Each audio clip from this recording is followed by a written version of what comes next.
What is up, YouTube, Facebook, Twitter, Spotify, Apple, and everyone tuned in on the Texas Sports Unfiltered app? Welcome in to another edition of Bucky and BK live on Texas Sports Unfiltered and on the free TSU app. Today is Tuesday, September 3rd, 2024, and the Buck and I are with you for the next 2 hours. On today's show, Steve Sarkeesian met with the media yesterday to talk about this weekend's matchup with Michigan. What did the head coach have to say about the Longhorns' chances on the road in Ann Arbor? We'll let you hear from him. Plus, what the hell happened to Florida State? Is their season already over? Just 2 games into 2024. We will debate. We will talk some NFL as we are just 2 days away from kickoff of the 2024 NFL season. We've got some baseball to get into. We've got a tip for kids from the Buck. We've got some funny videos for the people. We are locked, and we are loaded, and we are ready to roll on a Tuesday that feels like a Monday for most. What's going on this morning, Buck? It is a beautiful, glorious Tuesday here in the hamlet of Dripping Springs, Texas, USA, America. It is absolutely beautiful out this morning. Temperatures are starting to dip a little bit. We'll be, from this point on, we'll have some 60s and 70s in the morning, and next week sometime we'll be in the 50s early morning. So it's starting to feel like fall a little bit. Actually in the afternoon it's starting, for us, the way the temperatures have been, it's starting to feel like fall. So everything is good, man. Everything is good. And so were the Boston College Eagles flying high in Chestnut Hill this morning for sure. How about that? Congrats to you on your 5th straight Gold Star lock. Easy pickings with that group last night. Absolutely. Yeah, Boston College was a 16 to 17 point underdog on the road at Florida State. And not only did they cover, they won outright. Not only did they win outright, they won by 15 points. They should have been the 2 or 3 score favorite yesterday instead of Florida State.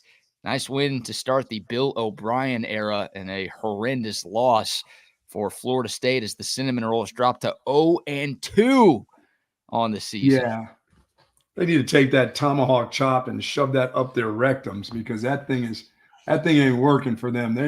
They are nowhere near ready to scalp anybody. That group is bad on offense, bad on defense. The loss of all their NFL players is showing in the first 2 tilts of the year. They got 2 more losses left in them also. They're not done.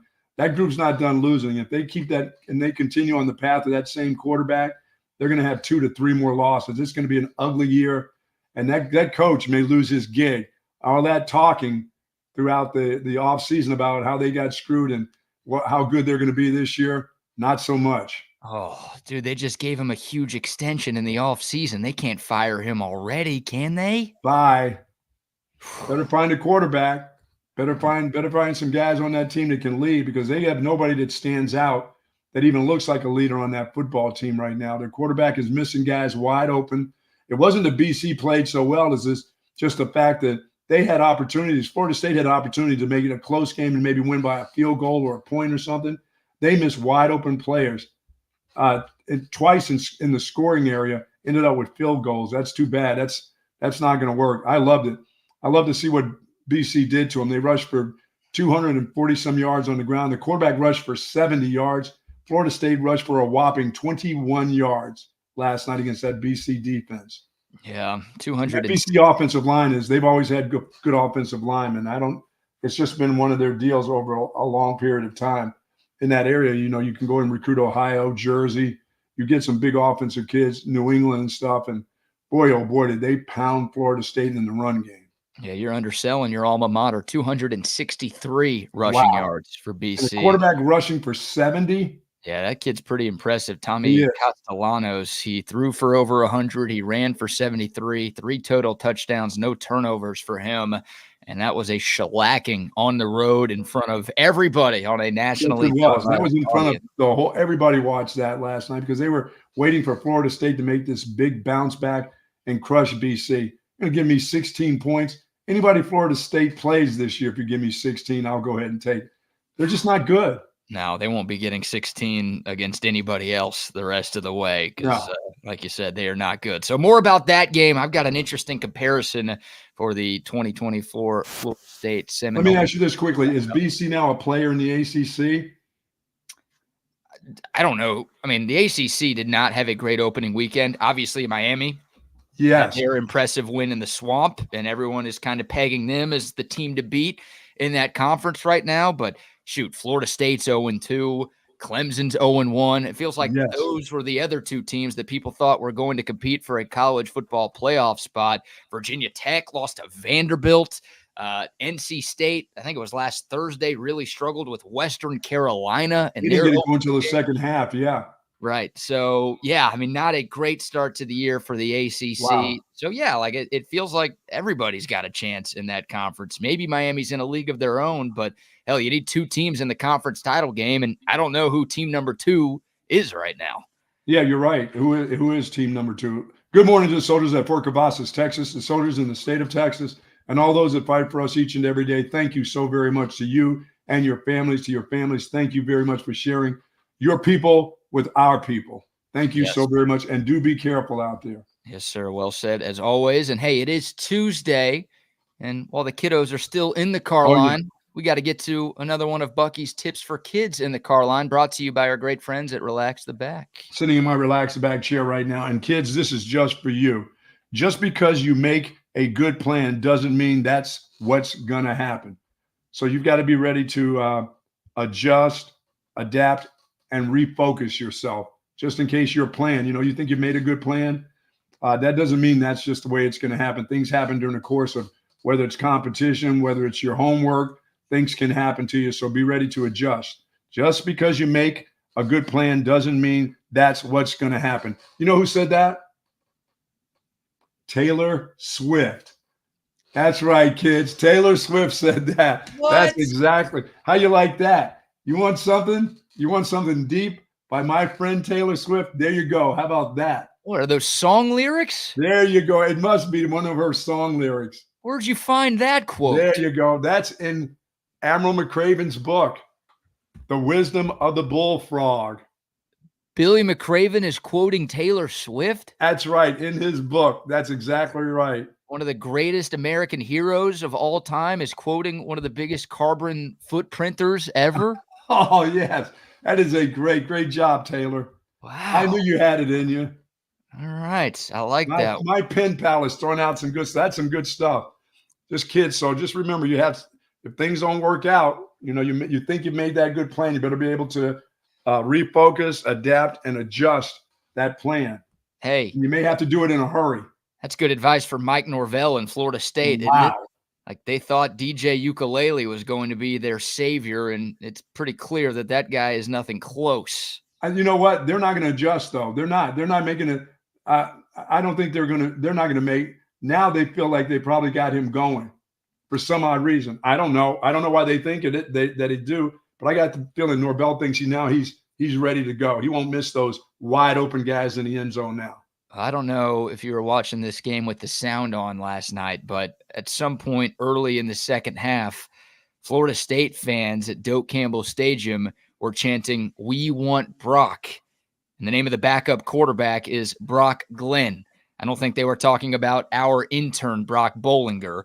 I think I didn't hear that. Yeah, so that's in the middle of the game. And obviously the Boo Birds were out in Tallahassee last night. I mean, DJU looked terrible. You talked about him missing a couple of wide open targets in the end zone, bad decision-making, just didn't look confident at all. And the guy's gotten worse. Hell, he looks like a Texas football player from 2010 to 2022, like regression. There's a lot of revisionist history like, oh, Florida State really thought DJU was going to be good. Like his last 2 seasons, his numbers were not bad. I'm not going to sit here and tell you he was some sort of Heisman candidate. If he was, he'd be in the NFL right now instead of at his 3rd different college. But the guy has gotten worse over his collegiate career. And I don't know if Florida State can keep running him back out there, Buck. I don't know how I think they'll run him out there again. Who do they play? I mean, anybody they play, it's going to be tough sledding for them. I mean, for even the rest of the ACC, I don't care if it's Wake Forest. I don't care who they're playing, Winston-Salem State. It's just they've got to start getting – I mean, they started in conference play already. So where do they go? They have a bye week coming up. That's going to seem like forever for those kids. Yeah, part of me thinks they need it, and the other part of me is like, oh, God, it's going to be the longest 2 weeks ever. Remember, they started out in London, so I don't know. Maybe the flight was too much coming back on a quick week. It just looked terrible. Well, how about the game after the bye week for FSU? They got to play Memphis. Ooh. Who's not bad. They're not good, but they're not bad. That a home game for Florida State? No, does it matter? No. That was a home game for them last night, and they got beaten and then down. They were in London. They were in a neutral site now. Right. Now, the Memphis game is a home game for FSU, but a lot of folks were picking Memphis to be the G5 rep in the college football playoff. Wow. So, I mean, Florida State, I think, will be favored in that game on September 14th, but I don't know if they will. Like, they look terrible. And then Cal at SMU, Clemson. Those are the next four for. Oh, you wait till your ponies get a hold of them. Oh, baby. In Dallas. Yeah, that was supposed to be a big game. Now it's going to be a throttling by the ponies. Yeah, I wouldn't think of that. That may not happen. I'm not as high on the ponies as you are. And, there's some big controversy stemming from last night's game, Buck. What's that? Because one Florida State fan by the name of 321 Noel on Twitter tweeted out last Tuesday. You know what? I'll screen share this so you and everybody else can see. He tweeted at 11:42 a.m. back on August 27th, last Tuesday. If Florida State loses to BC this weekend, oh no, I will eat dog shit out of a red Solo cup with a spoon and post a video of me doing it. Book it. Oh. That was the tweet that was sent out 1 week ago today. And everyone is trying to hold this dude accountable, Buck. Yeah, that dude has the dumbass virus in him. That's for sure. He's going to have more than that if he eats that dog shit with a spoon. Well, the problem is nobody can get a hold of 321 Noel. Everybody was tweeting at him during the game and after the game last night, trying to say, hey, dude, you made a promise to the people. You got to pay up. Hey, you got to pay. No, you can't. You can't make a guy hold up to that. Guy will die. He said he would do it. And it wasn't just like a joke. Like do a lot of stuff. You can't do that. I don't know, man. He said he would do it. And it wasn't just like a pretty passive, like, oh, I might do it. It was, oh, I will do it. And I will post a video. In other words, he was booking that the Noles were going to beat Boston College. Really? Yeah. He said, book it too. He doubled down in the same I know. I know. You can't double down. Well, this guy has deleted his Twitter account. He's deleted his Instagram account. He's deleted his Facebook account. He's deleted everything. He's gone off the grid. Hey, 321 no. Just because you make a good plan doesn't mean that's the way it's going to happen. How about that? A tip for kids and a tip for Florida man today. Yeah, listen. Don't give it back the old book it. I don't know. He's got to do it, dude. Give us a good spoonful. Yeah. You like just one little bite. You don't have to eat like an entire dog's crap. You don't have to go to the dog park and scoop up all the crap that's there and then eat it. Just one little bite. It's been sitting out there in the Texas sun for like a week. I mean, that'll be crusty. Maybe some of the stuff is gone, but you can die from that. You will die from that. Well, you'll wish you're dead. If you're a true fan of your team, you'll die for your team. No. What are you, an Aggie? No, you can't do that. That was a dumb maneuver. Book it. I see the book it down below. I've got to take a crusty turd and just take a bite out of it, though. If Florida State loses to BC this weekend, I will eat dog crap out of a red Solo cup with the spoon and post a video of me doing it. Book it. I'm just saying, man, it's out there. The whole world saw it.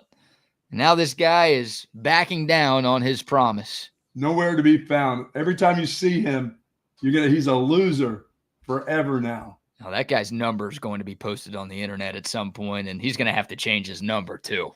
Oh, yeah, because his buddies, and one of his buddies there's just something about him that they don't like, they're going to give him up. Somebody's going to give that dude up, right?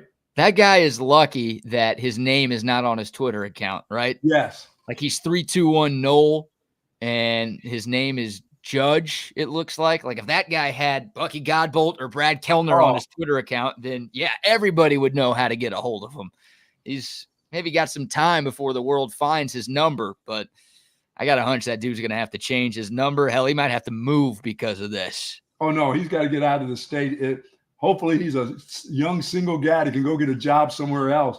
He can go to San Francisco and hang out on the street corner or something because he can't be where he is. He's got to get out of that place. Oh, he can go to San Francisco and eat human crap instead? Oh, yeah, and just stick it right in put it right in his face. Yeah, I think I'd accept that. It doesn't have to be dog crap. It can be human crap that the guy eats to pay off his bets. I don't think he has to eat it. If he can just stick his face in a pile of it, you know what I mean? Like a Great Dane. Just follow a Great Dane around at the dog park. That dog takes a crap and he just dunks his face in it. I'll accept that. What, like a 1-year-old at their birthday party?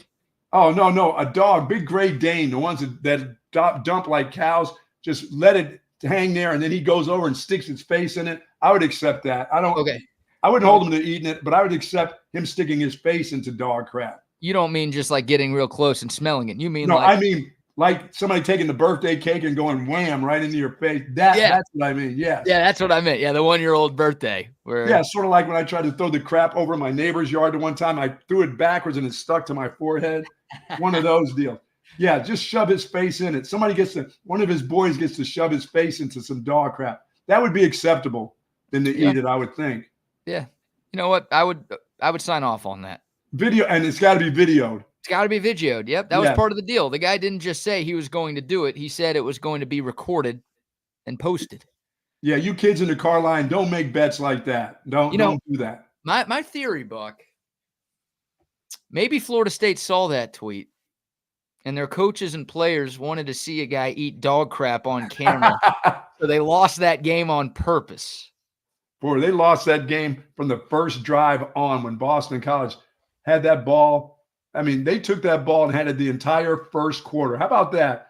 The Noles got the ball first, 3 and out, and then Boston College proceeded to have the ball on a single drive all the way into the second quarter. That was amazing. It really was. Yeah, like you said, Florida State ran just 3 plays in the first quarter. Boston College, their first drive of the game, 8 plays, 35 yards, took 5 minutes. It actually ended with the punt. They were moving the ball, but ended up stalling. And then FSU, a quick 3 and out. And then the next BC drive, 14 plays, 71 yards, 9 minutes and 18 seconds bled off the clock. And it ended in BC's first touchdown of the night. Yeah, that's, and I'm picking, of course, Miami to win the ACC. Now I'm worried about my alma mater being in there with Miami. I don't know if they can hang with Miami. That was just a hell of a game by BC. That was a great game plan.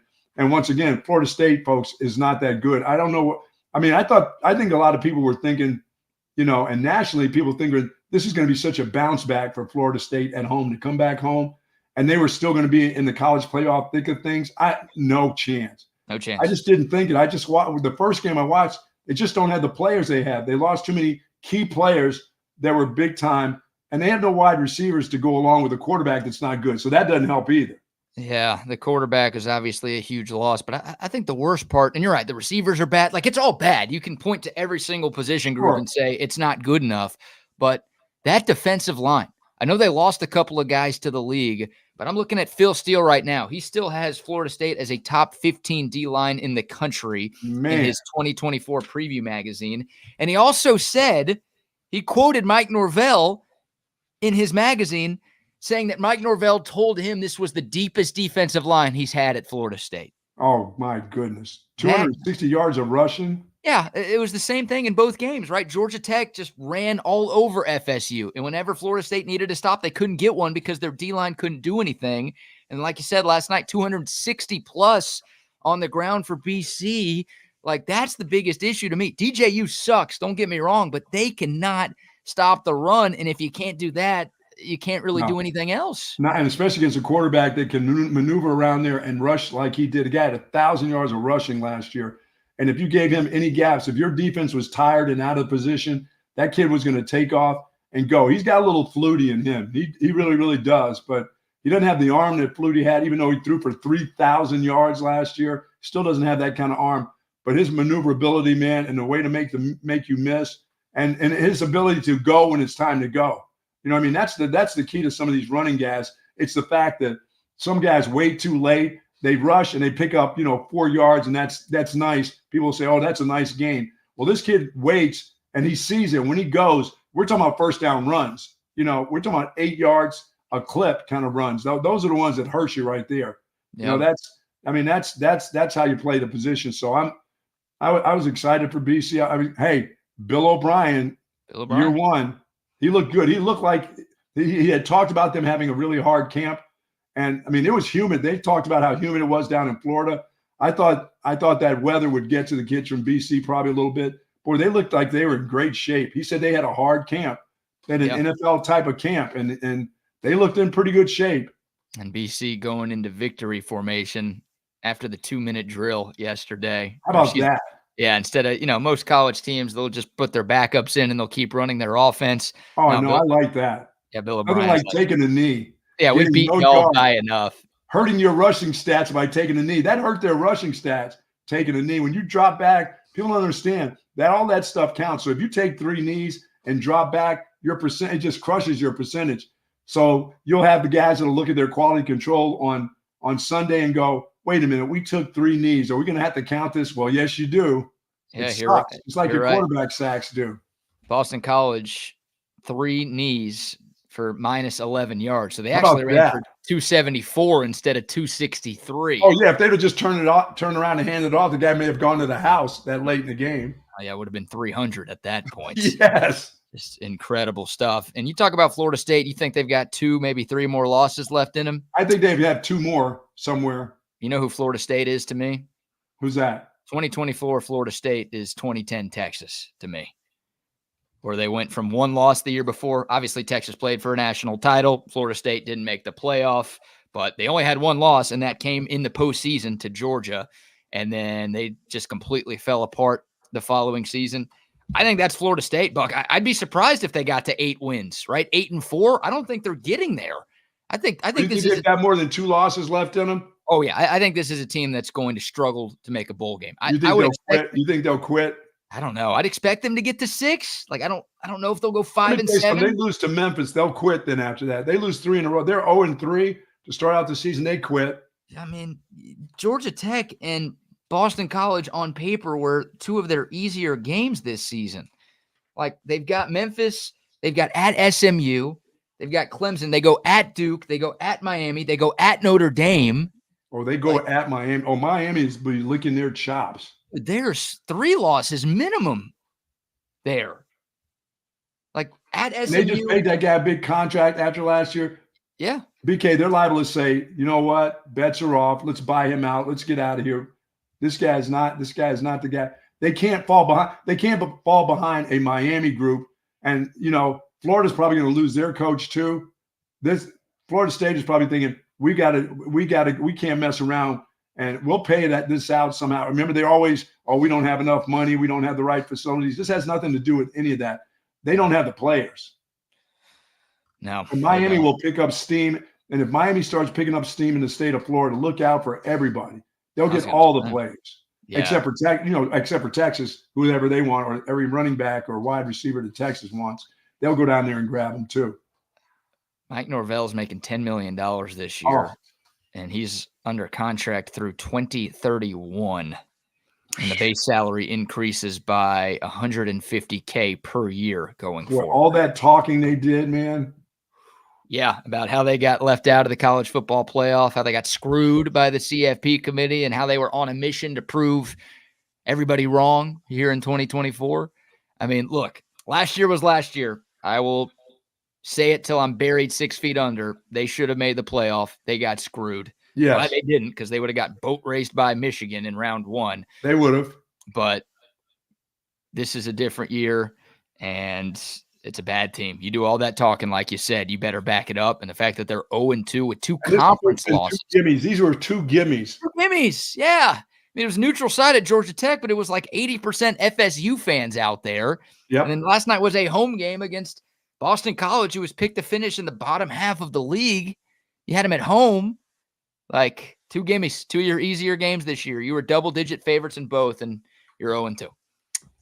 Embarrassing. I'm gonna have to follow my alma mater this year and see how they roll. You know what? Their defense was pretty good too. Now I know they always have a good offensive line, but their defensive line, their defensive ends that one dude was good for BC coming off the edge. Wow. Yeah, Donovan E. I don't even want to try to pronounce his last name. Another Ikelele. Something like that. Yeah, he had a couple of sacks last night. It was a dominant performance by Boston College, and a great way to start the Bill O'Brien era once again. But the bigger story here is obviously Florida State and how they just have fallen so far off the map in the span of a couple of months that it's unlike something we've seen in a long time in college football. I didn't expect him to. I really didn't expect him to be that good. I mean, once I knew this was going to be their quarterback. I mean, I'm like you. I mean, you could just watch this guy's. You know, he wasn't progressing. I mean, he was just going backwards. He was supposed to be one of the great quarterbacks coming out of high school. You know, I mean, he was the number one dude, wasn't he? Well, it depends on which website you looked at, but the composite rankings had Bryce Young as the number one QB in that recruiting class. DJU was number 2. CJ Stroud was number 3. So they had DJ Uiagalelei ranked ahead of CJ Stroud, who was just named Rookie of the Year in the NFL and looks like one of the best QBs in football. And this Bryce kid Young, like the worst kids I've seen come up through the ranks and have been going from school to school to school. I mean, this is a transfer portal nightmare, what you just got right there. Yeah. I mean, how about that guy walking around campus? They probably paid him a lot of money too to go there. Oh, that's right. And that's what give me back my cash. Yeah, how about a refund policy for NIL, please? Yeah, no kidding. Goodness gracious. So there you go. We'll take your thoughts. Dakota text line 512-222-9328. Obviously, the YouTube, Facebook, and Twitter live chats are open as well. Jake says, surely they'll beat Cal at the end of the month. Oh. My name's not Shirley. Cal's had a pretty salty defense last year. They had no offense, but I don't know. And it doesn't matter what your defense is like. If that guy can't hit guys that are wide open. BC made like 3 mistakes in the end zone, and the guy was wide open. You know, they did the crossing routes where they're supposed to switch off. The guys didn't switch. They double teamed the inside guy. The guy's standing in the corner, and the ball's over this guy's head by 8 feet last night. I'm like, throw it left-handed out there if you have to. Yeah, that's a throw that you and I could have made easily, right? That was unbelievable. That and the tight end too. The tight end kept like the few good passes that DJU had. That white tight end Morlock just bricks. They kept talking about how they got to go to that guy. I'm like, well, he's not catching anything. Couldn't catch shit. And here, as Steven says, yeah, this backs up my 2010 Texas comparison. Like this guy's Garrett Gilbert, man. It's like 5-star, one of the top QBs in the country coming out of high school, and just didn't have it in college. DJU had a better college career than Garrett Gilbert did. Hell, credit Garrett Gilbert. He's bounced around the NFL. The guy's got a Super Bowl ring. So yeah, he does. You know what? He does look a lot. Somebody just sent in some. He looks like Wegman. He looks like the kid down at Texas A&M. Well, Wegman at least played one of the best defenses in the country. Like, Wegman sucked. Don't get me wrong. We crapped on him all day long yesterday. But that guy at least played a top 10 team. I got to believe he could have hit those passes. I think. Yeah, see, you're not quite sure either. He may have not airmailed him. He may have thrown it at his feet. Insane. All right. Worried about the quarterback situation here at Texas is awesome. Yeah, I mean, like Arch Manning, hell, Trey Owens might be better than DJU right now. I would say, yeah, I would start him in front. If I had a kid like that, I'd go, yeah, I'm going to give this guy an opportunity. Yeah, I don't know where FSU goes. I don't know if they promised DJU starts, and that's why they didn't go to the bench last night. But I don't care what you promised them. It's over now. Hey, 0-2, any promise, those are all gone now. I would have benched him last night. I would have too. I would have benched him in that second half. I would have started out with somebody coming out of what was the score at halftime? They were down. Oh, I don't know. It 10, wasn't that bad. Maybe 10. Wasn't it? No, they weren't down by a bunch. I still would have made the move. It was 20-6. 20-6 at halftime? Yeah, it was 20-6. I think I would have given him one series and then see ya. 14-6. 14. Okay, 14-6. Yeah, 14-6. I think I would have given him another series, and then that would have been it. Dude, I would have I would have considered making the move in the first half. I think for sure at halftime, I would have pulled the plug. Well, after that one airmail, when those guys jumped, two guys jumped one and the guy was wide open by himself, I probably would have said, no, next series, no. Yep. We're, no way.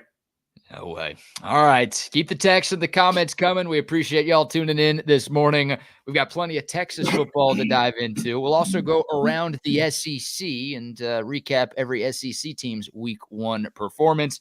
But before any of that, let's give some love to some of our great sponsors. And how about Sue Patrick? Since 1975, they've got this incredible selection of Texas Longhorn apparel there, collectibles, accessories, and they've got tons of Texas-themed gifts there.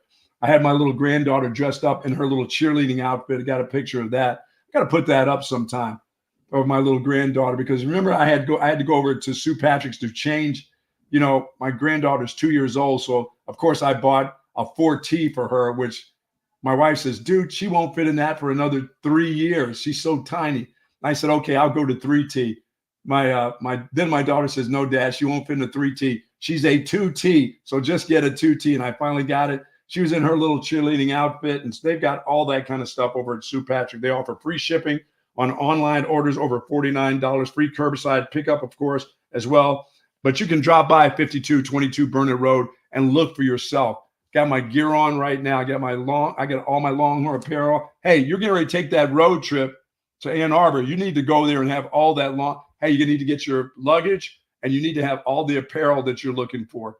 Now, I'm not going to say you need to have a sun hat on, because it's going to be like in the 50s there. But they've got hoodies. You may need. Hey, you are definitely probably going to need a hoodie in Ann Arbor this week.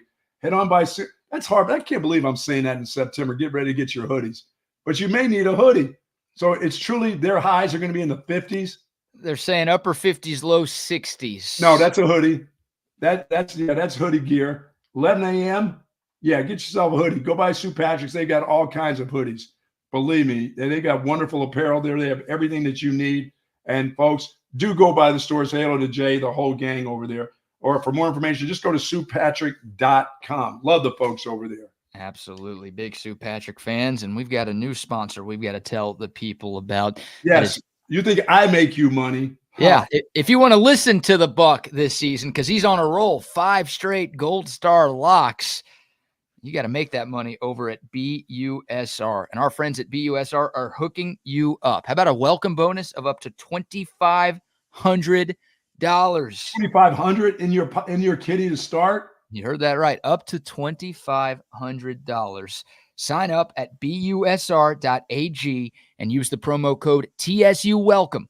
That's TSU Welcome. You make an account, and they are going to take care of you. If you're watching on YouTube, just click the link in the video description below. It will take you right where you need to go. Bet on college football and bet on the NFL all season long. Turn your game day snacks into stacks. Stacks, yeah, baby. Stacks, baby. busr.ag, promo code TSU Welcome. Once again, busr.ag, promo code TSU Welcome. That's the place you need to go to get your bets in all season long. Very nice. Well done. New sponsor. Appreciate them so very much. You know what? It's a Tuesday, but I'm just going to whisper a little something in your ear as a big unit play this week. Jayhawks. Jayhawks. No. Jayhawks. Yeah. Yeah, that's right. Yeah. And don't even say, you cannot say, oh, no, Buck, don't do that to my team. You can't say that. I'm on fire right now. Right. I got the early season thing going. I got NFL on my mind. Come on now. You're right. Jayhawks versus Illinois, the not fighting Illini. Really? Are you kidding me? Cellar dwellers in the Big Ten this year, along with Purdue. Don't jump on this one early. You're right. I got to be confident in your picks right now because you're on a heater. So, all right, maybe I shouldn't hate that you're picking my Jayhawks this weekend. You got to like that one. That's 7 points, 6 points. Come on. It's a road game for KU, but they are 6-point favorites as we speak this morning. And a little fake Mahomes there in Nebraska versus Neon Dion. Oh, boy. Yeah, Colorado at Nebraska this Saturday night. So we'll all be watching Texas, Michigan, that big noon kickoff. And then not the best slate of games coming up on Saturday, but you do have a couple of intriguing matchups. And yeah, I think everyone's going to be glued to that Colorado, Nebraska, the rekindling of that old Big 12 rivalry. That should be a lot of fun.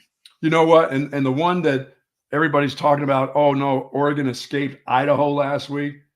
I think Oregon is going to bludgeon Boise. And I'm picking Boise to be my team outside of all the big ones to make it. I think they get bludgeoned by Oregon. I think Oregon is, they got their wake-up call early, and I think they come out just going berserk, even though Boise may have the best running back in the nation. So yeah, it should be a fun one in Eugene this Saturday. I'll find a line for that at some point. But, yeah, Oregon, they struggled against Idaho in their season opener. Wow. Last Saturday, just a 10-point win for them. All right, some Texas football, Buck. A quick look back before we start to look forward. Some final thoughts on the Longhorns' 52-0 shutout win over Colorado State. Obviously, most of this week will be about the Michigan game. We all know what's coming up on Saturday, and we'll let you hear from Steve Sarkeesian this morning and get his thoughts on this upcoming tilt in Ann Arbor. But a little top 3 Tuesday.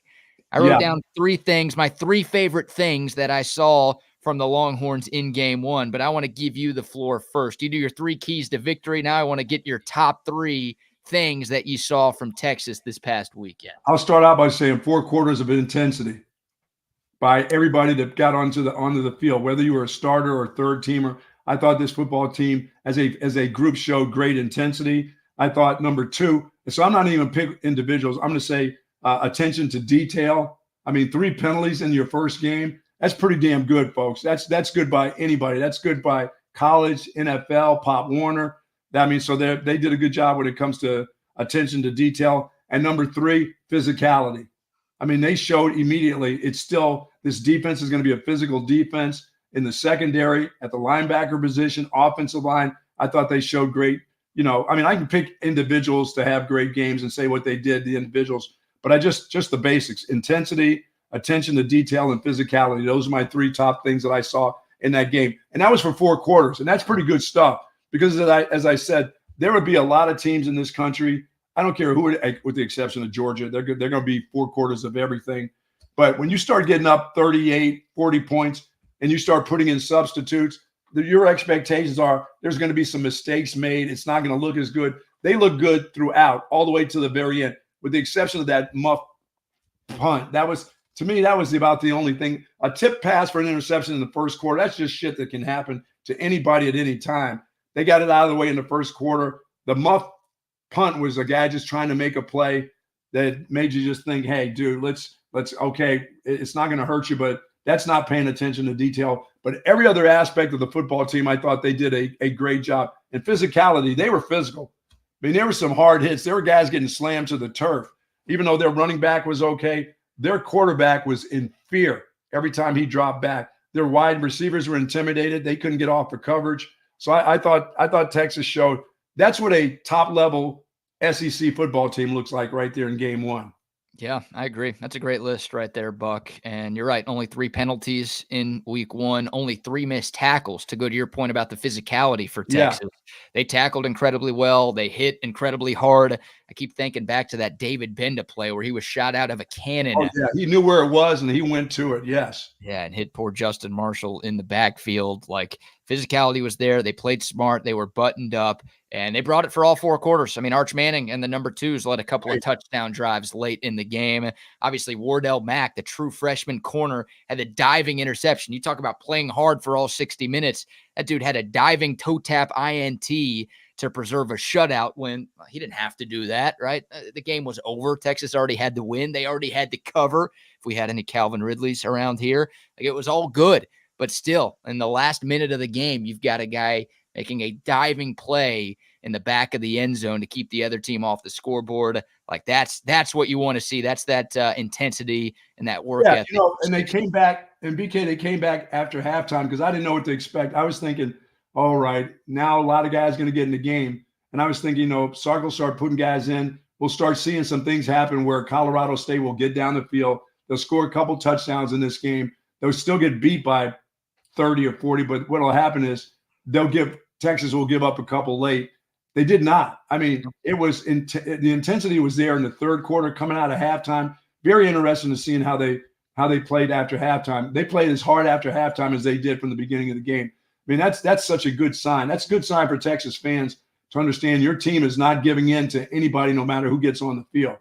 Which is, I mean, it's just the way it should happen. And I thought myself that, you know, the level of play will change a little bit in the third quarter. Probably it never changed. The intensity never changed. Never changed. Yeah, my top three from Saturday. Number one, the red zone offense. Yes. Texas 7 for 7 with 7 touchdowns in the red area on Saturday. Part of that's details, paying attention to details. Great play calling. I thought Quinn was better in the red area. The run game was solid down there. I mean, everything was perfect. You go 7 of 7, you can't do any better than that. That's true. So loved seeing that. And I really loved seeing a QB sneak. They went under center and did a quarterback sneak with Arch Manning. Right. It was a push. Let's push it in there. Yeah. I've been calling for that. That's the most successful short yardage play in football, right?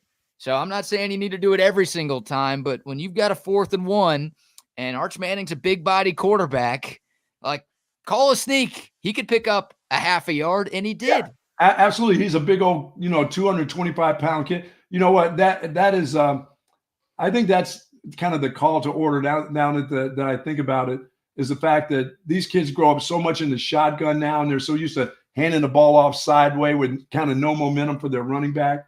And I heard people talk about how difficult it is now because kids aren't used to it anymore, to get underneath center, take a snap. And I'm thinking, no, you got to get there and get into a power eye and let everybody know, here we come, but get some momentum going, take it from underneath the center.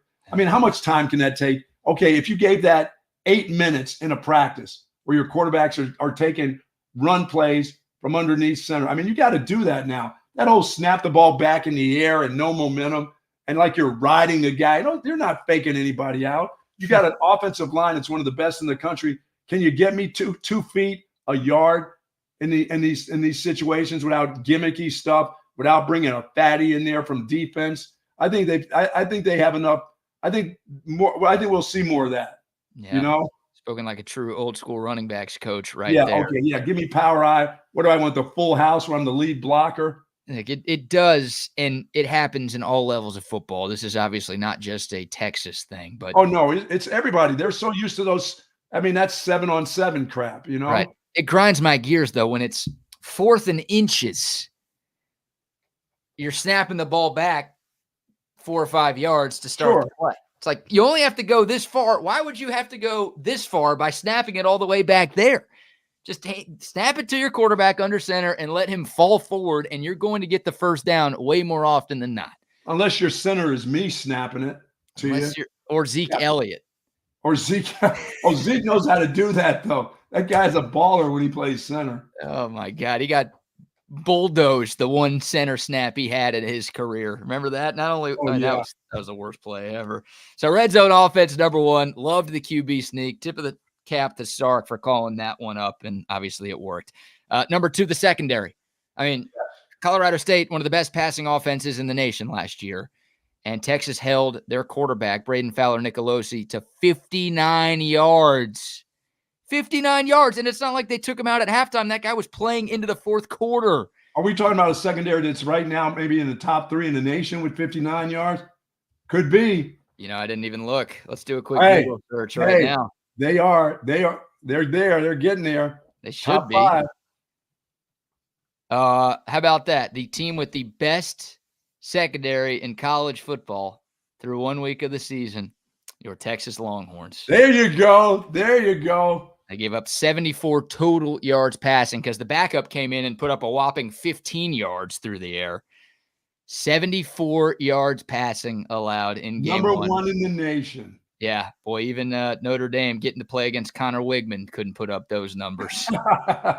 Notre Dame is 3rd. They gave up 100 passing yards to Connor Wigman Saturday nights. But yeah, the secondary, and it was the backups doing their thing. Obviously, the starters were solid. I saw Gavin Holmes actually track a ball in the air, turn around, make a play on the football. I saw that. That was Think how many times, and it's one game, it's Colorado State. Like a lot of work to do. I don't think every secondary question that Texas fans had going into the year somewhere has been answered, but it was damn near a perfect start. It was a better start than anybody in the nation had.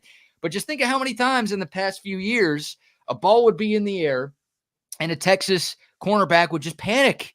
Like they wouldn't turn, they'd get handsy, they'd get grabby, and it's like, dude, just turn around. You're right there. Just what are you doing? Knock it down. Just knock the ball down. Yes. And then, oh my God. And then Saturday, I mean, everybody, Gavin Holmes, Manny Muhammad, Jahdae Barron obviously had the interception. The safeties were covering well. The linebackers did a good job in coverage. Like it was just a night and day difference.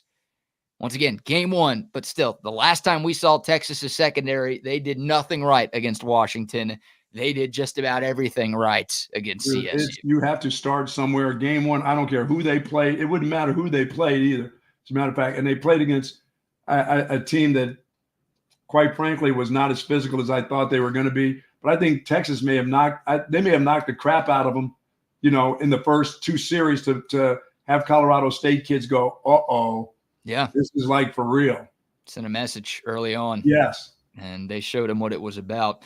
And then I'll give Quinn Ewers some love too. You talked about the interception. Like it's a demerit, if you will, and it's an eyesore on the stat sheet. But it was a good play made by the Colorado State defensive lineman. Got a hand out there. It was a tipped ball. Sometimes that happens. It wasn't Quinn Ewers just didn't see the linebacker, or he threw into double coverage, right? He tried to force one when he shouldn't have forced one. It was just an unlucky play and a good play made by that CSU defensive lineman. Everything else from Quinn Ewers was no, it didn't stop him. He didn't hesitate on his throws. I thought he did a good job in the scoring zone in the red zone where he had struggled with, do I let it go? Should I let it loose? I thought he took some balls, BK, in that game that you just take them. You just take the 8-yard play. If it's coverage and the guy sits in the zone at 8 yards and it's 8 yards to be taken, I thought he made some really good decisive set. I'll take it right now. I'll take this. Right. I don't need to have the big play right now. That 8 yards is going to get me in position on second and third down. That makes it simple. I thought he took some good throws for him.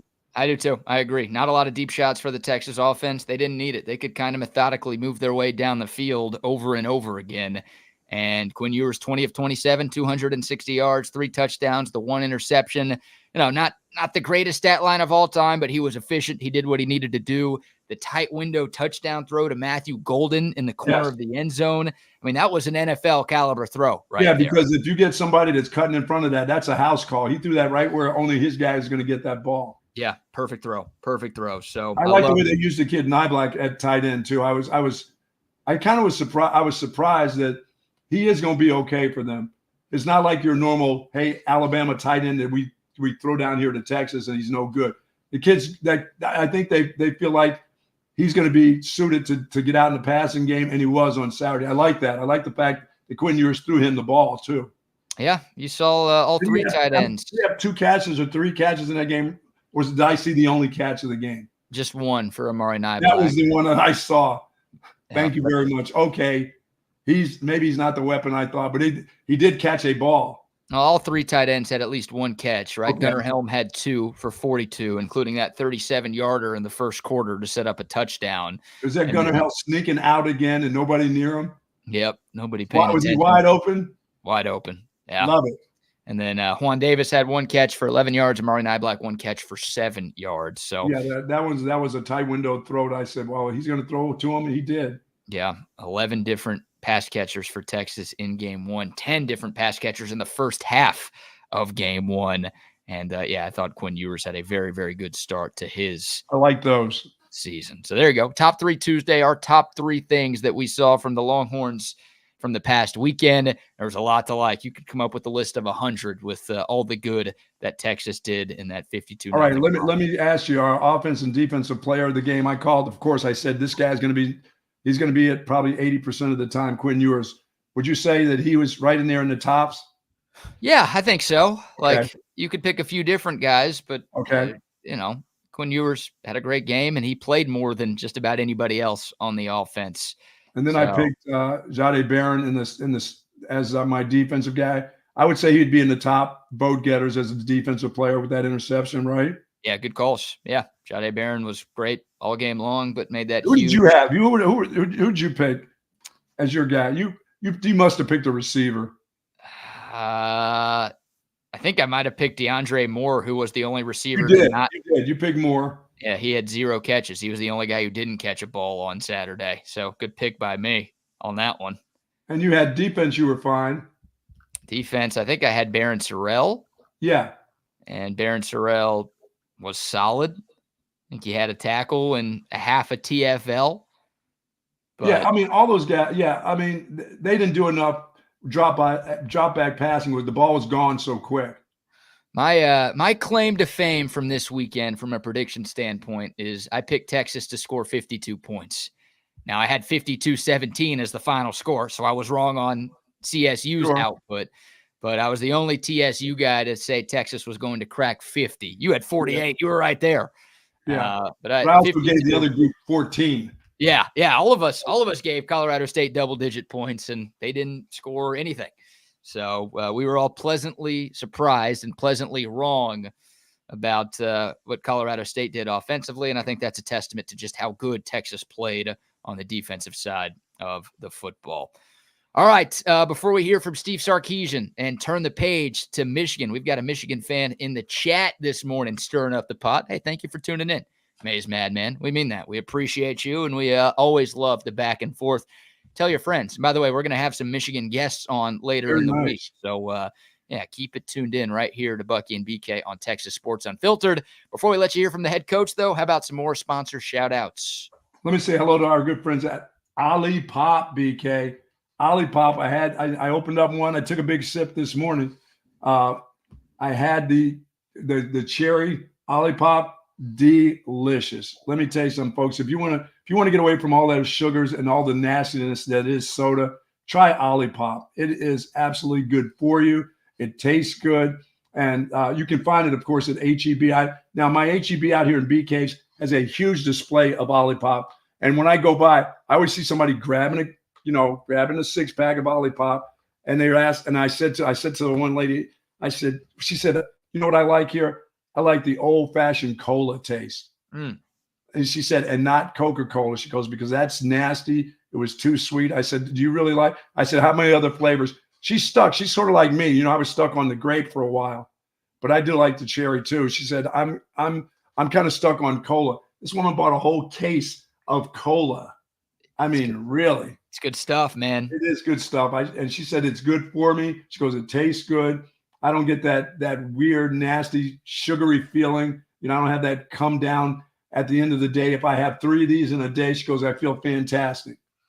Yeah. So you got to get a hold of the Olipop. You got to try it out. You got to give it at least a shot, folks. Yep. A new kind of soda. That is the slogan for Olipop, and that's exactly what it is. It tastes like soda, but it's actually good for you, so you can feel good about what you're putting into your system. I didn't mind the cream taste the other day either over at Sue Patrick's. Jay and those guys gave us the cream Olipop. Remember we had a morning shot of that? Yeah. That was my first shot of that. That was good. That was the peaches and cream. Peaches and cream, yeah. When you say you got creamed by some guys at Sue Patrick, it gives doesn't sound right, does it? Different. It's just not right. If I say Jay creamed me, that's not good. No, we don't need that. We don't need anyone creaming you on live camera. Although you can make some money doing that, but do that somewhere else, please. Shout out to Olipop. And how about a word from our man Tom McKay and the crew at Audio Visual Consultations? Hi, this is Tom McKay with Audio Visual Consultations. Scientific data proves it. Size does matter. The bigger and wider your television is, the better. Football season is here, and the time is now to get your entire audio-video experience tuned up and ready. New flat screens, projection video, Dolby True HD surround, all the goodies at great prices and followed up with great service. So call us at 255-8678. That's 255-8678 or on the web at avconsultations.com. I'm so excited about BUSR, Bus R. I am so excited because I'm going to make you folks some money. You're just going to have to go along with me while I'm hot. You'll know when I start to get off, but let's get the kids' college fund going early this year. Let's not wait till I have to make some miraculous comeback at the end of the season. I'm hot now. Follow me. That's right. I'm going to have to get my own little page. Follow the Buck when it comes to college and NFL picks. I like that. I think Lee had a good week too. I think he had a pretty good weekend, didn't he? I got to double check on Lee's picks. And he took Notre Dame. Yeah, he did have Notre Dame in a wrong team favored special. Yes, that was a wrong team special. You should have doubled. You folks should have jumped all over that. I know. Yeah, I know he had Alabama covering against Western Kentucky. Oh, my goodness. And they did that. I think he had Colorado State covering against the Longhorns, but he might have been. Yeah, I think he did. Yeah, it was a pretty solid opening for Lee Sterling. And I got to get to Paramount Sports. I'll admit it. I forgot to go to Paramount Sports last weekend, but I won't forget this weekend. Oh, no, and you'll be all over my picks. I know you'll listen to Lee, but you know the right guy who to come to. Yeah, you're right. That's Lee Sterling. ParamountSports.com. Also, a shout out to our friends at Waterloo Printing and Graphics. Y'all see the TSU hat that I'm rocking this morning. Our friends at Waterloo Printing and Graphics made this happen. They're the best in the business. So if you have a business that needs hats or shirts or signs or anything to promote yourself, go to Waterloo Printing and Graphics. They're based right here in South Austin. Exceptional customer service. Our man Adam is a big TSU fan. He listens every day. He also is a huge Longhorn fan, so you're supporting a good guy. And reach out to him. You can find him on Instagram at Waterloo Printing, or give him a call or a text. His cell number, 512-300-9641. Once again, 512-300-9641. It's Waterloo Printing and Graphics. I'll say this about Sark in his game plan on Saturday, BK. I think you'll see an even more aggressive game plan against Michigan. I think they're going to attack. I think they're going to go after them. And I think they're going to go after this Michigan team in the air and not even hesitate. They're going to put points on the board on the road. And I'm not saying hold on, but because they know they can't afford to have Michigan get on the roll in the run game. Mm-hmm. They can't let them control the line of scrimmage. So Texas is going to have to throw the ball, get some big plays. By the way, your all SEC kicker, if that's available to you in a game like this, take it. Yeah, absolutely. This is not the game to, you can be ballsy, but I watched Florida State even last night. Those dopes going for it at their own 35. And I'm like, you have nothing. I know you're trying to gather some momentum and get it going, but you're in a one-score ball game. You're really not going to come out after halftime and actually do this in the start of the third quarter. You needed 5 yards and you're going for it from your 30. What tells you that you're good enough to do that? No, Just punt the ball and live another. BC can make a mistake. Somebody could muff a handoff or something like that. I got a feeling Sark's. This is a game. If you got 3, you got to take every point you can get in this football game. Yeah, the total right now for Saturday is about 44 to 44.5. So that basically tells you that points are going to be at a premium. For as bad as Michigan looked offensively in their season opener against Fresno State, they looked equally as impressive defensively. Yeah, I think Texas can still be in the 30s against this group. Really? Yes, I do. I think they can score 30 points. If Texas gets to 30, they're going to win this game by 2 touchdowns. Because I don't think Michigan's capable of putting up 20 against this Texas defense. I really don't. Like with what I saw from Davis Warren and Alex Orji at quarterback last weekend, and the fact that, look, I think Donovan Edwards is still a beast, but that guy ran it 11 times for 27 yards against Fresno. They didn't believe in the run. They really – I thought that – and Fresno, by the way, once again, watch Fresno this year and watch that defense. They've got pretty stout defense. They have some really good players on their defensive line, better than you think. They don't look the part, but boy, they play the system pretty well. It's one of those things, though. Michigan they gave up on the run game. They were trying to get these quarterbacks going. The one guy just came in the pass. The other guy came into, I don't know what Orji was doing. I have no clue what that was all about. Yeah, well, Orji's the run-first quarterback, right? Yeah. You saw that guy throw it twice on Saturday, and one of those throws was one of the worst throws I've ever seen from a college quarterback at a place like Michigan. So if that guy's on the field, odds are it's to run the football. Yeah. And look, Davis Warren's a great story, cancer survivor, former walk-on. The fact that he was the starter for Michigan in game 1, I think surprised a lot of folks, but great story and did some good things on Saturday. But if Michigan, that goes to your point, if Texas can get up early and play with a lead and turn Michigan to a pass-first offense, then the Longhorns are going to be perfectly fine. Michigan's going to try to run the ball. They're going to try to out-physical Texas. They want to run it 40 to 50 times. Yes, they do. Stop the run. They're going to look like Florida State did last night. Absolutely. If they can't stop the run, then the Longhorns are in very good shape to go on the road and get a huge W. Oh, yeah. I mean, and if Texas can run that ball, and I believe you're going to see some different types of runs this week. I think you'll see I think you'll see a lot more straight downhill running, and take those 4-yard runs and take those 3-yard runs and kind of smile coming back. If it's 2nd and 7, you're going to be like, okay, we didn't get stuffed. We'll take the 3 yards. I think you're going to be happy. This is a game where a lot of times, with Texas and the way they've been playing over the last couple of years, with the running backs that they've had in this offensive line, you're used to these 6-yard runs, these gashing runs, on first down. I think you're going to enjoy your 3-yard runs against this team, and put your quarterback in a position where he doesn't have to throw it all, long bombs, but can pick and choose guys in zones and things like that. Just be careful of that out route with this secondary against Michigan, because they will undercut the ball. They're used to taking chances. And when they take a chance, they've been pretty successful at it with their cornerbacks. They're pretty good. So, but you got to take the 3-yard runs and not be afraid to run it back-to-back times against them. Right. Absolutely. Yeah. Look, you want to have 2nd and 3rd and manageable on Saturday, right? You don't want to be behind the sticks because this defense is just too good. Will Johnson, speaking of great corners, he might be the best corner in college football. He had that dagger pick 6 against Fresno this past weekend. Like, that guy is a monster, and that's going to be a fun matchup with him going up against Isaiah Bond or whoever he's going up against on Saturday. But it's the ultimate strength on strength, Buck. The best part of Michigan's team right now is their defensive line. Yes. And Texas has a Joe Moore award-worthy offensive line. At least they do.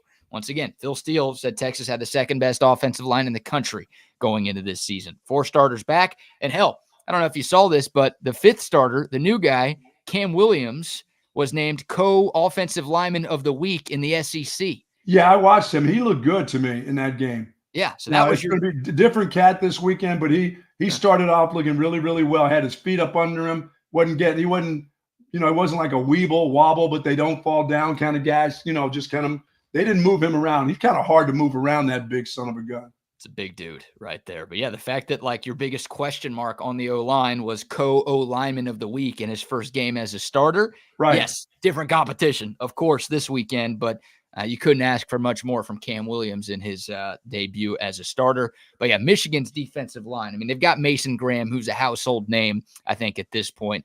That guy's a top 10 pick in next year's NFL draft. Kenneth Grant, I think, is a name that most people knew before the season. Right. But Josiah Stewart, like, he's been there for a while. Coastal Carolina transfer. That guy was a monster for Michigan on Saturday. I think he had 2 sacks and 3 TFLs against Fresno State. Like, that guy's not supposed to be as good as he was, and he was really good. Like, all 4 of the starters, and they've got depth there too, but Michigan's defensive line might be the best in all of college football. So you talk about the ultimate test. This is the ultimate test for the Texas O-line. If they can win that matchup, then the Longhorns are going to be fine. But if Michigan's able to impose its will, then this is a low-scoring game, and this is one that's going to be close for all 60 minutes. Yeah, that's why I said I think the Horns. I'm not saying you abandon the run, but this is one if you got to get some big plays early and get out there in the passing game, but it's not the passing game that people may be thinking about taking it over the top. Let's go long. No, it's in those zones. Get those first downs. Move the chains. Move the ball down. You see what you've done in the red zone in game 1, but you just kind of stick with that, because, like I said, if you can get 17 points. I believe if they can get 17 by halftime, things are good. Yeah. If you've got 17, if Texas has 17 at half, I think that's pretty much on your way. Oh, yeah. I'd love that. I'd sign up for that right now. If Texas you sign up for 17? Yeah. 3 scores in the first half against this defense. Absolutely. Absolutely. Because I don't know if Michigan, I'm telling you, man, like I don't know if they can crack 20. I really don't. I mean, their offense scored 23 against Fresno State last week, because the other 7 points they scored was on that Will Johnson pick 6 that we just talked about. I mean, Michigan had 16 points with 6 minutes left in the game against Fresno. And Fresno's not horrible. They won 9 games last year. It's a solid Mountain West team. But they don't have the talent that Texas does, do they? No. So the fact that they had 16 points, and look, it was game 1, new offense, new quarterback, a lot of turnover. And they always say the biggest jump you make is from game 1 to game 2. But God, with what I saw from that Michigan offense on Saturday, unless they get a pick six or a scoop and score, I have a tough time thinking that group cracks 20. So if you're telling me Texas is going to have 17 in the first half, then I think the Longhorns are going to be in a great. Well, I'm hoping they have 17. I'll feel good if they've got 14 to 17 points at halftime. I feel pretty good about them, and no turnovers, and just give me that non-sloppy. Don't put yourself in bad situations. No false starts. None of the crazy stuff that can happen to you because it's on the road at the big house. Because it's not going to be. When they get there, you'll notice that it won't be as loud as you think. 100,000, 90,000 there with that open air deal. All that sounds going straight up and out the gate. You know what I mean? Mm-hmm. It's not going to be like, oh, we can't hear, the crowd's too loud. I mean, it won't be like that there. It's just they are sort of like Texas fans where people think that, oh, they're just not that loud. They're very similar in Michigan. It's not like the shoe where it's ridiculous. It is a big game, though. Does that not change it? Like when you went there, no offense, you were at Boston College. This is top 5. I was at Illinois. I was at Illinois playing them Illinois. This is top 5 Texas coming to town and one of the games of the year in college football. It's going to be loud, right? Yeah, it'll be louder than when they beat Illinois because, of course, we got beat by them every time we played there.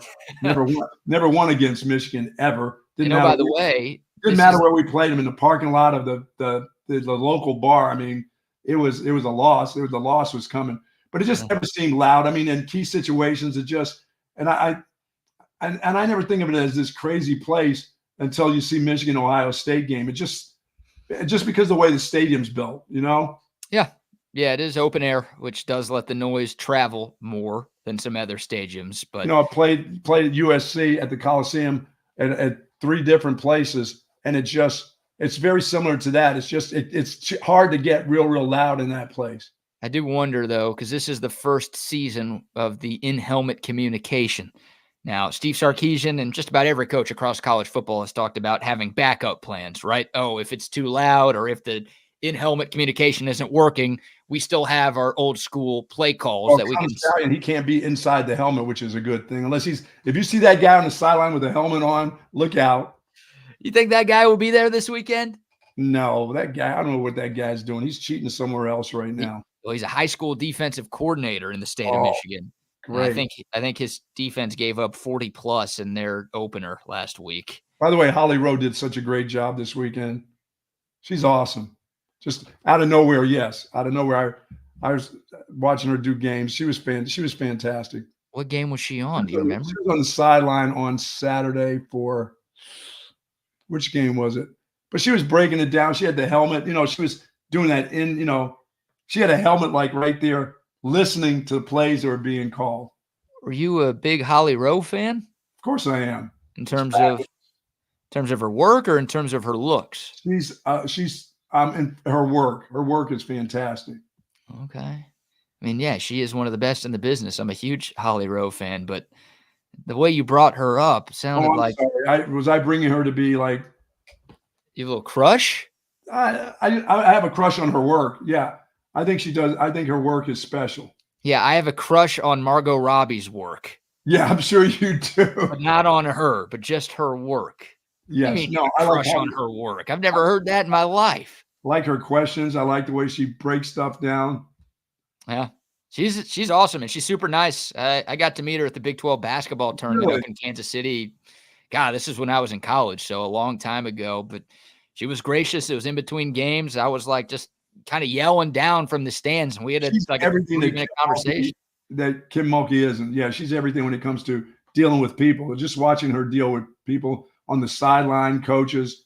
You probably saw her Sunday night with the USC LSU game. Yeah, that's what. Yeah, she was in that. She's doing that helmet deal and talking about it. I mean, she speaks well. She does it. She breaks stuff down pretty well. Yeah, she's not like Kim Mulkey, And she's hot too, correct? I'm not saying anything about this. Isn't about looks. This is about her as a professional, her work. I'm looking at her body of work. Body of work, nothing else. No, nothing else. I think she's fabulous. Okay. All right. Got great personalities too. All those good traits that need to be, yes. And she was on the Notre Dame A&M game too. I think that crew called both of those games. Yeah, how did they get there? Did they do private jets? And they had Herb Streak's silly ass dog with them. Oh, Why is that dog in the booth anyway? You're anti-dog in the booth? Yeah, I don't want dog in the booth. I don't want dog pecker flies outside by my table when I'm eating in Austin. I don't need any of that. Well, you don't need a support dog. Did Herbie need a support dog? Or his wife wasn't home on the weekend? She said, hey, you're taking Fred or whatever that damn dog, you're taking him with you. Maybe his wife and his family travels with him to these games. So she still dresses him, but that's cool. So they had to bring the dogs with them on the trip. That dog was just posted up. That dog was laying down.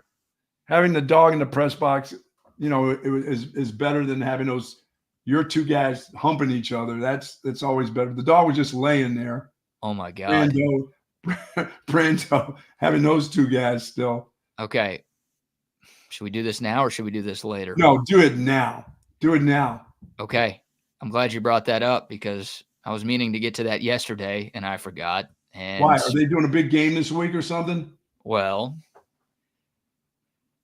Tim Brando was on the call of Wisconsin's season opener this past weekend at Camp Randall Stadium.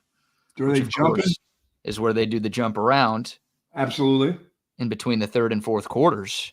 And one of the last times Tim Brando was on the call for a Wisconsin game at Camp Randall, him and his old partner, Spencer Tillman, gave us this beauty.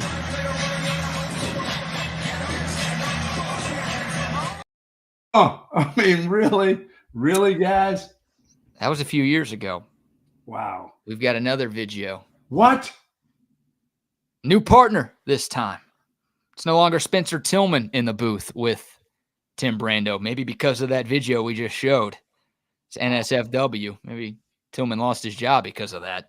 But it's former Michigan quarterback Devin Gardner, who is now the color commentator for Tim Brando on Fox. And there's a really long video of the booth, but we'll just show you the TV broadcast of the new jump around. No. Tim Brando.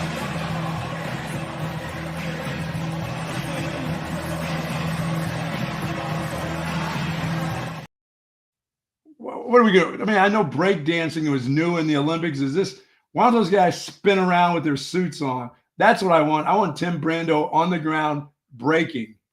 You want him breaking like Ray Gun from the Olympics? Yeah, that we got to see that. Brando has to do that for us at Camp Randall sometime. Okay. You don't have to dance. It's not necessary for the guys in the booth to dance. You can clap, do something rhythmic, at least so it looks like it's to the music, Well, let's jump around, and everyone's jumping in the stands. You got to be doing something, right? You can't just stand and clap. You can't stand around. You got to jump around. Do us a favor. Just get on your cell phones and talk to your guy or something. How about Devin Gardner? It looked like he said no to Tim Brando because he was worried. Yeah, I know what you're trying to do. You're trying to get me to turn around. You're trying to get me to back up on that thing. He said, no, I'm not having that. Yeah, I'm not going to be dry humped like your old partner, guy.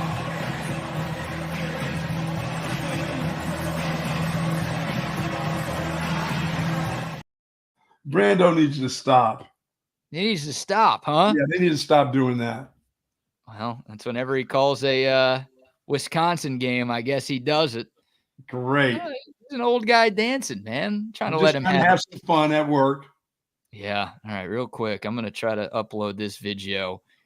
And I took the sound off so we can talk in the background while this is playing.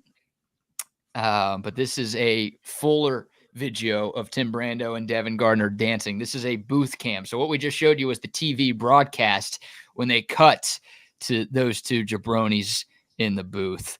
But we've got some guy who was in the press box with them on Saturday night who took a longer video of these two guys dancing. And Tim Brando himself actually tweeted this one out. He's proud of himself that he still got it, even though he's been calling games forever, even though he's getting up there in age, he still feels like he can have a good time dancing. So here's Brando and Devin Gardner getting after it during jump around this past weekend. Wow. Gardner's into it. He wants to get down. He does want to spin on that suit coat. Yeah, look at him. He's actually jumping around. Brando's doing, what is that, the Carlton? He is, yeah, look at him. He's got the feet shuffling. Look at Brando moving. He's got his sneakers on. He's not really jumping around, but he's doing some dancing over there. Brando's like, yeah, I'm not going to hump you, dude. Don't back that ass up on me. Back that ass up over here. Now he's doing the stanky leg at the end. I mean, come on. I think Brando said, hey, do me a favor, back that ass up over here and see what you get. See what you get from me, because my other partner enjoyed it. Yeah, I put my hands on his back and I pulled him close. Little Brokeback broadcasters. Yeah, that's it. No more. That's it, Brando. You're done.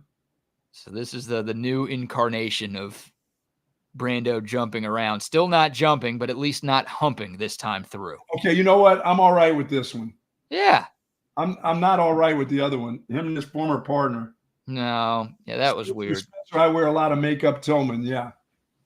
Yeah, Spencer Tillman's an interesting cat. But there you go. I figured since you brought it up, we had to show the new version of Brando in the booth. I like the old version better. Yeah, I mean, we'll show it one more time because I like the old version. Yeah.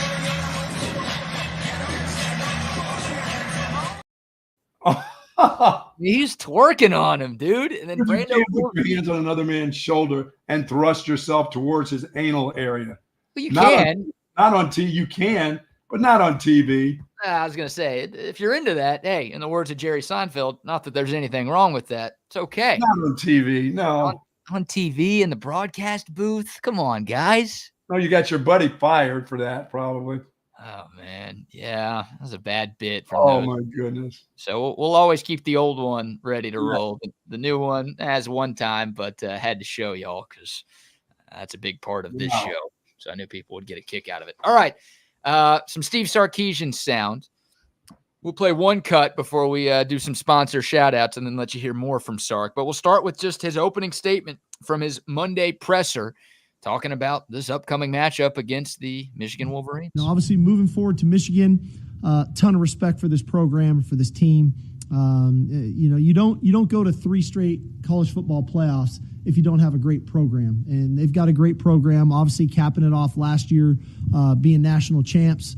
I think about some things about this team. They're 41-3 in their last 44 games. They've won 16 games in a row. They've won 23 straight home games. So these guys know how to win. You can see it in their style of play. They play with a great deal of confidence. They believe in one another. So it's a heck of a challenge for our team. But this is why you come to Texas, is to play in games like this. And to think this is the first time in the history of college football that Texas is going to play Michigan in the regular season is pretty awesome and pretty humbling to be part of that. And so we're definitely looking forward to the opportunity. Yeah, I mean that's incredible. All these years they've never played. This is such a cool thing for college football, because when you look at the numbers of wins and the history of college football, these two teams are in the top 5 when you mention it. Period. Yeah. But they've never had a chance to play. So for those that are going to this game, I mean, history, you're going to go see a part of history. It's got to be an awful lot of fun. And for his football team, I mean, those kids have to be excited, because no matter if they're in the state of Texas, they've seen that Michigan helmet. They've all grown up. Somebody's had that Michigan helmet at some time in their face, or they've seen it, or they've heard about Michigan football. So this is a great opportunity for kids for Texas to go to Ann Arbor, Michigan, and play against Texas, and for the fans to make this trip. Absolutely. Yeah, putting my fan cap to the side, right? Obviously, I went to Texas. I'm a huge Longhorn fan. I've been covering the team for a long time. Taking all of that out, matchups like this are so good for college football. Whenever you get blue blood type of programs sharing the same field at the same time, this is what makes college football so great. So credit to both of these teams for being willing to schedule a game like this. That's true. There are a lot of teams that won't schedule anybody good in non-conference play, right? They'll schedule a bunch of cupcakes and, we got enough good games in our league. We don't need to go. No, credit to both of these teams for being willing to do this. And yeah, this is so good. These iconic brands, two of the winningest programs in the history of the sport, two giant, passionate fan bases. The fact that they'll all be sharing the same place this Saturday is really, really good for the sport. And I wish we had more games like this. Yeah, I'll take one a year out of this group. I don't need Texas to play a blue blood every week, but like I hope they keep playing games like this. Like, for sure, give me one of those in the out of conference. Give me like one. I want every blue blood to play a blue blood every single year. Like that, Sure. to me, that should almost be required to get big brands like this squaring off against other big brands in non-conference play. I would agree. Give your fans. I mean, they pay the ticket too. Yeah. They need to see games like this too. And your program needs games like this. Your players want it. Sure. Dude, your players, if you ask the players, they want somebody good every week. That's just the way players are. The coaches are the ones just going, no way. And speaking of what your players want, how did this football team come out injury-wise in a game like that, a hot game on Saturday? They destroyed Colorado State, but it looks like everybody came out pretty healthy. Nobody even asked Sark about injuries yesterday. Really? Yeah. I mean, look, the only guy that got hurt was Jaden Blue, and Sark told us after the game that it was cramps. Nice. So nobody else got hurt. I'll knock on wood that this team could stay healthy throughout the week of practice. Incredible. But yeah, Texas stayed healthy on Saturday, which there were a lot of great things about 52-0, but that might be the best thing is that they are. You come out of game one and nobody's got an ankle, nobody twisted an ankle, nobody's limped up. That is good stuff to hear right there. Yeah, absolutely. As I said, Jaden Blue at that time should have been over there having a Gatorade anyway. Right. Yeah, Texas had a big enough lead. Look, I'm sure if Texas needed Jaden Blue to come back into the game last week, he would have played. Yeah, he would have played. But hey, let's end it. Maybe we should have ended it before this even happened. But all right, yeah, you just had a cramp. We're up 38-0 midway through the third quarter. We can go ahead and give Jarrett Gibson a few more carries, and we can give, Colin Page. Those were incredible. Incredibly important carries that Gibson got in that football game. Sure, those were good runs. He took some hits, along to go with those runs that he had. Some of them were kind of clean and through, but he had to lower his shoulder and have a lot of really good contact in his time in there, which was good to see too. And boy, he's got some power behind him. He has nice body lean. When he makes contact, he's going forward. I didn't see him get knocked sideways. Most of his things were dead downhill. That's why I was thinking they're gonna change up some of the runs this week where they're not going sideways. I think Sark understands we can't get going east to west against Michigan. They'll run you down. They'll push you out of bounds. You won't have momentum to get those 2 and 3 yard runs that I was talking about. So I expect to see some counteraction, but I expect to see some downhill running.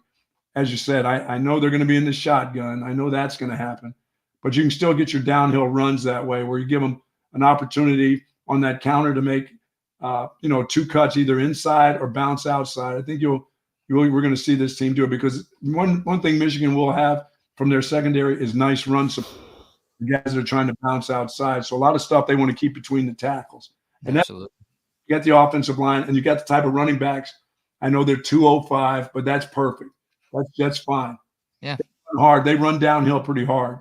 Yeah, I thought Jarrett Gibson ran hard. He didn't look scared at all in his first collegiate game. Let's actually let you hear from Sark. This is from the post game on Saturday, but we didn't play this yesterday. Sark was asked about Jarrett Gibson, who actually led Texas in rushing on Saturday, 10 carries for 67 yards and a touchdown. Here's Sark talking about his freshman tailback. I joked with him. I said, a year ago, C.J. Baxter was a true freshman. He started for us. So the fact that you get to play that's why we brought you here. And so I thought he got his footing there. He ran hard. He ran physical. I think he's going to find his niche in some of the more of those short yardage things and have a little bit of better feel. Sometimes in high school you can just run the guy over every time, and this level they'll knock you back if they get a square hit on you. So he'll learn that.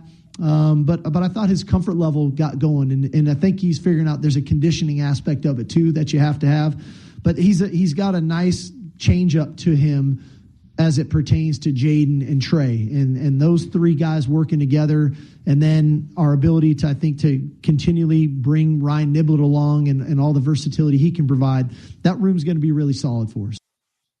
Yeah, he does. He's got a little explosiveness to him. So it's just getting more comfortable with the running scheme, what the schemes are, what you expect to see in front of you, and what happens when it's not there. What do you do? Okay, when that plan, as that plan changes, what are you going to do? You're going to refocus. This is the cut I'm going to make. how you gonna determine which cuts you have to make. I mean, he'll get it, and that was a good baptism for him on Saturday.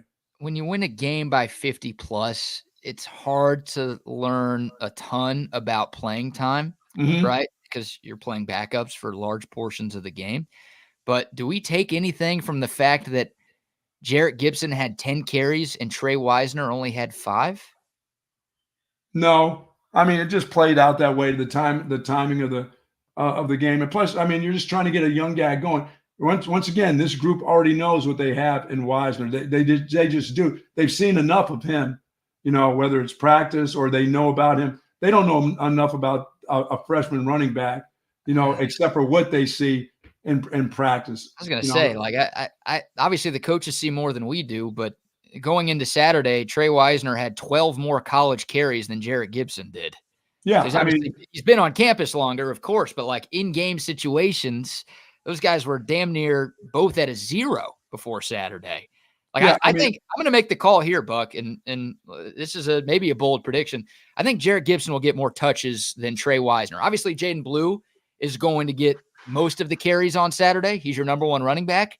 But I think Jarrett Gibson gets the second most carries. I think he's the first running back off the bench for Texas at Michigan this weekend. I think he looked better to me than Trey Wisner, and I think it's just more natural for him than Trey Wisner.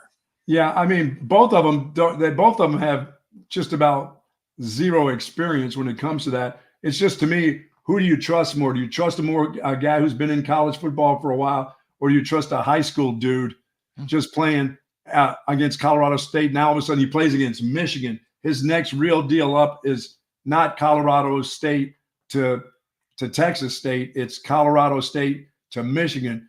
Do you trust him, or you look at Wisner and say, I know, I've been around him, I understand him a little bit better. I don't know if that's going to happen that way. I think it's going to build towards that way as the season goes on, BK, but I don't know if it happens in game 2. I think they still Trey Wisner. I don't think they're going to – it's not like Trey Wisner is going to get a bunch of carries. Jaden Blue, they're going to wear him out this week, by the way. This game, he will get worn out. I mean, when he's in there in the third and fourth quarter, they're going to be – I mean, he may get 3 carries in a row. He may get 8 series in a row where nobody else gets in. If he looks at the running back coach and says, I'm still good to go, then he's going to be the guy going in there. He's going to have to be the one who says, I need to come out for a series, or I need to come out for a play. Because you, as a running back, this is where you want everybody to see you go against these guys right here. You're not telling coach, I'm a little bit tired right now. I know I got hit pretty hard. No, all you're telling coach is I'm ready to go. So Sark's not – that kid's – those guys aren't – he's not – Jaden Blue's not getting any blows this week, guys. This is full bore, lots of snaps for him. I don't know who the next guy who comes in, but they're only going to really trust in one guy, and that's their starter. And that'll be at a lot of positions right here, except for the wide receiver room, I believe. Other than that, those guys on the offensive line, there ain't going to be any rotation of any guys here coming up. No. There won't be another extra guy to give a guy a respite unless he gets his ankle twisted or something. I'd love to be up by 21 with 5 minutes left, and maybe you can rotate some guys. Yeah, that would be great. I mean, if you're up by 10 and you're in the third quarter, if somebody needs a blow, they may be able to get a blow for a snap. I'm not talking about for a series. I'm not talking about we're going down. Now you got another first down and they stay in the game. Oh, no, hell no. You get them out of there and get your best players in there. That 10's not enough, you know. But I don't know how the running back rotation will go. I don't know if they all of a sudden trust this kid after one game against Colorado State to be the next guy in versus Michigan. We mentioned that Jarrett Gibson led the team in rushing. Jaden Blue did lead the team in carries with 11. I feel like he's probably going to double that this Saturday. Oh, I believe so. Yeah. I don't see that. Yeah. I don't know if Jaden Blue is the type of bell cow you want to give 25 to 30 carries to every single Saturday. But in a game like this, against a defense like this, you need your starter. And that's the guy you trust. He's the best. He's the most experienced. Like that's got to be the guy who carries your run game. Yeah, those little swing screens to me count. I mean, I know they count them as passes. I count them as toss sweep. Sure. When he gets to the outside, when they just flip the ball over to him immediately. No drops. I mean, Jaden Blue's clearly a weapon in the passing game, and he did have 3 catches on Saturday, which was great. But he also had 2 drops. That one drop was I mean, that ball was thrown pretty well right to where you had to. It led him out there with a little bit of momentum. He just flat out dropped that ball. Yeah, The one person drop. I saw on the swing screen, I'm like, you just can't. It's just you, and there's going to be one-on-one right there. You can't be looking up at that guy. You got to make that catch first, and then figure out what you're going to do after that catch. But yeah, that looked like he used his feet there to try to catch that ball in that one pass. So I hope that's not a problem. He didn't have that problem last year. He came out of the backfield and caught balls, some one-on-one option routes, not just swing screens, but where he had to make, had to do some route running. So I don't know. That's just, hey, it happens. Better not happen again. Yeah, that's the thing. Like, I can't sit here and rave about your receiving ability if you're going to drop 2 passes a game, which he won't. Like you said, I mean, Jaden Blue's pretty sure-handed for a tailback, and that's going to be a big part of this Longhorn offense all season. Yes, it will be. But, yeah, I think it's a big Jaden Blue game on Saturday, and hopefully Texas can get enough push up front to where their run game can be effective. That's why I said enjoy your 3. If a guy's longest run in this football game is 7 yards, be excited about it. Oh, no, you need more than like a 7-yard longest carry. You need one. That doesn't mean run. if you carry the ball 20-some times and you're still getting 4 at a clip, you're not going to have any problems with that.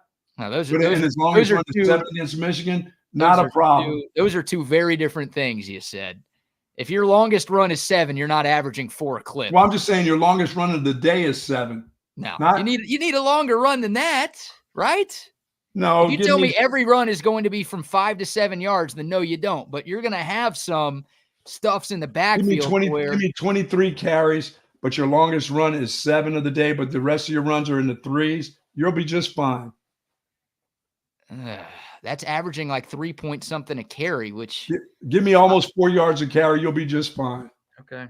I want a little bit more than that, but Maybe you're right. Maybe they'll be just fine. If they can get enough in the passing game, they can probably live with that. But if that kid's rushing for 4 yards a clip on the day with 20-some carries, that means your team is winning by 3 to 7 points. You're winning by a field goal or a touchdown. You'll take that over Michigan. Give me 4.3. I don't want 3.7 or 3.8. Give me 4.3. Oh. Give me on the right side of 4, please. Okay. All right, if you're on the right side of 4, then you're probably going to win the game. Yeah. But you're still not winning by 2 touchdowns. But in the passing game, this team can really do some things against, I believe, this Michigan defense. But once again, you got to make them feel like it's off balance. And Sark does a great job of that. He's still going to run the ball. He's not going to just say no to the run, even if he's successful in the passing game. And that's, to me, is what I thought this team may look like a little bit this year. With all these great receivers, you're going to see a lot of passes. Yeah. But Sark is pretty balanced when he runs his offense. So we'll see. But you'll notice some different. If you're getting stuffed and only getting 2 yards every time you go up there and run, I don't care what the down and distance is, that ball is going to be in the air. Yeah, it's going to be in your star's hand, and your stars are at the wide receiver position. So you'll see that ball getting to them a lot. I'm with you. All right, we're a bit behind on reads. We'll get back into Texas, Michigan. We've got more sound from Steve Sarkeesian, but before we dive back in, let's give a few more sponsor shout-outs. Shout-outs for sure. Now we've done how about our good friends over at Texas Orthopedic? You talked to Dr. Danny yesterday. Yeah. I saw his text messaging talking about my Boston College Eagles. But I love Texas Orthopedics, folks. If you're seeking specialized patient-focused orthopedic care, contact the experts at Texas Orthopedics for sure. Their physicians offer comprehensive surgical and non-surgical orthopedic care for children and adults, sports medicine, spinal care, joint replacement, rheumatology, trauma care. Of course, Dr. Christopher Danny and Dr. Christopher Stockton. They are both dedicated orthopedic surgeons there, and their goal is to get you right back into good health and the great quality of life you deserve. Folks, Texas Orthopedics is the largest independent orthopedic practice in the state of Texas. For more information, go to txortho.com. Yes, sir. Now a word from our great friends at Covert Bee Cave. You see Covert everywhere. That personal level of just feeling like it's a personal family interaction. The customer service, it's impeccable. It's unlike anything I've ever experienced buying a car. Over the 30 years that I've been buying cars from them, I feel like I know them and they know me. Covert's done an amazing job of making me feel valued. If you purchase a vehicle and you want to feel like you're part of a family, join the Covert family. Come and experience it for yourself. Covert, born and raised in Austin. Saw Dan and his lovely wife Hayden yesterday. Nice. Out and about, getting some juice over at a place called Juiced Up, where I see Derek Johnson a lot. And Dan, very excited about last Friday. He said, boy, you heard that our little meet and greet was fantastic. And once again, thanks to them, and thanks to Via 313. Love that pizza. And Smoky Mo's. Love those desserts. Don't forget about Smoky Mo's, Buck. And Smoky, oh my goodness, nothing was left over. You didn't get any smoke. Generally, there's a couple Smoky Mo's. Nothing left over, you people. Yeah, I think all that was left was, Smoky Mo's brings their barbecue sandwiches, and they have those little individual canisters of like pickles and onions. That's all that was left around the place? That's all that was left. Wow. You people went to town last Friday. We're going to have to order more pizza the way things are going, which is a good thing. It's a great thing. Yep. No covert lunch this Friday, but no. We'll be back next Friday. It's Fridays before every home game. We'll have a different lifetime Longhorn hanging out with us, talking football and eating some great food from our friends at Via 313 and Smoky Mo's Barbecue. Yes. Shout out to the coverts. Also, some love to our friends at Passes. Passes is a content creator company that the Texas One Fund has partnered with. 40 of the top UT athletes are on Passes, including guys like Quinn Ewers and Anthony Hill and CJ Baxter and Ryan Wingo. But it's not just football. It's volleyball. It's basketball. It's softball. It's baseball. It's everything. They're on Passes, and Passes allows you to get closer to the game than ever before. Your favorite UT athletes are posting all sorts of behind-the-scenes content, memorabilia. You can even DM with your favorite Texas Longhorns, all at passes.com. So sign up, make an account, passes.com. That's the website. And once again, this thing is revolutionizing the way NIL is done, and it's allowing you, the fan, to get closer to your favorite Texas athletes than ever before. Once again, passes.com is the website. Big shout out to our good friends over at Austin Duck Adventures. We're still on the Duck boats. If you're seeing us down there on 6th Street, 5th Street on the lake, we still got our mugs there, and Austin Duck Adventures welcomes you. Of course, now if you got people coming from out of town, coming into town and want to know about Austin, Texas, no better way to go down there to the Civic Center down there and get on the Duck boat, where you'll see our mugs right on the side of the Duck boat, unless somebody has put the graffiti black magic marker that Duck boat Paul likes to put on. If he hears you say anything bad about him, about cheating, Texas cheaters, he then pulls out his black magic marker and does something really close to your face with that marker. I don't like it. I told him, don't do it anymore. What does he do? He puts a symbol right near where your mouth is on there. So I try not to say, I say, Doug, I say, Paul, don't do that. He says, no, that's not him. He said, that's the bums down there doing that. A symbol. I said, well, why are they picking on BK? What kind of symbol? Well, like an emoji, like a Jewish star? Like, what are we talking? It looks like a cactus with two little round cactuses down below it. It's like a spaceship. Like, because I hate space? I don't know. You're making fun of me for thinking some space. Kind of phallic symbol. Some kind of phallic symbol. He said, that they're riding close to your face. Oh, it's a Johnson. It's Johnson & Johnson products. Oh, they're drawing a giant black schlong next to my face. That's what you're saying. The black magic mark. Those people, I'll tell them, get them off the streets. Those people, huh? Absolutely. All right. I'm just trying to follow, making sure I knew what you were talking about. Yes, that's what's going on. Okay. I think Paul encourages that when you say something. If you say something, he'll encourage that to his people that are hanging near there. But love the Duck boats, man. Love the tour. AustinDuckAdventures.com. Weather's starting to cool down. This is the perfect time. Absolutely. To buy your tickets. Bringing your friends into town for these games. Absolutely. All right. One more from Steve Sarkeesian here, Buck. We've been spending a lot of time this morning talking about the Michigan defense. Well, the head coach was asked about the Michigan defense during his presser yesterday. First of all, I have a great deal of respect for Wink Martindale, their defensive coordinator. He and I worked together way back in 2004 with the Oakland Raiders. And he's a great defensive mind. He's very creative.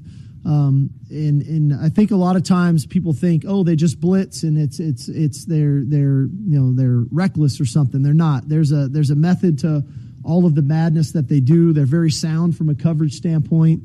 They're really good defensive front with some elite players on the defensive front, but also some elite players in the back end too. And so when you you put together scheme with great players, and then they play with a great deal of confidence because of who they've been over the years, that's the challenge, And so, you just start thinking about all the great defenses that have ever come along the way. Again, they got good schemes, they got good coaches, they got pride in that defensive style, but yet they've got some elite players. They got first-round draft picks on that defense too. So it's a heck of a challenge for us. Yeah, Wink Martindale likes to blitz a lot when he was in the NFL, but right now they have elite players. They feel like they can beat. They're going to have at least two guys they feel in that defensive line that can outplay your guys on the offensive line. They don't have to bring a lot of people. They think that they can put enough pressure on you with those up front guys, and they're really good in the secondary. And their linebackers have been good, but what they believe in is that defensive front. That's what they believe in. They don't have to do a lot of blitzing. This isn't like the NFL for him. That guy has players. He has elite players on the defensive line. So they feel like they can pressure you out of some of their base defenses because your guys can't hold up to it. So that's why you have to be pretty effective in the run game too. You have to make them think two ways and not just one way. That just because you've got an offensive minded guy like Sark that you can throw and put them in bad situations.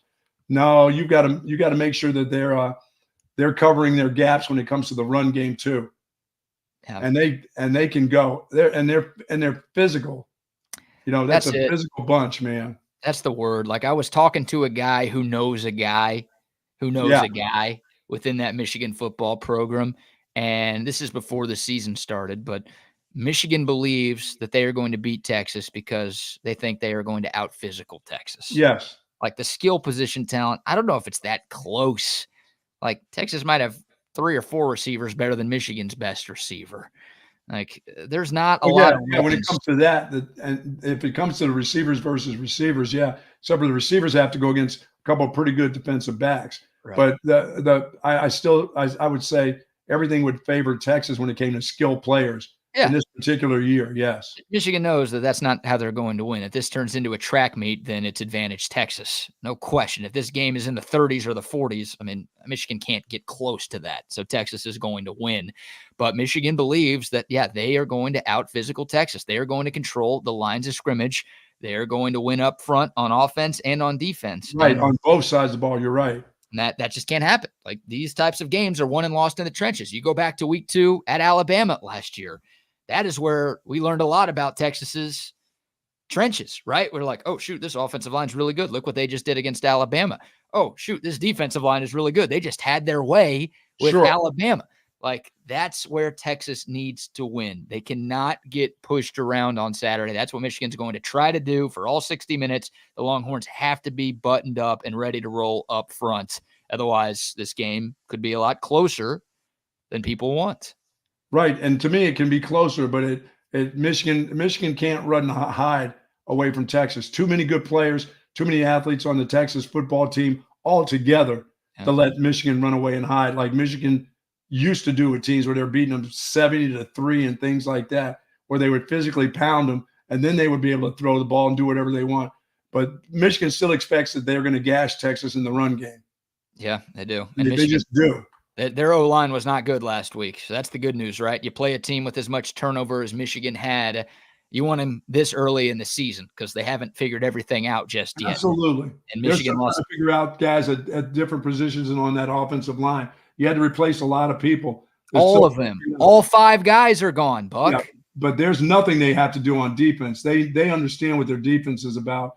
You got to figure out their defense. Well, that's the good news for Texas is like they've got one of the best offensive lines. They've got one of the most experienced offensive lines. Like they should be up for this challenge. Yes, Michigan might have the very best defensive line in the country. Well, guess what? Texas might have the very best offensive line. They're in the top 3. Like this is not a game where Texas should get pushed around. Yeah, Michigan's going to win on some snaps. Of course they are. Yes. But Texas absolutely should be able to hold their own. They should be able to get some push in the run game. They should be able to give Quinn Ewers enough time to make some stuff happen down the field. Like this is not a matchup that should heavily – this is Michigan's strength of their team. The best thing that they have is their defensive line right now. Well, you could argue that Texas's strength of its team is the offensive line. Yeah, and that's why Michigan, I will say, won't take a lot of chances with all this Wink Martindale blitz stuff that he did in the NFL. Because if he gets caught one-on-one with some pretty good receivers, that can hurt them. They don't want to get hurt at home. They don't want guys getting behind that defense, that secondary at home. They know that's bad mojo because they believe that Texas will not be able to run against them.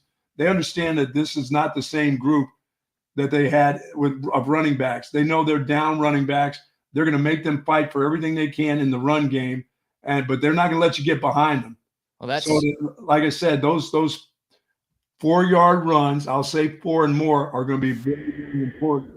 And you can't give up and say, okay, that's all we got was 4 on this. Let's throw the ball the next 2 downs. No, you got to go after them again in the run.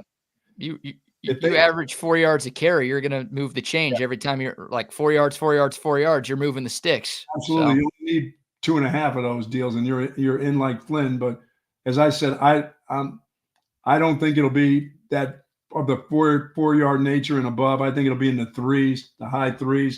You don't want to hear 3.8, but I think I'll feel pretty good about that 3.5 or whatever, because I think part of the run game is still the little swing screens out to the running backs that they do. Yeah. Be careful of your quick screens out to your wide receivers against this Michigan team. They will take some chances, brother. Sure. Well, going back to your point about I'll do it. Going back to your point about Wink Martindale and the blitzing, like when Michigan rushes 4, they can't get pressure. That can't happen. If they're allowed to drop 7, if they're allowed to drop 7 to cover these great Texas receivers, that's a problem. So you want Texas to do a great job. Whenever Michigan only rushes 4, you need Texas to hold the fort and get the ball down the field. Yeah, so Wink Martindale's like, shit, I can't get pressure without bringing extra rushers.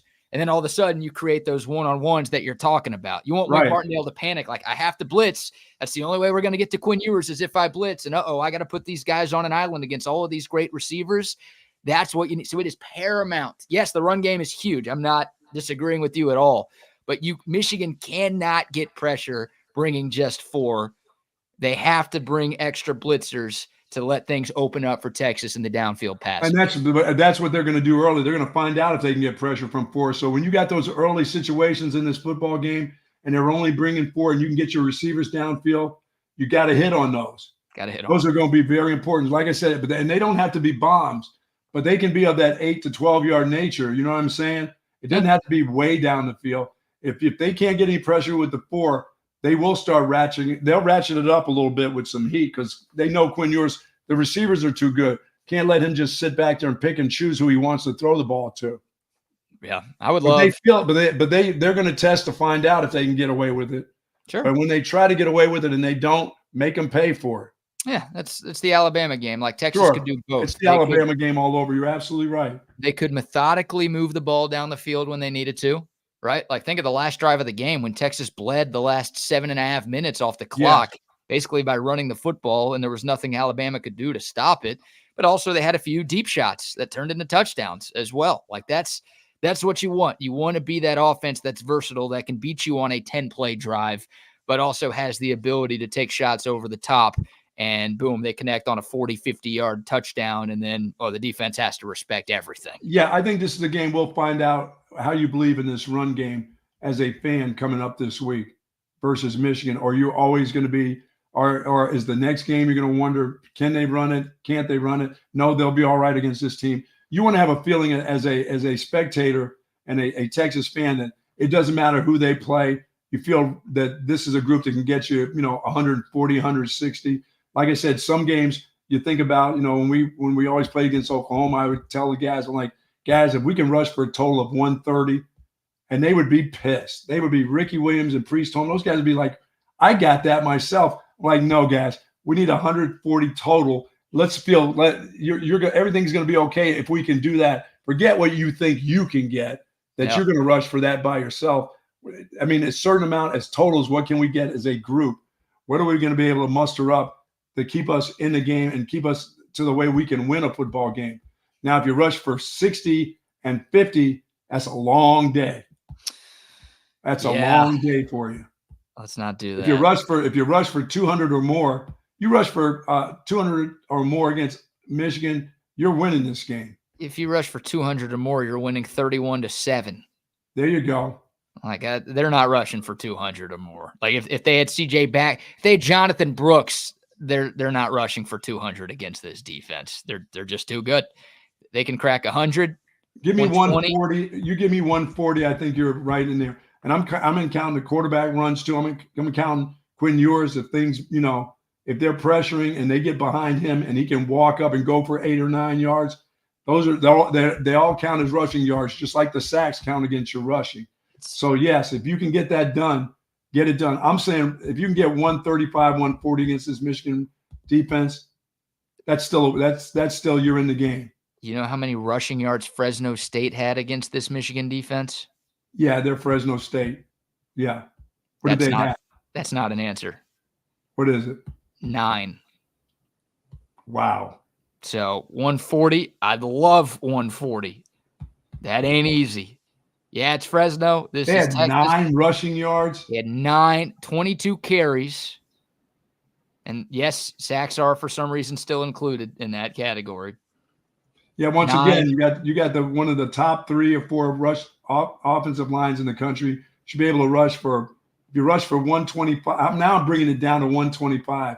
No, I need to have to feel good. I need to have 130 yards against this Michigan defense running the ball. All right. Yeah. Once again, I hope you're right, but that's what you're going up against. This was one of the best run defenses in college football last year, and they started off this year with about as good of a showing as you could. 9 rushing yards on 22 carries. That's who the hell did they play against? You've been hyping up Fresno State. Florida State. Who are they playing? Florida State in game 1? Hey, you've been saying Fresno State's a good team. You've been telling us all week that that's a good team that Michigan beat, and now it's a good defensive team. Fresno State's liable to win the Mountain West. Good, yeah, great. I don't know.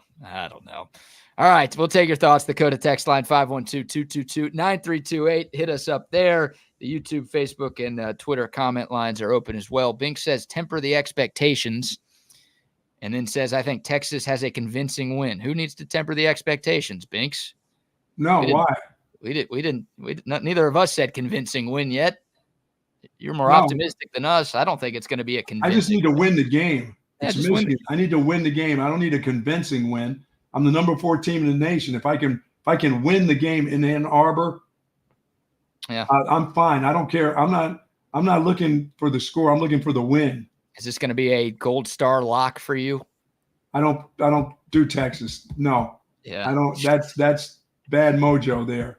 You and I have lost too much money betting on the Longhorns over. No, I don't. I won't do that. I won't do that to the fans. I won't do that to me. I'm very interested into seeing how they handle business on the road in game 2 without their 2 starting, without their running backs. They've got. I don't know about the convincing. I don't know about the blowouts and stuff.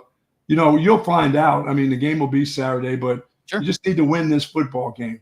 It's early in the football season as we're looking at teams and people talking about how, oh man, it's a long season. Well, it is a long season, but your game number 2 is about as important a game that you're going to play in the entire season in the second week. So you win this game, like I'm not saying put it in Sharpie that Texas makes the playoff, but you're feeling really good about your chances to make the college football playoff if you get this win on Saturday.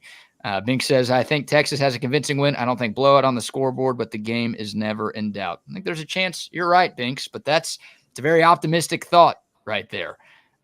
Those are high expectations if you think the game is never in doubt on the road at Michigan. Once again, Michigan will get better than they were last week also in game 2. You're hoping they don't, but if Texas is better in week 2 than week 1, then I don't know if it's going to matter what Michigan does on Saturday. No, it won't matter. I just think Texas just has as good as that secondary is at Michigan. I just think there's too much in the passing game with Quinn Ewers for this group. I'm not quite sure about the run game, and this will be the telltale week for me for the entire season, even including Georgia's defense, about what this running game is going to look like. Is it going to be a running game that's going to have, 300-yard rushing games here and there, or is it a group that, once again, BK, you and I are going to be hoping for 130 total, no matter who they play? They need to have one, because it's just going to be such a passing offense. It's going to be tough to stop. You can be. I don't know what balance means. Balance is winning the football game to me. Win the game. I don't care. Like you said, you run it 40 times, you throw it 40 times, whatever you got to do to get a huge road win against a top 10 team. You also got to stop their run. Yeah, that's it. They think they can out physical Texas, and Texas can't let that happen. Like, Texas is built the right way for a game like this. That's what Steve Sarkeesian has done a great job of doing. He's done a great job of just about everything at Texas, but he has built this roster from the line of scrimmage back. You've got the offensive and defensive lines, you think, to hang with any team in the country. Now go out and prove it. All right? Yeah, I think, but once again, I think this is a coaching game where if it's 3 points, you got to kick a field goal from the 40 instead of saying, oh, we're in that, I hate to hear that no man's land deal. Oh, they needed to go. No, go ahead and take your 3. You're at the 40-yard line? Hey, you got the best kicker in football. Hey, don't you have the best kicker in the SEC? Yeah. I mean, look, if it's right before the half, I don't like – if it's 4th and 2 from the 40, maybe you go for that versus a 58-yard field goal. Yeah, I don't want any 58. He doesn't need to try. If it's 4th and 2 from the 25, then maybe you take the points. Yeah, I mean, the short field goals, the 43-yarders, the 44-yarders, take the points. Yeah, I'm with you. You don't have to prove anything to me and saying, oh, no, we had plenty of timeouts left. We just need to get the 2 yards. No, I'll take the points. Take the points. Yep. Use your kicker as a weapon. Look, he's a weapon. He's the redhead weapon. He's the red zone weapon, right? No, not the red zone weapon. We don't want him in the red zone. We're just praising Texas for going 7-7 with 7 touchdowns in the red zone. I don't want to see the kicker in the red zone unless he's kicking extra points. This is a game that we are going to come back on Monday and say he should have kicked. There's going to be some times where this is that kind of tight ball game where you'll say should have, would have, maybe if he'd have kicked the 3, no, he should have gone for it. Then this will be that kind of game, which means it's going to be a good game. Didn't we, was it the Houston game last year where Sark tried that random fake field goal?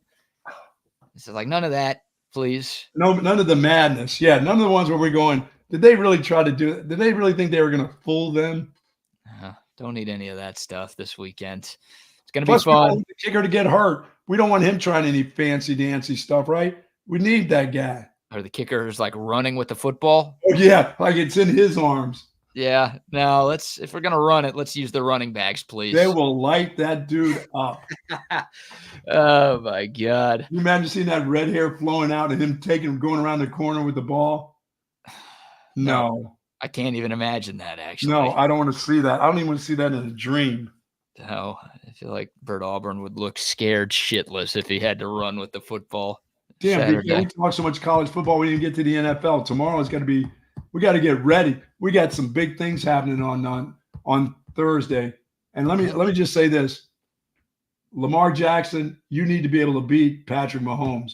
It won't be about anything else, but you got to beat that guy. You have to beat that dude. All your MVPs, your regular season MVPs don't mean dick. That's the thing. It's not going to matter if the Ravens beat the Chiefs on Thursday. Like, will it be an impressive win on the road against the back-to-back champs? Of course it will be. But Lamar Jackson has done everything he needs to do in the regular season. Yes. He just hasn't won in the playoffs. So, yeah, winning this game is great. Maybe it gives you confidence that you can beat the Chiefs in a potential playoff rematch. But you'll see them in the playoffs, and what do you do against them then? Exactly. Like this whole year for a lot of teams in the AFC is about, can you beat the Chiefs? The Ravens have been great. Couldn't beat the Chiefs. The Bengals, they got the Chiefs once, but couldn't beat the Chiefs. The Bills can't beat the Chiefs. The Texans, that might be their next step in their progression. Like, Can you beat the big boss? That is Patrick Mahomes and Kansas City. Not in the regular season. The Chiefs were a 3 seed last year. Would they lose 6 or 7 games in the regular season last year? Yes. Beating them in the regular year. It doesn't matter where they play in the playoffs. They can play. It doesn't matter where they play. You're right. That was the question last year. It's like, they've never played a road playoff game in the Mahomes-Reed era. Can they do? Yeah, they did it. Yeah, they did it twice. They won 2 road playoff games last year. Yeah, those dudes are three-peating. You're putting in the call, huh? Yeah, you've been saying it all offseason long. You're sticking with your call. Yeah, if they get off to a fast offensive start, which last year they didn't, if they're humming from the get-go, I still, I never thought that player Snead was such a great player for him in the secondary. I'm going to find out how much they missed that guy maybe this year. I always thought that he was a guy that was going to hold them back. he became a really, really good player back there, an all-pro. I just thought he was too big, and I didn't think he moved well enough to be a coverage guy. Proved me wrong. I want to see if they really miss him not being there for them this season. Yeah, L'Jarius Sneed now with the Tennessee Titans. Oh. But most of that Chiefs. Titans going to be a player? Titans be a player this year? No. I mean, they'll be average. Depends on Will Levis. But they lost Derrick Henry, who's been their offense for the last decade. Yeah, it's interesting. They don't have any weapons on the outside, really. They're kind of my question team. Are they, I mean, with Will Levis in his second year, are they a contender? Or are they just a team that every week can get beat by a touchdown, you know? They're not a contender. Like, could they be 500? Maybe, but I think I'd pick them fourth in the AFC South, right? Houston, Jacksonville, Indy, Tennessee. I think Indy's going to be better. If their quarterback stays healthy, they're going to be better than, you know, but can that dude stay healthy? That's a big if. They hit hard in the NFL. When that guy goes down, he takes off and runs with the ball, and somebody says, okay, let's just pop him. Even if he slides, let's take his helmet off, you know. Plenty of NFL talk the next couple of days as we get set for week 1 of the NFL season. Yeah, this past Sunday just didn't feel right without the NFL. It's like we love the college Saturdays and then the NFL Sundays, and not having an NFL Sunday hurt, but thankfully we won't have to worry about that anymore until February. That's all right. You get a chance to talk to the boys. I've got to run. Okay. Boys, be safe out there. You guys have a good one. BK, I'll see you in the morning, brother. All right, man. Be good. Later, Buck. A really good conversation y'all have about Wink Nightingale. Who? Wink Nightingale. Wink Martindale? Yeah, Wink Night. We call him Wink Nightingale on the Giants because his shit's always sleeping. I never heard that nickname before. I'm like, I know Wags knows this guy's name. What does he say? But yeah, he'll put you to sleep. Now that's the thing. So usually, right, if he can draw like a decent defense with his front four, he's going to get you there. But he likes to do this, what they call a mug presentation, where he'll bring in the Mike and the Willie right inside both A gaps. Sometimes he'll fire, sometimes he won't. His blitz rate on third down is like 50, or at least this is what it was with the Giants, 56% rate. It goes up. Giants were really good at getting off the field on third down for some reason. I don't know how they weren't able to turn that around, but Wink does really good stuff with very minimal toys, or if you will, right? That's the one thing about this. The Michigan Wolverines didn't return that many people on their roster, right? I think he can do without the biggest and best of the bunch. They still got some Big Ten candidates there on the front line, though. I was gonna say that defense is still loaded. Yeah, it's still formidable. Yeah. Only 5 starters back from that championship team on that side of the football, but you're talking about 2 of the best players in college football with Mason Graham and Will Johnson, and a couple of other dudes up front. So Graham was all conference last year too. So it's going to be tough. The Texas offense, Rodney, they've got to be buttoned up and ready to roll this weekend. Yeah, and I think they definitely will. It is going to be more on the defense because they're going to get pounded. They're going to get it coming right at them. And I will tell you guys, Wink Martindale. I mean, he did some really good things. Nightingale when he put you to sleep. He hosted Tic Tac Doe. Wink Martindale did some really good things. I got to tell you, he's a great game show host. Did y'all know that? Have you ever heard of Florence Nightingale? I know who that is. Okay.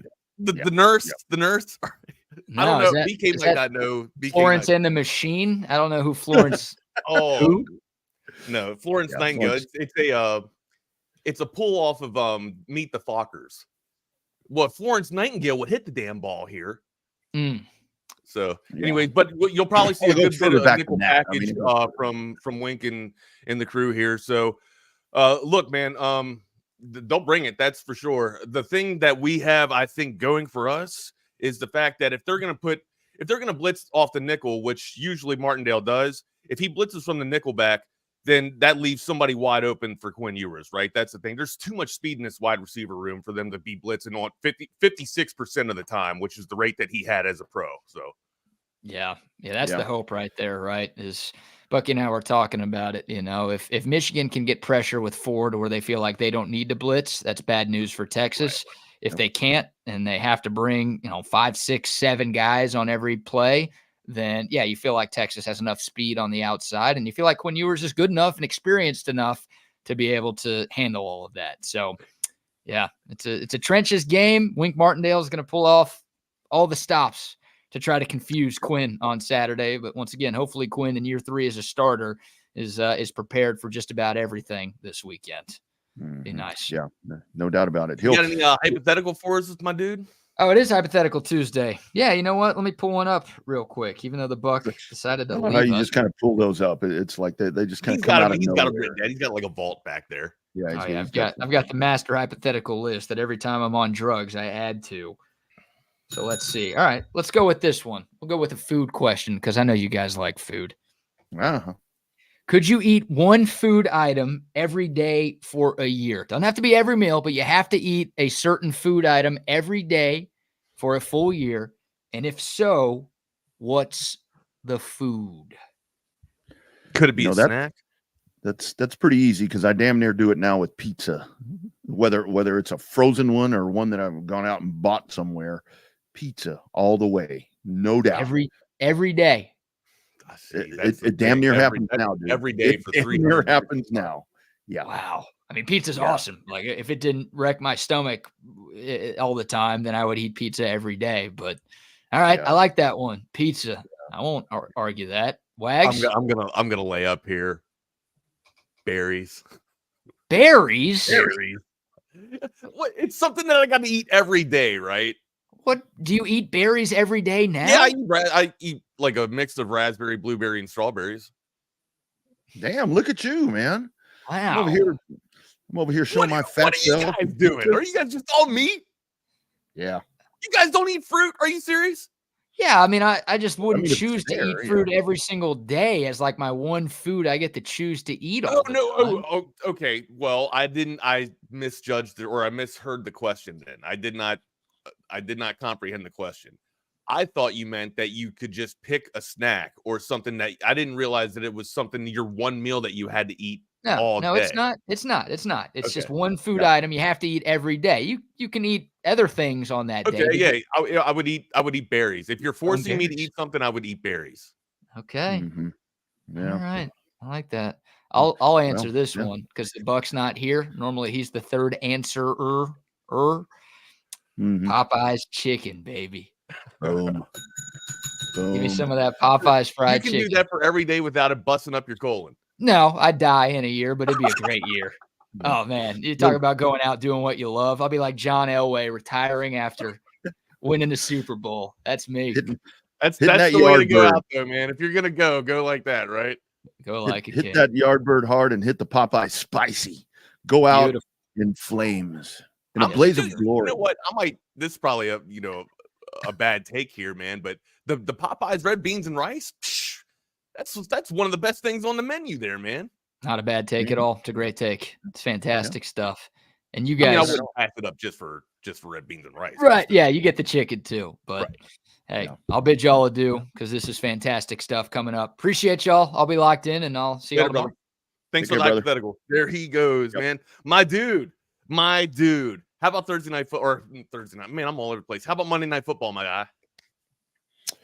Florida State, man. Florida State. It's like, I sit here, last year with everything that went on, you get down to the end, and it was. I mean, I legitimately felt bad for them because they had a really, really good case. But when you come out and you are shitting the bed the way that they are doing it, it's like, I mean, Mike Norvell, 0-2 for the third time in 5 seasons. Come on, man. That it's not just that either, man. It's the fact that you had some roster turnover, sure, but I mean you were still able to return some formidable pieces here. You didn't have that strong of a schedule. Hell, multiple national pundits had you at double-digit wins here and maybe sneaking into the playoff. This is bad. I mean, now we're questioning if he's going to keep his job or retain his job. What is the ultimate low here for Florida State? How many losses do you think that they can accumulate here? Wags, this looks like a 5-7 team to me, dude. It's bad. I mean, I really think that, there's just a lot that is not there. I mean, DJU coming in. It's just, we might lose to Memphis. They could lose to Memphis. I know. And it was like, I mean, I think even last night, you know, the Florida State followers were looking to bring the next guy in, you know, bring somebody else in, because they look punchless. Yeah, ukulele, it's just not working out. It's like, I'm not saying he's a bad quarterback, but he's not a great quarterback. He's just not. And look, it's on what his tight end, I think, had 5 drops. He was targeted 5 times, dropped all 5 passes. It wasn't bad. Some passes were atrocious last night. Some decisions were atrocious last night by DJ. But it's not good football, and it's not all on him. Okay, there's probably play call selection that I would question from time to time. But man, Rodney, this team is not good, and there is some tumultuous talk in Tallahassee right now. There are. I mean, there is, and I think what makes it worse is that Miami looks good. So I mean, that just kind of magnifies it all with all of that. And I mean, like Florida State and Clemson. I mean, I'm looking at these two teams, and it's like I think Clemson's going to have a better record, but that's not saying much. Florida State's just bad. Florida State still they might lose to Memphis, right? Memphis is kind of sneaky. They're a little scary. They might lose to SMU. They got to go to SMU. I kind of think SMU might win this. Based off of what I've seen the past 2 weeks. The past 2 weeks, based off what I've seen, I think SMU is going to win that. Okay, that's another loss, potentially 2 losses. That's another loss. You're at 1-4 if you beat Cal. Yeah, you're at 1-4 if you beat Cal. Maybe Clemson's going to beat you. Clemson will be. I mean, both programs are raveling right now, but I feel like Clemson is a little bit more stable than Florida State. All right, go to Duke. You're at Duke. You might sneak away a win there. You could potentially sneak away a win there, but that program was building under Elko, so you'd like to think that they still have a little bit of good turnover there, right? Yep. After that, you're taking a loss in Miami. You're getting boat raced. You're getting boat raced in that game, and that's going to be like the Mike Tyson, Leon Spinks, Larry Holmes, Sugar Ray Leonard knockout punch right there. You might not recover. You got North Carolina after that. That's a shitty little sandwich there, because on the other side of that you got Notre Dame at Notre Dame in South Bend. Yeah, and Charleston Southern. You're going to get a win there. There's some reprieve. Yeah, you'll get that one. Yeah, Mike Norvell will win that. They'll win that for Coach Norvell on his way out. They're going to win him that. Well, the Napier and Norvell Bowl will, for the retention of their jobs, or hell, they might just be sayonara, both coaches here. Napier might have a chance to retain it. They got to make a quarterback change, but we'll talk a little bit about that coming up on Saturday there. But they might beat Florida. They might not. That's literally a 50-50 toss them up in the air. That's bad news for Tallahassee. And seriously, how bad or how far have both of those programs fallen to where we're talking about Florida and Florida State and that game right there? And I didn't think Florida State would drop like this. Now look, it was a watered down ACC last year too. Let's not try and paint a picture that the ACC's a juggernaut. But come on, dude. Like, you're talking about a team that was kind of inching in lobbying to be into the playoff, right? And now here's a classic. We alluded to it, right? But you've had this awful. I mean, you had 5. You were returning 5 on offense, 5 on defense. We knew it was going to be a little bit stale. Okay, we knew it was going to be a tough. You lost some big a heavy hill to climb, right, or a big hill to climb. But yeah, brother, it is bad, dude. Yeah, I mean, you lost. I mean, you think for DJU, I mean, he lost a couple of. I mean, he didn't. Florida State lost a couple of big time receivers right there that would maybe help. But Norvell has worked the portal decently. I mean, he brought some guys in on defense, specifically the defensive line. But I mean, it's just. I love the comment right there from LB. I mean, Florida and Florida State, they're flat. I mean, it's like they look like really bad programs. And I say programs other than football team, because like we talked about Clemson yesterday, Wags, they're just trending in the wrong direction. And and that's the whole thing. You're setting yourself years behind. Well, see, I don't know why. I don't understand why Florida State's trending in the wrong direction. Though. That's the thing. Like we know the proof why Clemson's not winning. They're not embracing modern day football. But Norvell and like Jake points out too. Like he just signed an extension too. This should not be going down. This should not be happening. But yeah, do I think it's past him for him to get fired? No. Not in modern day football. I think nobody's nobody's safe unless you're like Saban or whatnot. I don't know.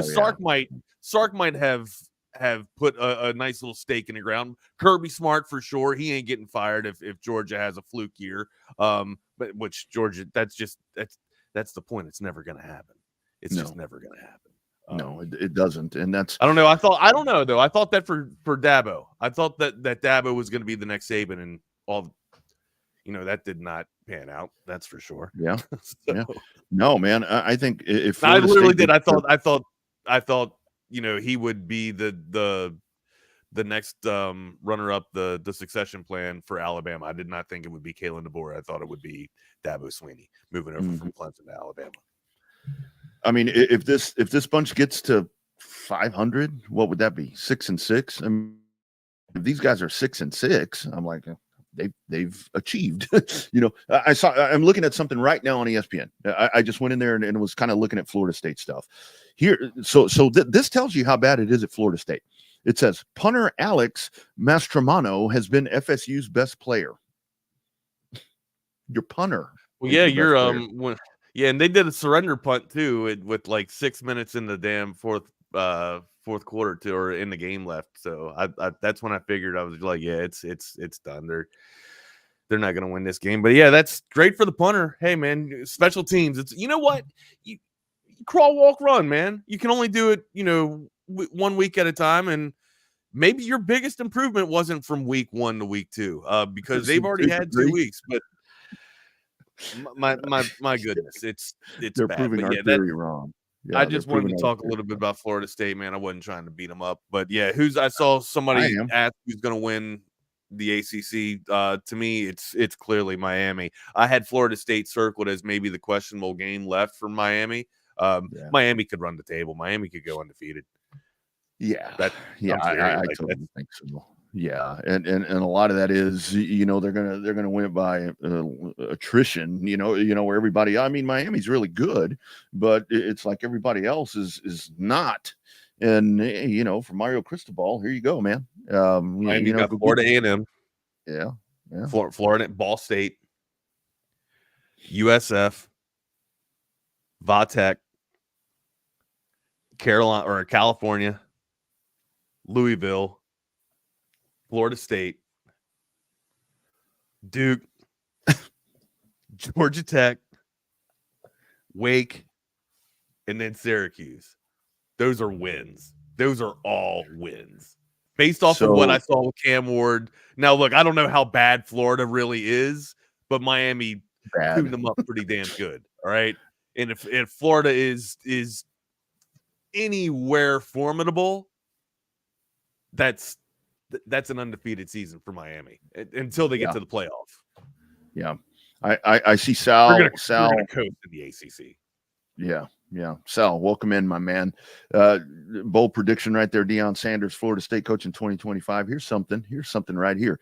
I was listening to Jimbo Fisher the other week on an interview. Again, guys, remember this is a big one right here. No way they go unless they go in 12, he thinks, but there's still a damn good chance there, Jake. What's up, Double R? Sorry, my guy. My bad. No, I was listening to Jimbo Fisher the other week. He's chomping at the bit, ready to come back to coaching again. Maybe bygones will be bygones, as BK used to say at the conclusion of his shows.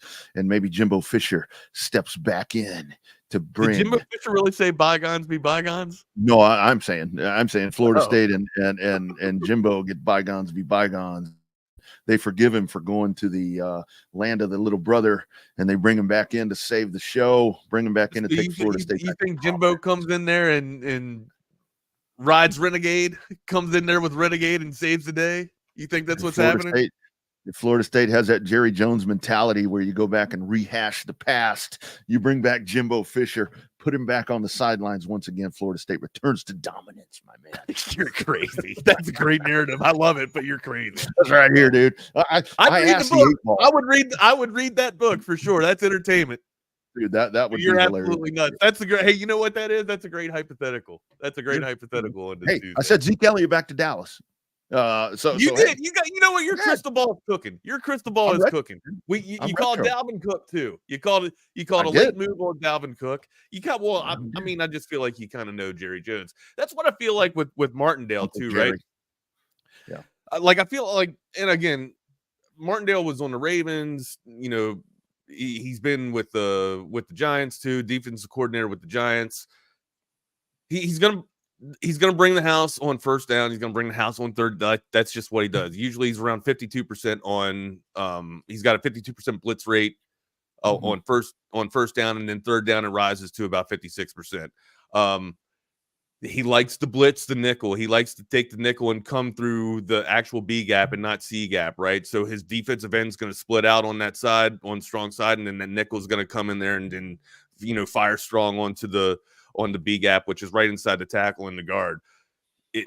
If the tackle gets full just a little bit with the, thinking that the defensive interior is going to twist and stunt, then he could follow the defensive end out. And then that's how that nickel back slips in there and kind of gets pressure. That's what they did against, Philadelphia. And it worked very well. Like, that's just what he does with teams that can fire the ball and have a good passing attack, which gives me a little bit of concern. But I don't think they'll be able to get to Quinn with just the base four. Like, they have to blitz.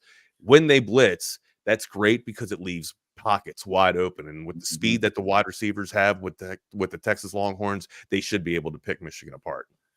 I agree. And, like we talked about yesterday, is the offensive game plan that we saw, this past Saturday at the stadium was very vanilla. I mean, as vanilla as you can find. I mean, they weren't going to show anything. The fact, whoa, kind of blipped out there for a minute. The fact that what we saw, I expect this is when we're going to see some of the kinks, because you're going to have it, because this is going to be a good defense coming at you. So I think I see more theatrics coming out of this offense this week. Well, and that's too, like that you say theatrics, and that's a great adjective, right? Or a great adjective there.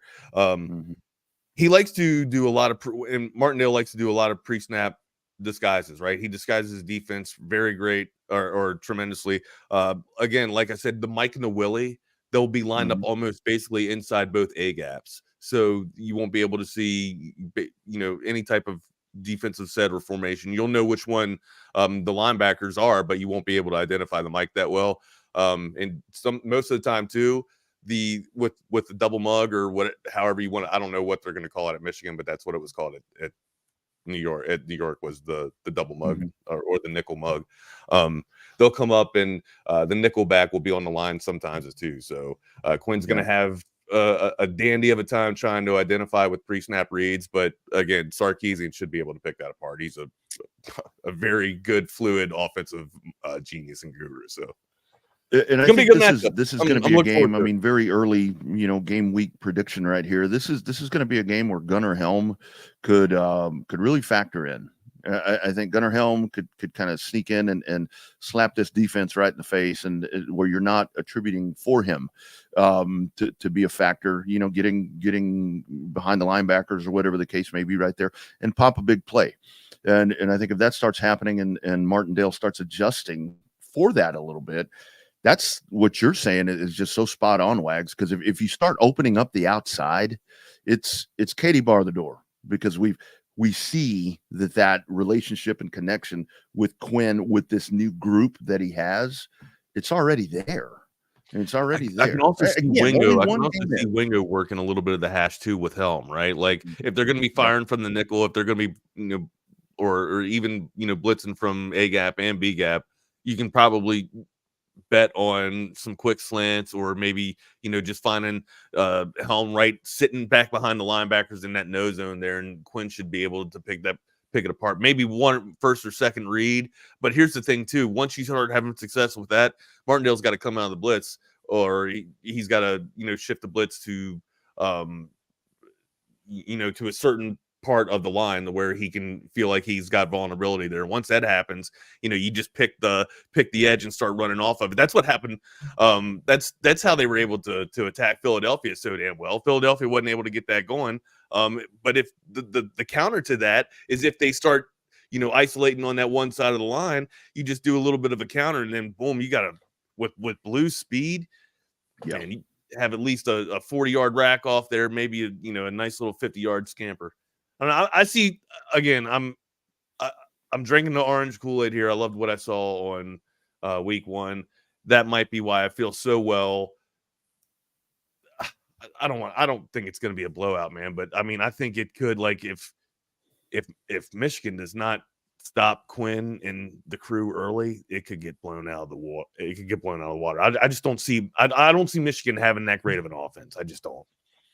We were doing a fantasy football draft last night that I was talking about yesterday on the program, and we, obviously Texas came up, and some of the folks that are in this group, they're not Texas fans, and they were telling me that I'm a little overconfident about going into this ball game, but I really do feel that like we were talking about yesterday, to where in game 1, what we saw out of the Horns, man, there's a lot of reason for optimism and confidence, because everything.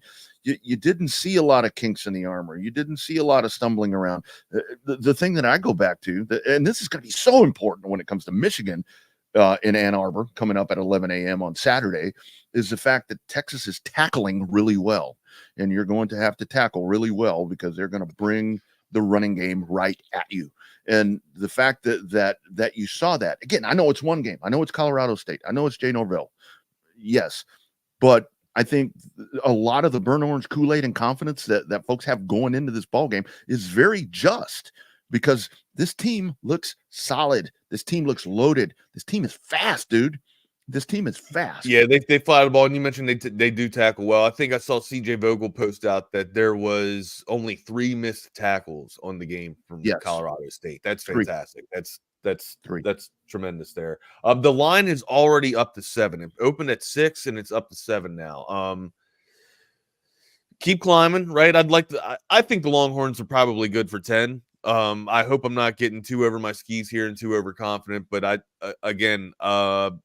have the only issue of concern that I have were only the 5 tackles for a loss for the Longhorns there. I still think you got to get after it and play downhill ball. But it's what you said. They had a very vanilla defense, very basic defense that they rolled out. Hell, on offense, too. They didn't really show that much. So I didn't see too many twists or stunts either on Saturday from the Longhorns. I saw a lot of hat-on-hat straight football. Mm-hmm. Yeah, and I've got a lot of the whole, there were no sacks. That dude was really firing that ball off pretty quick. And he didn't throw for a lot of yards. It's really hard to sack a dude when he's firing it off in 2 seconds, if you know what I mean. So that's really hard. And that was one of the arguments that came up last night in our Texas discussion that we were having, to where it's like, well, they didn't sack the quarterback when he was throwing. I'm like, well, Michigan's probably not going to throw it a lot. So run defense is going to be imperative, and they will be tested, because there's 2-3 different guys. You might see a 2 quarterback attack in this game. Obviously, you've got a really good running back there. So there's things that you're going to have to scheme for, and there are things that you're going to have to be ready for. I would like to see the edge presence a little bit better, maybe than what we saw against Colorado State. But the whole thing is, it's a better opponent. And you know what I was thinking about this morning before we came on, Wags? It's like looking at the body of the schedule, and a lot of people are saying the Texas schedule is soft, which fine, it is softer than some of the other teams or some of the other SEC guys teams. But it's like you're about to play the national champion, and this probably isn't your toughest game on paper. That's a pretty stunning little fact right there, as the schedule continues to move forward. I mean, they only returned 2 starters on offense, and that offensive line is just it's demolished here. They had to replace everybody. It's going to be one hell of a test. But look, what did Texas do? Texas replaced their damn defensive interior too. So we shall see. I mean, I see Jake's comment. 10's a little crazy. Yeah, especially up in Ann Arbor, right? Like 10's a little nuts up in Ann Arbor.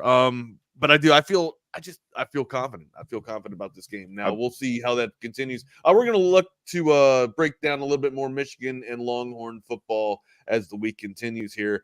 We got some sound too that we can hear that we didn't get to, but we'll also break that down as well. What else you want to get into, my guy?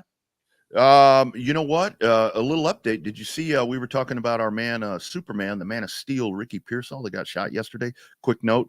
I think I saw today he's going to miss 4 games. So the adrenaline. That's it. 4 games. He's not going to miss the season. It's just going to be 4 games. Takes a bullet and he's going to miss 4 games for the 49ers. Hold on.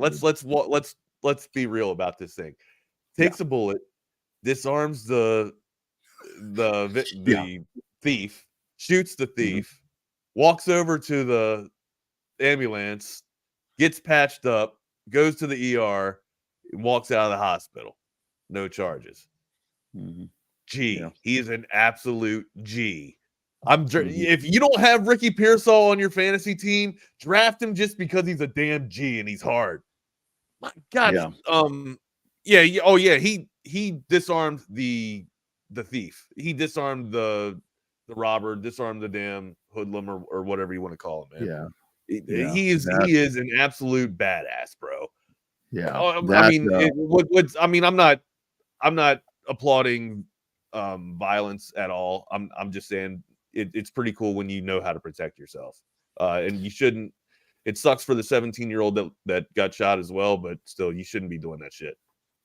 And I'm not going to feel sorry for you if you're robbing somebody. I'm not. Yeah, exactly. And the football side of me is taking the whole human element out of this. The football fan in me, the Dallas Cowboy fan, is like, God damn it, the 49ers got him another badass. Shit. Come on, man. Oh, man. That's something else. It's just only 4 games. That's tremendous, dude. That's absolutely tremendous. Whichever game you want to watch of Ricky Pearsall when he returns, man, you got to do it with audiovisual consultations. 512-255-8678. That's avconsultations.com. They are the best in the business, and they can bring you all that badass viewing setup like Ricky Pearsall and company. Make sure you give them a call, 512-255-8678. Hey, look, whether you want the trifecta that Rodney has back there or the 2 TV setup with the arcade units that I have, the 4 TVs and with the video wall that BK has, everything is deadly, man. Give them a call or go to their website, avconsultations.com. Over the past 35 years, they've been doing so many projects that they've got this gallery up on their website that you can get an idea of what you want. It's all smooth, it's all great, and it gets done quick, man. 512-255-8678. That's avconsultations.com.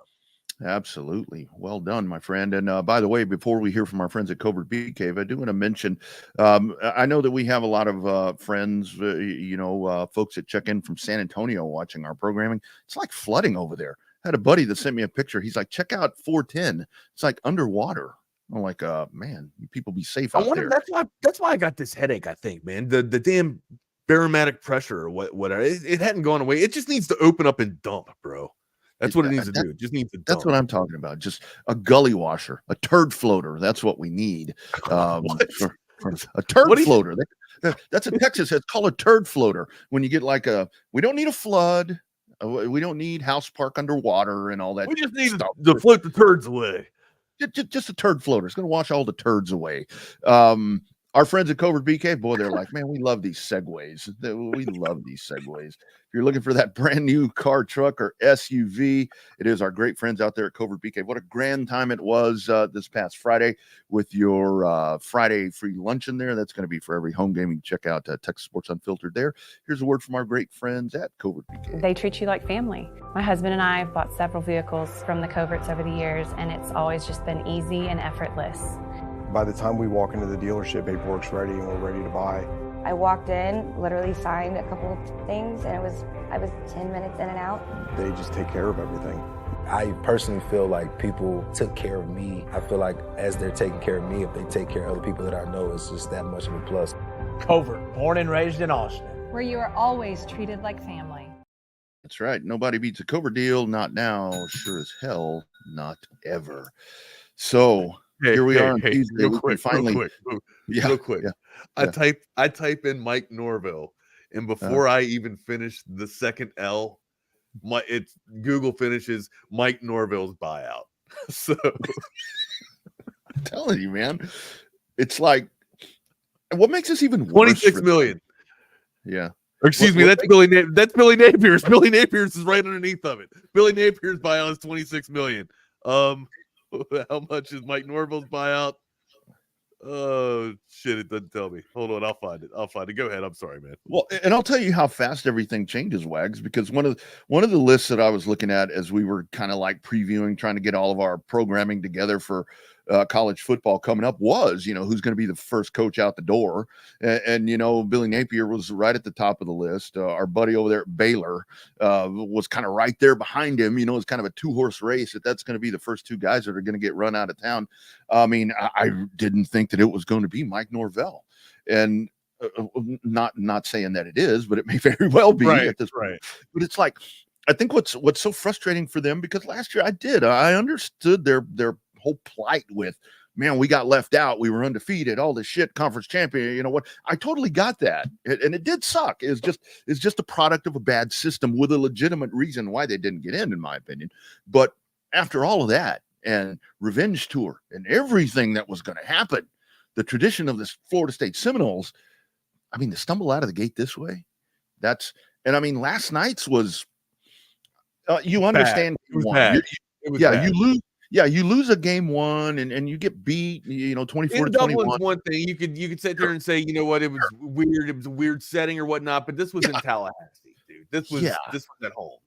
Yeah, that there is like, man, I'm sorry, I have no empathy for you now. The little bit that I thought, man, yeah, it sucks he didn't get in, but they didn't really back it up very well with the bowl game last year. But I know you had opt-outs and all that other shit. Sure. That's a whole different conversation. But it's like, it's really hard to feel bad for them at this point. But hey, you know what? They might bounce back. They might not lose another game all year, Wags. They might not lose another game all year. You're absolutely. I need some of that stuff that you're smoking, because it seems that you got a better batch. No, it's absolutely bad down in Tallahassee. We talked a little bit about that at the beginning of the show. We'll probably close on that if you guys are just tuning in. Make sure you do hit us up on our socials. If we forgot to mention that, I'm Not the Fake Wags. My co-host and partner in crime is down there on Twitter or the X at the Rodney R, and then on Instagram at the _ Rodney R. I'm on the gram at the Wagner Wire. Hey, fantasy football is in full force and in full fledged, ready to go, fired up on all cylinders. Make sure you guys are hitting us up there, asking us questions if you need a little bit of help. We just hit up Ike and the crew and helped out them with a little bit of master of ceremonies work. We don't mind going around and doing that, especially if it's people like Ike and the people that tune into Chaos Theory. All right, my dude, what else you want to get into? I see that we have a few more things left on the slate here. I want to kind of throw this at you right quick. Speaking of fantasy football, so I was talking about that draft that we had last night, and one of the fellas that came over, he messaged me at 2:00. He said, "I'm heading your way." I'm like, "Oh shit!" The draft was at 7, so he gets here, and you do what you do when a dude comes over, and then I find out the dude's. Then I find out the dude's not even playing this year. So, I mean, we get in and, we're having a couple he just came over, drank your beer, and didn't even draft in your league? Just came over to drink beer. He did bring some. He did bring some. Oh, well, at least he did that. That's good. I mean, so before my draft, I may have been indulging in some pops for about 3.5 hours. And so here's my starting lineup for this league. Some oat sodas? Oat sodas, brother. Joe Burrow, Joe Mixon, Christian McCaffrey, Mike Evans, Amari Cooper, Xavier Worthy, Evan Ingram, the Atlanta Falcons defense, and Greg Zuerlein. That's a pretty good squad, man. That's a solid squad. Dude, I looked at that this morning. When did you get Jay Worthy? Dude, I got that dude right at the end. I got him in like round 9. That's a good steal. He's been going in. So the leagues that I've been in, he's been going anywhere from 6 to 8. Mm-hmm. Yeah. Now I think he was going, later before all the incident happened with Rashee Rice or whatnot. But or we got to see, the 40-yard bombs in practice from Patrick Mahomes, and that's just it too. If you're in a league that has bonus points for 40-yard plays and above, you you have Patrick Mahomes, you absolutely must take Xavier Worthy. Man. Yeah. One of our leagues, you get 2 points for a 40-yard plus play, and then also 3 more points if that play turns into a touchdown. So that's a collective of 5 points just for a bonus there. If it's a big, it's so huge. It adds value to that play. Even if that player wouldn't be like a wide receiver 1 or deemed a wide receiver 1, which I don't think there is a wide receiver 1 in Kansas City. There's just so much distribution there from. No, there is. It's Travis Kelce. Let me take that back. But still, it's absolutely a shit show there with an arsenal that he has. With the bonus, with the 40-yard bonus, Worthy becomes probably a wide receiver 1, or at least gets that value. I totally agree, and we have that. And hell, I wound up with Tony Pollard. I mean, I got Tony Pollard. I'm like, that's pretty solid. Look at you. And then the one move. This must have been when I was still sober. Well, no, it couldn't have been because it was towards the end because I drafted Zeke Elliott. I got to get my man. I need a center, so I had to get Zeke Elliott. You need a what? A center. I needed a good center. I need a good backup center. Remember, he snaps the ball. Although, speaking of that, I'm trying to bring this draft up that I had last night. Yeah. Don't know if I can get to the draft, but I can pull my team up. Yeah.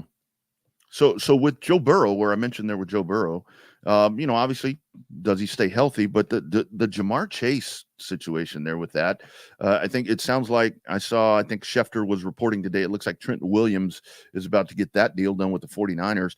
But for Jamar Chase with the Bengals, that one doesn't look like it's going in a very positive direction at this point.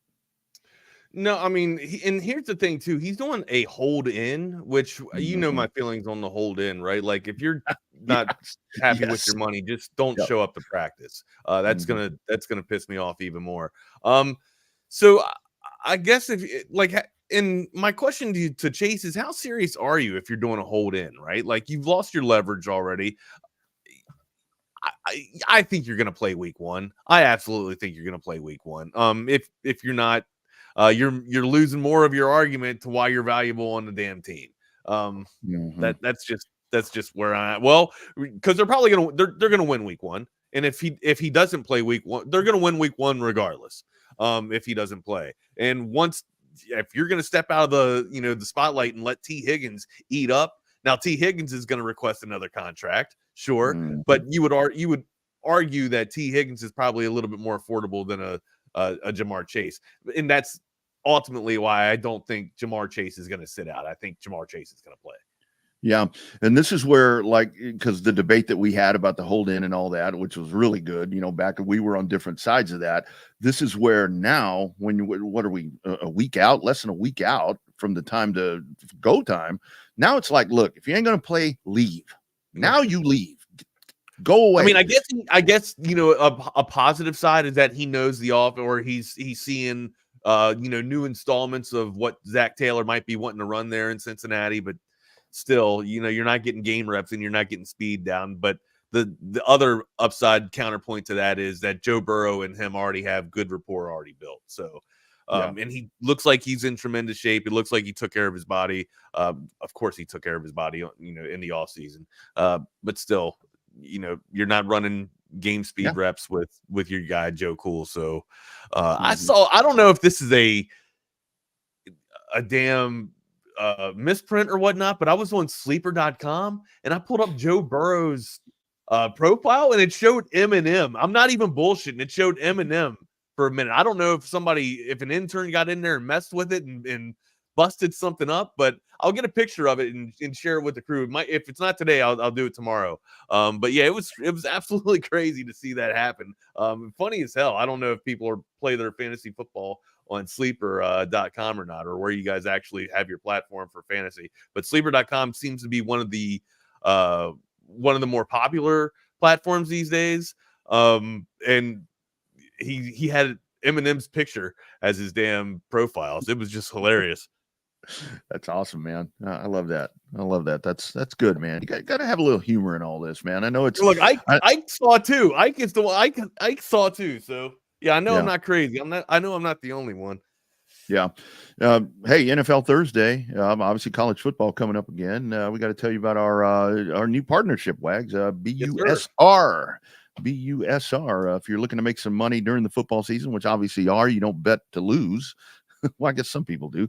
Our friends at BUSR are hooking you up. A welcome bonus of $2,500 is possible right there. You heard that right. Up to $2,500. Sign up at busr.ag. You got to use the promo code TSU Welcome. Promo code TSU Welcome. It actually works. I did it earlier this morning myself. Build yourself an account right there. They're going to take care of you. If you're watching on YouTube, you click the link in the video description down below us, and it'll take you there to set up that account. Bet on all the NFL and college football that you want all season long. Turn your game day snacks into stacks with busr.ag with the welcome code TSU Welcome. That's busr.ag, promo code TSU Welcome. Nice. Money. Time to win. All right, I'm going to show you one little thing here. This is my fantasy team. This is a 2-quarterback league with a 40 with a bonus for 40 yards and above, right? Obviously, I had the 3rd pick in the draft. I went Bijan Robinson first, and then it came back down to me. Jonathan Taylor was still there. I had to take Jonathan Taylor, and then Brown was still there in the 4th round. I'm incorrect. Brown was there in the 2nd, and then I took Taylor in the 3rd. Okay, and then on the way back down, I took Tank Dell, and then in the 5th, I took Purdy, and then I took A-Chain, and then after that, I took Trevor Lawrence, because it's a 2-quarterback league, and then I took Pitts, and then we go down here. Let me scroll down and show you my damn bench here too. I've got Jay Whittington that I picked up. I think he's going to be the next Puka Nacua. Raheed Shaheed, I got him late too. I mean, there's just so much value in the sleepers that I had. Polk, I'm not too big about, but we'll see how that comes to this season there. I think he'll have a little bit better rapport, maybe in 2 seasons there when May starts to take full stride of that offense. Brian Robinson here. I like him too. I think that he's a nice little bell cow running back inside of the red zone. I think he'll be getting it done for the Commanders. But yeah, I had to get my damn I had to get my handcuff with A-Chain and Mostert there just because of how often that Miami runs. And also, Mostert's scheduled to get usually 10 points per week in fantasy, while A-Chain's getting you 13. And that's just on the daily av. So good value there, guys. Thanks for letting me geek out a little bit with fantasy. I'll be taking all your questions and all your, your concerns. And maybe if you need any type of suggestions or advice, I'll take them on Thursday as well as the league starts to open up. I took Jaden Daniels as quarterback too. And I think that's just because I've convinced myself that the Redskins are going to be more of a contender. So I took that one. Then I got Jackson Smith and Gimba at the end of the draft. And it was like, I saw that dude. Sam Howell's out there in Seattle too, right? Yeah. I got some now, Sam. That's the one thing though. Like Sam likes to bomb the damn ball, so it's either going to turn into a pick or it's going to turn into a touchdown. Exactly. And that's when I saw him sitting there, I'm like, you know what? That dude has put some pretty good numbers up. So why the hell not? When do you think, in Hypothetical Tuesday, when do you think Sam Howell takes the reins from Geno Smith there? I think that really depends on Geno's productivity. I mean, does Geno come out game 5 or 6? Seems to be, because I think that was kind of the same thing that I was thinking with Russell Wilson and that. Oh, I don't think Russell Wilson gets past game 1. Yeah, game 1. 2 quarters. 2 quarters. Yeah, halftime. You make the move. Mike Tomlin's going to come in there slobbering, pissed off. All right now. Yeah. So anyway, yeah. I mean, Geno. Like I say all the time, there's always this one more elder statesman quarterback that kind of breaks out and does something, And Geno did, Maybe Geno comes crashing down to earth. I don't know. So we'll see. Probably won't be long. It's football time, dude. We'll continue to break down Michigan and we'll continue to break down Michigan and Texas all throughout the week as well. But again, also full week 1 recap, Rodney. Now that we have Florida State basically in the bag, Florida State's clearly not in the top 25 after this. They're dumps. They might not even be inside the top 30. Yeah. I'm serious. Who moves up? Who moves down? Some of you are impressed now with the week fully done here. Is BC a legit contender? Did we just see a really bad Florida State team? I think BC could have. Keep this in mind. BC could have scored again. They absolutely could have scored again, but they took a knee on the 5 and kneeled it out. If they wanted to, this score could have been even worse. Yeah.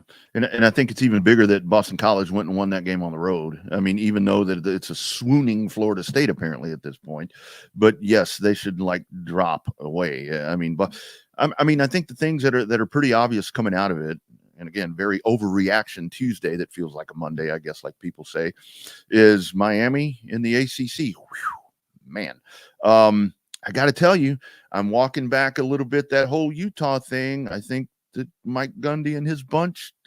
Well, that's what we said too. We said, if there was going to be, a team that's going to battle the Utes, it's going to be the Cowpokes, right? You'd like to think that. And hell, I kind of had, Oklahoma State on my outside looking in when I was picking my 12 and going through that there. I think Utah is that great. They come in threes. Oh man, me too, dude. Me too. It's my bad. I just I do have the Cowpokes on the outside looking in. I just think the Utes have that strong of a damn team, especially with the strength of, or I call it strength of schedule, with the lack of schedule that they have in front of them. I think that they could actually cruise, man. Oklahoma State's going to be their toughest bout, that's for sure. And that's an early game. I mean, that's early in the season that they're going to play each other. So you'll have them locking horns and going at it, and then the Big 12 is going to play itself out, the rest of the way. So Oklahoma, I'm kind of giving that to Oklahoma. I don't know, way early to maybe say that. Penn State, I think, looks good. Texas, and I can't say it enough. I mean, again, it was Burnham or whoever the hell they played. Yeah, it was Furman. Furman, thank you. But still, it was pretty damn impressive to see Jackson Dart have 6 touchdowns. But at halftime. So Ole Miss is the one that kind of raised my eyebrows just a little bit there. I didn't think Alabama would cruise as smooth as they did with the new era of DeBauer there. Or Kalen DeBoer. I always say his damn name wrong. Who else? Arkansas, even though Arkansas played, Pine Bluff, I thought they were tremendous. But I would ultimately say the team that just absolutely gave me the biggest eyebrow raiser of all was Miami. Miami came out, solidified themselves as the ACC, juggernauts and basically the stalwarts of that conference. I don't see a team beating them. They go undefeated this year. Yeah. Back to ESPN. Heather Dinich. Excuse me. They go undefeated in the regular season. In the regular season. Yeah. Heather Dinich, does great work for ESPN. Really solid work right there. She dropped her college football playoff predictions last night, very late, about 11 o'clock. And Georgia #1, Texas #2, Ohio State, Notre Dame, USC. Can you pull it up? Miami. Can you share it? Can you share the screen, or do you got too much porn on your screen? Let me close the porn here right quick, and I'll pull it. That's what I'm talking about, dude. Who you got? Which star you got up on your board there? Actually, I've been working hard. I know that, dude. I'm working hard. Nice. The desk is rising, huh? What is today? Tuesday. All right, here we go. It's like I'm getting to be like Bucky Godbolt over here. It's like I got everything still there. I've got like all the StreamYard things. No, you're good. But we'll pull that up here right quick. Hold on. Oops, don't want to see that. Don't want me on the screen twice. All right, here we go. Present. See, this is why we do this live right there. All right. Yeah, I didn't think it would take this long, man. Usually it's just a little bit of a point and click. But I I only had it pulled up on one thing right there. All right, here we go. Georgia Bulldogs number 1. That's not a bad off the mark thing right there.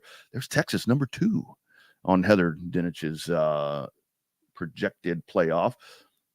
Ohio State number. Wait. How that's not going to work though, because Georgia and they can't be the same.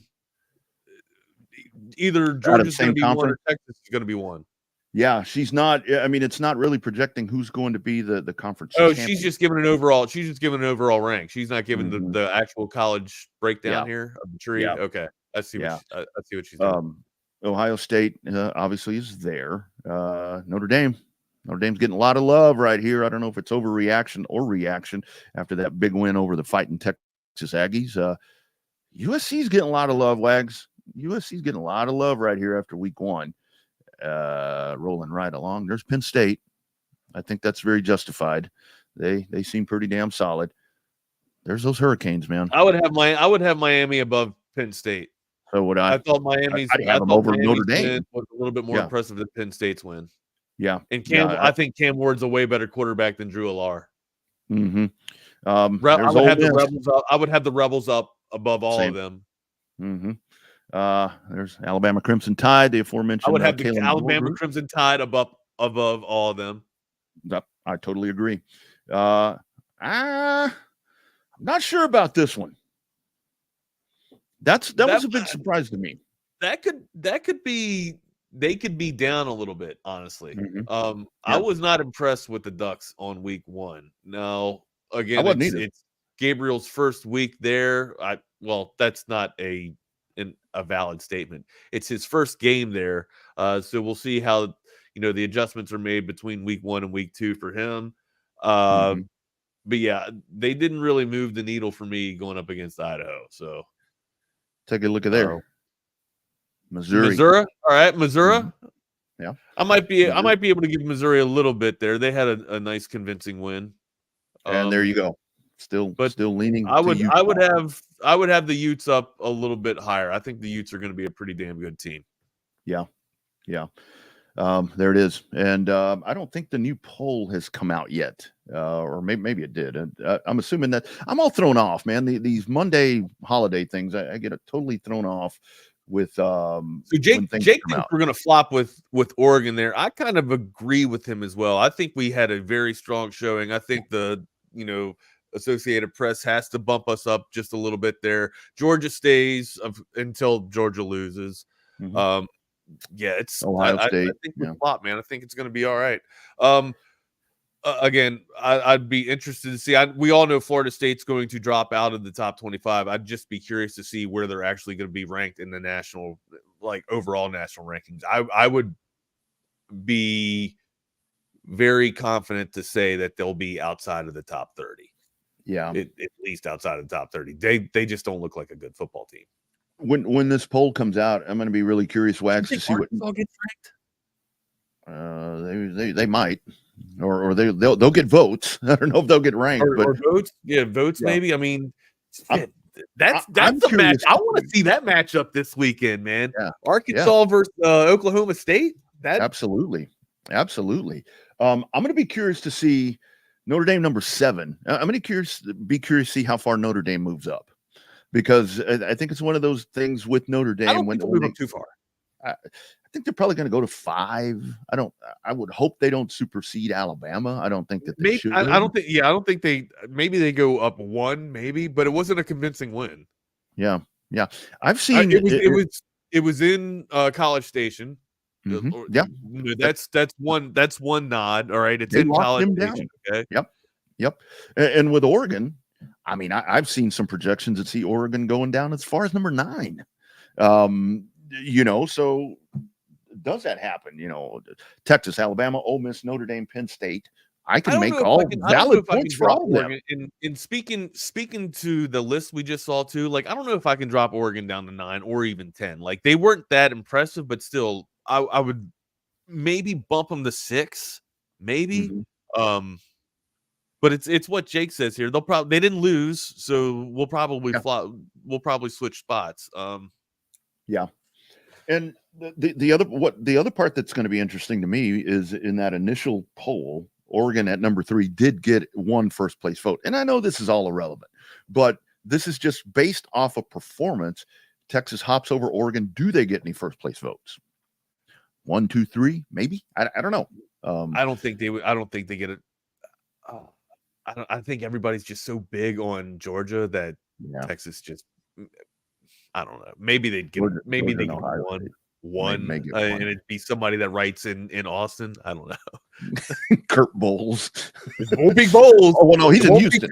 It will not be Kurt Bowles. He will not be voting for the Longhorns. Yeah, if we all know Kurt, then Kurt's usually very critical on the Longhorns.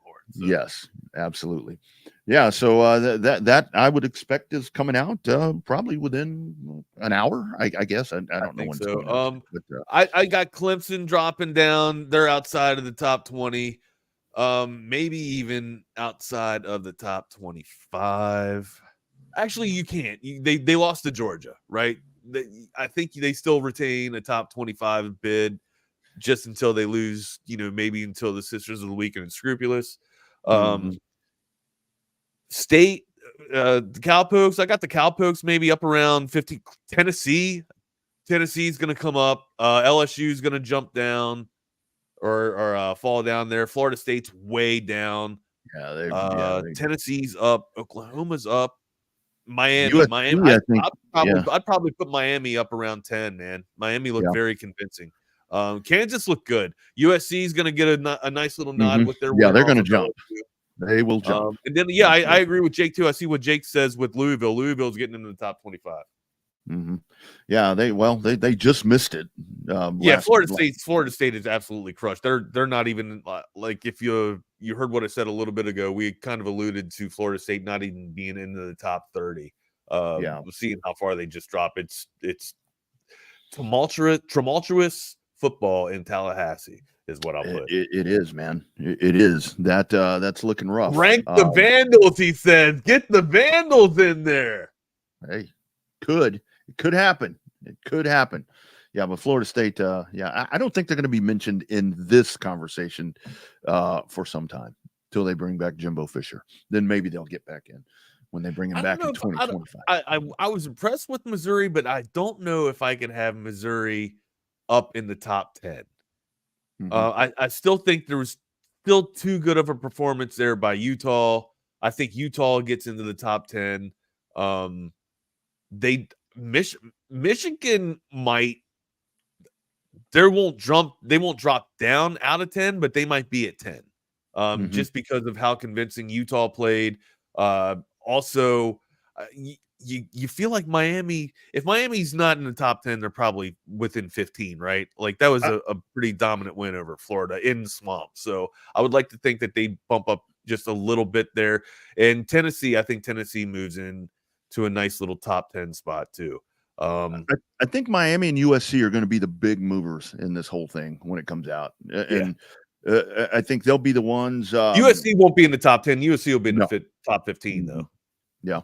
A&M, I don't know if they stay in the top 25. The defense or the offense looks hopeless.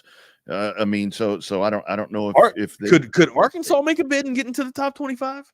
I'd put Arkansas ahead of Texas A&M at the moment myself, but I don't vote on this. I don't know. That's man, that's good, but I don't know if I can back that just yet. I would little brother. All of my farmer friends are going to let me have it, but you know what? I said it and I mean it. No, I mean you could be right. You could be right. I don't know. Like how good is we say get the Vandals in there, but how good is Vatek this year? Like we talk about how watered down the ACC is. Yeah, I'm gonna have to do a roster breakdown and go into a little research, little night here and a nice little nightcap and go into a little bit of Virginia Tech and see what the hell they have to offer here and 2025. I didn't break them down. I didn't break them down at all this year. They're not on the schedule. They're not on the radar.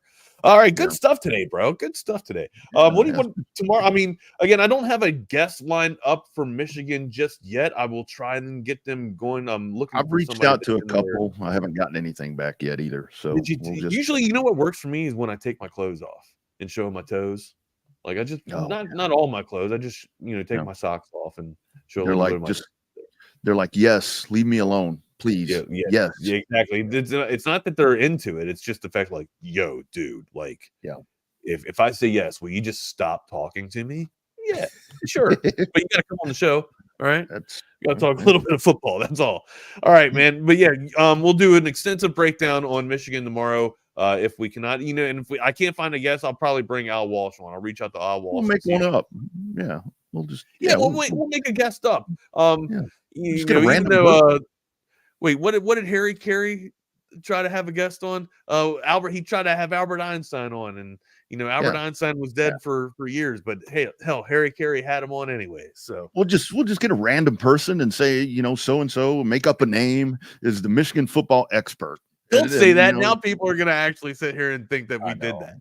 Yeah, no, that's not what we do.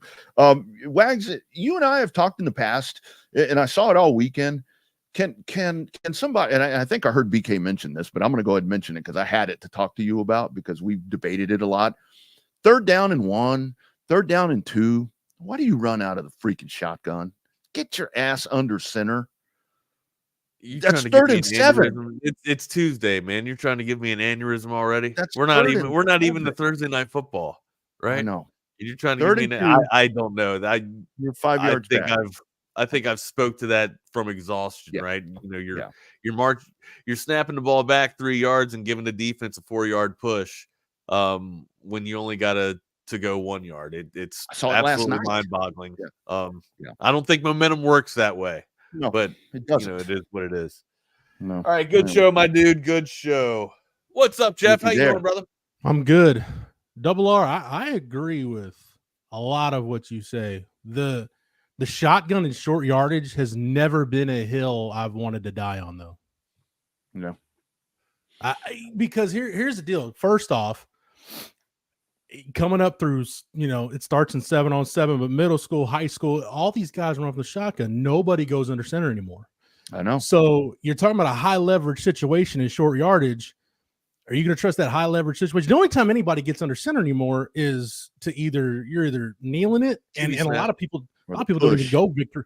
People don't even go victory formation under center anymore. You just shotgun snap it and kneel it.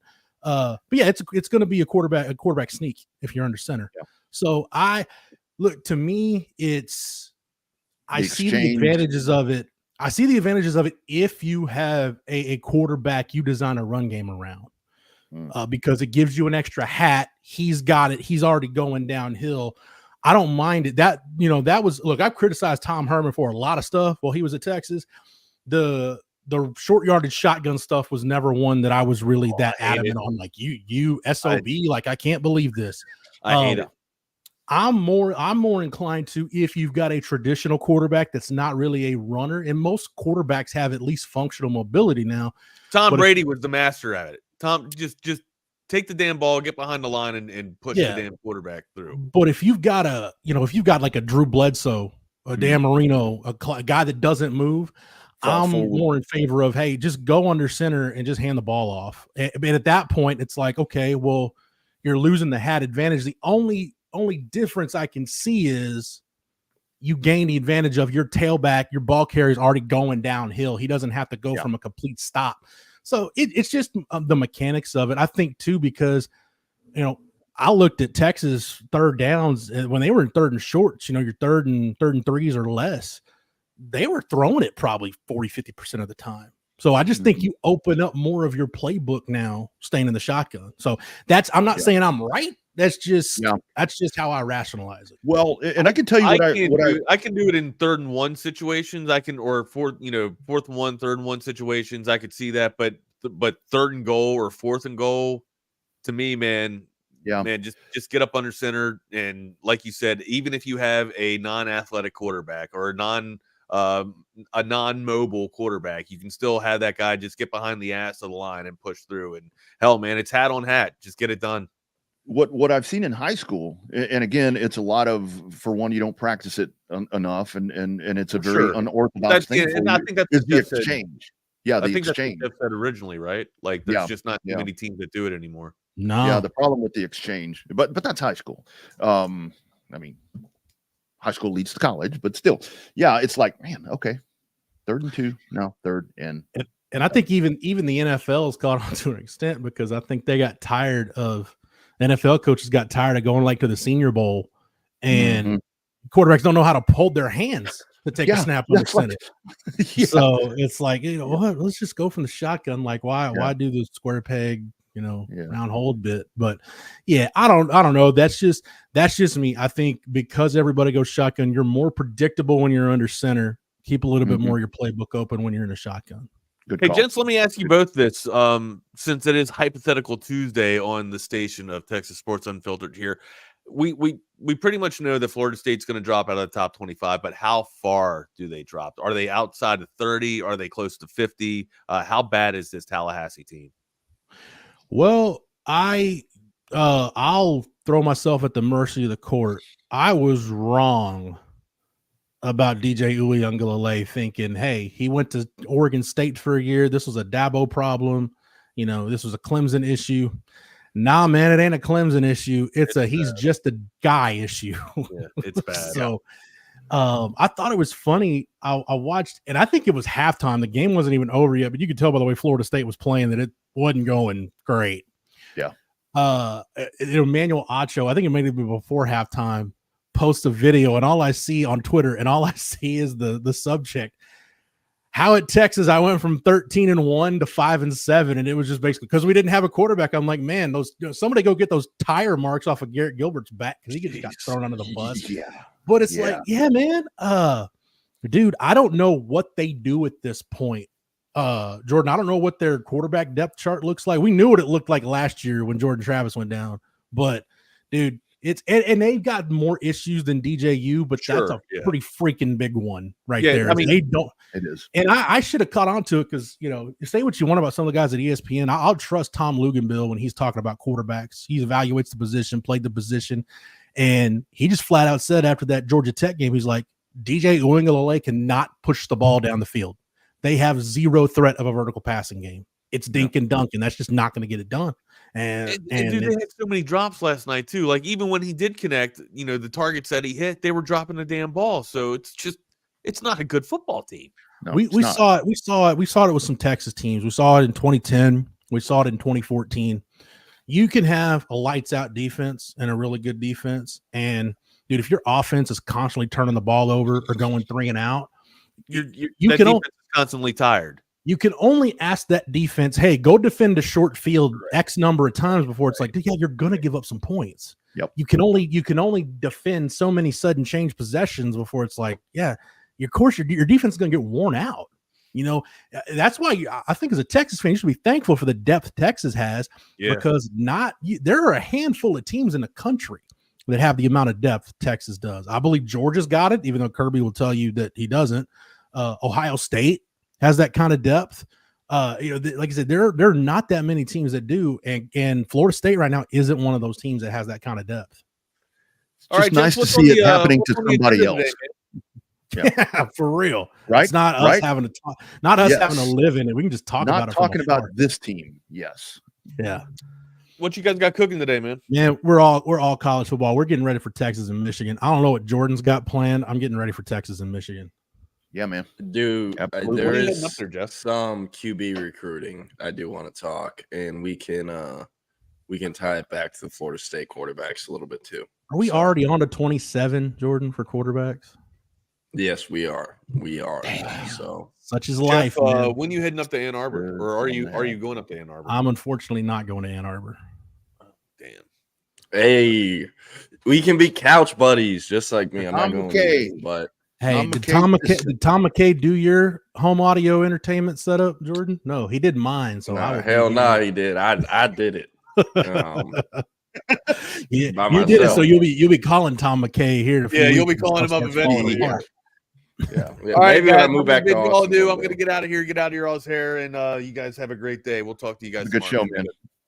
Wags Double R, thank you to the Chaos Theory crew. Thank you for everything you've done to your bodies. It's only an hour. It's Jeff. It's Jordan. Jordan, let's stick with Florida State though, man. Dude, it's a mess, and I don't know at this point what they do. I mean, Mike Norvell's got to do something, right? Like you got to do something to flip it.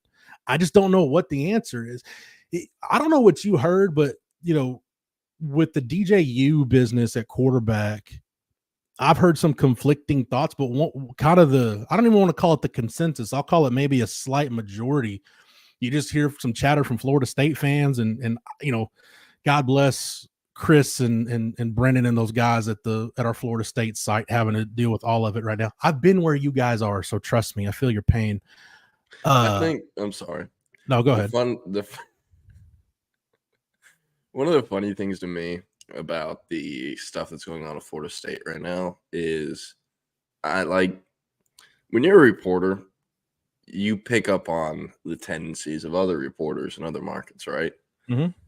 And since I've joined, I guess, the college football media world, I've picked up the majority of Florida State writers. You kind of got to be homers if you want to be liked in that market.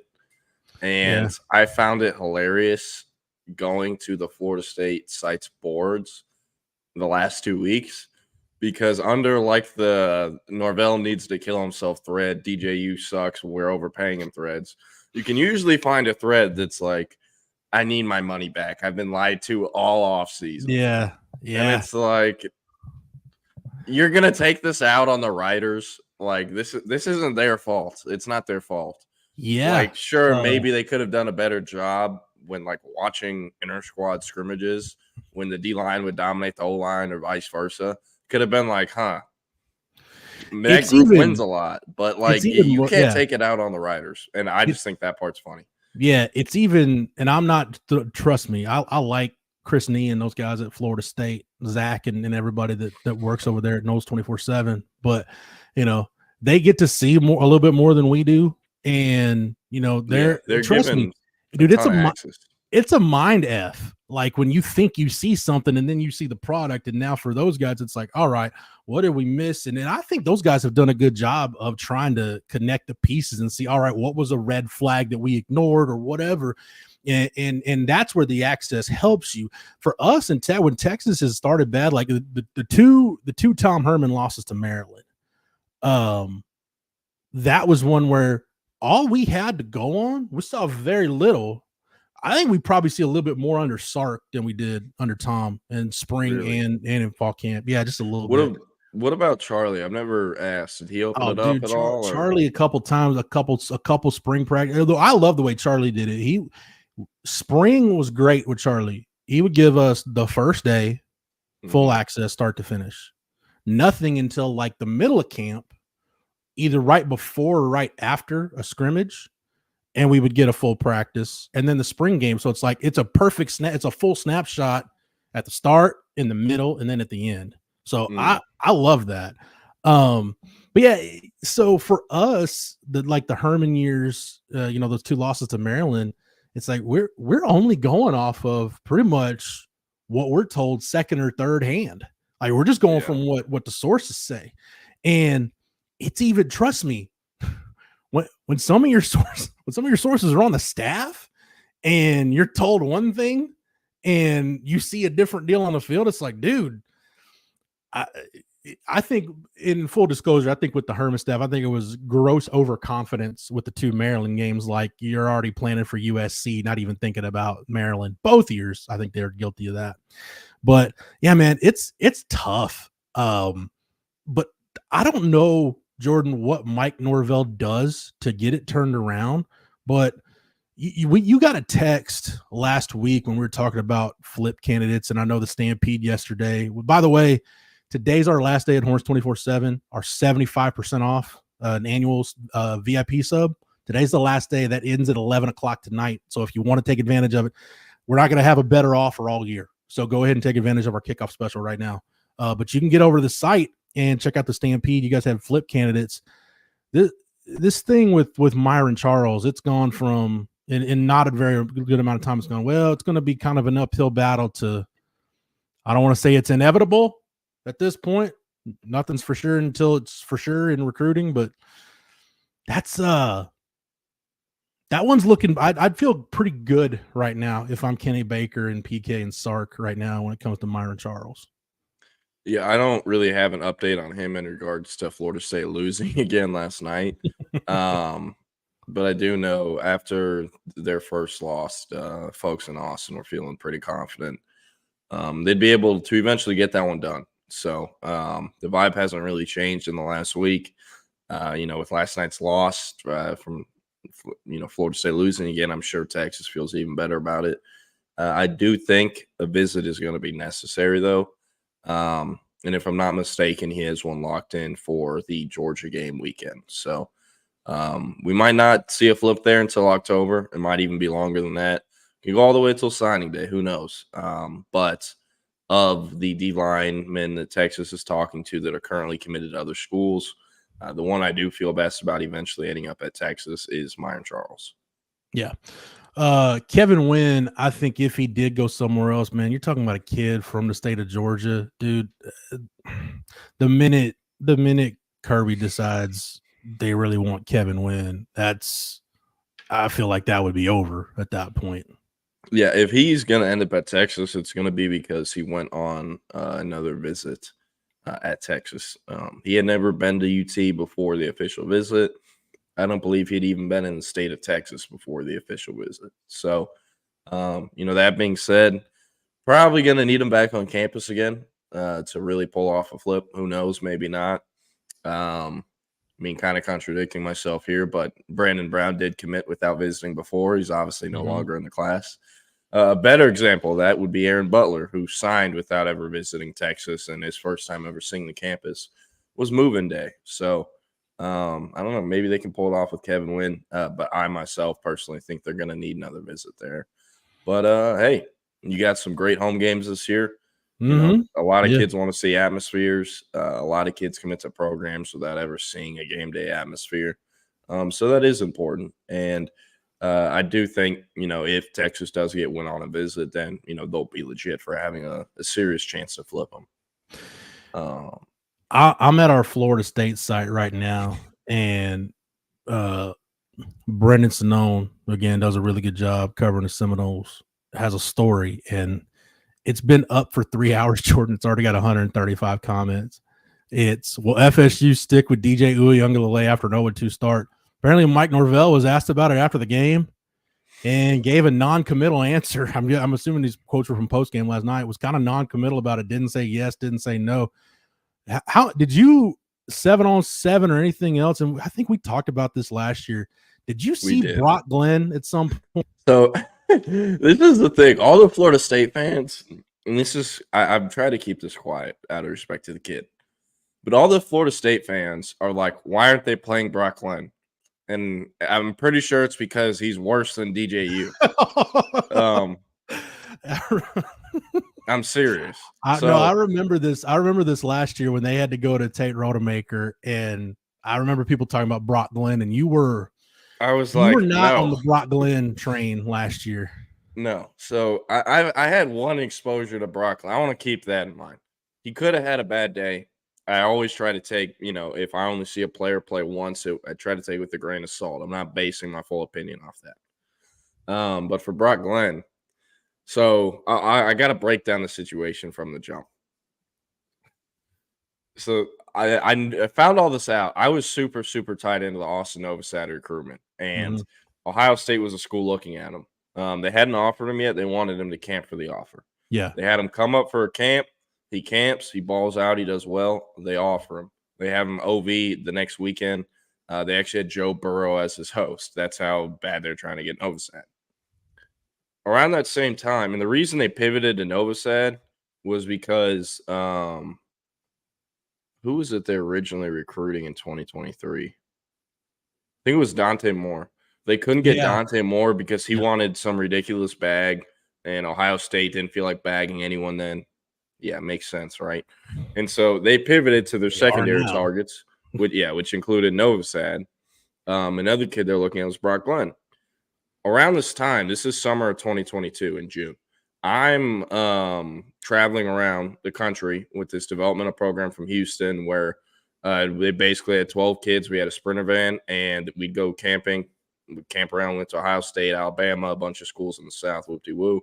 And we had about 6 players in that van that had played their first game of Power 5 ball this past weekend. So we had some guys, and we had some receivers, and I'm watching them throw, and I'm like, oh, that's Brock Glenn throwing. That's the other kid they told Novosad they're like gonna offer and evaluate him with, and whoever commits takes the opportunity first. That's their guy. So I'm really, really watching him because like Novosad is my dog. So I'm trying to see how he's gonna stack up on the board compared to him. And I mean, Brock Glenn was horrible that day, like horrible. The other QBs there weren't like, I won't lie, that was one of Ohio State's sign up and you get a shirt camp. There were very few prospects there that were actually evaluating, and half of them were the kids we brought from Texas in that van. Yeah. As far as QBs go, there's only one other kid, and it was a kid who was years younger than Brock Glenn.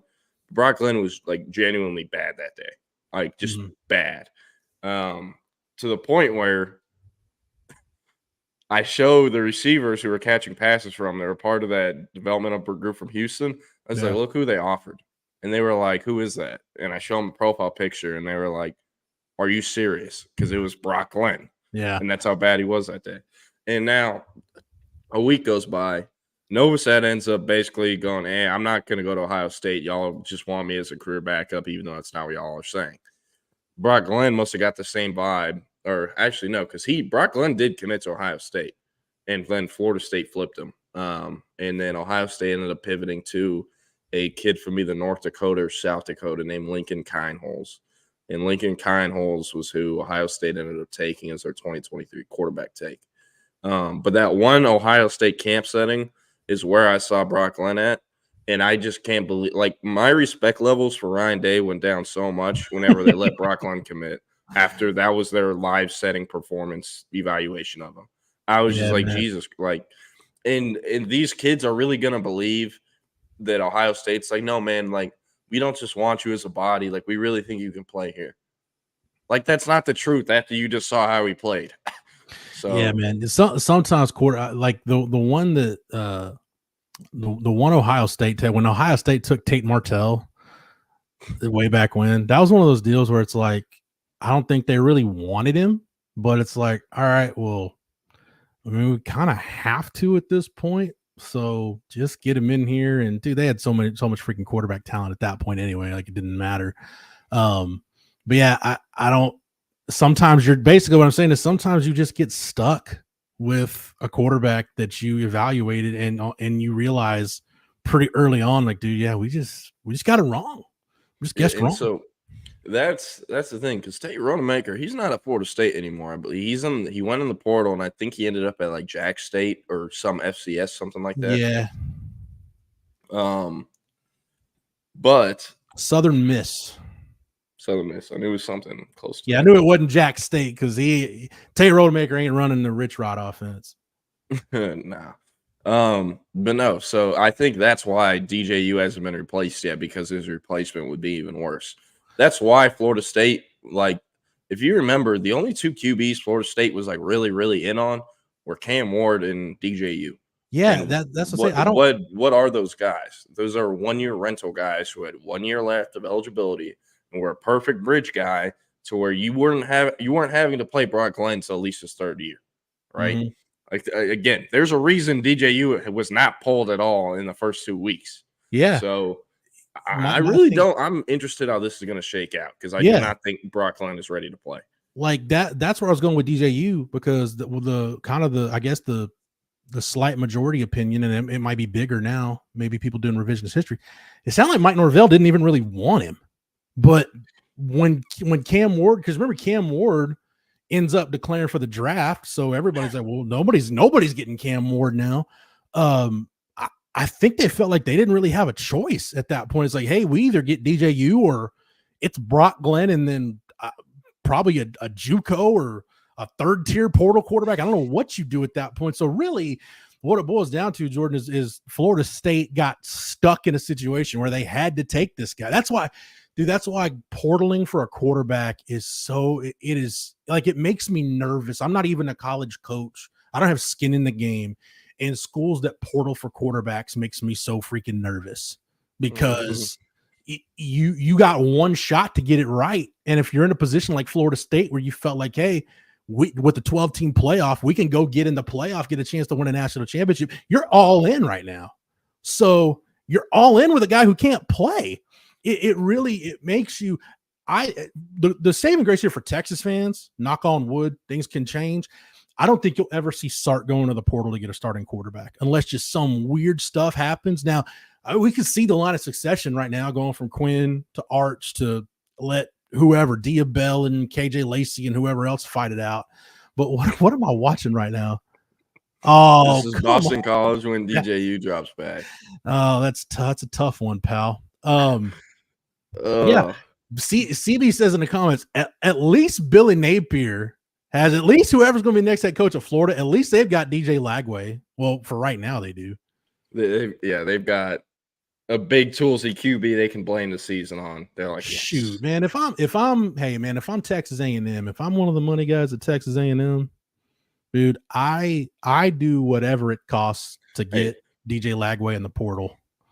I was talking to someone in the football world, I should say, yesterday about DJ Lagway and potentially going in the portal once Napier leaves, because this has been a talking point of the people in our world behind the scenes since Florida became a legitimate contender for DJ Lagway in high school. Because this feels like Dante Moore at UCLA. Like, all right, I know he's there right now. Where is he going to be next year? Because it ain't going to be UCLA. Exactly. Folks forget who Lagway's daddy is. Lagway's daddy played running back at Baylor. Right. To actually play, technically was fullback back then. Was a Baylor Bear, a beloved Baylor Bear. And who did Lagway grow up pulling for? The Baylor Bears. What is a school that is all of a sudden in the last few months got an influx of NIL money, is dropping bags finally, is hot on the recruiting trail? The Baylor Bears. So you're telling me when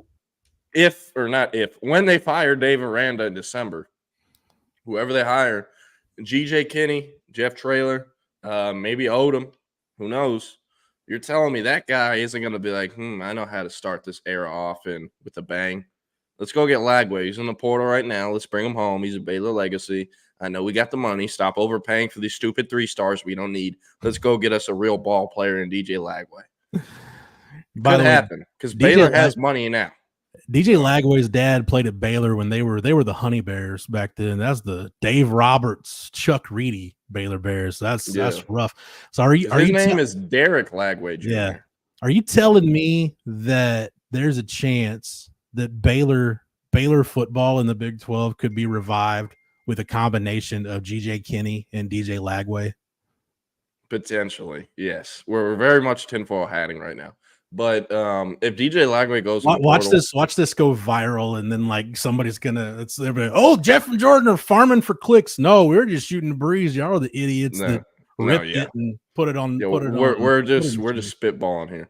But no, if Lagway goes on the portal, the 3 schools I would look for: USC, A&M, Baylor.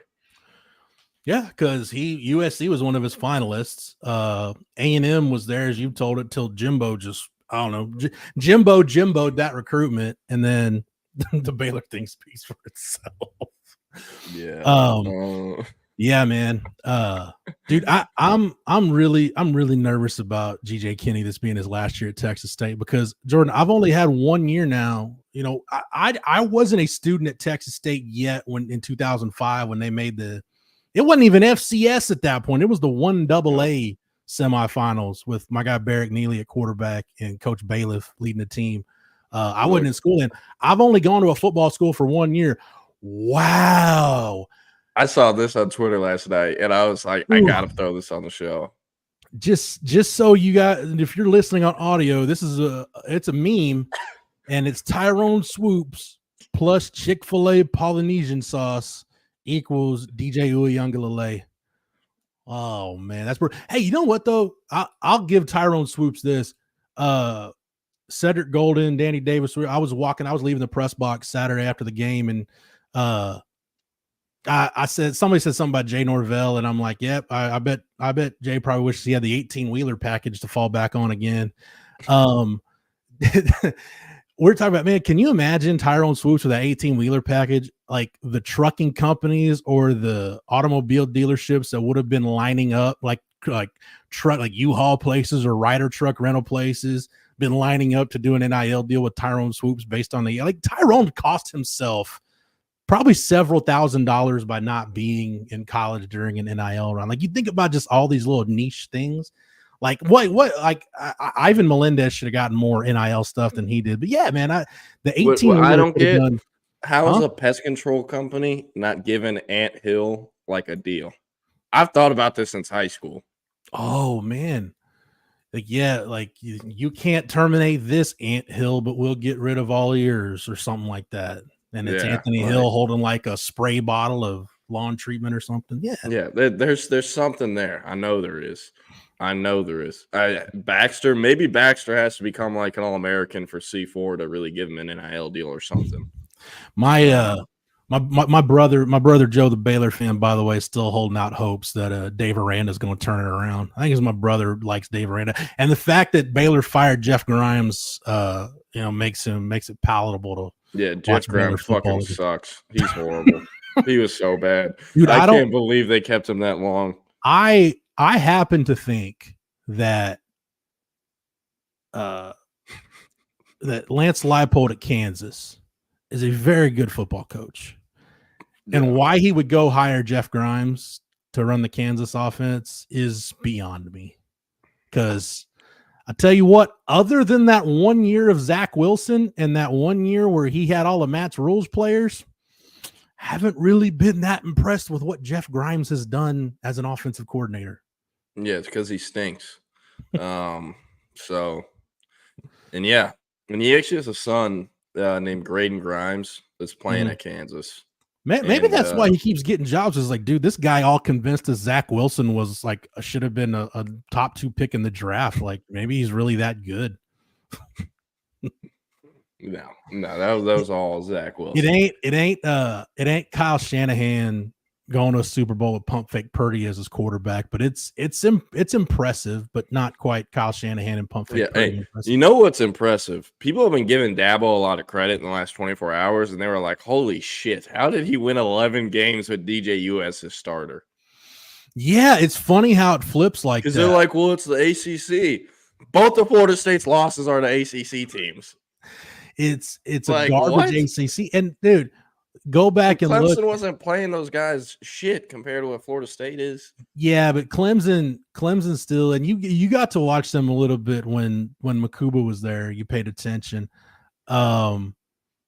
Dude, it's amazing how elite they've been recruiting, evaluating, and developing defensive players.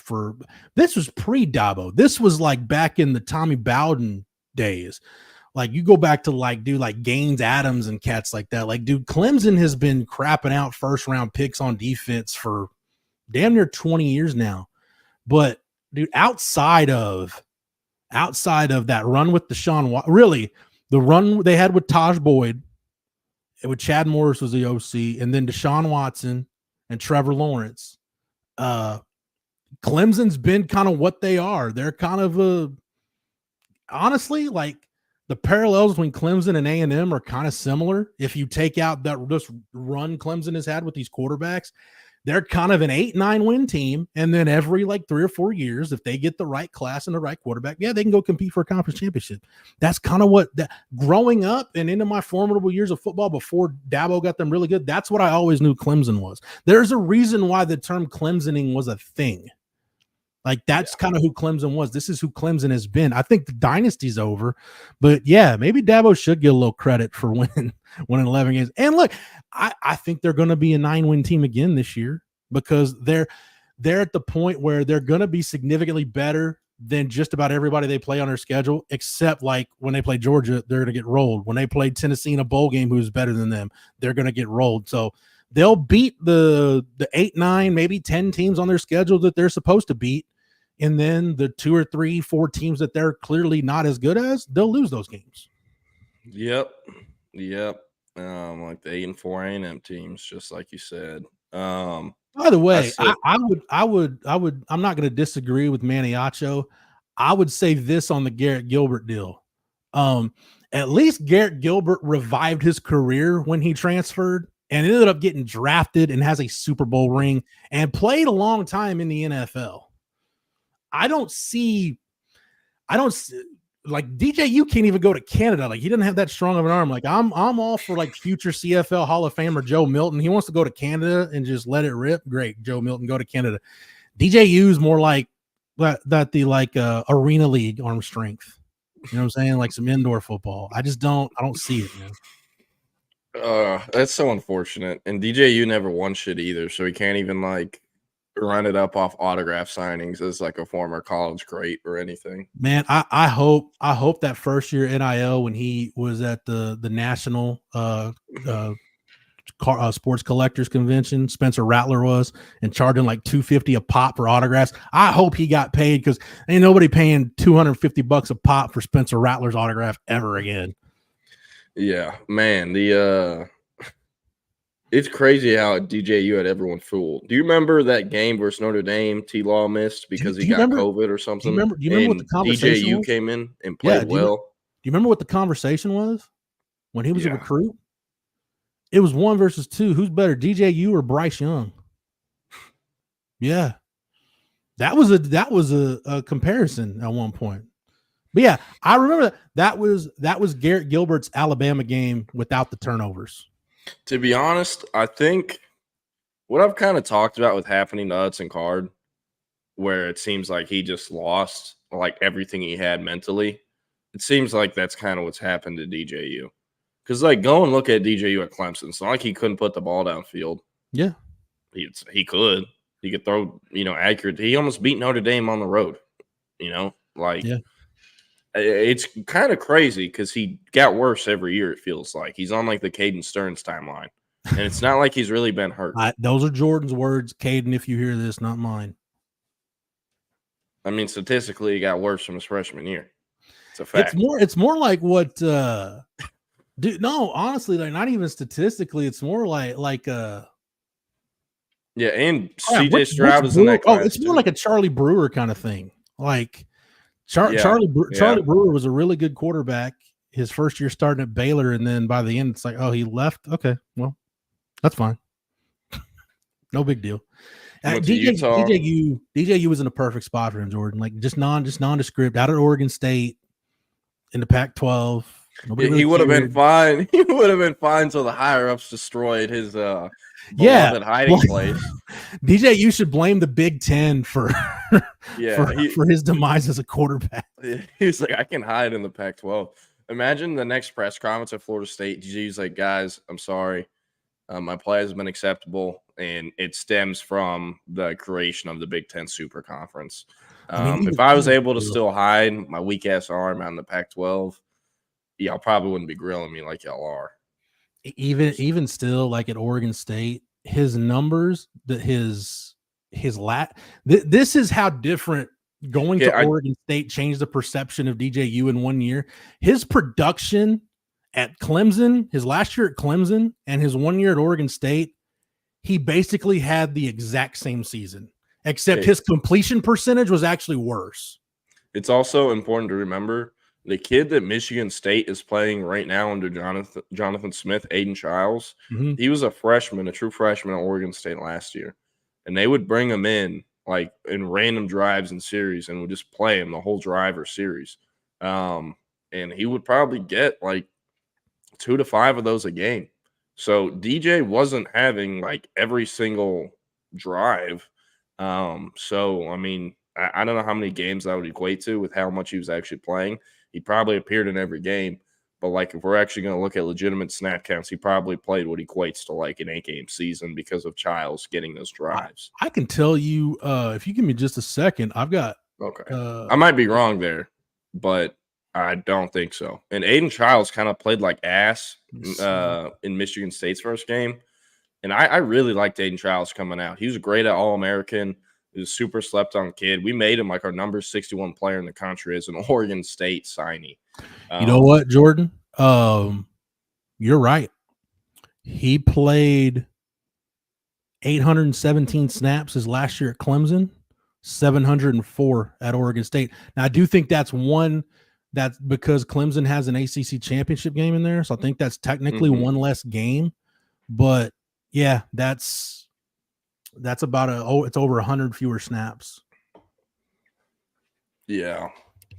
Yep. So we talked about Myron Charles. We've been talking about the Florida State thing and the quarterbacks. We'll get to some questions here in just a second. But can I tell you? I'll go into some Texas Michigan history tomorrow and really go back and look at 2003, 2004 Texas, because the topic this week is going to be, oh yeah, Texas beat Michigan in the 05 Rose Bowl. It was a springboard into the 05 season. Yes, but we're going to go back and we're not going to do revisionist history. I'm going to try to take you back to that time. Jordan, how old were you? What year were you born? I forget. 02 or 04?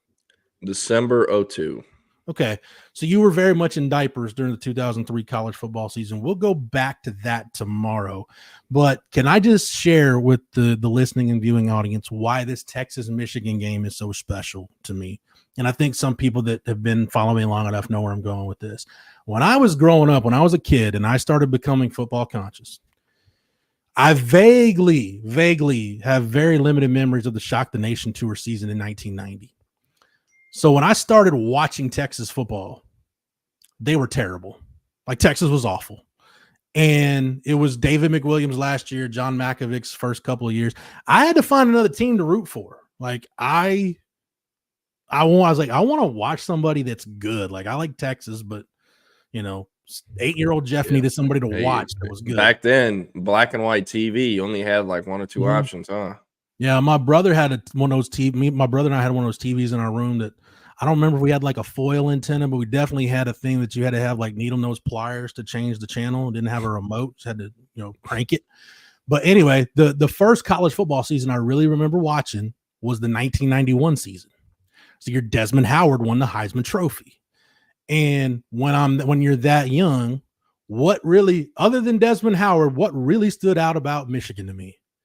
They had badass helmets. I loved the Michigan helmets back then. So me and my friends at school in Florence, America, I had some friends that gravitated toward Florida State. Why Florida State? Florida State had badass uniforms at that point. But I was a Michigan and guy. They were winning. And I freaking loved Michigan football. Like, as much as I talk about like growing up and watching some of the Michigan guys, like some of the Texas guys, the James Browns and the Mike Adams and guys like that from back in the day, I can tell you too about Tim Biakabatuka and Jay Reamersma, Todd Collins, Elvis Gerbach, or Monty Toomer, like all the great Michigan players. Michigan winning the national championship in 97. I didn't feel as good about it as I did Texas winning in 05, but it was still one of those deals. I love Charles Woodson's Heisman year. Everybody was pissed off. Peyton Manning should have won it. And when Woodson won it, dude, I laughed my ass off for about a week straight, listening to all the talking heads, just like seeing their heads just want to explode because they couldn't believe Charles Woodson won a Heisman. So if I went back to the 5th grade and told myself if I could go back and visit 5th grade Jeff Howe, I would say, dude, look, in the year 2024, Texas and Michigan, because team like 97 hadn't happened yet. You're going to see both of them in your lifetime win national championships. They're going to meet in 2024. They're both going to be ranked in the top 10, and it's going to be at the Big House. I would have been like, there's no way that's going to happen. That just sounds like such a pipe dream. My head would explode. But the fact that it's happening, I agree 100% with what Sark said in the press conference yesterday. You see those two, especially the uniforms they'll be wearing on Saturday. Michigan in the maize and blue, running out, hitting the go blue sign. Texas in the icy whites. It just looks right. It just looks like that's what's supposed to be happening. That Rose Bowl, I'll tell you why, for me, why the Texas USC Rose Bowl was so special. It's kind of like very few times this happened. I would say Terminator 2, Top Gun Maverick. It was one of those rare occasions where the sequel ended up being better than the original. The 2005 Rose Bowl is one of the best games you'll ever watch. Texas wins it on the Dusty Mangum field goal at the gun. It's one of the best games you'll ever watch. Steve Breston breaks O.J. Simpson's record for all-purpose yards in the Rose Bowl. You got Cedric Benson out there basically being a decoy. VY runs for 4 touchdowns. It's one of the best football games you'll ever see. And very few people talk about it because as good as the original was, the sequel was just so much better and blew it out of the water and surpassed expectations. But that 05 Rose Bowl, you get a chance to go watch some highlights or you just want to sit down and watch the full game, it's a really damn good game. There was a lot of NFL talent on the field when Texas played USC, when Texas played Ohio State the following year. But you go back and watch that Texas-Michigan game, you've got Braylon Edwards, you've got Chad Henne at quarterback. You've got Leon Hall was a first-round pick. Marlon Jackson was a first-round pick. You start going all around that field, and you'll find you're like, man, that dude played a long time in the NFL. That dude was an all-pro. That guy was a Pro Bowler. So my childhood is thriving. It is alive and well because Texas is getting ready to play Michigan. They're both in the top 10. It's the game of the week in college football. And visually, I personally can't think of a more visually stimulating image other than maybe Texas OU than what it's going to look like for Texas and Michigan in those specific uniforms to be on the field together Saturday. Yep. I hope we get a good game. I think it should be. I don't think either team is really able to be blown out in today's day and age of college football, just with the way both programs have been constructed. But and then we got about 10 minutes left. I say we go through some comments. Yeah, you want to go through some comments and questions? We can definitely do that. Yeah. All right. Rank the Vandals. I'd love it. I don't know what the hell is up with Oregon in that game. I still haven't seen anything from it. Okay, also, I feel like people are overreacting about Virginia Tech. Virginia Tech is a good team. People don't realize Vanderbilt has not been doing normal Vanderbilt things as far as the way they've assembled this program. Mm-hmm. They have recruited Central Texas and the state of Texas incredibly well. They have connections to the state that you wouldn't think they have because it's Vanderbilt. But it's still a SEC program with great education and a program located in a really cool city, Nashville. And yeah, you can do all those things. You can start early there. I do think kids are very aware of the transfer portal nowadays. I know of several G5 programs that are like they're dead ass recruiting kids saying, hey, our starting corner went to Oregon after 2 years here. You can literally be just like him. We'll get you to a school like Oregon. And that is how they're recruiting kids now. I'm not saying Vanderbilt is doing the same thing, but kids are able to do something similar to that at a school like Vanderbilt, but it's a Power 5 instead of a G5. Yeah. Vanderbilt isn't your normal Vanderbilt anymore. They're going to lose most of the games in the SEC like they do every year, but I think they're going to be closer this year and might actually win some of those, believe it or not. So call me crazy. Cedric Alexander is a running back. He was a freshman All-American last year. And that's an Austin kid. You know, we got to remember that. So I think the other thing they did too, like you said, they understand the landscape now, but hiring Clark Lee, you hire a Vanderbilt guy, you hire a local guy. He doesn't have to take time to get to understand the dynamics of Vanderbilt. He takes that job. He knows what he's walking into. He knows the infrastructure. He knows what he's up against, what he can do, what's not. And kind of he knows the expectations. And you know what? I'll credit Vandy. They've been patient with him. And I don't know if they're going to be bowl eligible, Jordan, but they're going to be competitive. They're going to be some games where they're just not going to be, I don't want to say not be competitive, but they're going to have very little chance just because of the talent disadvantage. But there will be a lot of games where they compete because they've got good. I think maybe that's their place, you know, as a, hey, it's a power 4, almost developmental program where, you know, hey, the worst thing that's going to happen to you is you're going to get a Vanderbilt education and play in the SEC. And you get to live in Nashville for 4 years. That's the worst. That's the worst thing that's going to happen to you. Best thing is you play a couple years and you end up, you know, cashing in and getting some NIL money in the portal. Yeah, I will say, people trust that staff. Like they really trust that staff. Dante Carter, the 4-star safety out of Georgia, who finishes the top 100 recruit in the country for us, is the highest rated Vanderbilt signee of all time, according to the composite. and he had a committable offer from USC, Georgia, and A&M, and still stuck with Vanderbilt. Are they paying him and taking care of him NIL-wise? Yes. But then the offers he had, because I know what they are, from those schools could have dwarfed what Vanderbilt was giving him.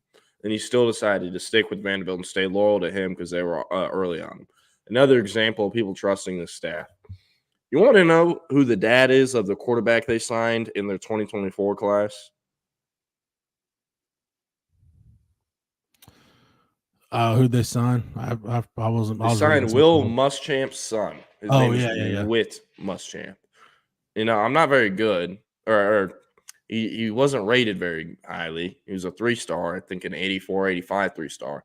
But Jeff, you know how it works. Coaches don't just send their sons to go play for guys they don't trust. Dude, you know?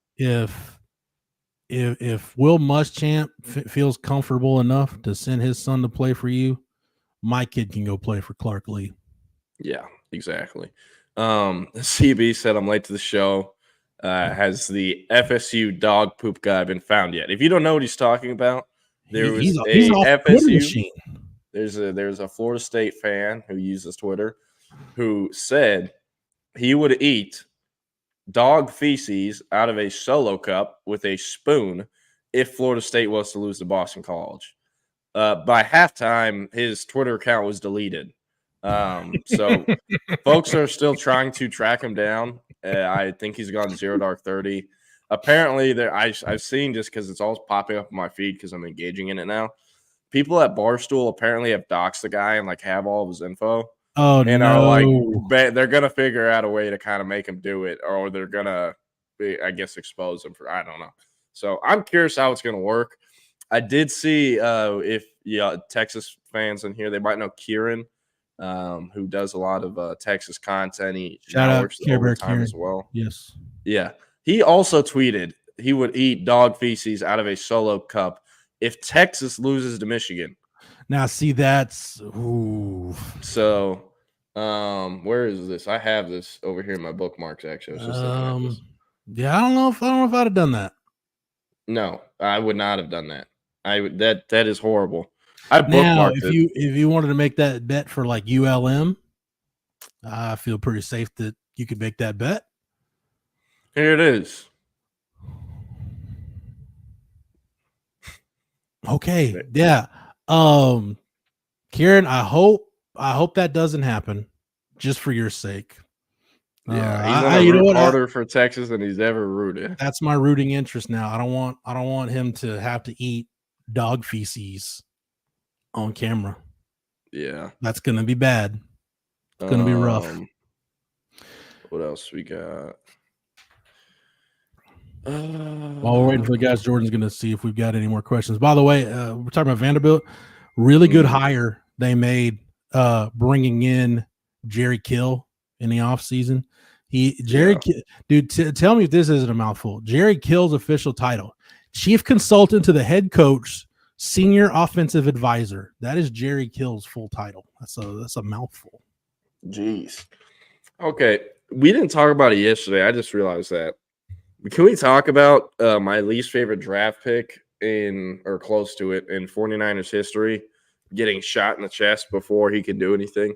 I'll you know what? I'll blame us for this just because we were talking about awful 49er first round picks, and we're like, well, Ricky Pearsall, yeah, he's hurt. He hadn't done anything. There's nothing really gone wrong yet.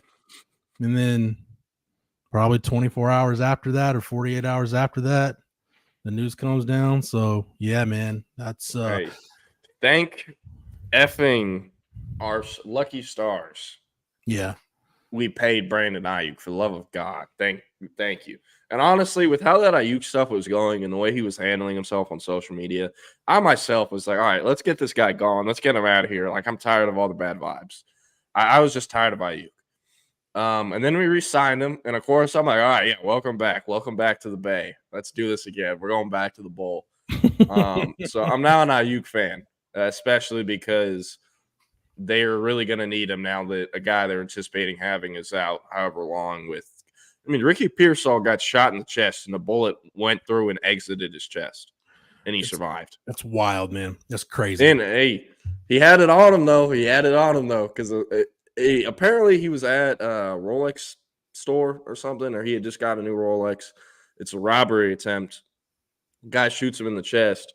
The suspect apparently got shot too, and the reports don't say Ricky Pearsall shot him, but they say those are the only two people involved in the altercation.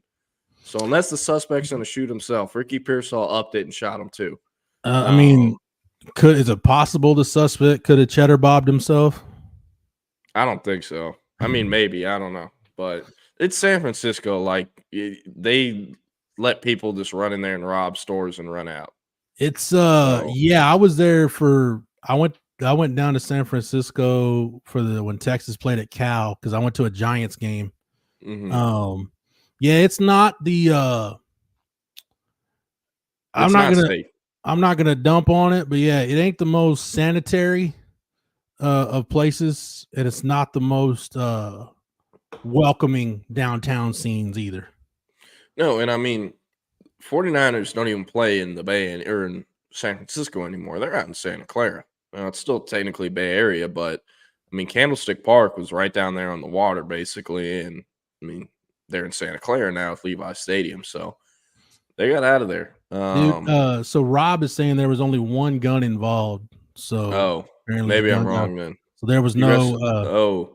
Hey, well, there we go. I might get me a Pearsall jersey. Hey, it's already spread like a wildfire on Twitter. If Pearsall doesn't run out to many men by 50 his first game back, he messed up. Dude. Thank you, Rob. I try my best to make dated pop culture references. So yeah, appreciate yes, I think we talked about this on the show yesterday. Napier can't even get a win with Aquafina, as Jeff Howe said. Yeah, and this was nuts. The video Miami players we talked going to about Florida that recruits. Yeah. Jose said Jordan Hefe. I was in the stadium on Saturday. It's hard maybe to gauge how fast these guys are on the field, but after watching the TV version, it's evident. Are we the fastest team in the SEC? In the discussion, I'd say I can blindly say they're top three. They have to be top three. Georgia's up there for sure. I think they compete with Georgia and Alabama for the top spot. Yeah, that's probably right. I mean, we need someone to do track times and do all the research and pull up the track times. Yeah, I mean LSU's got speed. Ole Miss has speed, but yeah, I mean, look, you're seeing exactly the way. I mean, you look at how this team is built. It's exactly the way Sark wanted to build it. It's size inside, and then as you go out, you build it on speed. Even at your linebacker positions, running backs, tight ends. I mean, you want to play for Steve Sarkeesian, you better be able to run. Mm-hmm. So yeah, they're recruiting speed right now. Yeah, Antoine, we'll get into the nitty-gritty tomorrow, but yeah, it's funny. Those first couple drives, somebody mentioned something on a message board about DJ Campbell not playing well, and as soon as I read that comment, I look up on the offense's next drive, and Cole Hudson's in there. That's the beauty of having a 13-game starter as basically your number 3 guard. If somebody's struggling, or if somebody gets poked in the eye, breaks a shoelace, whatever, you send Cole Hudson in the game, and you just keep going. Yeah, you're chilling. That's quality depth. 6th man right there. David Keith Williams said, I think Caden Stearns is one of the greatest freshman seasons in the history of Texas DBs. The issue for him is that he did not improve from his freshman season. Agreed. David Keith Williams also said, many in Longhorn Nation didn't like him for speaking out on topics they didn't agree with him on. I also agree with this. He is correct. I don't think the Texas program from Caden Stearns' freshman year on got much better. It just kind of stayed, stayed where it was. It leveled out. David Keith Williams said, at Jordan Scruggs, many Longhorns fans have thought Myron Charles would decommit from FSU and commit to Texas after Josiah Sharma committed to Texas. So when Texas snuck Josiah Sharma on campus at the end of July, Myron Charles was supposed to come that day. And either FSU found out about it and talked him out of it, or he changed his mind, or something happened. We're not sure, but he didn't end up making it that day. And the word from sources was, it doesn't matter. We'll get him on campus later on. So, like I said on the earlier in the show, this show we're on currently, they're probably going to need another visit. I don't think it's necessary, though, for him to flip, but I do think another visit is probably going to be needed to flip him. So, yeah, and again, like I said earlier in the show, after their first loss, everyone in Austin, there was a lot of confidence coming out. They're going to be able to get Myron Charles eventually. And then obviously their second loss took place last night. I haven't been able to check in with those sources, but I would be surprised if that confidence has gone down. Do you know Charles well enough to know if FSU being a losing program will affect him? Some think the defense being bad will cause him to think he can start at FSU. This is a great point. A lot of people do not think about this whenever a program that's kind of like Anthony Smith, for example. Whenever A&M kept losing last year, everyone was like, oh, it's going to make Anthony Smith so much easier to flip, where it's like the first few losses they were taking, like I was talking directly to Anthony Smith, and he was like, no, I kind of like that they're losing because some of these linebackers suck. I'm going to play as a freshman. Like that's what he was saying. Like kids genuinely will think this. Eventually, after a few more weeks of losing, he was like, okay, not only do linebackers suck, everyone else kind of stinks. It's a shit show. Jimbo has this thing all messed up. I'm going to go to Texas. And that's kind of what it came to. But, you know, there's definitely a thought process he had about sticking at A&M because of the lack of talent they had compared to Texas. Hey, real quick, go ahead. No, sorry. I'll finish your point. My bad. I was also going to say, you have to remember, Texas only signed 2 D linemen out of high school this year. After this year, they're losing Bill Norton. They're losing Savea. They're losing Lole. They're losing Alfred Collins. They're likely losing Vernon Broughton. That's 5 bodies you got to replace. So FSU hitting Myron Charles over the head with you can play with the freshman. He probably has just as good a shot, if not really close to a shot, as playing as a freshman at Texas because they're going to need bodies too. And then you got to figure if any of those guys are going to go in the portal, any of the guys that are left. I mean, right now, Alex January is the only one of those young guys I feel really good about. Yeah. Yes. Agreed. But people talking about the Keenan thing and the Florida State guy with the dog mess bets. I don't know why, but the only thing I thought about it, Jordan, I'll make a pro wrestling reference. There was a match at SummerSlam 97 where the British Bulldogs wrestling Ken Shamrock, and the British Bulldogs said if he lost, he wasn't going to eat dog mess, but he was going to eat a can of dog food. But that didn't happen, and Ken Shamrock just took the can of dog food and beat him over the head with it. So, and then he beat up a bunch of referees and snapped and went crazy. So, damn, that's what's up. We'll bring in world's most dangerous man, Ken Shamrock, former UFC super fight champion. The world's most dangerous man, Eric Henry, sleeveless, sleeveless, and recently back from the gym. Listen, I'll say this first off, and I'm flying solo today. Got a special guest coming in at 12:15, so have a little bit of fun. Keenan is off doing Keenan Womack things. Jeff, I as someone with older cousins, no older brothers, but older cousins who parked me in front of mid to late 1990s World Wrestling Federation, I have nothing on the world's most dangerous man that is Ken Shamrock. Although the Bulldog, I think I always kind of patterned myself with that kind of build, like 5'10", 5'11-ish, but just jacked to the gills. Yeah, the late Davey Boy Smith was he was squatty. No doubt about that. Hey, guys, really quick, and like I said, hopefully you guys don't mind sticking around for about another 6-7 minutes before my special guest hops in here. Jeff, I'll start with you. What was your thoughts on the offensive line play? I actually just did the Michigan podcast.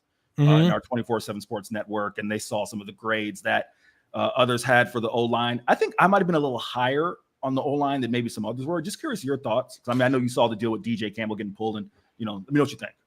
Yeah, for me, I gave him a C+. There was some good. Look, anytime you go 7 for 7 in the red zone, O-line's doing something right. My big thing was I thought with the top 3 backs, there were too many negative or close to negative plays. I think there was 26. I'm trying to remember the numbers. 26 carries between Blue, Gibson, and Wisner. Yeah. And I think I counted 7 runs that went for 2 or fewer yards. So basically, you're just there are too many off schedule runs that get you off schedule. And look, you're going to have quite a few of those against Michigan. That's just right. Me saying what it is. It's just being real. So that I thought there were some times the pre-snap penalties. The pre-snap penalties to me were enough to dock the grade. So it was okay. It was solid. It wasn't poor, but it wasn't the best that group can play either. And I think docking the grade is me looking at it through the lens of they're going to have to be a lot. The production can be worse. We think we talked about this with Alabama last year. The production can be worse, and the O-line can play much better against Michigan than they did against Colorado State. Jordan, you pretty much see it the same way? Yeah. I agree with him. Also, y'all got a better look at the game than me. I watched it on a laptop, and then around when Arch Manning came in, I had to run and haven't been able to catch up, see the rest since. So need to do that, but this weekend I won't have a game. I'll be sitting on my couch watching the Longhorns take it to the Wolverines. So, hey, Connor Stallions is probably going to be there. I'm serious. He's been at most Michigan games since that happened. Have y'all seen the documentary yet? I haven't. It's so good. Y'all got to look at it. It's way better than the Johnny football one. Okay. I actually think they're telling the truth and have some news that they're scoop that they kind of break in it. Whereas the Johnny football one, it's like they covered everything up and were basically lying about all of it. And then the Florida one was a fluff piece on Urban Meyer. Where this one, it's like they kind of give them the floor to, I guess, talk about it. So, the honorary captain for Michigan for the game. Did you guys see who it is? I have not. Derek Jeter is going to be the honorary captain. Okay, all right. Can I kind of riff here for a second? Go for it. At least Jeter's from Michigan, but that always kind of rubs me the wrong way. Like, for example, the biggest Florida example, Jeff, you'll appreciate this, is Alex Rodriguez being this honorary Miami alum, even though, of course, he was, of course, committed to UM to play baseball. Right. And the fact that the Hurricanes will just take a check from anybody, see Nevin Shapiro. It's just like, come on, what do we – I get it. It's the honorary guest captain, and Jeter's from Michigan. And Jeter was committed to Michigan, right? At one point, Jeff? He was good. Yeah, A-Rod was going to go to Miami. Jeter was going to go to Michigan. And then, when the Yankees draft you 6 overall, you're not going to Michigan at that point. Yeah, just the kind of honorary alum. It's a hot take of mine. And I think as someone, Jeff, you'll appreciate this, someone who went to Texas State, right? When you go to, like, quote unquote, the little brother school or like the secondary backup school in the state, as I did when you go to UCF, it always kind of annoyed me when you see people around campus. Jordan, I graduated 2014, right? So this is right after the Jameis Florida State national championship year. And it felt like the UCF games were like the pregame for the Florida State game. So I just kind of have a strong take on, if you didn't go to that school, what are we doing here? But that's just me. That's just me. Yeah. So you don't want 10 years from now, Lake Travis legend, Austin area legend, Brett Beatty on the show as a former Texas commit representative of the Texas program. You don't want that, is that what you're saying? Not representative of the program. It's like, let me give you an example. Like, friend of all of ours, Mike Harge, right? Harge also was committed to go to UT and end up getting drafted. Like, if you want to still rep UT as like your school in that sense, I get it. But it's one thing when you either didn't go to that school and you're just like, all right, I'm going to adopt them, or you went to another school, right? So there's special circumstances. So like Tyreek Hill going to the game on Saturday and repping Texas, like, was he really there? Yeah, like Tyreek Hill and Micah Parsons were both there. Okay, I saw Micah Parsons, and then I saw Tyreek Hill's tweet where it was like Texas atmosphere is lit. And I was in the press box with Mike Roach, and he turned to me and is like, "Is Tyreek Hill at the game?" Tyreek Hill's like, Mike. Why would Tyreek Hill's significant other is Kenny Vaccaro's sister? So what? Yeah. All right, yeah. Jeff. Kenny Vaccaro is Tyreek's brother-in-law. Jeff Jordan, real quick, before y'all get out of here, I'm gonna bring in my special guest because obviously you guys have obviously seen the now infamous clip, and I feel like she's a friend of ours, so she should be a friend of everyone's. Mrs. Caroline Fenton. You got it right. Yeah. This is really Caroline, right? This, you know what, Caroline, hold up. Don't hold up your license, but like hold up something that we know we're actually talking to you. It is me. I promise. I pinky promise. No. I'm not AI. I am the real Caroline Fenton. I pinky promise. Yeah, she has a title on there, so Eric can't mess it up now. Keenan's embarrassed wherever he is right now, knowing that this happened. There's a reason why we all got good laughs out of it. It is all good. Yeah. There's a reason why I am taking this show solo today. Wherever Keenan is off doing whatever it is Keenan is doing, that is fine. I will drive the show as I typically do, so we don't have any more mishaps. So fellas, appreciate y'all sticking around for a few minutes. All right, you guys have a great show. Jordan and I will be back to do it tomorrow. Everybody have a great rest of your Tuesday. That was It's Only an Hour. Jeff Howe, Jordan Scruggs, taking you up to a little bit after noon. As always, we are your midday crew. I am Eric Henry. In place of Keenan Womack is, as referenced, Caroline Fenton of Yahoo Sports. And for those who may not have seen the moment, we'll just play a few seconds here, because BK Caroline, the owner and proprietor of Texas Sports Unfiltered, Mr. Brad Kellner, he hosts the morning show from 8 to 10 here on Texas Sports Unfiltered. And he and Bucky probably did the entire 2 hours on the mishap of Caroline Fenton and Michelle Montaigne. So he's clipped it. And for anyone who may have missed it, we'll just play a quick moment here, and then we'll jump into things. And Quinn Ewers here, along with head coach Steve Sarkeesian. But we have a special guest, someone I know is near and dear to Keenan's heart. She is Michelle Montaigne of WFAA and also a Texas X, if I have that correct. Caroline Fenton of Yahoo Sports. God, Keenan, why? Well, you're our guest today. Yes, and I'm happy to be here. How are you Not doing? a Texas X.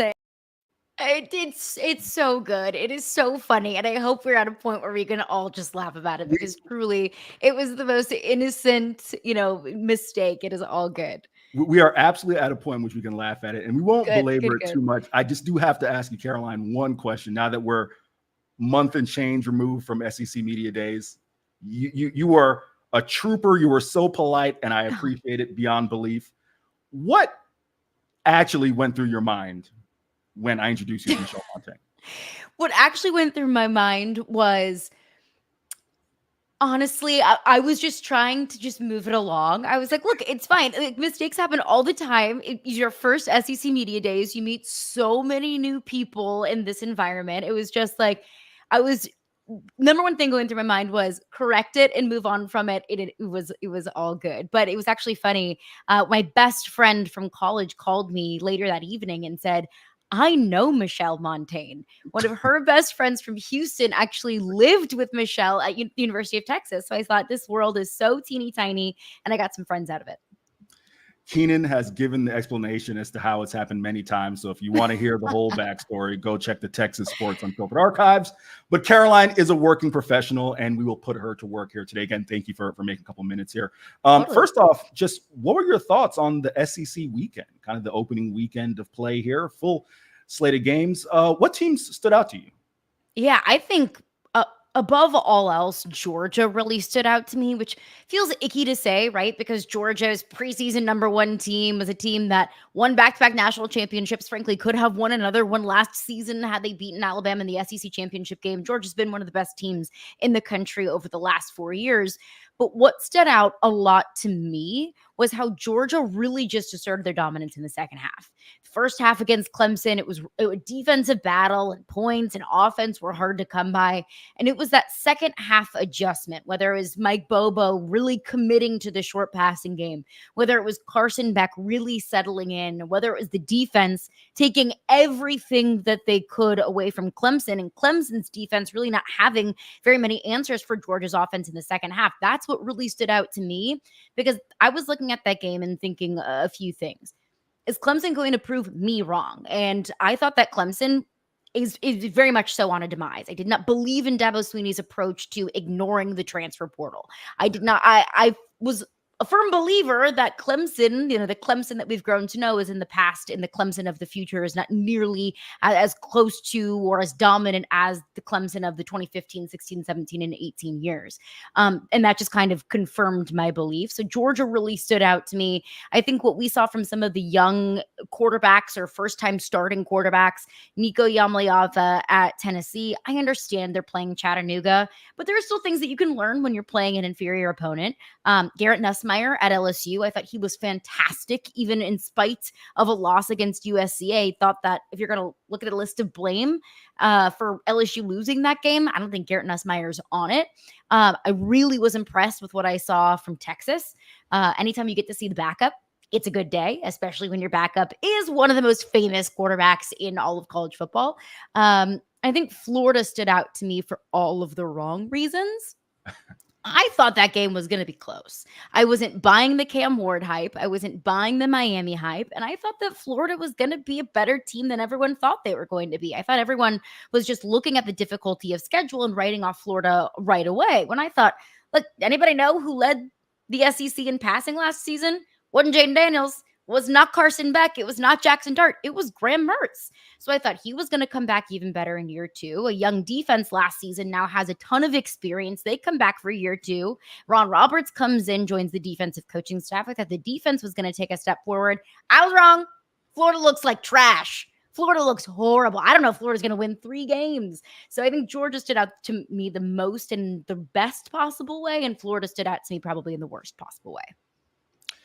She is Caroline Fenton. You can find her on Twitter at Caroline Fenton1. She's talking ball and all other things at Yahoo Sports. Our guy, Chris Bennett, as always, appreciate you rocking with us in the comments. He wants to know, sarcastically, as Brian Kelly apologized to that table he assaulted. Carol, I know that is near and dear to your heart as an LSU. Yep. There we go. Yep. We got that right. Finally, want to kind of circle back to couple things you talked about there. Let's kind of dive into the Gators a little bit because first off, me as a Florida native, I'm very familiar with that program. I am in a previous life, now that I'm a objective beat writer, I don't dislike or like any team, but in a previous life, I would have been a Gator hater. And I know that fan base very well, understand that they are, quite frankly, just kind of fed up with Billy Napier. They fired a coach who won 10 games a couple times. Yeah. In his tenure before hiring Billy Napier. You touched on it. You said that this team may not win 3 or 4 games this year. What do you kind of see as just where that program has kind of just gone wrong over the past few years? Yeah, and you mentioned Dan Mullen, how he made it to a New Year's 6 in his first 3 seasons and then got fired in his 4th. I think that both things can be true. That you moved on from Dan Mullen and that was the right decision, but you also just made a bad hire. I don't think that Billy Napier and his struggles at Florida now show us that firing Dan Mullen was the wrong decision. Dan Mullen showed all of us that he didn't want to recruit. He didn't want to put in the work and the time to recruit. And frankly, he left that cupboard bare whenever Billy Napier came in. So Dan Mullen had a lot of success at Florida, but it was almost like a preemptive firing of, we don't think that you're going to be much better moving forward because there's no talent in this locker room. They just made the wrong hire in Billy Napier. And look, year one, I was willing to give kind of the benefit of the doubt that Billy Napier has to rebuild this roster and wants to build this program his way. In year two, you could give him the benefit of the doubt of there's a lot of really young players that are starting right away. And so that's a little bit of a learning curve. You're going to make some of those mistakes. But year 3, there's really no excuse, especially when you compare other year 3 coaches across college football. Look, I know I'm an LSU fan, but Brian Kelly got to the SEC championship game and had a Heisman Trophy winning quarterback in 2 seasons. Lincoln Riley at USC had a Heisman Trophy winning quarterback. And I know last year was kind of a down year, but still USC is very much so in the conversation of being a college football playoff team. Whereas Florida is in the conversation of, we're going to beat Samford, but who else are we going to beat on our schedule? And one of the toughest schedules in all of college football, maybe in the history of college football. So where I think things went wrong was not great accumulation of talent on that roster. And frankly, they look pretty poorly coached to me. A lot of tactician errors. Last season, they had 2 number 3s on the field, dumb special teams mistakes, dumb penalties that really shot themselves in the foot. And I saw a Florida team against Miami that had every reason to be fired up. We're going to prove everyone wrong. Everyone's counting us out. We're playing a bitter rival. And as you know, Eric, better than anyone, Florida and Miami hate each other. And they're coming into your house. They're coming into the Swamp. Florida had every reason to be fired up and angry. I didn't see a team that played with a whole lot of passion, and I didn't see a team that played with a whole lot of identity. I think it started with Dan Mullen, the lack of accumulation of talent, and a Billy Napier coach team that looks uninspired. Caroline, we are going to talk a little bit of Longhorns, but before we do, let's give a shout out to the fine folks who make this thing called Texas Sports Unfiltered go. And a shout out to our newest sponsor, BUSR. Folks, are you looking to make some money this football season? Of course you are, who isn't? Our friends at BSUR are hooking you up. How about a welcome bonus of up to $2,500? You heard that right, up to $2,500. Sign up at bsur.ag. Use the promo code TSUWelcome, make an account, and they're going to take care of you. If you're watching on YouTube, just click the link in the video description to make your account. Bet on all the NFL, college, and college football action all season long. Turn your game day snacks into stacks with bsur.ag, promo code TSUWelcome. That's bsur.ag, promo code TSUWelcome. Caroline, over the offseason, I made a comment that I didn't think was that controversial. I wrote, I guess it wasn't comment, and I wrote that I thought Quinn Ewers is the best quarterback in the SEC, and that's not taking anything away from Jackson Dart or Carson Beck or some of the others. I just felt that Quinn Ewers' experience, and quite frankly, his experience in Steve Sarkeesian's system and what I believe he is capable of being in that system would lead him to just be the best quarterback in this league. And I had most notably Georgia fans all in my mentions saying, how could you do this homer? And it's funny, I'm the one person on the Horns 24/7 staff who is not a Texan or did not go to the University of Texas. You call him the one person who's not a homer. But with all of that, the question for you is this. Just your thoughts on the SEC kind of, top few quarterbacks, and where would you put Quinn Ewers in that equation? First of all, welcome to the SEC, because you're not allowed to have an opinion without getting absolutely eviscerated by literally any other fan base on Twitter. So, welcome. It's an absolute shit show, but it's a blast. Today, I would not say definitively that Quinn Ewers is QB1 in the SEC, but I think that he belongs in that upper echelon of SEC quarterbacks. And frankly, right now, I'm willing to put Quinn Ewers and Carson Beck alone in that conversation. And I think that's kind of tier 1A.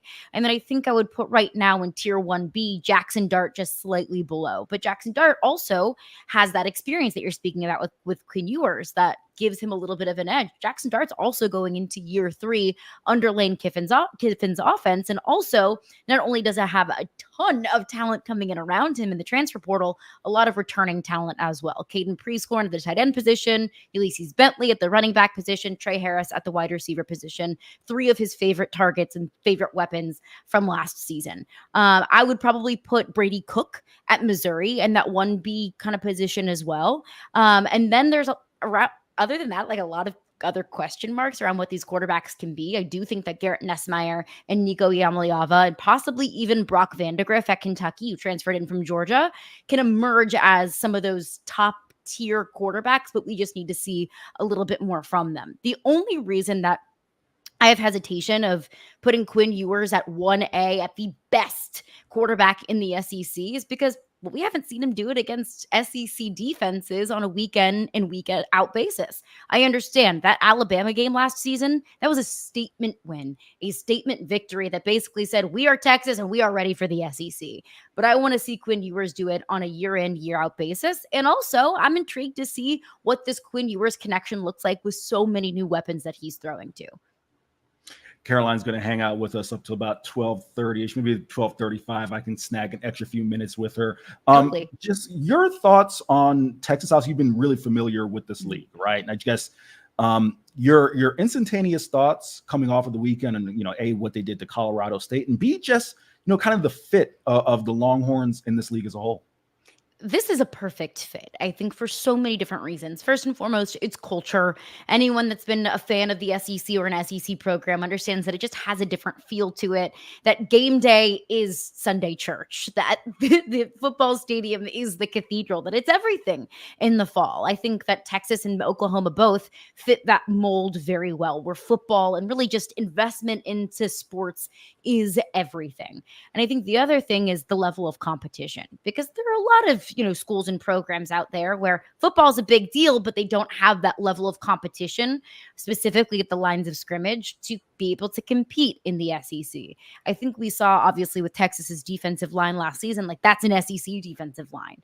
Like that's a defensive line with Devondre Sweat and Byron Murphy that's going to be able to get you to Atlanta on a year in and year out basis. I understand you lost those two players, but just using that as an example of something that we knew for certain was very tangible was Texas's defensive line last season. So I think the fit is perfect. And frankly, I thought whenever it was announced in 2021 that Texas and Oklahoma were joining the SEC, I thought it was going to feel really weird, but now it just feels like it just makes sense. Now it feels like it just fits. Week one, as I said, it's hard to take away too much when you're facing a very clear and obvious inferior opponent, but you can still take things away from those games. And I think what I took away from it was, give me Michigan. Like, I think that Texas is ready to take on a Big Ten and potentially college football playoff contender. I'm not as convinced about Michigan with how much that they lost and how much that they didn't look that great against Fresno State. But I think that's what I took away was this team's ready for the season. This team's ready for a Power 4 opponent. And this team looks poised and ready to win a lot of games, to make a playoff push, and looks as advertised, frankly. I appreciate you rocking with us as always. What up, y'all? Thank you for always joining the show. SD says here, what's his comment? The weight of hillbillies on this country / the SEC promotional machine. Caroline, as you will learn, we have a very spirited and opinionated commentator on our audience. Gonna have a little fun. We like to do this with our guests when we get out of here. This is probably just nerdy beat writer questions on my part, but hey, it's my show, so I get to ask the questions, and it's probably better that way when I'm steering the ship. Keenan, I'm going to take all the shots at you as I can while you are not here. Caroline, first off, so you are an LSU grad. Your favorite memory at LSU? My favorite memory, favorite LSU football memory, period. I wasn't in school at this time, but I got to be on the field at the national championship game in 2019. And everything about that year, that day, that game just felt so special. It was in New Orleans. It was right in Baton Rouge's backyard. It just felt like the craziest and most perfect lightning in a bottle kind of season. So that game and being able to, pick up the purple and gold confetti, actually right behind me, the purple and gold confetti off the ground. Like that was by far my favorite memory as just an LSU football fan. But I think my favorite memory from being a student at LSU is actually the 2018 season. Undefeated, number 3, I believe, ranked Georgia came into Tiger Stadium. LSU was the underdog in that game, and LSU ended up beating Georgia. And that was really, I think, what put LSU on the map when people started to really pay attention to Joe Burrow and what that team could potentially be. Stormed the field. It was a really awesome experience. Carolyn, what game made you fall in love with college football? Ooh, that's a really good question. That goes way, way, way back. So I actually come from a Tennessee family. My dad played football at Tennessee. My mom went to Tennessee. That's where they met. I had grandparents that went to Tennessee, all sorts of family members that went to the University of Tennessee. So I grew up a die-hard Tennessee Volunteers fan. I think what made me fall in love with college football was the very first Tennessee game that I got to go to in Neyland Stadium. And this was, I guess, 2005. I was 7 or 8 years old, and that was my first real college football experience. Tennessee was playing Arkansas. Pretty sure Tennessee lost that game, but I didn't even care because it was just the pageantry of it all, the passion of it all, getting to witness firsthand what my dad loved so much and talked to me so much about. That was really when it started to when the obsession began, and it never really stopped. I'm a little bit older than Caroline, so I've told this story. I was 5. Yes. Wait, no, 6. The 1997 Sugar Bowl between Florida and Florida State. It's the game that, grew up in a Floridian. That's a good one. When those games, Florida State, Miami decided who was going to play for a national title, it never got better than that for me. Caroline, 2 more and we'll get you out of here. Yeah. What is the best press box meal you've ever had? Ooh, that is a very good question. I will say it's not the hot dogs and the popcorn and the chocolate chip cookies that we get normally in the press box. Ooh, I'll really have to think on this one. Yeah. A little peek behind the curtain for anyone that's never worked in sports media. Press box meals usually aren't great. Usually aren't great. I would say the best press box meal I actually had was at an LSU game, and it was like homemade jambalaya. It was amazing. It was so good. And normally you get like the catered meals or the meals that just you eat to keep you going throughout the rest of your 14, 15-hour day. But homemade jambalaya, you could tell that it was made with love. You could tell it was made by somebody that has done this before. That was probably the best one. I've yet to experience the prime rib experience or the lobster in the press box that some people get lucky enough to experience. I'll quickly give you my best press box meal. I was actually covering a Bucks game. So it's obviously NFL, not college. And yes, it is the prime rib. It's the pasta stations. You can't beat that. But the other quick story I'll tell is to bring the listeners behind the curtain at DKR Texas Memorial Stadium in the press box, and it's this way with most press boxes. The coaches' booths are in the area where the press box is. So yeah, if you come out of where the daily media sit at DKR and you make a right, there's this great station, Caroline, with pasta and beef and just everything you'd want, right? So the first game, because I was covering group of fives for 6 years. Last year was my first year on the beat at Texas. I'm like, all right, that must be the food, right? So I go there, and then all of a sudden, a security guard, older gentleman, said, no, that's for the coaches. Your food's down that way. Oops. And it is Taco Deli, which is, a fine establishment in Texas, but it was not quite the carving station that I saw there for right. The visiting coaches. Not quite prime rib and homemade mac and cheese, but I guess, beggars can't be choosers. But that really is an underratedly great part of this job is you get free meals a lot, which is very nice. Last one, we'll get you out of here. And again, thank you for making the time. Caroline, what is, in honor of kind of the way this friendship started between you and our show, your most embarrassing moment you can think of on the job? Oh, unfortunately, there's a lot of them. Doing this job, you have to make the mistakes because you have to learn from them. But unfortunately, what's different about this job versus maybe your typical office job or desk job, when you make a mistake, it's for everyone to see and for everyone to make fun of versus a mistake that you make that's kind of, behind closed doors between you and your boss. Ooh, I would say it goes back to one of my first few weeks or months on the radio in Nashville. It's how I got my start on radio. I was on the radio in Nashville for about 3.5 years with 102.5 The Game. There was a show where I pronounced probably every single hockey players wrong. Every single hockey player's name wrong. Every single one. Whether it was a Nashville Predators player, we were the official station of the Nashville Predators, or any other player that was coming up in conversation. And if you're not a hockey fan, I mean, a lot of them are Russian or Scandinavian or Swedish, and they have long names that are about 15 letters long, and about 14 of those letters are consonants. Like S-K-J-E-I, somehow that's Shay. Beyond me. I don't know how that makes sense. That probably is when I realized I was like, okay, I need to do a little bit more homework. And it was just one of those things that was awfully embarrassing. Got torn up about it on the text lines and the phone lines and on the internet. But if I didn't make the mistake, I probably wouldn't have learned my lessons. That was probably one, but we could be here all day to talk about some of my embarrassing moments on the job. I can absolutely empathize as a Tampa Bay Lightning fan. If you're not a hockey fan, you're not a hockey diehard, those names will catch you off guard. They are tough. I'll quickly give you two, and then we'll get you out of here. My most embarrassing moment, Caroline, is I was still covering group of fives at the time. It was Florida International playing Miami, playing at Marlins Park, which was the old side of the old Orange Bowl. Uh-huh. And, if you're covering group of fives for the most part, you try to, dress decent for games, right? But it's not the SEC. Most times you can get away with a polo and some slacks, but it's a big game. So I did the suit. And what I learned is that Express does not make clothes for people who actually lift a weight or are not like a size 2. So Caroline, I'm going down the field to shoot some video pregame.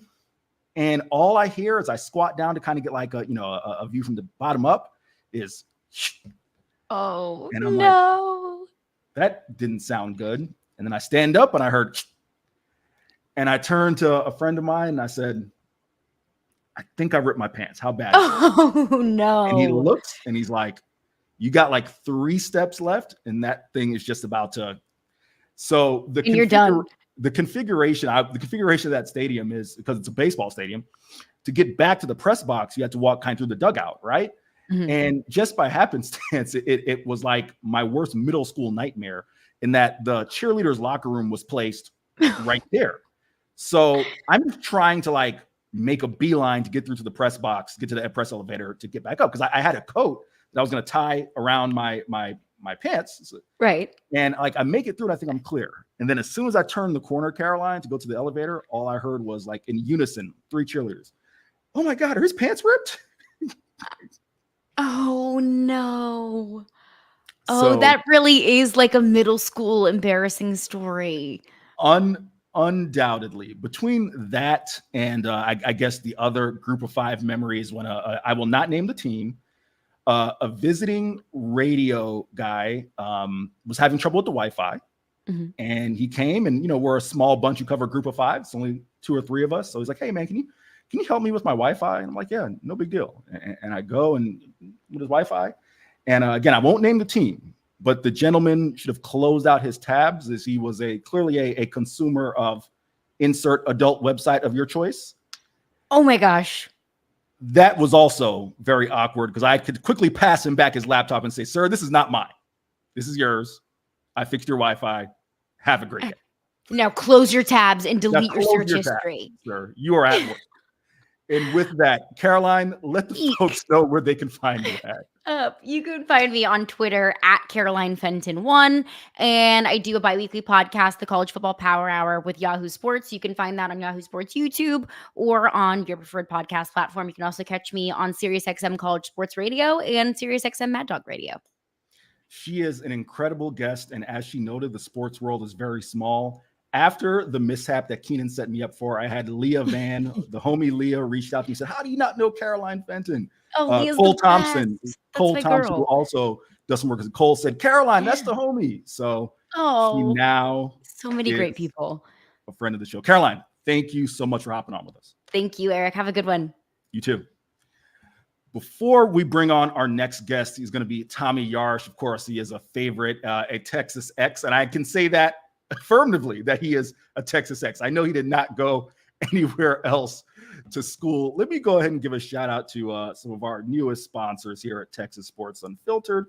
And as I pull up the read, it is our friends at Parallel Lending. Folks, the markets seem like they're getting more and more volatile every day. The need to diversify your investments is really more present than ever. While investing in stocks and bonds are great strategies, the most savvy of investors diversify their portfolio with alternative assets. Right now, the most popular alternative investment strategy is investing in private credit. And that's where our friends at Parallel Lending want to help you out. First off, you can find them at parallellending.com. That's parallellending.com.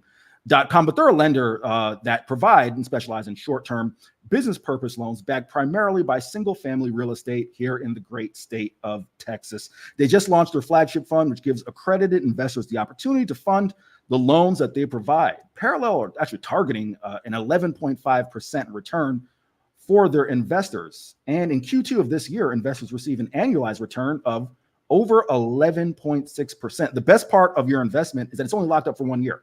So your income is distributed monthly.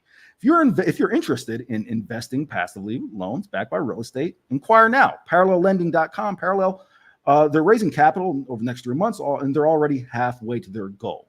Notes: accredited investors only. Returns are not guaranteed. An investment in Parallel Fund 1 LLC involves risk. Please review all disclosures before investing. Let's bring in the man himself, my partner from Post Games, Mr. Tommy Yarish. Tommy, what's going on, man? Checks in the mail, Eric. Checks in the mail. I appreciate the introduction. It's great being back with you, my guy. You look great. Listen, no, man. I can only look as good as my co-host sets me up to be, as our previous guest, Caroline Fenton. That was a really fun listen. I thought that she had great points, and she handled Keenan's mishap like an absolute champion. So she was awesome to listen to. Dude, Caroline is great. Like I almost feel like I should thank Keenan because he inadvertently just introduced us to a phenomenal guest on the show who knows her stuff. But Tommy, want to jump right into with you at the last 15 minutes or so of the show and just kind of get your thoughts. Again, you watched Texas versus Colorado State. What were your thoughts coming out of that game and how you feel heading into the massive week 2 showdown with Michigan? I think the good thing was Steve Sarkeesian's point where he said all offseason that this is the fastest team he's had at Texas, I thought really was evident.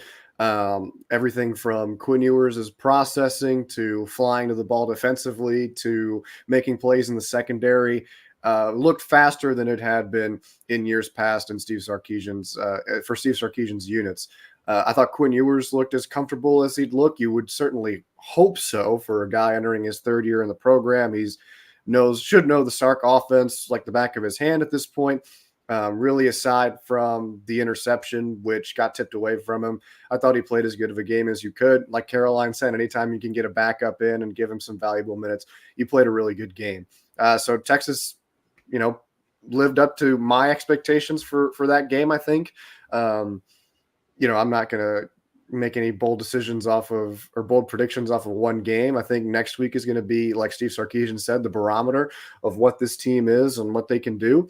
But a solid start. I think it's fair to say that was the best opener that Texas has had in Sark's time in Austin, because the ULM game, which was Ewers' first start, I think the opening drive of his career, he throws an interception. They obviously go on to win. But Rice last year, it was a little up and down until the end when they started to pull away.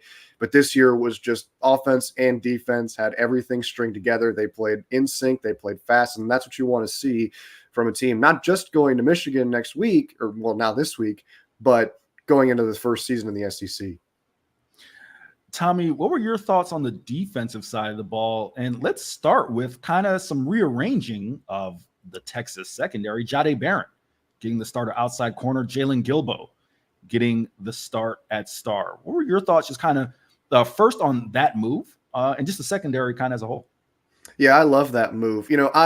I don't claim to be an X's and O's guy. I don't claim to know football, schematically or anything like that. I think I have a basic understanding of it. But my philosophy is get your best players on the field at the same time, offense or defense, right? So I love having Jahdae Barron and Jalen Gilbo on the field at the same time. Remember that Jalen Gilbo, as a true freshman, I believe, was over Jahdae Barron on the depth chart to start things out. So having him back healthy could be really good for this Texas team. And if Jahdae Barron plays well at corner, it's going to be incredibly good to have two really versatile, do-it-all defensive backs on the field at the same time. I think you could interchange them. Maybe I don't love that as much as I love having Gilbo in the star spot, because I think Jahdae played really well at corner.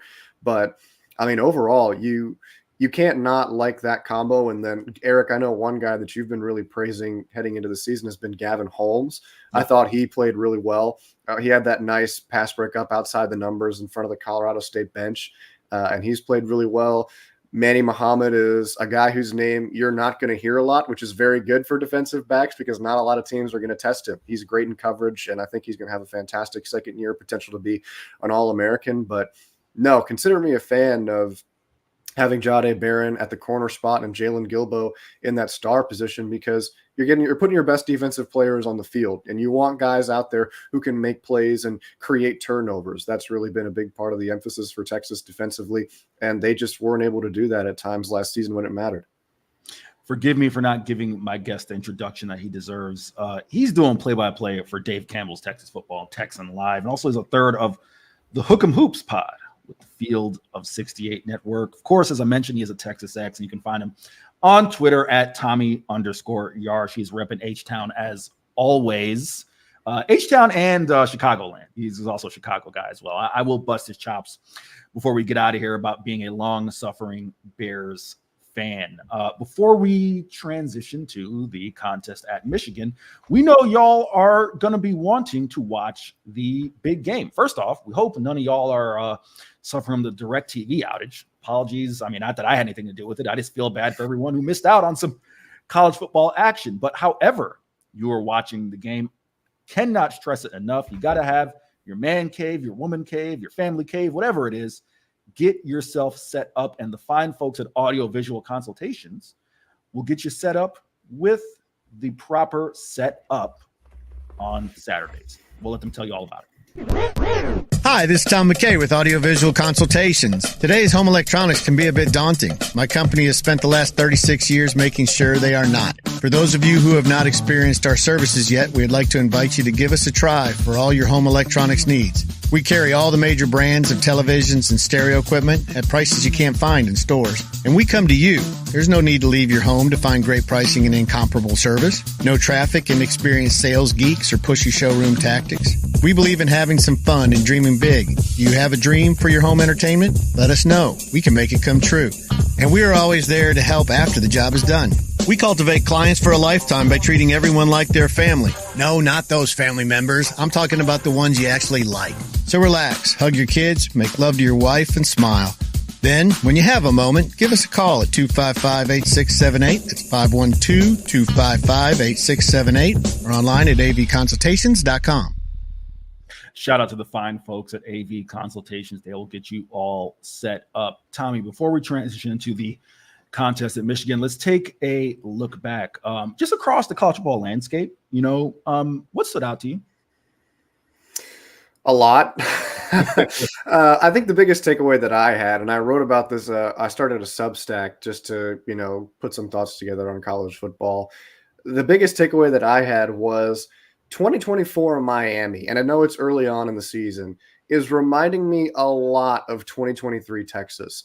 Going into the year, Texas was predicted, to make the college football playoff, be a top 5 team in the country. And everybody was saying, oh, here we go again with Texas. Everybody says this is the start of the year. And then they just kind of inevitably flop and lose a bunch of games that they're not supposed to lose. And, granted, that's somewhat understandable considering Texas's past decade to decade and a half. But you just kind of felt going into it that this roster was trending in the right direction, that Steve Sarkeesian had it trending in the right direction. And people were saying the same thing about Steve Sarkeesian. Oh, he's never had a 10-win season as a head coach. He can't get over that hump. There's a big difference between can't and haven't. And I think Texas showed that last year. They hadn't been to the college football playoff. They did in 2023. Steve Sarkeesian hadn't been a 10-win head coach. He won 12 games last year. And so the same narrative with Miami coming into this year was, oh, Miami, they can't get over the hump. Mario Cristobal can't finish a game strong and, come out on top. Well, they go on the road to Florida, which I'm not going to act like Florida was the Alabama team that Texas faced in week 2, but that's still a raucous environment, a roster that has talent on it, and a team that is still trying to be put together with so many transfer portal pieces.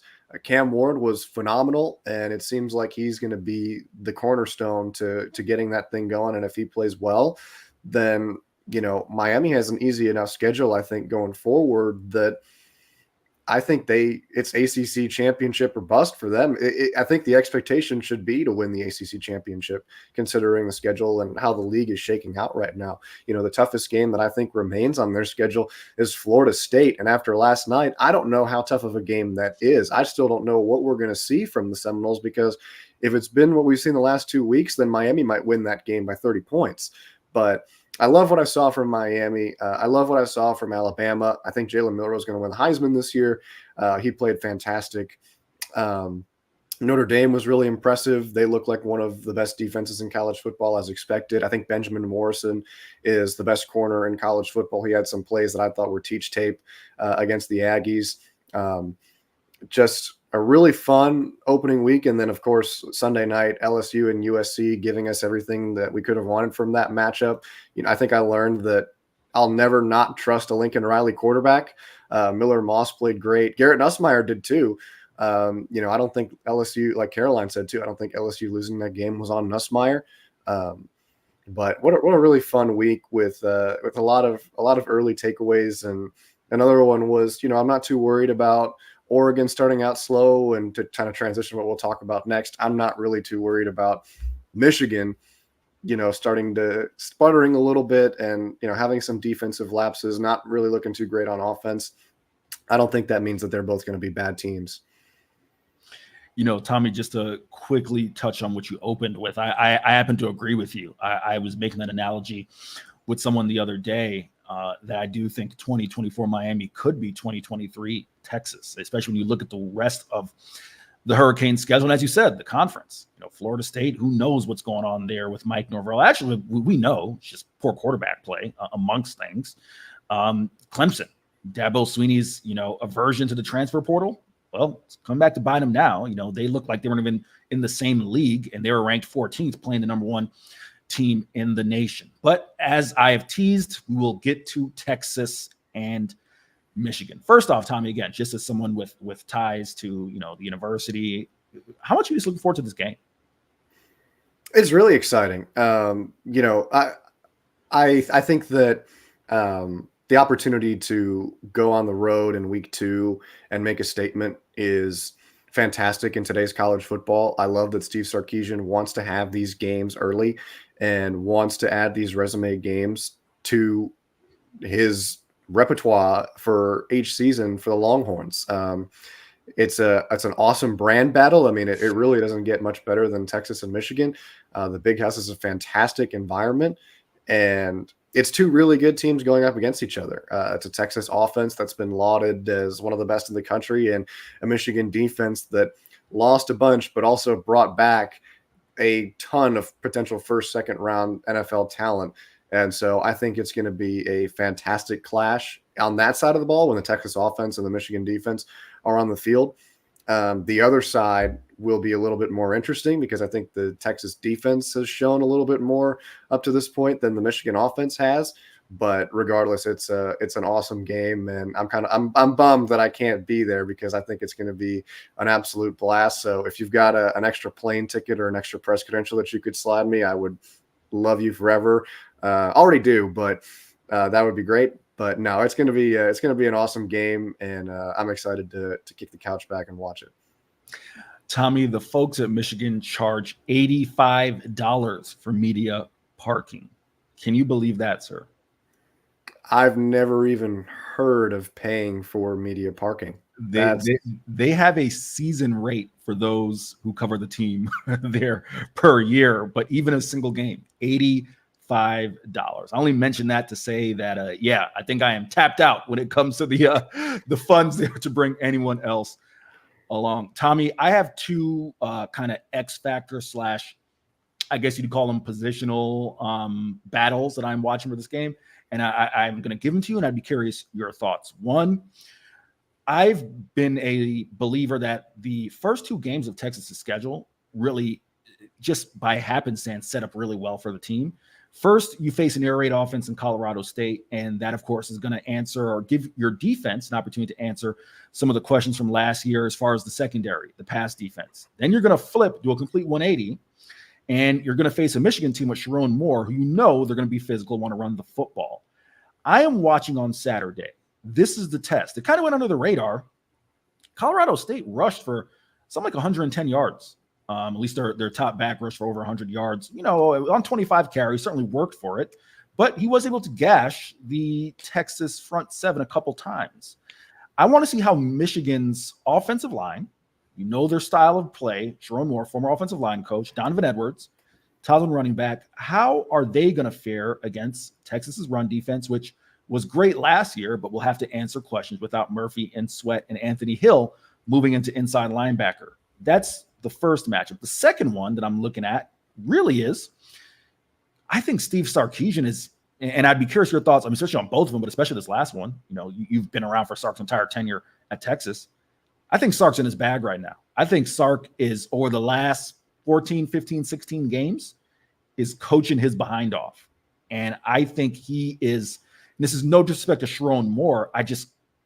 Tommy, I don't think it's comparable to compare Steve Sarkeesian, where he is right now, to Sharon Moore as far as a head coaching matchup. So Your thoughts on those two scenarios I laid out? Yeah. So first with Texas's run defense, I agree with you that it wasn't bad, but it was to a point where you kind of raised your eyebrow on some of those runs, and you kind of question why the Longhorns weren't able to fill the gaps. And I would say that would be my biggest concern going into Saturday if I was Texas. How are we going to stop the run? I mean, Michigan was a team that last year ran 30 straight run plays against Penn State because they just could not stop them. They had like 6 or 7 or 8 offensive linemen out on the field, and they were just opening up gaps left and right, and they just gashed the Penn State defense. I don't know if Sharon Moore is going to do that this game, but if Michigan's going to win the game, they're going to have to just completely demolish Texas on the ground, I think. That's how they're going to have to get their offensive points. So, I'm looking at Alfred Collins and Vernon Broughton in this game, along with Jermaine Lole and Tia Savea, Bill Norton, the likes of that interior defensive line. This is their statement game, right? This is their, I know they're not going to win the Heisman, but this is their Heisman moment, right? This is their chance to prove that, hey, we're not Byron Murphy, we're not Tavondre Sweat, but you're not going to run all over Texas. And so that's going to be really important. And then if they can't do it, well, then it's Anthony Hill's, can you play inside linebacker game, right? Can you be a guy who stops the run? He's obviously a phenomenal pass rusher, but can you be both? Can you stop the run? I think David Benda did a really good job stopping the run, so I'm not as worried about him. But it's a big front 7 game for the Longhorns. And then on the other side of things, I completely agree with you that Steve Sarkeesian has Sharon Moore beat coaching-wise. That's not to say that Sharon Moore is a bad coach or can't scheme up good plays on offense, but this is the best head coach version of Steve Sarkeesian of his entire career. I mean, some of his play calls you've had your jaw on the floor with what he's been able to draw up and how open he gets his guys. It's even more dangerous now that Texas is so deep in the wide receiver room and really just the pass catchers in the running back room too, with guys like Jaden Blue, that if he can complete passes to 11 different guys, I think it was last Saturday. Granted, I don't think they're going to throw the ball to 11 different guys, but they can spread the ball out that much to guys and get them that open. Michigan's got a great defense, but every scheme has its gaps, and Sark is on a heater right now, finding those gaps in defenses. So, I think Texas wins this game. I think it's going to be, like Anthony Hill's put it this week, a fist fight. But at the end of the day, their defense is going to have to be the reason that they win this game. They're going to have to stop the run. And I trust in Quinn Ewers' experience to make the right decisions against a stout defense and push the ball down the field for Texas. It is 1 p.m. We will toss it to Zay and Chip here in a moment. Going to finish up here with my special guest, Tommy Yarish. Tommy, all right. I told you, we'd have a little bit of fun, so we'll get you out here on this. First off, via 313 or 313. It's actually 313, the Detroit area code. Nevertheless, I probably shouldn't eat via this week, considering. Well, actually, no, we can always eat via. We can always eat via because via is a fine sponsor, Texas Sports Unfiltered. As you see, this is what happens when I try to ask a question on the fly. I end up talking backwards. And BK, sorry about that. You can edit that out. Tommy, best pizza for you when you're in Austin, Via, or how's it match up to Illuminati's? So Via 313 is 100% the best spot in Austin. Nobody matches up to Lou Malnati's, and that's not by fault of Via 313. Absolutely. They serve great pizza. I love going there. I love taking people there. Eric and I have had lunch there a couple of times. But Lou Malnati's deep dish in Chicago, there's no beating that. You could go to Italy and have whoever invented pizza over there whip something up for you, and it wouldn't top deep dish at Lou Malnati's. So that's a layup, Eric. I was expecting something a little tougher than that. All right. Well, best barbecue that you've had here in Texas. That is not a layup. There really has been so many. But I will say the best barbecue that I've had was not from a big restaurant. It came from a food truck out here in the Houston area. My I didn't play football in high school, but my high school's defensive coordinator's family runs that food truck. And so I went out there one day to try it, and the brisket was so good. Everything was unbelievably good. I had brisket, I had potato salad, dirty rice. It was delicious. And I would go back there any day of the week at the drop of a hat. Tommy, last one before we get you out of here. Why is Caleb Williams going to save the Bears? Because he's the best quarterback the franchise has ever seen. And he's the most talented quarterback coming out of college of the last 5-10 years. You're sticking Texas with that. Fans saw that firsthand. That's the line you're sticking with. Yep. He's the best. Tommy, I will let you get out of here. Let the fine folks know where they can find you on Twitter, on X, and of course your PXP work. Yeah, so I do play-by-play every week for Dave Campbell's Texan Live. You can watch some of your favorite Texas commits play. If I've got their games that week, I'll actually be calling Decaney on Thursday, so you can go ahead and watch Texas's commit at tight end play. Of course, I'm blanking on his name right now, but just throughout the week, we'll have some of the best teams in Texas over on Texan Live. You can watch all your favorite Texas commits or Texas high school football players play, and looking forward to bringing you some of that. And I'll have some highlights over on my Twitter page at Tommy_Yarish.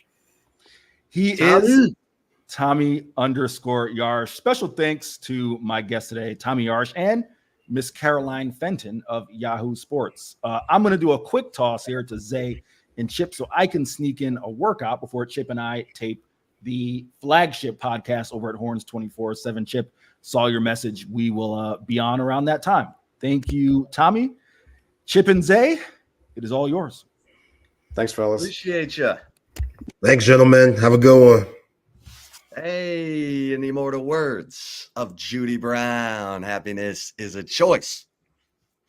We're happy you're spending some time with us. Tuesday, game week, Texas, Michigan. The iconic programs meet once again. And Zay, we'll be talking to our man, Chris Hummer, coming up at 1:30. But as we launch into this Texas-Michigan game week, what do you remember about their first ever meeting in the Rose Bowl, 2004 season? How old were you? 04. We talking, God, 12? my math is terrible. Yeah, 13. Sounds about right.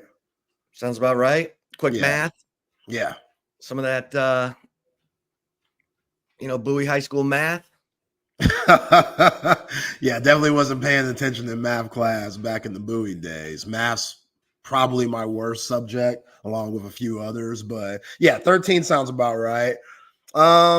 First thing I remember, man, Braylon Edwards, how hyped up he was. Felt like he was the Biletnikoff Award winner back then, best wide receiver in the nation. And Vince Young taking over that game. He loves that stadium.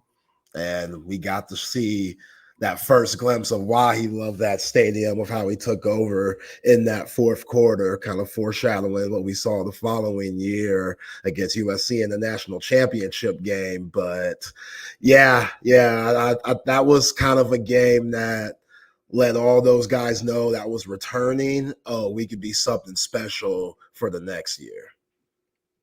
Yeah, I remember Cedric Benson, RIP, said B,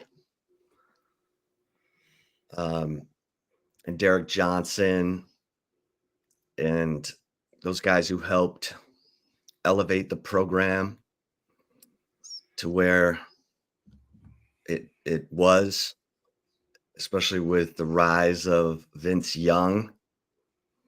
But people forget Texas needed a last-second field goal to win that game. And I'll never forget Mac Brown saying after the game that he told Dusty Mangum, "How lucky are you? You get to kick the game-winning field goal to win the Rose Bowl." And because Michigan had called timeout, Dusty Mangum, he'll be remembered forever for that kick. 37-yarder went right through Ernest Shazer's arms from Michigan. But Vince Young, 192 yards rushing, 4 touchdowns rushing, 16 of 28 passing, 180 yards, 1 touchdown, 1 interception. It turned out it was just the beginning for VY because he would return, just like he said, we'll be back. And then he comes back. Yeah, he says that on the podium, doesn't he? Oh, yeah.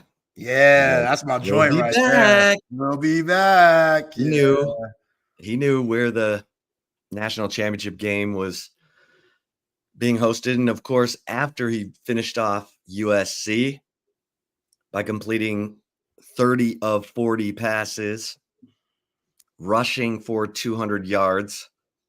It's insane.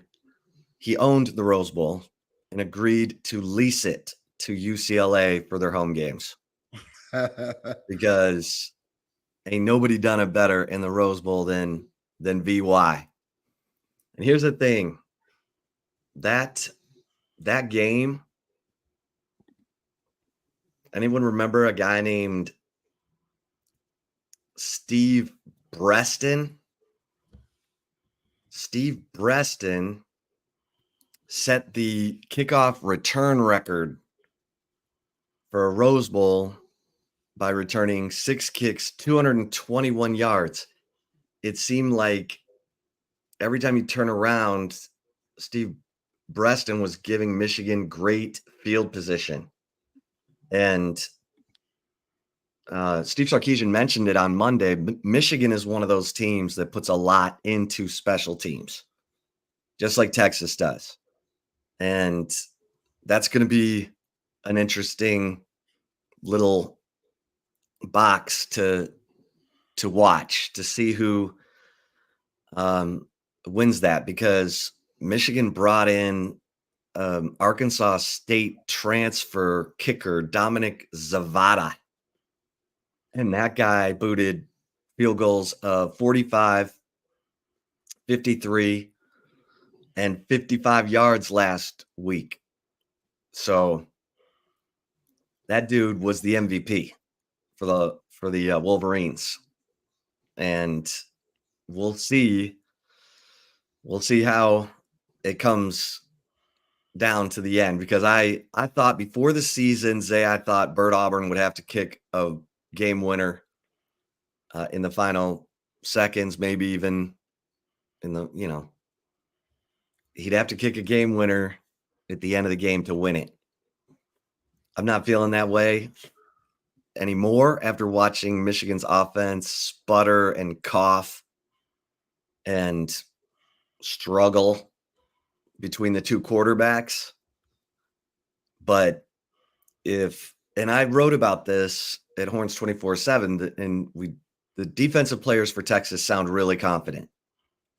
The offensive players from Texas sound like they know they're going to get a defining challenge in this game from the Michigan defense. But I just think that this Texas team is too experienced. They're too talented. They're too deep. They're too fast. And unless Texas comes out and plays sloppy football, which I absolutely do not expect, I think Texas covers in this one. Yeah, I've seen the line that -7, 6.5 going Texas way. I just very interesting that I think the average person around the nation would expect Michigan to be the same in a way. Like, we knew they were going to take a step back. 13 guys go to the National Football League, their whole offensive line just so many key pieces. Their coach leaves, but that's a big deal. That's a big deal. Sharon Moore, he's done a good job thus far. The games that he, chipped in when Hardball was suspended, hell of a job there. But this is a different team from their offensive coordinator being different and Kurt Campbell to their defensive coordinator being different. And Don Wink Martindale, who I get the OG that passed on game to their former defensive coordinator that went off with Jim Hardball and Jesse Minter, but it's still a different team. They got to get acclimated to those players. We forget they lost one of their big-time safeties in camp, and Ron Moore towards ACL. He's a big part of that team, one of the best safeties in the nation, the guy that came back. So, yeah, their team is different in a lot of ways. Yes, Mason Graham, Kenneth Grant, Will Johnson, those are the dogs, and those guys can win you any game with how big of a play, they could make. But I'm right there with you, Chip. What we saw on this past Saturday against Fresno State and what we saw with Texas, I get it, it's one game, and I don't want to get over our skis too much, but Texas and the way that they're feeling right now and their swag, I think Michigan's going to have to go through some bumps in the road to try to figure out their identity. It's, again, so easy to say we could go be that same team that we were who won a national championship and beat the dog breaks out of Washington and had Michael Penix seeing ghosts, but that's just unrealistic. And Quinn Ewers coming into year 3, he's so comfortable, man. Those no-look passes, we talk about him a lot. We're going to be talking about him all year. That is a sign of a dude that is confident in himself. Like all that Hulu, Dr. Pepper stuff, that don't seem like no fluke right now of the way that Quentin Ewers played. And low-key, it was a quiet game around the nation because so many other guys like, Jackson Dart, Jalen Milroe went crazy. I think people are looking at Colorado State and be like, they're just a scrub team. Quentin Ewers, yeah, he's supposed to do that thing. Okay, well, bulletin board material for you for this week. If you go out and shred this Michigan defense with all those stars that they had, people are going to be looking at Quentin Ewers in the new light, and he will leapfrog his way into the Heisman race at one of those top 3 spots. So I think this team has a very big opportunity. Again, I had this team going 9-3. I feel like with what we saw from Colorado State, that's going to make your boy look stupid if they play with that same energy and swagger from week to week, and I think they're capable of doing that. So I'm trying to see the Texcalibur sword all Saturday. Let me see that thing, because, again, Davis Warren and Alex Orji, man, they looked a little shaky. Looked like Muhammad Ali towards the end. Looked a little shaky. R.I.P. the great one. That's not what I want. If I'm Sharon Moore, that is not what I want, a shaky quarterback. And again, Davis Warren, it's hard to root against him just because we know what happened to him. You talked about it yesterday, had leukemia, beat that. Like, that's a lot for a young man. Salute to him for doing that. But he's not experienced at all. J.J. McCarthy, I feel like, played every snap last year, it seemed like. Like, Michigan still had close games, even though they went through an undefeated season on their way to a national championship. So the chess match that Sharon Moore and Steve Sarkeesian are going to play, are they going to put Mo Blackwell out there more because Loveland is an absolute problem at the tight end spot? Like, it's going to be fun all week to dissect this game because there's just so many different ways that both teams could go about getting the dub, and that's what makes college football so fun. Yeah. I mean, these are the games that Steve Sarkeesian loves. And as a fan of the team that he coaches, that's so refreshing. Like, you don't wonder how your team's going to show up for big games. And I was a little surprised last year, the Texas OU game, that Texas came out, ran a play that OU ran better than Texas. it was kind of like what Anthony Hill said about the Colorado State game. Like, Colorado State ran a play that Texas had prepared for all week, and they ran it on the first play. And, Anthony Hill knifes through, kills the play. And you're just like, oh, yeah, our coaches have got us on point. And we'll see. I mean, I don't know how much progress Michigan's offense can make in 1 week, because it looked like Sharon Moore was trying to figure it out on the fly. Maybe it's been a great week of practice. Maybe they all figure it out. Maybe, Davis Warren turns into Superman. I don't think so. It is a great story. He is a great story. Can Alex Orji? I mean, look at what Kalen DeBoer did with Jalen Milroe in their game against Patty Whack U. I get it. But Milroe ran it 10 times for 79 yards and 2 touchdowns. Like, that was the game plan I thought that Nick Saban and Tommy Rees would use against Texas. And Kalen DeBoer, he's making this offense work for Jalen Milroe.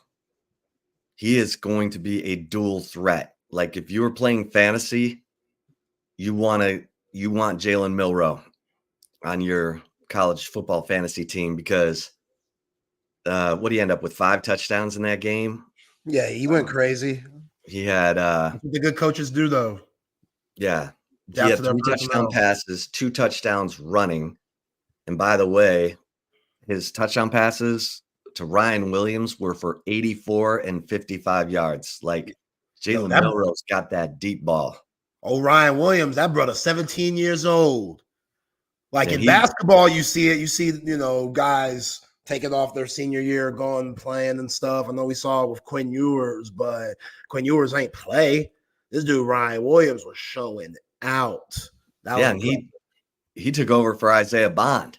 Like, Isaiah Bond was supposed to be wide receiver 1.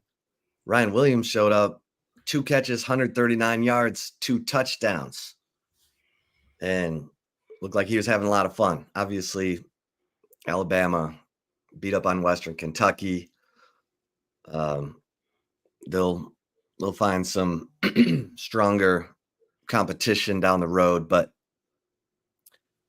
when you look across you look at Sharon Moore, what he's trying to get done with these quarterbacks. I'm going to be real interested to see what he comes up with, because surely they've got stuff that they didn't show last week. But remember, this was a 16-10 game Michigan was in the fourth quarter. So, yeah, how good's Fresno State? Fresno State, the way that people are talking about them now, they're acting like this could be one of those G5 teams that makes it in the college football playoff. And they might very well be. We don't know. We'll see it down the line. You know what I'm saying? But, yeah, if I'm Sharon Moore, I'm not showing the damn thing. Absolutely not. Absolutely not. It's just not worth it. Your team should be good enough to win that game. It just wasn't pretty, like you saw from the rest of the country, from top 10 teams, where you saw buku blowouts. Well, I want to say top 10 teams because Florida State 0-2 now. But you catch my drift here. Like, if I'm Sharon Moore, I was going completely against the grain against Fresno State. Same with Sark. Sark kept it basic. Yeah. Sark kept it real basic. The same stuff that you've been seeing from Steve Sarkeesian, same throws that Quinn Ewers has always made in his 3 years. He made this past Saturday against Colorado State. I'm with that. You don't need to throw any type of kitchen sink at either team. You're literally paying them millions to beat the brakes off of them. Yeah. Any team that you're paying millions to, you shouldn't be showing much of that playbook. Nice and thin, like that green old playbook Denzel had in Remember the Titans. Real thin, like about 5 pages worth. That's what I'm talking about. So I feel like Sharon Moore, he's going the same way. And the whole Alex Orji, Davis Warren situation is so interesting because both of those guys need experience. It's hard to get a rhythm when you're on a platoon situation and you're coming in and out. Like Alex Orji would go 2 and out, and then here comes Davis Warren in for a 3rd and 9. That's tough. That's tough. They if you're Sherrone Moore or if you're Pete Kwiatkowski, you're like, yeah, bring that on. I want a quarterback coming off the sideline for a very important 3rd and 9 down where everybody's kind of twiddling their thumbs like, okay, what's going on here? Like, I want that. So, again, the chess match, it's going to be so interesting, the preparation from both coaches, because Alex Orji is going to play. He's too athletic not to, but Khalil Mullins, he could be a problem. You better wrap him up. I know Ant Hill said what he said about we love playing these run teams. All right, show me something. Show me something. And what packages are we going to see between Pete Kwiatkowski and Johnny Nansen and crew? Like, are we going to see more load the box? Are we going to see less corners and safeties? We're going to see more Mo Blackwell because, again, Colston Loveland, that dude's serious. That's a Sunday guy, 8+ year Sunday type player right there. Sherrone Moore had the nerve at Big Ten Media Day to compare the fool to Travis Kelce. Relax, Sherrone Moore. I don't know if you're sipping on that lean or that gin and juice like Travis Kelce. That's a big step. But Sherrone Moore, it does see him every day, so I'm going to give him a little bit of the benefit of the doubt. If you think Colston Loveland shows that Travis Kelce flashes, then PK, you better have something ready for that. Because Jalen Gilbo, as much as we love Jalen Gilbo, don't like that matchup too much.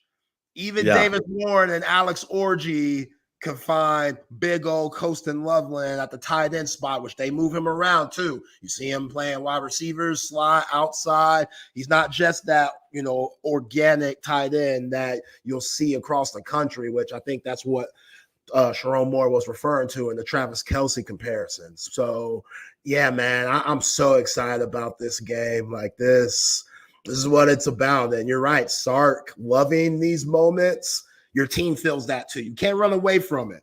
I don't know if Lincoln Riley, I don't know if he was playing chess, but like, oh, we don't love these games. Well, I'm trying to get rid of it. His team looked ready to me. That USC squad looked ready to me in Vegas. They didn't look like they hit the slots. Oh, LSU, the way that your boy Brian Kelly was acting in the presser, Chip, he was acting like those guys were on the tables. He was hot, man, hitting his desk, that water flying and stuff. Them memes are hilarious, by the way. Oh, man. Yeah, your players got to be prepared, man. I think Sark, he going to have them boys ready. Yeah. Yeah, that was a bad look for Brian Kelly. Oh, bad. I can't wait to ask Hummer about that. We got a lot to talk about with Hummer. It's going to be fun because college football, can't believe Florida State last night. DJ, you got to be kidding me. DJ, you serious? He should have stayed on the West Coast. He should have stayed on the West Coast. He should have stayed, man. Yeah. Feel bad for the brother. That's tough. Something has to be. Something's off. Well, obviously, but something to be that highly touted as a recruit, like he was a better recruit than CJ Stroud. He was right there, neck and neck with Bryce Young. Here's the thing. When you think about the last two coaches to win national championships at LSU, Les Miles, Ed Orgeron, Brian Kelly's got to be like, I'm a 10 times better coach than those fools, and my players keep beating themselves. But they fit LSU. Brian Kelly, he's done a decent job. He has a Heisman Trophy winner, buku players in the league, but how authentic are you? You still got to be that Bayou, Bayou Brian. Bayou Brian. You say he's from up north, Brian Kelly? Yeah. Oh, yeah. There might be a little disconnect there. Even if you're the best coach in the world, it still has to fit. Oh, for sure. You still got to be able to embrace the culture and be able to adapt to it in an organic way. It can't be forced. There's a lot of things that are forced. I thought he really embarrassed himself in that presser. Yeah, I thought that was sad. I really did. I thought that was just, classless isn't the word, but unprofessional more than anything. Like, come on, bro. Come on. Like, that's just let your team feel that energy. Not the press, not people like you, Chip. If you saw Sark do that, man, you'd be on that computer so quick. Oh, we saw RT do it after the Central Florida game. That wasn't the same. That Don't wasn't be the horns same. down. Don't be that doing was horns bad. down. It was bad. Like it was bad, but like RT, he's still so smooth and with the glasses and stuff. Like it did him being angry. It's just like, yeah, okay. Brian Kelly, when he's angry, it's like, yo, bro, chill. This ain't the time and the place. I get it. You're an intense coach, but you're not feeling the room right now. Like, let's control them emotions a little bit, So we'll see how it goes for LSU. Miller Moss, baby. By the way, hook 'em. Jesus or Jesus, however we're pronouncing that. We'll be getting there soon. Kalamazoo, home of Derek Jeter. Gringo Horn wants to know what sideline I'm going to be on. So let me just say that the fan gets knocked out of you. And, when you cover something, the fan gets knocked out of you. You become a fan of players and coaches, individual, not so much just blanket. Like I said, I have that Michigan print on the wall back there because my mom went to Michigan. I grew up going to Michigan games, but like my cousin was asking me, he's like, aren't you going to be torn? I'm like, no, I'm going to be covering the game. Like, I need to be paying attention to what they're doing on third down, what's going on in the red zone, what's the receiver grouping. Like, you don't get to watch the game like I watch the game back. That's when I get to see the game in its, with a flow. So I'll be up in the press box covering this like I have every game for the last 30 plus years.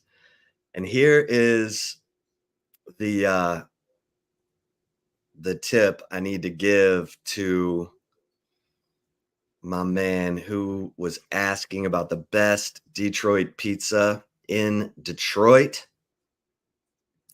There it is. Jake, you need to go to Michigan and Trumbull. Michigan and Trumbull. Look it up online so that I'm not giving you street directions. The pizza place is called Michigan and Trumbull, and it will knock your socks off. Let's bring in 24/7 Sports college football guru, the one and only Chris Hummer, looking sharp.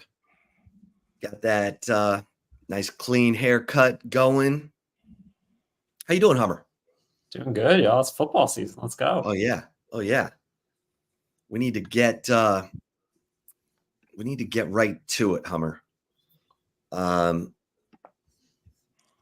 Texas, Michigan. Where are you on this game as of right now? I definitely favor Texas. I think if you watch the two teams play on Saturday, and in all fairness, I favored Texas going into the season, going into this game, but if you watch the two teams play on Saturday, one looked completely dominant. I mean, outside of the first quarter, I know it was a slower start than some Texas fans would have liked, certainly. And the other struggled against a good FBS team, but a G5 team all the same. And I think if you look at the key areas of how you win big games, it usually comes down to, at least on offense, it comes down to quarterback, offensive line, and playmakers. And I have questions about all three for Michigan. Don't really have any for Texas at any three of those spots. So I think I like Texas. Okay. Yep. Oh, go ahead, Zay. Yeah, Homer, the quarterback situation is so odd for Michigan. I felt like all offseason, we thought it was going to be Alex Orji. At least I did. So for Davis Warren to take majority of the snaps, and they're doing this little platoon thing, and Orji is coming in on mostly run plays. Did you expect that happening? Or do you think Sharon Moore has a serious problem here that might play out through the rest of the season for Michigan? No, I don't. And to be honest, I don't think Sharon Moore would have expected this 2 weeks ago. I think the hope all offseason for Michigan was Alex Orji wins that job and takes it. He had quite a bit of momentum coming out of the spring. I think some of the positivity around the program and not taking a spring quarterback was because of Alex Orji, and he just had a really rough last week of camp or so, last week or two. And Davis Warren obviously did enough to take the job from him and start. But I think this program is designed around Alex Orji. It was going to be designed about the run, and who knows, it still could be. Maybe last week was all a smoke screen for Michigan, you know what I mean? But I think Michigan fully expected Alex Orji to be the guy this year, and he just didn't take it. All right, Hummer. As we look around the SEC, what was more surprising? Georgia paddling Clemson. Obviously, it was only 6-0 at halftime, but Carson Beck got it going for second half touchdown drives. They win 34-3. Georgia holds Clemson to under 200 yards total offense. What was more surprising, that or the way Florida and Texas A&M lost? So I would not categorize the A&M game as super surprising. I think that was two of the 20 best teams in the country beating up on each other, and A&M's offensive line really suffered from having some late injuries, and Connor Weigman was a little overwhelmed, obviously, but I didn't think A&M was far away from Notre Dame in that game. So that's not particularly surprising to me. I didn't think the Georgia-Clemson result was – I mean, it was surprising. Like, I thought Clemson would play better, but, like, Georgia's the best team in the country. They're going to beat teams like that sometimes. We saw it, what was it, 2 years ago when Georgia just beat Oregon by, like, 50 points, and then Oregon still made the Pac-12 championship game. So when you play a team like Georgia, that can happen. The one that really surprised me was Florida. I expected a much better showing from Florida. I slightly favored Miami in that game. I picked Miami to win, but like I thought Florida was going to be much improved this year, and like they just like took a dump on themselves, man. It felt like it was bad. It was bad. And it's not just the way they lost. It's that the game got away from them. Like they were in that game for most of it, and then like they got behind, and then it just got worse and worse and worse. It just felt like the team couldn't pull themselves out of adversity, and that's been a problem for Florida for a while. So that was a really discouraging loss if you're a Florida fan and a Florida player and a Florida coach. Florida's got 4 winnable games ahead of it before a gauntlet, but like I have very little confidence in Florida right now coming out of that loss. I think Miami played as well as it could, but it was still a really bad loss for Florida. Well, what were your thoughts on Cam Ward? 26 of 35, 385 yards passing, 3 touchdowns, 1 interception, 3 carries for 33 yards. Well, I would say, I think I might have even told y'all, like I thought Cam Ward had some of the best Heisman odds in the entire country earlier this summer in terms of value. And I would tell people now, like, hey, if you're looking for like an NFL draft bet, like 6 months out, like you might want to look at the odds of Cam Ward as a first-round pick. Because if he plays like that all year and he reins in some of the things that have cost him in his career. And we saw one of those interceptions, I think in the first quarter, he threw it across his body. It was an ill-advised throw. If he can rein in some of that, like he's got more arm talent and more kind of elasticity in his arm than almost anybody else in the FBS, man. Like he is a dude. And like, if he plays like that, he could win the Heisman Trophy and he could be a first-round pick. Yeah. Let's talk about the other school in Florida that played last night, 0-2, Florida State now. There are some serious problems, Hummer, going on in Tallahassee. What have you seen these last 2 weeks from losing to Georgia Tech, overseas, coming home, getting, in my opinion, just stomped by Boston College, DJU struggling his ass off? There's some serious problems at Florida State right now. Well, I mean, I've seen an offensive line that's struggled in games that it shouldn't struggle. You would expect Georgia Tech. You would expect Florida State's offensive line to be better against Georgia Tech and Boston College. I've seen linebackers who have struggled with their run fits and have struggled to tackle. I've seen a defensive front that is pretty well paid and highly compensated in NIL that hasn't gotten home as much as they'd like it to.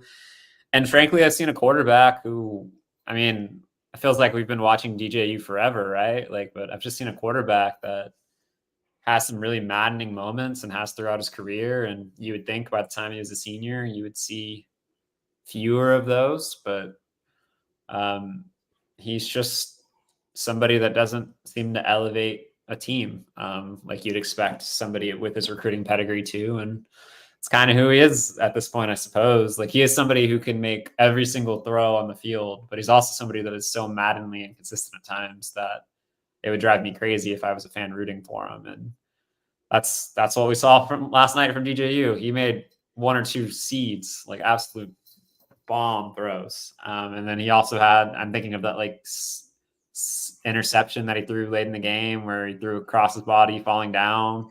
And he just like threw 10 yards over his receiver for a pick to end the game, basically. So it's not a good formula for Florida State right now. I think they lost like 11 draft picks, and it's hard to come off of that. But I never thought Florida State was going to go better than like 9-3 this season, and I would definitely revise that number if I was repicking the schedule. All right, Hummer, Michigan and Texas.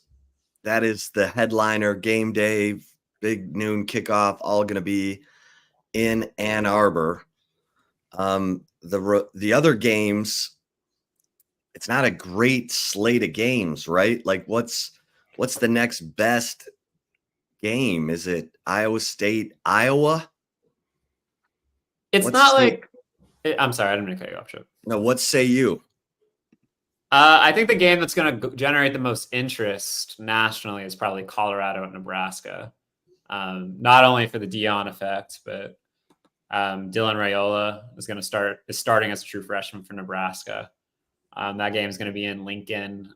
Nebraska can get off to a 2-0 start. Like, I think you can see that hype train really taking off. So that's a game I'm interested in. I'm very interested in Arkansas at Oklahoma State.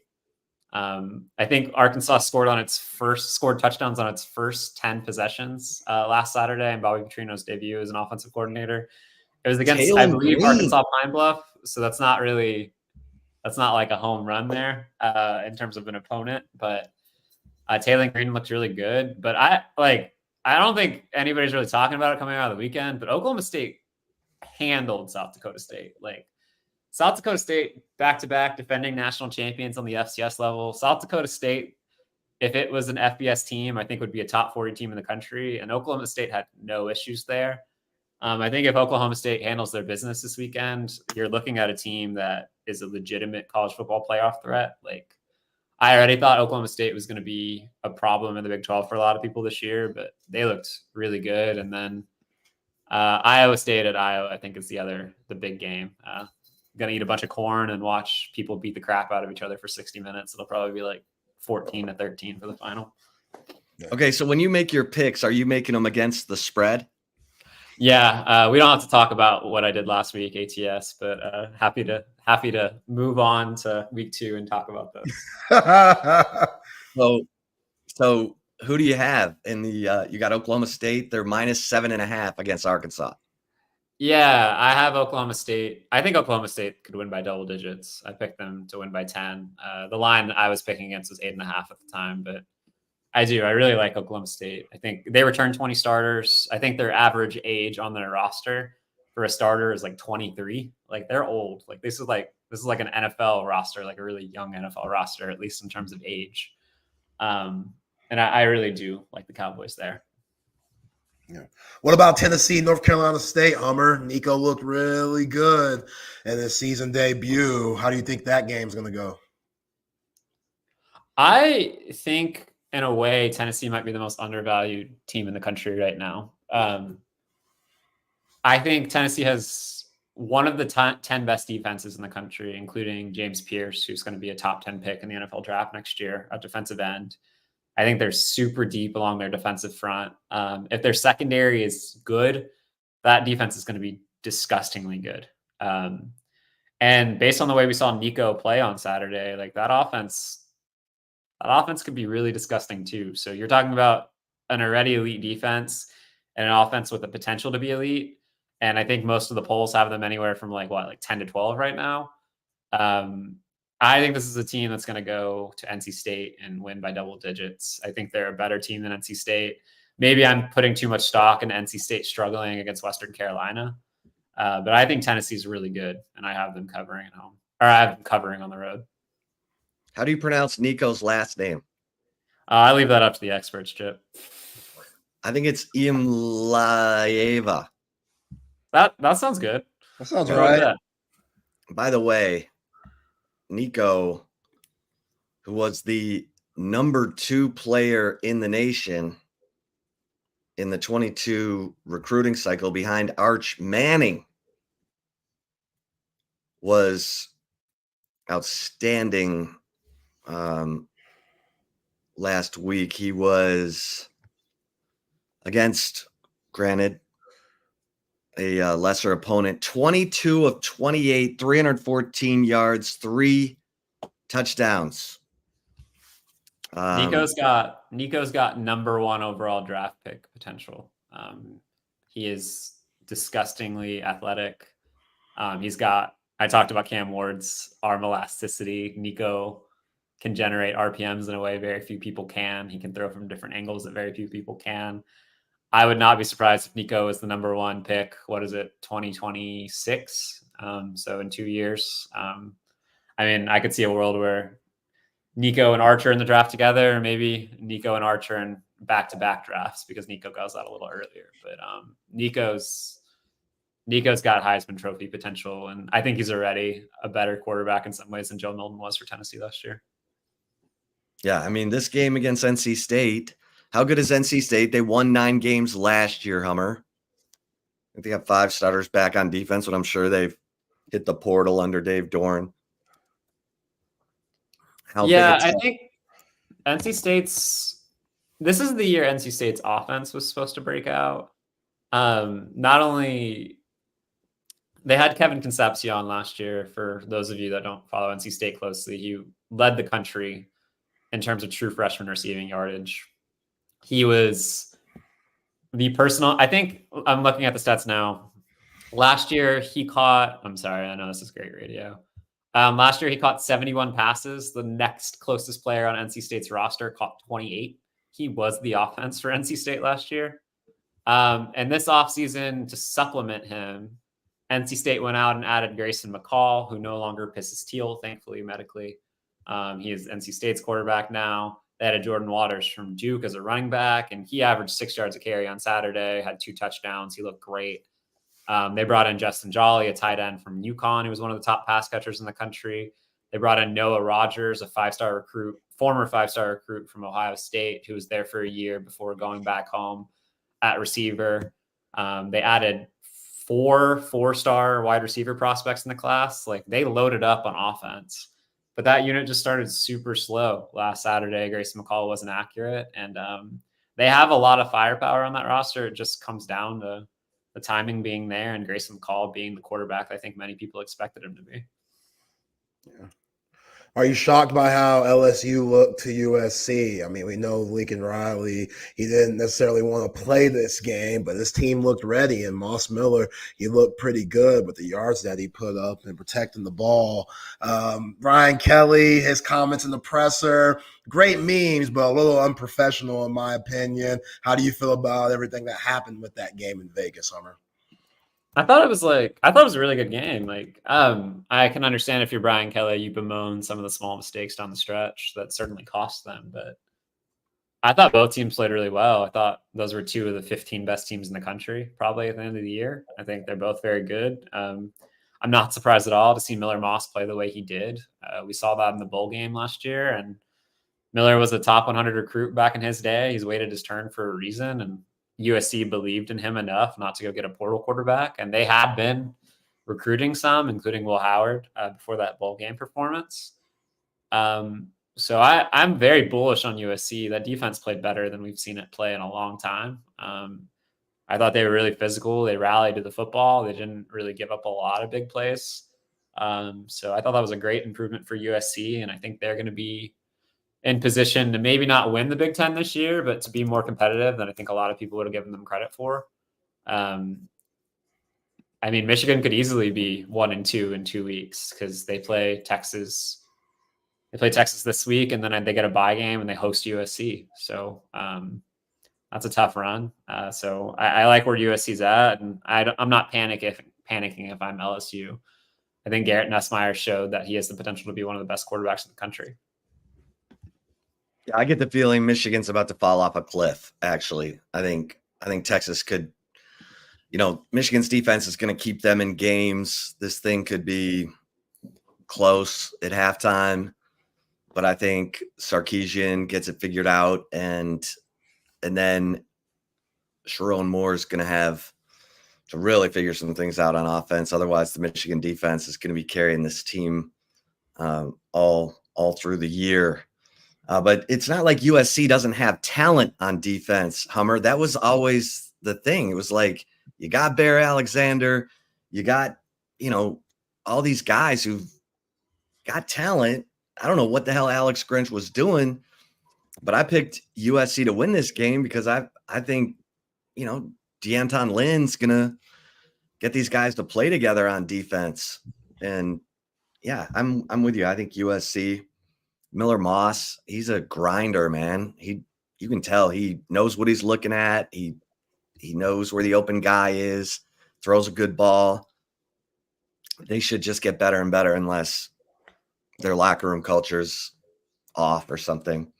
Miller Moss is one of the smarter people I've ever interviewed. And you know how you can just tell some people just have it, you know what I mean? Like some people, I'm sure nobody's ever had that feeling talking to me. But I get it from other people. Like some people are just very intelligent. Miller is one of those people who you could tell could be doing a lot of other things other than football. I felt the same way. I don't know if people remember the Tennessee quarterback, but Josh Dobbs. He was a mechanic. I think he was a mechanical engineer in college as well. And you could just tell talking to him, he just thinks about the world in a slightly different way. And Miller Moss is one of those dudes, but he's chosen to put a lot of his time and energy into football, and very successful at it for a reason. Yeah, he reminded me a little bit. I mean, he's built different and a little bit of Major Applewhite, just in the sense that he just knows where to go with the ball. He just seems like he's going to keep you out of trouble. And that was always Major's thing. Major wasn't going to win any arm strength contests, but he wasn't going to put the ball in harm's way. And so. And in some ways that's I don't want to say it's an upgrade for USC's offense, but USC's offense didn't operate on time last year. Caleb often extended plays in a way that results in the spectacular, but at times can result in a lot of other things going wrong. And Miller Moss is somebody who is going to go through his reads and get rid of the ball quickly. I think he's one of the best pocket passers in the country. I think he's got pretty decent arm strength, maybe not elite, but certainly better than Major Applewhite back in the day. And he's gonna get the ball where it needs to go. Hummer, what did you think of the Oregon-Idaho game? Because, Oregon was up, but it was only a 14-7 game after 3 quarters. Dylan Gabriel, 41 of 49. Like, that's amazing. 2 touchdowns, but yet they didn't pull away from Idaho until the 4th quarter.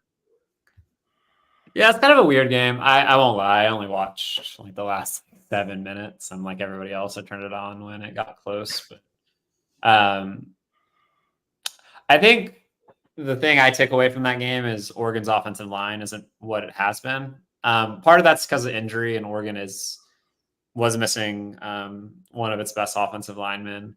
But Oregon had to replace 3 starters this offseason, and that unit got beat up a little bit. Oregon, this is a crazy stat. Oregon in 2022 allowed 5 sacks the entire season. Oregon in 2023 allowed 5 sacks the entire season, led the FBS both years. Saturday night against Idaho, Oregon allowed 3 total sacks. So they've already allowed 60% of the sacks they did last year. And that makes a difference. Oregon couldn't run the ball. Dylan Gabriel did throw for 380 yards, but Oregon averaged 2.9 yards per carry against Idaho. And if that doesn't get fixed, Oregon's not going to be what we all expected it to be. I personally think Oregon's going to be fine. I think this is a weird game, but I don't think it's a telling game. But if that offensive line doesn't improve, Oregon could be in trouble. Yeah.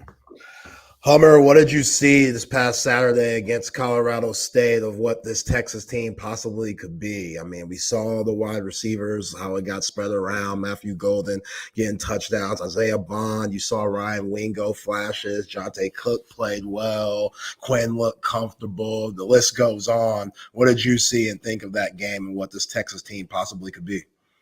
Well, I mean, it's going to be difficult for anybody to deal with that wide receiver group. There's just so much speed on the field. That was kind of my first thought. And it didn't matter if the starters were in and second string or even the third string, really. Like, those guys were getting open consistently. I think what I took away most, and I think we're going to learn more about this in the upcoming weeks and this weekend, but I thought the secondary played outstanding against what is, I mean, Colorado State's G5 team, but Colorado State does have Torrey Horton, who's going to be a draft pick. I don't know if he's going to be a day 2 draft pick, but he's certainly going to be drafted. Colorado State does have an offense under Jay Norvell that is produced pretty consistently. And I think Texas's secondary was outstanding. Jahade Barron's first run at outside corner could not have been better. I thought he played really well. Malik Muhammad played great opposite him. Kobe Black got in, played pretty well. I thought it was a really good performance from that secondary all around. I think Gavin Holmes probably got beat once or twice, but otherwise, that group was really, really good. And if that's the case for Texas, if the secondary is good and the front 7 plays as well as it did, obviously I still have questions I have more questions about that group than anything else. I think we'll find out more about that on Saturday. But if the secondary is going to play to that level all year, Texas is going to be really good. Yeah, I'm not trying to be a pot stirrer here, but Trey Moore, I was not impressed. We'll see how many reps he gets against Michigan. I'd rather see Ethan Burke on the field because Burke pushes people backward. He's got his eyes on the quarterback. Moore's doing these spin moves, and sometimes he spins right out of the gap. And he's a talented player, but that was not his best game at all. Yeah, and you don't want to be out of your fits against Michigan, right? In the running game, if you do that wrong, they're gonna really abuse you. Plus, Burke was committed to Michigan. I'm sure he, wants to show that he's come a long way, especially since he could have been on a national championship team last year. But hey, I like Ethan Burke. I mean, that guy pushes people backwards, and that sets the edge on the way to the quarterback. Yeah. Also, if you're Ethan Burke, you could have gone to Ann Arbor, but you get to keep eating breakfast tacos in Austin, so it could be worse. There we go. Yeah. Priorities, Hummer. Facts. Now he gets to live in the part of Austin with actually good tacos. Westlake doesn't know how to do those little taco trucks. They can't afford to do. Yeah, all the taco trucks in Westlake gone. Yeah, man. The ones that used to be on 360 right there. Once you pass the ball, God. Oh God. Now it's what is it Honeyham or whatever? What is that? That's it for tacos over there. Honeyham, yeah, that's a spot. Yeah, that's a spot right there. How about Wardell Mack with that layout interception at the end of the game? I cannot tell you I was watching the end of the game. I'm gonna have to go find it. I had moved on to other games on the TV. You had sensed a Texas victory at that point. I don't think I watched much beyond like middle of the third quarter, to be honest. But I need to go. One of the things I like to do on Fridays every week is go back to the previous week and use the YouTube TV play finder for the games I missed. So I'll be watching the second half of them. The guy who jumped out at me from Michigan's defense, Hummer, was Josiah Stewart, number 0. That dude was everywhere. He had 3 tackles for loss, 2 sacks, and he's only 245. He looks bigger than that on TV, but we all talk about Mason Graham and Kenneth Grant. Man, Josiah Stewart, I don't know if he had a great matchup in that Fresno State game. That was a Fresno State offensive line that had 4 starters back. He made everybody look silly. How good is that guy? He's really good. He's somebody that started his career at Coastal Carolina. Yeah. It was a little undersized coming out of high school. I think Michigan saw something in him from an athleticism standpoint. He was good last year, but he's somebody this offseason that Michigan's talked about really taking the leap. And he absolutely did that on Saturday. He was dominant all the way around. And I mean, Michigan's front seven's nasty, man. It's really, really good. Texas is going to have a really hard time running the ball on Saturday. You think Texas runs for 100 yards? I don't think so, unless they break off a really big run or Quinn gets some of those on his own at times. I think it'll be really difficult. Although it's supposed to be pretty windy, so they might have to run it a little more than they want to, because that's this hard stadium to throw the ball in when the wind is blowing, because it gusts kind of through the area. And I think Texas fans probably get some PTSD with that based on how the Oklahoma State game went 2 years ago with Quinn. But yeah, it'll be interesting. I think Texas is going to have to throw the ball to be successful in this game. Hopefully he doesn't smash his finger on the door before the game like he did in that game against Oklahoma State. Quinn Ewers. Yeah, a lot went into that one. And Quinn's a much different quarterback than he was 2 years ago during that game too. But it'll be difficult conditions. But I think you're going to have to throw on Michigan to be successful. And thankfully for Texas, a lot of teams would be screwed if their number one receiver wasn't available. If their number one receiver was up against Will Johnson, but Texas has a plethora of options in the pass game, so they have the ability to take advantage of some matchups. Yeah, Will Johnson doesn't know who Texas's number one receiver is, because we don't know who Texas's number one receiver is. And yeah, they got a pretty good secondary outside of Will Johnson too. But yeah, I mean, Texas can really spread the love around, which is a benefit when you're going up against a first round draft pick at corner. Yeah, I think they really missed Ron Moore, Hummer. With him coming back, just kind of the experience that he had, him tearing his ACL in the spring, I think that would have gave them defense just some more, boom to their power. And now that he's out, even though they're still good back there, I think that's something that you can attack if you're Steve Sarkeesian. Yeah, I agree. They definitely do miss Rod Moore. If you had Rod Moore on this defense, I think you're talking about the number one defense in college football. But they're confident in Wesley Walker, who they took from Tennessee. He was a starter there last year, kind of filling that gap. But yeah, I think the right matchups in the secondary, Texas can take advantage of. But Quinn better get the ball. I mean, I think the most fascinating matchup of this game is Michigan's defensive line versus Texas offensive line. It'll be really. I think who wins that matchup probably ends up winning. Well, I can't say that. I think Texas has such a big advantage on the other side of the ball, but it'll be very telling about how the game goes based on how that element of the game is won. Yeah, I think Texas's speed on defense will create a couple of turnovers. As long as the Texas players don't impale themselves on that new turnover sword, they should be fine.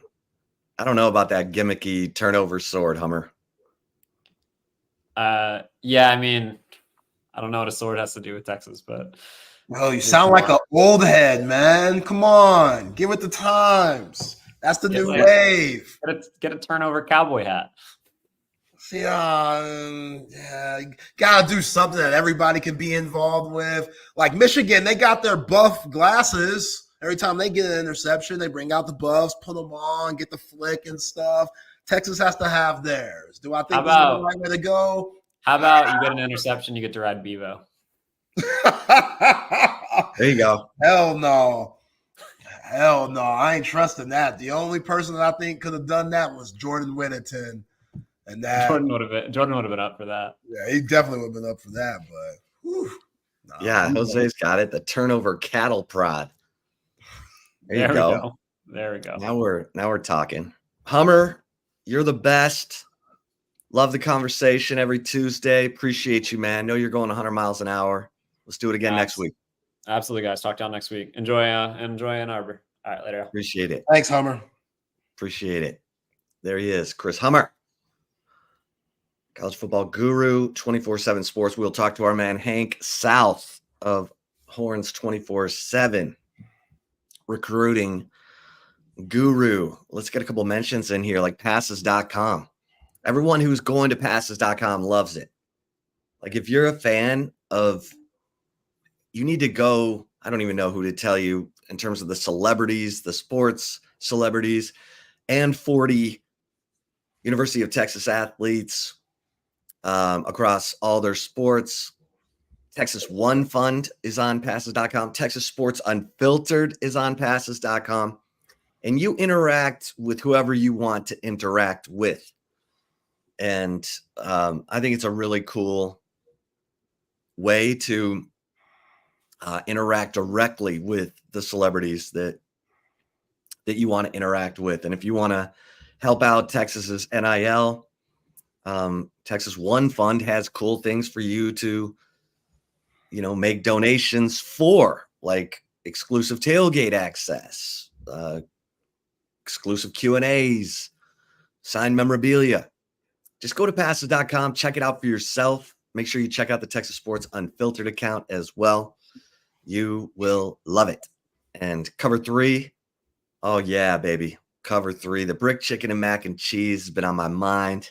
Love it. It's if you haven't had it, it's worth going in for. And the Sean Adams prime rib sandwich, those are my absolute go-tos, but they're burgers. Cover 3's burgers have been rated among the best in the state of Texas by Texas Monthly. The Chop House burger, the hickory bacon barbecue burger. Oh man, I'm loving that menu. The drinks, the brunch with the do-it-yourself Bloody Mary bar, so good. Cover 3, check it out. You will love it. And of course, Zay and I were in Vegas last week. And we were at the Circa Casino and Resort, where you need to go get a cheap flight to Vegas. Here's why. The biggest pro football contests in Vegas are back. Circa Survivor and Circa Million are now up to a record $16 million in guaranteed prizes. 2 ways to win and no rake. Circa Survivor contestants select one team each week with no point spread. Last the longest to win it all with $10 million guaranteed. In Circa Million, make 5 picks against the spread each week for your share of $6 million guaranteed through quarterly and full season payouts. Enter in Nevada. Play from anywhere. Visit circusports.com for details. That's right. And make sure that you get the big screen of your dreams from the only place that you should be calling in Austin, and that is our man Tom McKay and AV Consultations. Tom and his crew, from the free consultation to installation, Tom and his crew bring everything to you. You don't need to be going and buying a TV, lugging it around town, punching holes in your drywall. Let Tom and his crew do it all for you. All you need to do is call 255-8678. Write that number down, because I know some of you are like, yeah, it's time. 255-8678. He's going to bring you the best price on big screen, surround sound, surveillance, new lighting, electronic shades. He's got it all. Just call 255-8678 and let Tom and his crew bring everything to you. avconsultations.com. All right. Zay, some interesting convo with Hummer. Oregon, I've been meaning to talk about Oregon because I don't know that Dylan Gabriel could have played any better for Oregon than he did in the game against Idaho. He was 41 of 49 passing, 380 yards, 2 touchdowns, doing what Dylan Gabriel does. Doesn't matter where you put him, whether it's Central Florida, OU, Oregon, the guy just gets it done. But he got sacked. He did fumble on one of those sacks, lost the fumble. It was that Oregon offensive line has me rethinking Oregon as a top 5 team right now. I'm going to give them another chance, see what the hell's going on. But yeah, they ran it 37 times for 107 yards. Now, again, Gabriel got sacked, and they take the sack yardage off of the rushing total instead of the passing total, which is just stupid. But it was like their leading carrier, Jordan James, 15 carries, 95 yards. Okay, not bad. 1 touchdown. But it was choppy, man. It was choppy. And Idaho, I don't think anyone had them in the top 25 coming into the year, did they? Nah. Yeah. Again, I mean, no, not really. It happens. You're gonna have a bad game. Like, it happens. They got a lot of new faces there, Dan Lanning and crew. So even though it was a 10-point win, like Oregon, I expect them to still be one of those teams that's fighting for a playoff spot and fighting for a Big Ten title. So no, not at all my concern. Some teams have to get their feet wet. Teams are going to get better. You know, they just got to play more together. And feel the same way about Trey Moore, man. You're making me real nervous about Trey Moore with, you know, what you saw and your intake on them. Like, I get it. One game, you come out. Hell, Connor Wegman was so nervous, he was yakking on himself during that game against Notre Dame. Whether he had the bubble guts or food poisoning or nerves, whatever, Connor Wegman, you let that thing come out the wrong way. So Trey Moore could have been the same way, could have been nervous and just not have played that big of a game against Colorado State, especially when the rest of his teammates are out there going crazy and making plays. You're going to need Trey Moore down the line.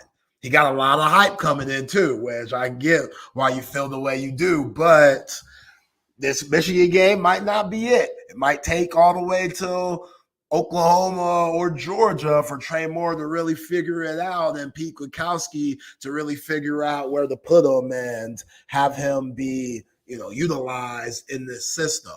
But yeah, I'm still very high on Trey Moore. It's just when you're this talented of a Texas team from game to game, like we've been talking about, somebody's going to shine. Somebody's going to have the chance to thrive. There's going to be your consistent guys. We feel like Ant Hill could be one of those guys.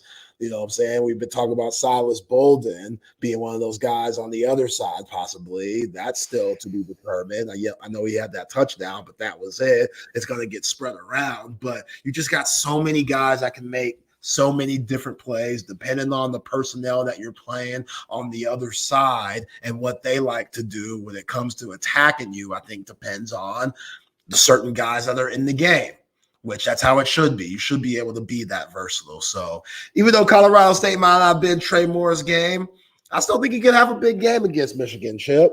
I really do. Get in that playbook, put him in the right spot, Pete Kwiatkowski, and let's roll. All right. You got a much sunnier outlook than I do, but I'm not writing anyone off after one game, but I just know it's Ethan Burke might get 80% of the snaps.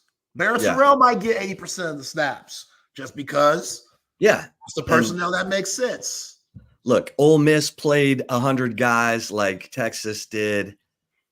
this was a chance for a lot of guys to get reps, and it wasn't like everyone got right around 26 reps. So it wasn't like, some bowl game or championship game where you're trying to, make sure you're in the playoff. This was everybody getting in, everybody getting a chance to make a play. In watching how he was going about his job,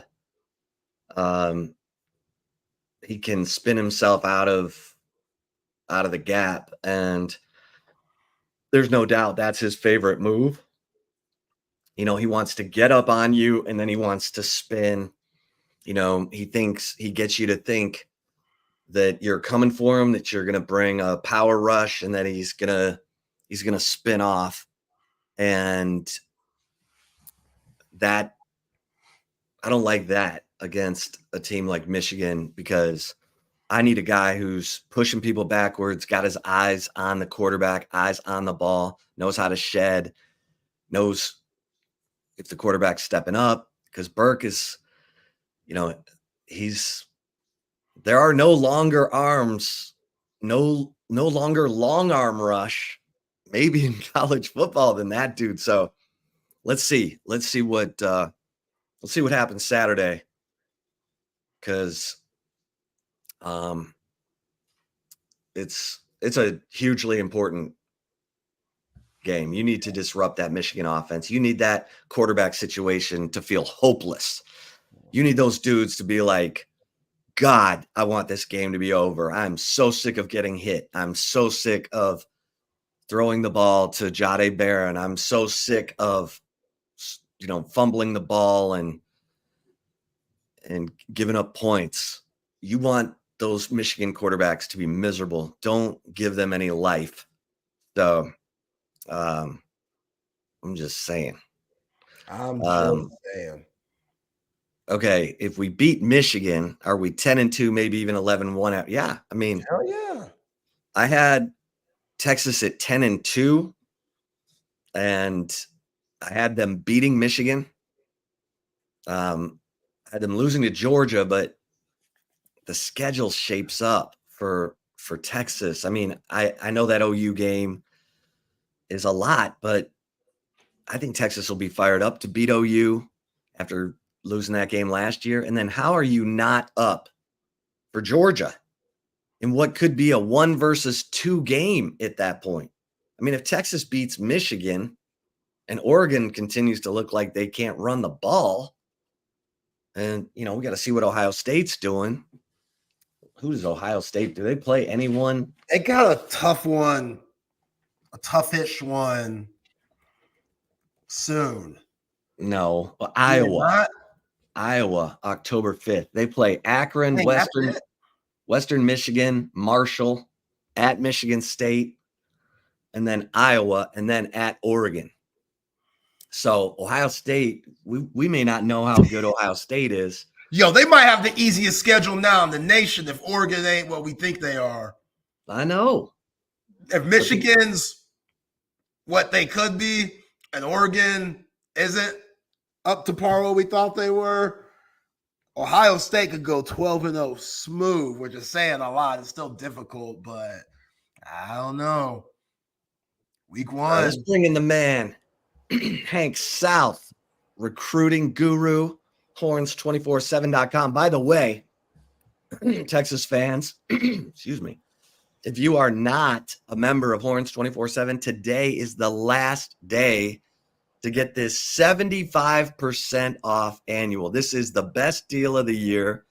I'm amazed that we're doing it, because it's like $2 a month to get all of the scoop from Hank on the recruiting scene. He and Jordan Scruggs, all the VIP team scoop, and VIP access to every team site on the preeminent 24/7 Sports Network.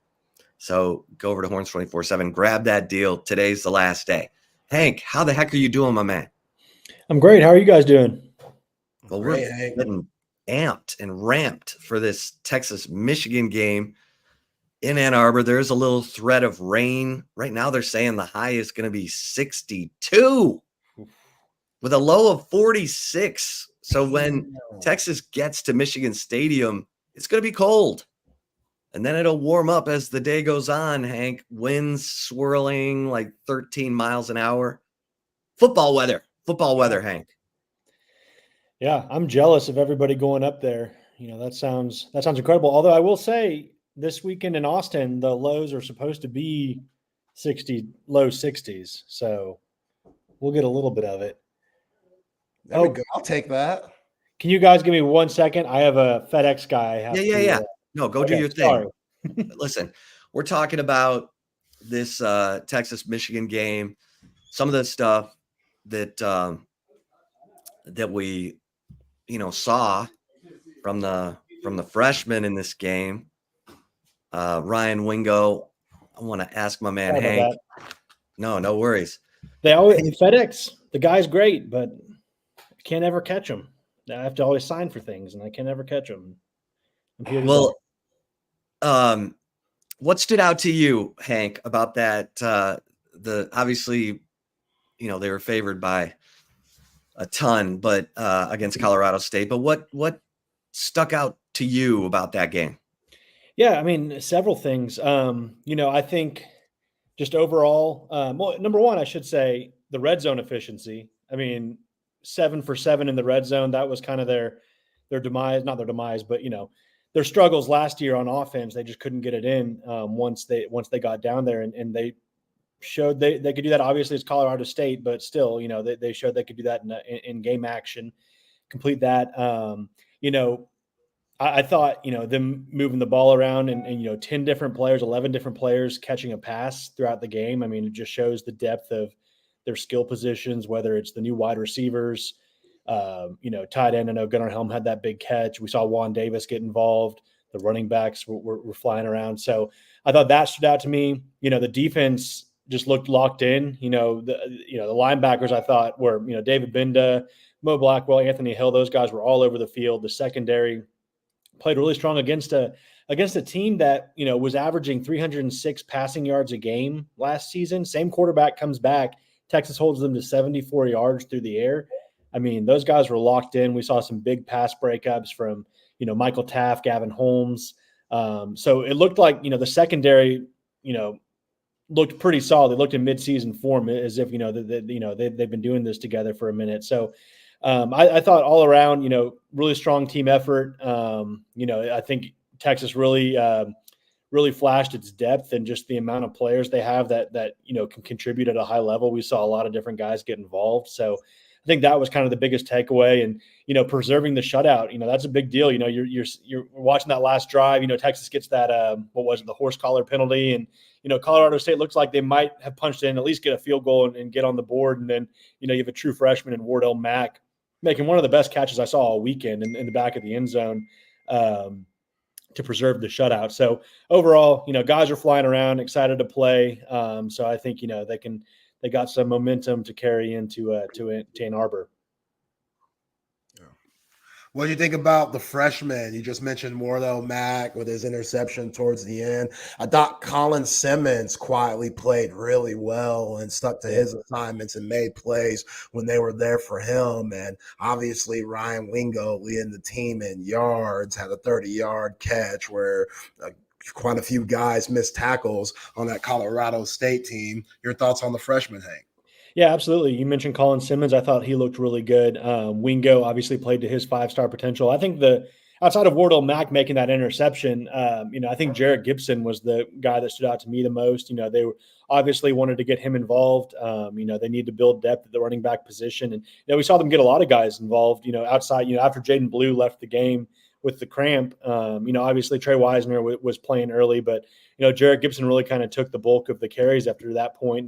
And, we saw him, pile his way into the end zone on that one on his first touchdown and, look pretty promising at the position. We even saw Ryan Niblett get involved late in the game. They got Belton Gardner a carry as well. So, I think Jarrett Gibson stood out to me the most among true freshmen, but you can't discount Ryan Wingo. I mean, he led the team in receiving yards. in his first game. So I think we'll see plenty of him throughout the season. Colin Simmons, Wardell Mack. I'm trying to think what other true freshmen played. But beyond that, I thought there was a lot of excitement around the young guys. What about this matchup with Michigan, Hank? Obviously the Michigan offense or the Michigan defense against the Texas offense. Quinn Ewers, how does he dial it up against that Michigan defense? What stands out to you? Yeah, like you said, the offense versus their defense. I mean, Texas is going to, have its work cut out for it to get the ground game going. Obviously, Jaden Blue is capable of making big plays anytime. But again, they've got two early NFL draft picks in Kenneth Grant, Mason Graham right there on their interior defensive line. And, if they had one area of success against Fresno State outside of just winning the game, their defense looked pretty strong. But at the same time, you look beyond that defensive front, and Will Johnson is the guy everyone brings up, obviously for good reason. He's a really talented kid. He can't cover all these guys. He's going to have to pick one place to go, and Texas has 7 receivers that can give the defense fits. So I think Texas has a real advantage there, just with its overall team speed, the number of guys it has that can make plays and they can go to if the ground game is not really working. They've got enough athletes to beat Michigan through the air. So, obviously, you got to imagine Sark's going to want this to be a pretty evenly balanced game where, they can do either or. But, Texas just has the guys that I think is going to make it too hard for Michigan to keep them down for 4 quarters. I think it'll be a good game. It's on the road.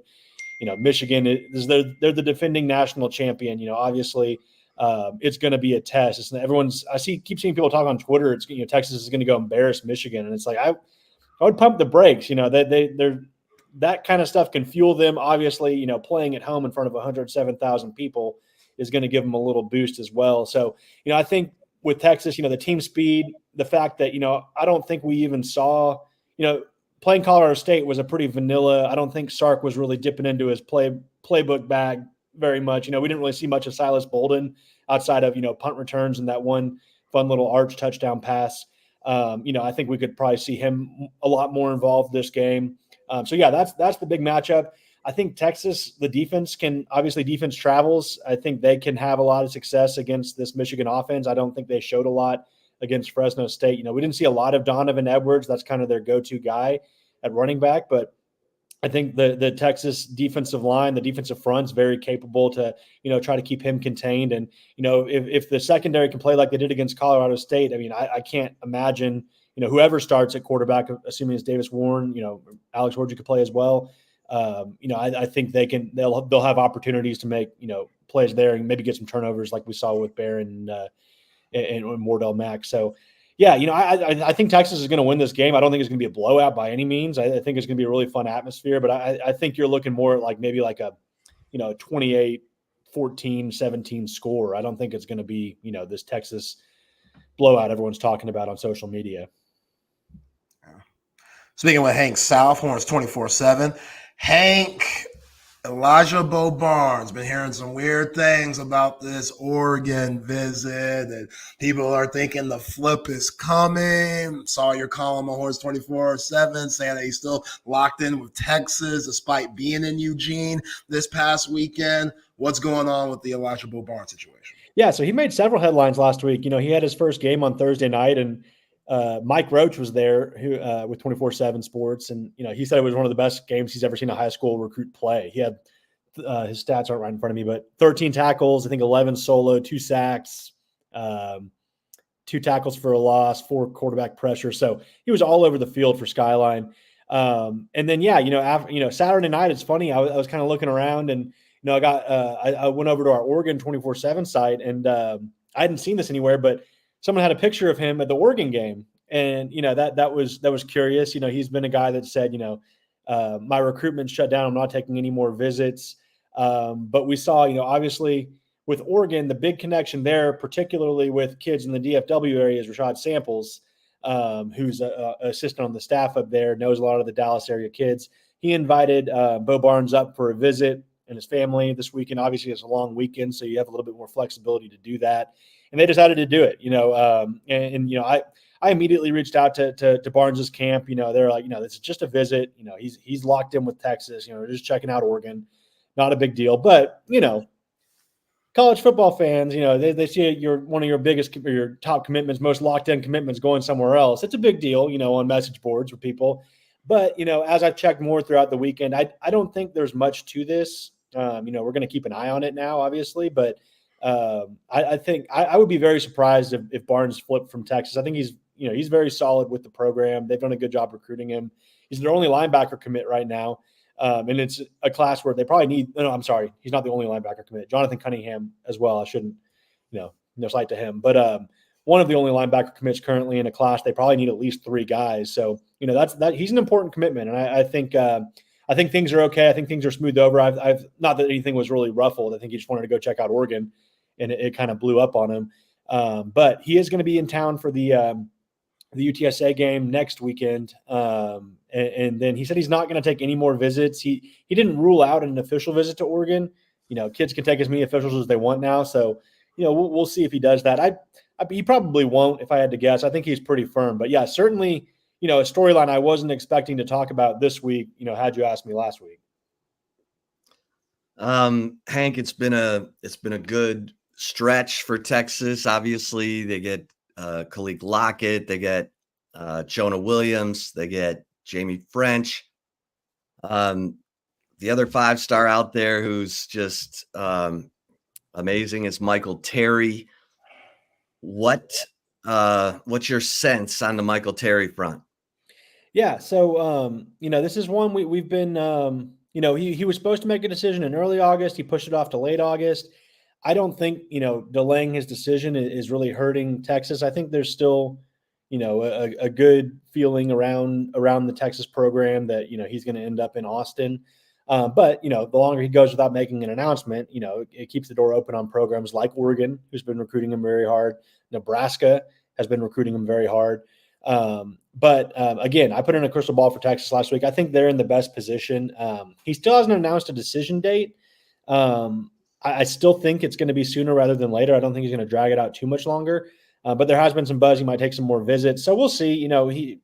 He's got a spot in all these classes, regardless of when he decides to make a decision. So, when recruits have that luxury, maybe they'll take their time a little bit longer if, they want to see a little bit more. But I think he likes Texas a lot. Obviously, the proximity to home, you kind of have to, if you're driving anywhere else, you got to go through Austin, leave in San Antonio. So I think that helps Texas. And then just how they, envision him, kind of just like an offensive, Swiss Army knife in terms of, he can be a tight end, he can be a receiver, he can be a running back. I think, the options are there for him and, to see the field early. So I think Texas is in good shape there. I'm actually going to go see his game on Friday. So we'll have some more from Michael Terry. Alamo Heights is playing Churchill. So we're going to go check out that game Friday night.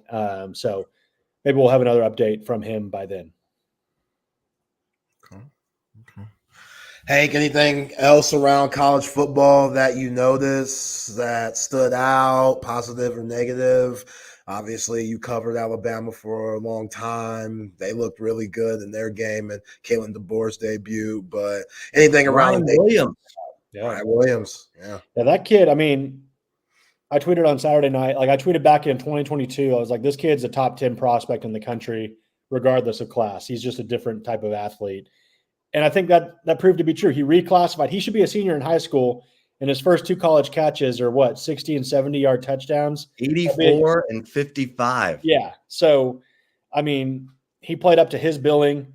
He's got a lot of Justin Jefferson to his game, I feel like. He's just kind of a playmaker receiver, has that swag, energy to him. He's a really talented kid. He's going to be a high draft pick when he comes out. But, yeah, Bama, that doesn't surprise me. I think Jalen Milroe is probably the happiest guy on earth to get a coach like Kalen DeBoer to come in, and you saw what he did with Michael Penix.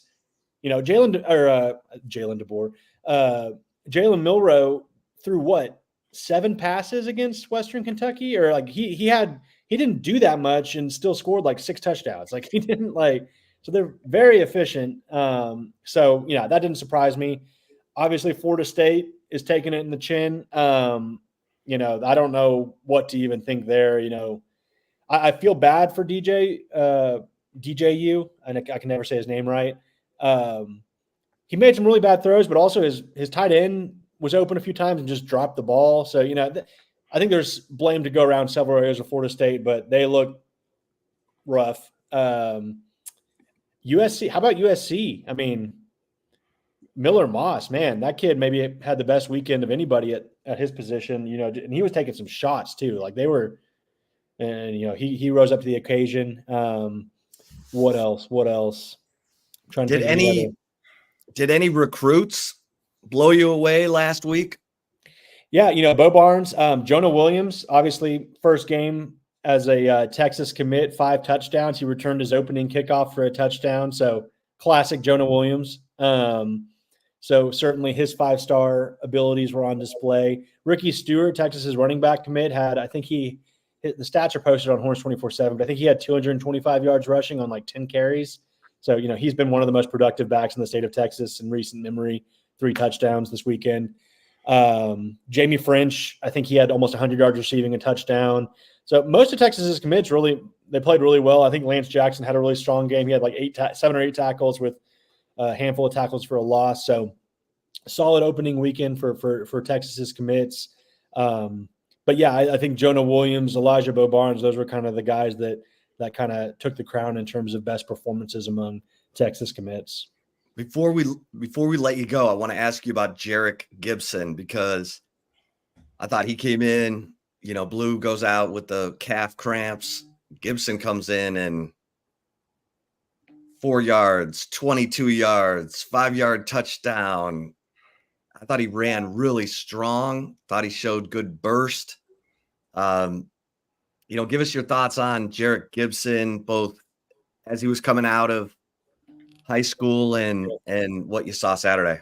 Yeah, I think Texas, I think the coaches have to be thrilled. Obviously, you lose CJ Baxter, you lose Christian Clark, so you're immediately down 2 scholarship guys to start the season. So, you really have to kind of throw your young guys into the fire there. And, a guy like Jarek Gibson, and we've mentioned this like a million times, I feel like, but, coming from a program like IMG Academy, he has that structure.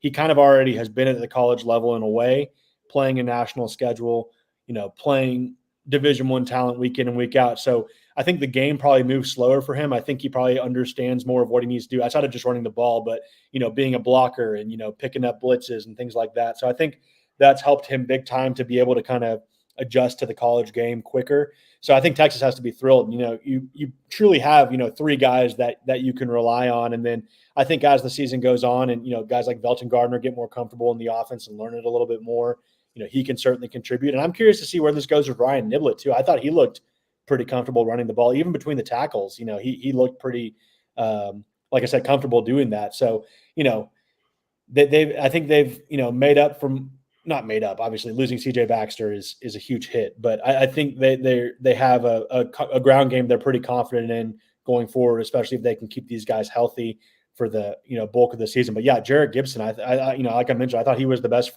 true freshman that played this past week. Wingo obviously was great. Other guys played well, Colin Simmons, Wardell Mack, but I think Jarek Gibson was kind of the biggest bright spot among true freshmen to come in and, get his first college touchdown and look pretty strong rushing the ball.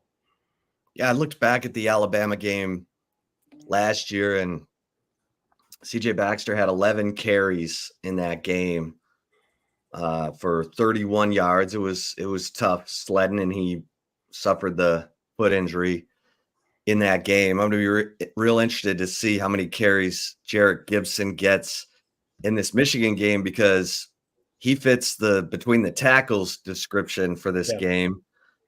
I think Sark's going to be out on the perimeter quite a bit, dropping passes to, Jaden Blue and his speed guys. I also looked back at that Alabama game. There were a couple of carries, for Xavier Worthy and A.D. Mitchell on the speed sweeps. Yeah, that kind of answers Jose's question right there. Kind of play to their strength on the interior. Do we go elite speed on the outside? Yeah, I think they'll run an obligatory between the tackles run early, test it, go back to it, test it. But this is a game for Quinn Ewers to show how far he's come. Yeah. In his third year as a starter, I think. Yeah, absolutely. And, he looked, I think the last, the impression of last time Texas fans saw him play was that spring game. Obviously, people that took that and exaggerated about, where the quarterback battle, if there was a quarterback battle or anything, Quinn played 2 series in that spring game through the batted ball pick. And, that was kind of our lasting memory of him from the spring. He comes out against Colorado State and looks like the Quinn Ewers we all know. Even his interception was, I've seen so many clips of him just like looking off guys in coverage and just, obviously the no-look touchdown pass. I thought the other touchdown pass to Matthew Golden was more impressive. He threw like a curveball to get to him. And it was insane. He looks like he's grown more from where he's been. But yeah, I think this will be an awesome test. And, it's funny. It's not Quinn Ewers' first time going to the big house. He was there with Ohio State. He didn't play, but, so he's been in that atmosphere. And, there's not a bigger, I don't want to upset people on here. One of the biggest atmospheres in college football is Ohio State, Michigan. So he's heard it at its loudest probably. So that maybe that'll play into, feeling more comfortable there. Obviously having played at Alabama and other big road atmospheres as well.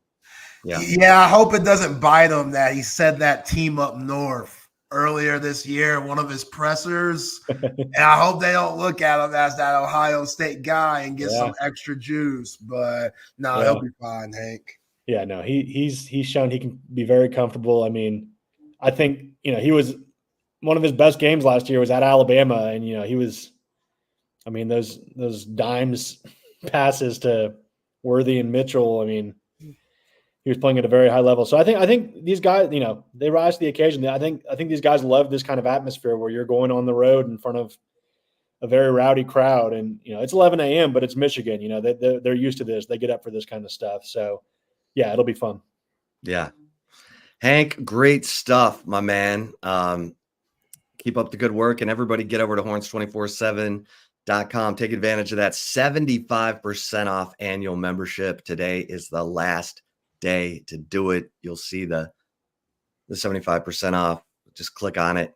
Hank, thanks so much, man. Let's do it again next week. Sounds good. Thanks, guys. Appreciate it. Hank South, recruiting guru, horns247.com. Texas recruiting's been on a good run here lately. Let's see how a win over Michigan helps to bolster the recruiting, you know what I'm saying? All right, Zay, let's think about going to Salt Traders Coastal Cooking for some seafood. And for those of you near the Zilker, Mopac, Rollingwood, if you're on Mopac on your way home, get out of traffic and get off on Rollingwood and go eat some dollar raw oysters. Are you kidding me? Dollar raw oysters. That's right. That's not a typo.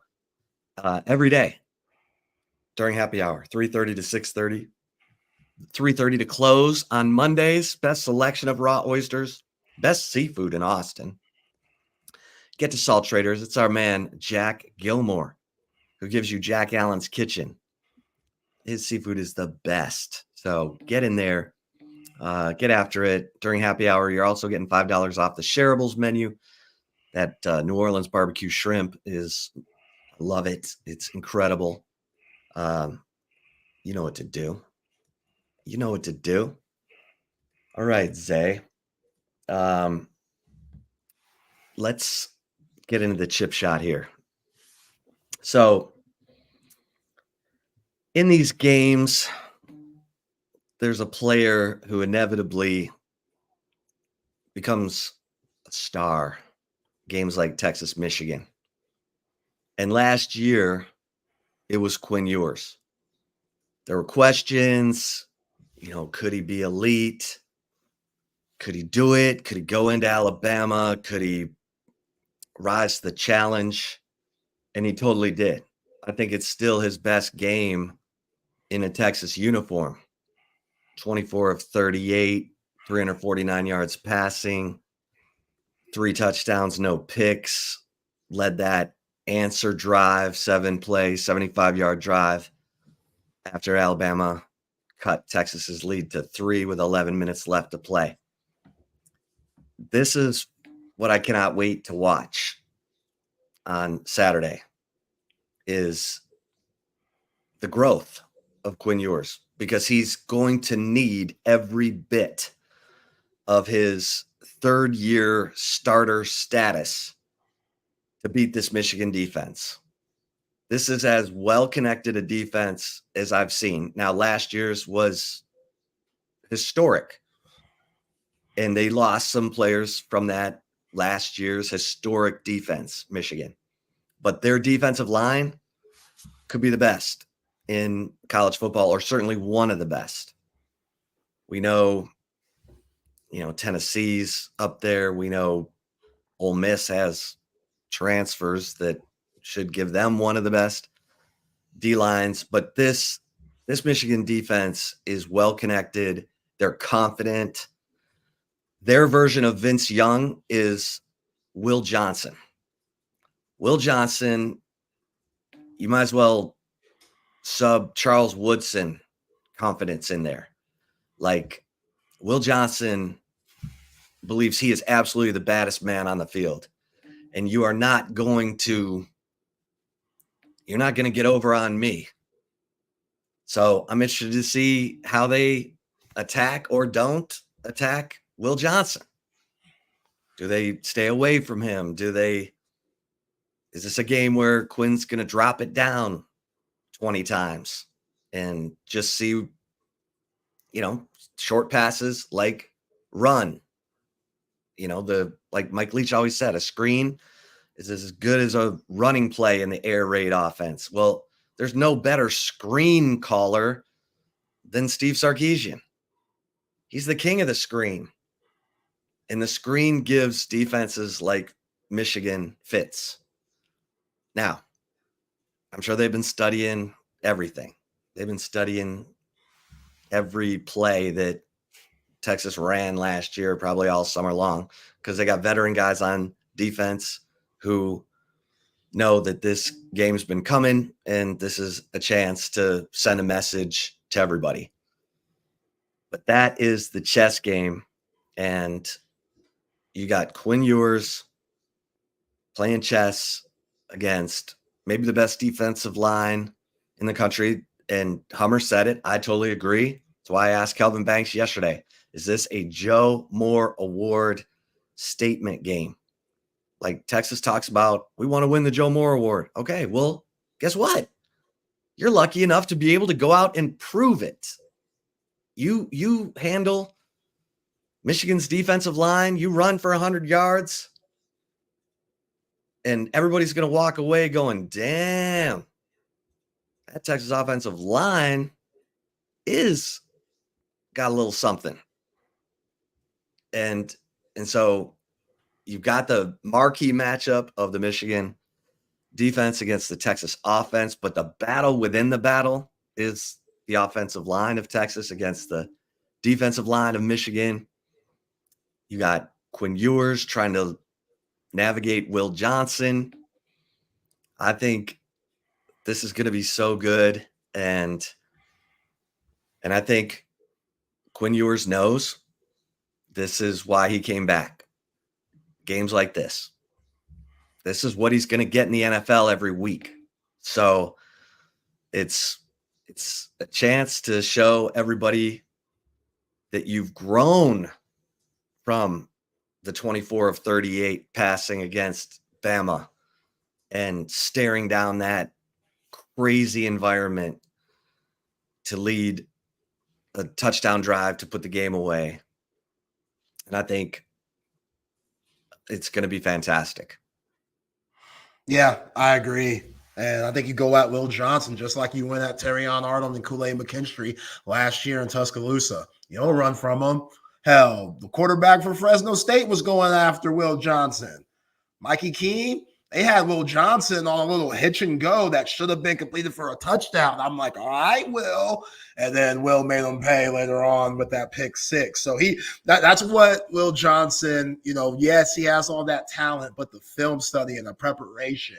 He saw what Fresno State was doing the first three quarters, And then he struck like a snake in the fourth quarter because just playing the game, playing that chess match, he made them pay and iced the game that way. You got to be careful with that. And I think Steve Sarkeesian and this coaching staff, they're going to do a good job in preparing for those types of things. So, yeah, there's just so many matchups that we're going to be able to dissect all weekend that I think could be a huge part in this game at 11 a.m. this Saturday. You know, like how many guys are they going to stack in the box if you're Pete Kwiatkowski to try to stop that run?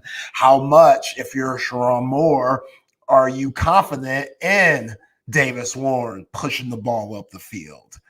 And if he does, is that secondary that Terry Joseph and Blake Gideon has to prepare for this game, are they going to be ready?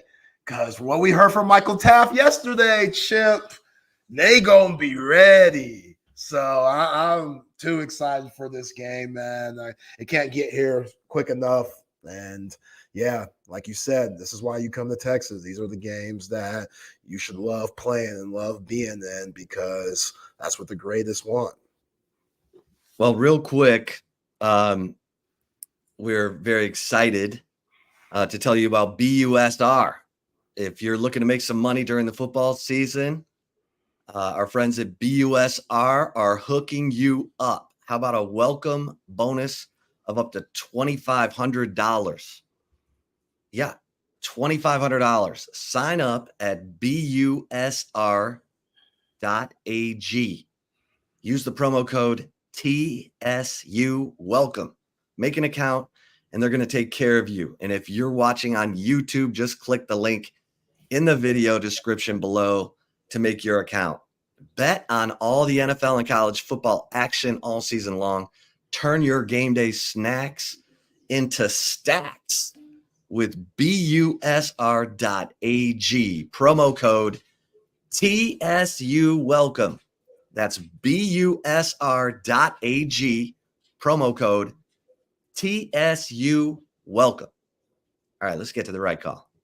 Let's get it. Let's get it. My wife and I are going to be purchasing a new or pre-owned vehicle soon. And you know, we got to hit up Covert B Cave. Like you should hit up Covert B Cave when you need a new car or SUV or a truck. They're going to hook you up. They've been around for 100 years. They've been hooking up people for around 100 years before you were even thought of as a human being. They've been holding it down for good people in the Central Texas area. High quality selection of new pre-owned vehicles, 7 terrific brands to choose from: Buick, Cadillac, GMC, Ram, Jeep, Dodge, and Chrysler. You're going to get what you want at Covert B Cave. And you want to see what you want at Covert B Cave, go to covertbcave.com, see all the latest specials and inventory, and figure out what car I need, or what car your daughter or son needs, or what car your grandparents need. Who knows? You know, Covert B Cave will hook you up. That's what they do. Nobody beats a Covert deal. Not now, not ever. All right, Chip, this is one of the more hilarious stories that you're going to hear. So we saw what happened with Clemson this past Saturday, kickoff college football week 1, the Georgia Bulldogs in a home game. Let's keep it a buck. I get South Carolina and Georgia are really close to one another, but that's a home game for Georgia. They have a huge advantage playing at the Benz over there in Atlanta. So, yeah, there was a lot of red in the stands, but it was still a beatdown. Beatdown's a beatdown. Cade Klubnik, oof, man, tough times, my guy. Tough times, Dabo, tough times. But one of the funnier comments, everybody has their own opinion. And what do you do when you have your own opinion? You let it out on Twitter. Former NFL Pro Bowl wide receiver Rodney White thought it was a good idea to do that. He is a South Carolina native, even though he went to University of Alabama, Birmingham. This dude went on Twitter and said something that we've been thinking and I've said on these airwaves. But since he's Rodney White and has a ton of followers, got a lot of knock for it, he said, man, Clemson just got too many white boys on this team. Too many white boys, Chip. You can't have too many Caucasians on the team to be successful. Everybody knows that. Cracker check. Rodney White. They've been killing Rodney White, calling him racist, prejudice, this, that, and the third. You know what I'm saying? And, you know, I get where those people are coming from. Rodney White is not racist. Rodney White is not prejudiced. Rodney White is speaking facts in a lot of ways. I know it's hard for people to hear. I know we're in 2024 and everybody is very sensitive now, but Rodney White ain't BSing.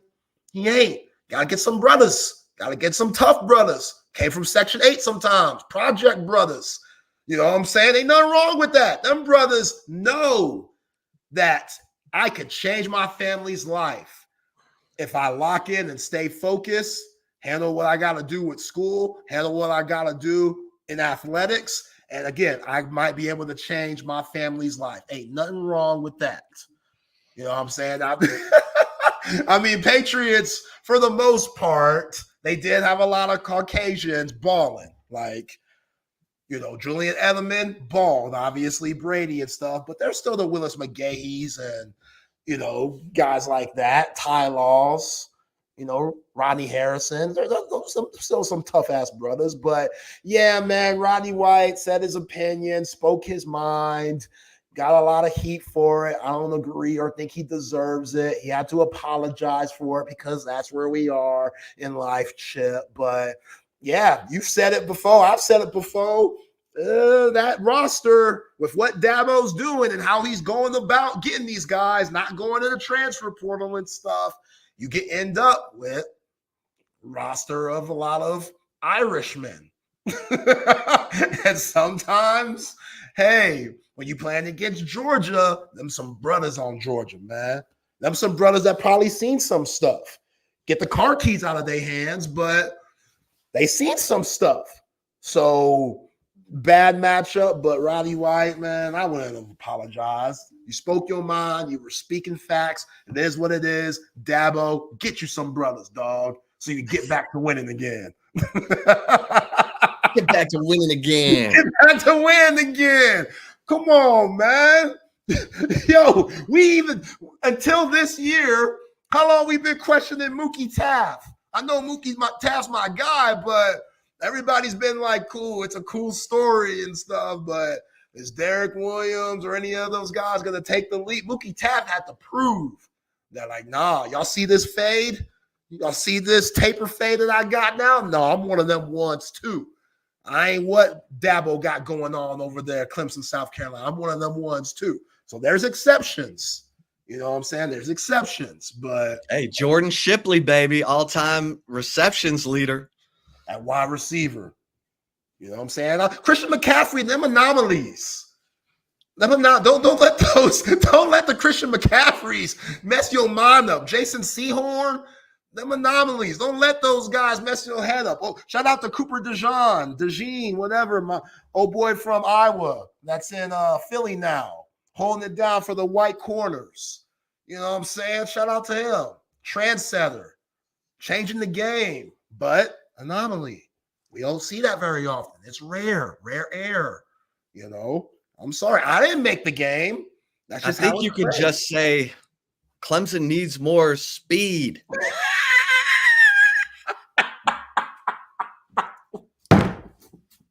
That's what I saw. Clemson needs more speed. You know what I'm saying? Yeah, that's what he could have said. Clemson needs more speed. Oh, Clemson needs more speed. God, that's funny as hell. Oh, man. Yeah. Colin Page, we love him. Jack, we love him. He going to get a little bit of clock this year, but again, he got a couple carries. Got a couple carries. He's still a walk-on, though. You know? He got, let's see, what my man, Colin Page, he got 2 carries for 4 yards. Yeah, rumble, young man, rumble. And Velton Gardner, 3 carries for 11 yards. Ryan Niblett, 3 carries for 12 yards. 4 yards a carry. I see you, Ryan Niblett. But, man, you don't think Isaiah Bond's going to get another carry after getting 1 carry for 25 yards against CSU. Yo, it looked like he was jogging on that little reverse. It looked like he was jogging. I gotta think. Don't you think Silas Bolden's gonna be in on this too? Like the speed sweep, the quick screen game. All of them. I think There's not one wide receiver in this rotation, that 6-man rotation, even riding it, but throw them in there. They all should be a part of it. That's what should keep any defensive coordinator up at night, because again, we talked about it today. We'll talk about it all week in preparation for this game. Who's Will Johnson going to focus on? There's no, I know this is more old school, but the days where the best corner followed the wide receiver, I know we don't do that no more, but they can't do that.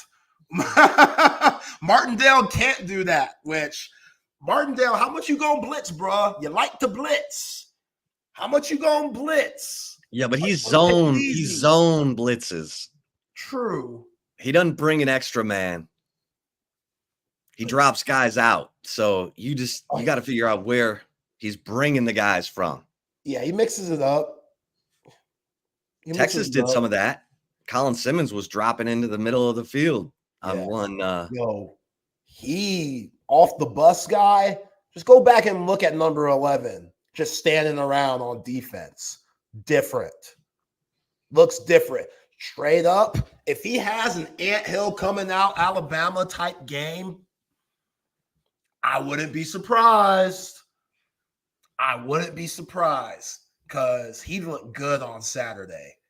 He looked real good. When he had to cover and the ball came his way and he was sudden impact, like that guy, it's just about reps with him. I think he might be in one of those places, kind of like Anthill last year, where Jeff Choate let Anthill know, like, yo, you're a really good football player. You're not a good linebacker. It might be that for Colin Simmons. You're a really good football player, so we're going to find places to put you because you're too valuable. But after a lot of reps and a lot of time, we're going to have to figure out how to make you good at each spot and know how you can take advantage wherever we put you, which I think he's going to be that guy. You're going to be able to move him around a lot. Not as a linebacker. He's definitely an edge guy. You want him going forward, but still, him dropping back in coverage every once in a while, he's athletic enough to hold his own and then some.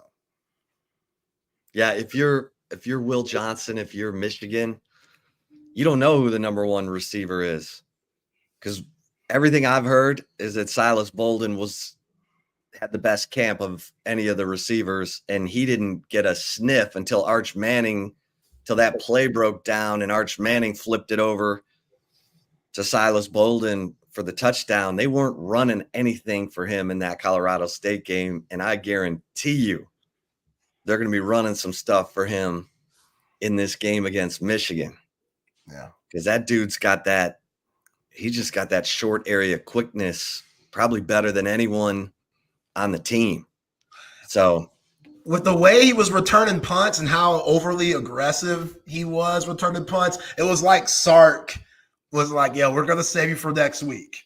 If you get the ball, it's because the ball finds you. We're not necessarily going to find you. We're going to keep you, we're going to keep you underground for a little bit. And then once you play Michigan, because they have no idea what's coming, then we'll unleash you. Because think about what he did against Utah. Utah, always good on defense.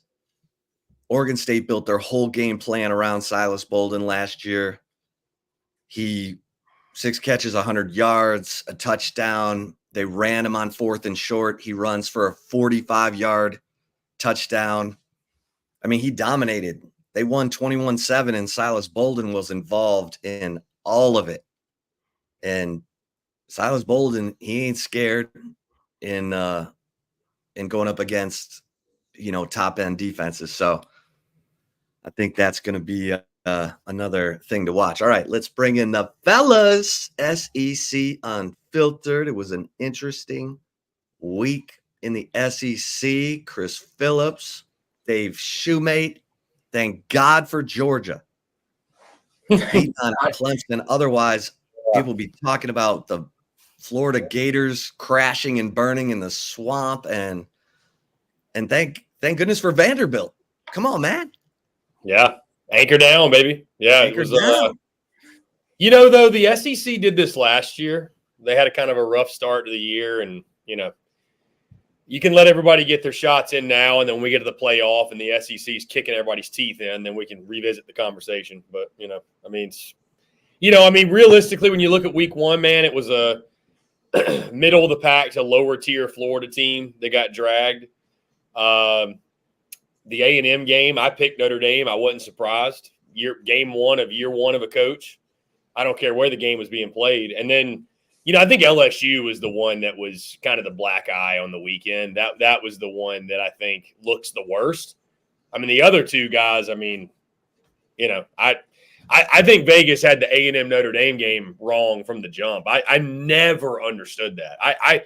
People made me feel like a crazy person for picking Notre Dame. And you're telling me in game 1 of a new head coach, you're going to be buttoned up enough to be the top 10 team? I think people were also – they don't think Notre Dame is shit. They think Notre Dame's overrated every year. But Notre Dame's defense is filthy. So at minimum. But anyway. Notre Dame's essentially in the play. I don't see them losing 3 games. They're going to get in if they're 10-2. Yeah. I mean, that was damn near a playoff game for them to, set up a run to the playoff. So I don't know, guys. Again, I could go on a whole rant about Texas A&M, and y'all would probably enjoy it because I love those guys at Texas, but I just don't get it, man. Like A&M's a 7-win program until I see any reason to believe otherwise. I don't know why we think any differently of them. I really don't. Well, Wigman's looked good at times, and he looked like shit in that first game. Yeah. Oh, he was terrible. Yeah. Nah, bro. Nah, bro. You throw for 100. Nah, bro. Nah, bro. Give me my shoe. Give me my shoe back, man. Bro. Come on, bro.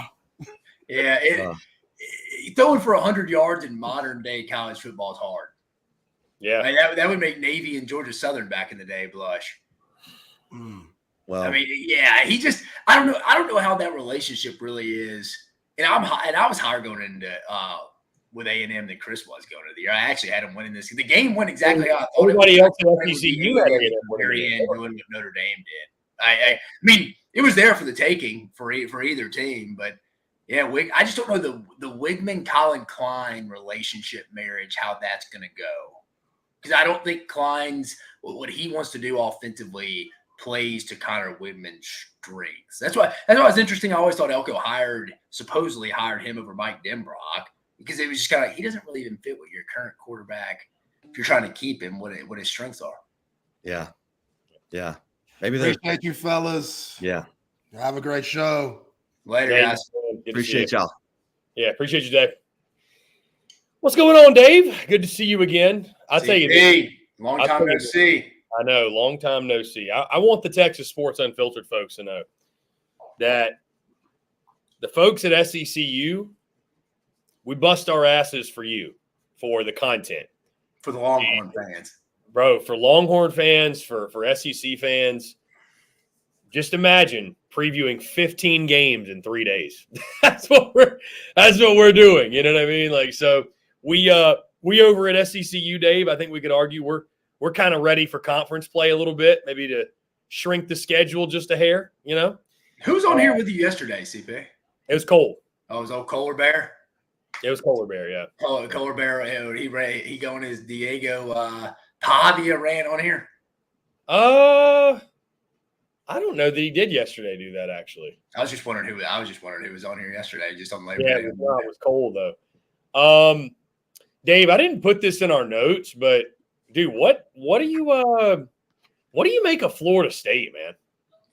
They are Dude, Boston College looked like it. I mean, Boston College was the better team, and it really wasn't even that close. Yeah, dude. I mean, they were controlling that game the entire time. I really like BC's quarterback.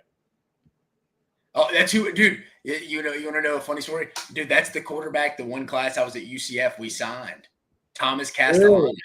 He's from Ware County, Georgia. We signed him. He went to He went to UCF. He signed with us. He transferred when they brought in John Rice Plumlee.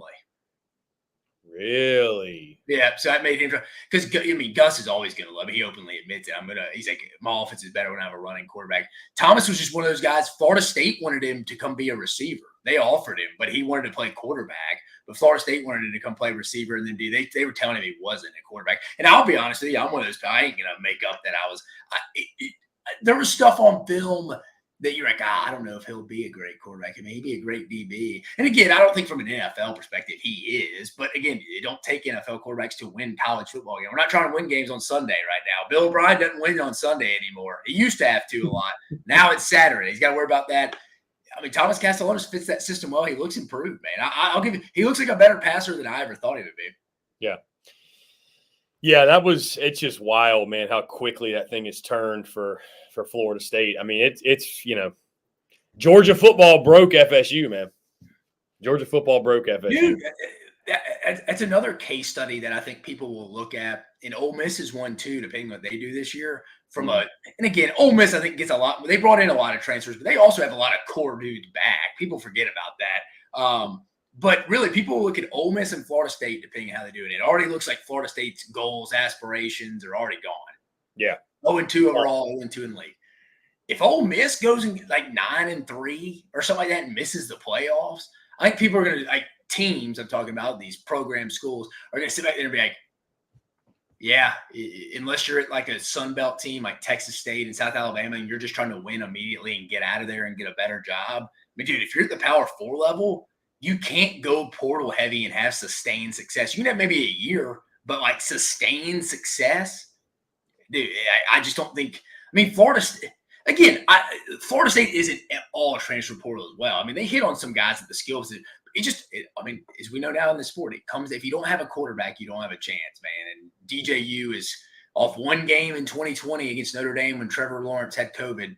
He got Dr. Pepper commercial. We got it all, baby. Like, it's just he is what he is. Like a very below average college quarterback. He is what he is, and what he is bad. Yeah. I mean, it's just not good, man. I think Memphis is going to beat them next weekend. You talk about it really going off the rails. They start off 0-3. You talk about it really unraveling. Dude, that place, it's been downhill since the Sunday they announced the 4 playoff teams. Yeah, really has. Guys, again, appreciate you all tuning in. We are SEC Unfiltered. I'm Chris Phillips. He's Dave Shoemate. Joe K comments and says, digging the SECU channel. Thank you, Joe. FSU wishing they didn't back up the Brinks truck at DJU's house. This is why, Dave, Nick Saban said, when you're paying guys, you better make sure you're paying the right guys or you'll be shit out of luck, was his word-for-word quote.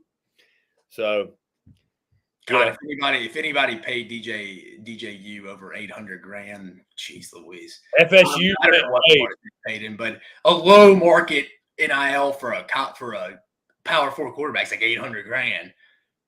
FSU paid DJU and Miami paid Cam Ward. Cam Ward looks like he was worth it. Dude, watching him in person, Dave, he's a stud. Dude, Miami's loaded. They are loaded with studs. I mean, bro, Cam Ward, it's really special to watch a guy who's as in control as he was on Saturday. And I mean, that dude, Dave, that play he made where he rolled out left and threw back across his body back of the end zone, my jaw dropped at that moment. And I was like, that's a play that you would see like on his Heisman tape. That's the kind of play that is. So, yeah. No, I mean, he had the best performance of the weekend. Him or our boy Diego. He was toying with Florida's defense. Just toying with them. Yeah. You know, what's wild, that was probably the loudest atmosphere he's ever played in. It really didn't even seem like his heart sped up at all.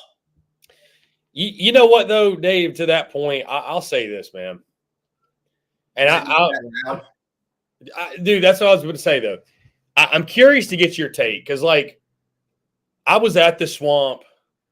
You know, it's revered as one of the toughest places to play in college football. Dave, that place was loud for like 5 minutes. It was loud for 3 or 4 third downs. Do you think it had to do with them just not being very good and it hard to create some energy in there? Right. I think it's one of those things. Like, Dave, I would love your take on this. I just think at times, I actually think at times we make too much of home field advantage. Because if the team football is that sport to me, eight times out of 10, the better team usually wins. There's upsets, don't get me wrong, but if the team at home is not good, then it doesn't matter. Because all it takes is one big play to silence a crowd. That's all it takes. I mean, really, truly, it takes one big play, one or two big plays, and that crowd is out of it. And Miami, credit to them. They took, especially too, Dave, when you've got a crowd who's very on edge, and that, like, Miami scored that first touchdown, Dave, and they took Florida's crowd totally out of it. I mean, the crowd was a non-factor. Yeah, they're kind of waiting on a reason to drop the rope. Yeah. He's kind of like, God. Bro, the crowd was a non-factor. Now, I do think from a road game standpoint, and I'm really talking about like the quarterback position where it being too big for him. I do think it, and I think you would agree. I think every individual situation is different. I do think like you do have guys like, Cam Ward, it was his first big game. So, hold the box. I want to see it again. I ain't just going to give him really good. He's probably going to be one of the better players in the country. Want to see it again. But like, there are guys like Joe Burrow that I do think like get off and get fired up and love to play road games. Like, it's kind of like I like silence in the crowd. I love that more so than when we're scoring in Tiger Stadium and dropping dimes on people and the crowd's going nuts. It's like you got guys like that.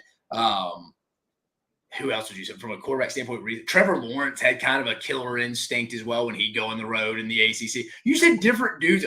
Vince Young, Colt McCoy, Tim Tebow. Competitors love it, bro. Competitors love going on the road. Yeah, like the big time quarterbacks like to go on the road and embrace that mentality. But I don't mean to be a prisoner of the moment here, but I'm going to throw a kid in here that I think could crack down his leg potentially in a situation like that. Is Connor Wigman. That's why I was never like, again, I had A&M winning 9 games this year. If on the verge, probably leaning more closer to 10 than 8, if I'm being frankly and upfront on this show. And I had him beat Notre Dame.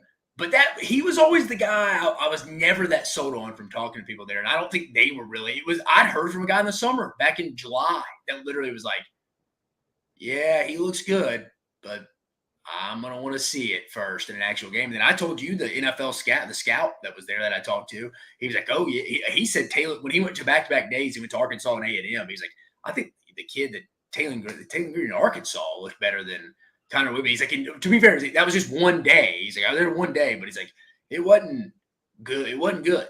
Like, so that'll be concerning if that doesn't get flipped around at some point. Now, I think that inevitably you got 11 games. Like, they got to be able to work something into that offensive system that plays to his strengths that him and Colin Klein can both compromise on. Like, hey, we both feel comfortable running and calling these plays.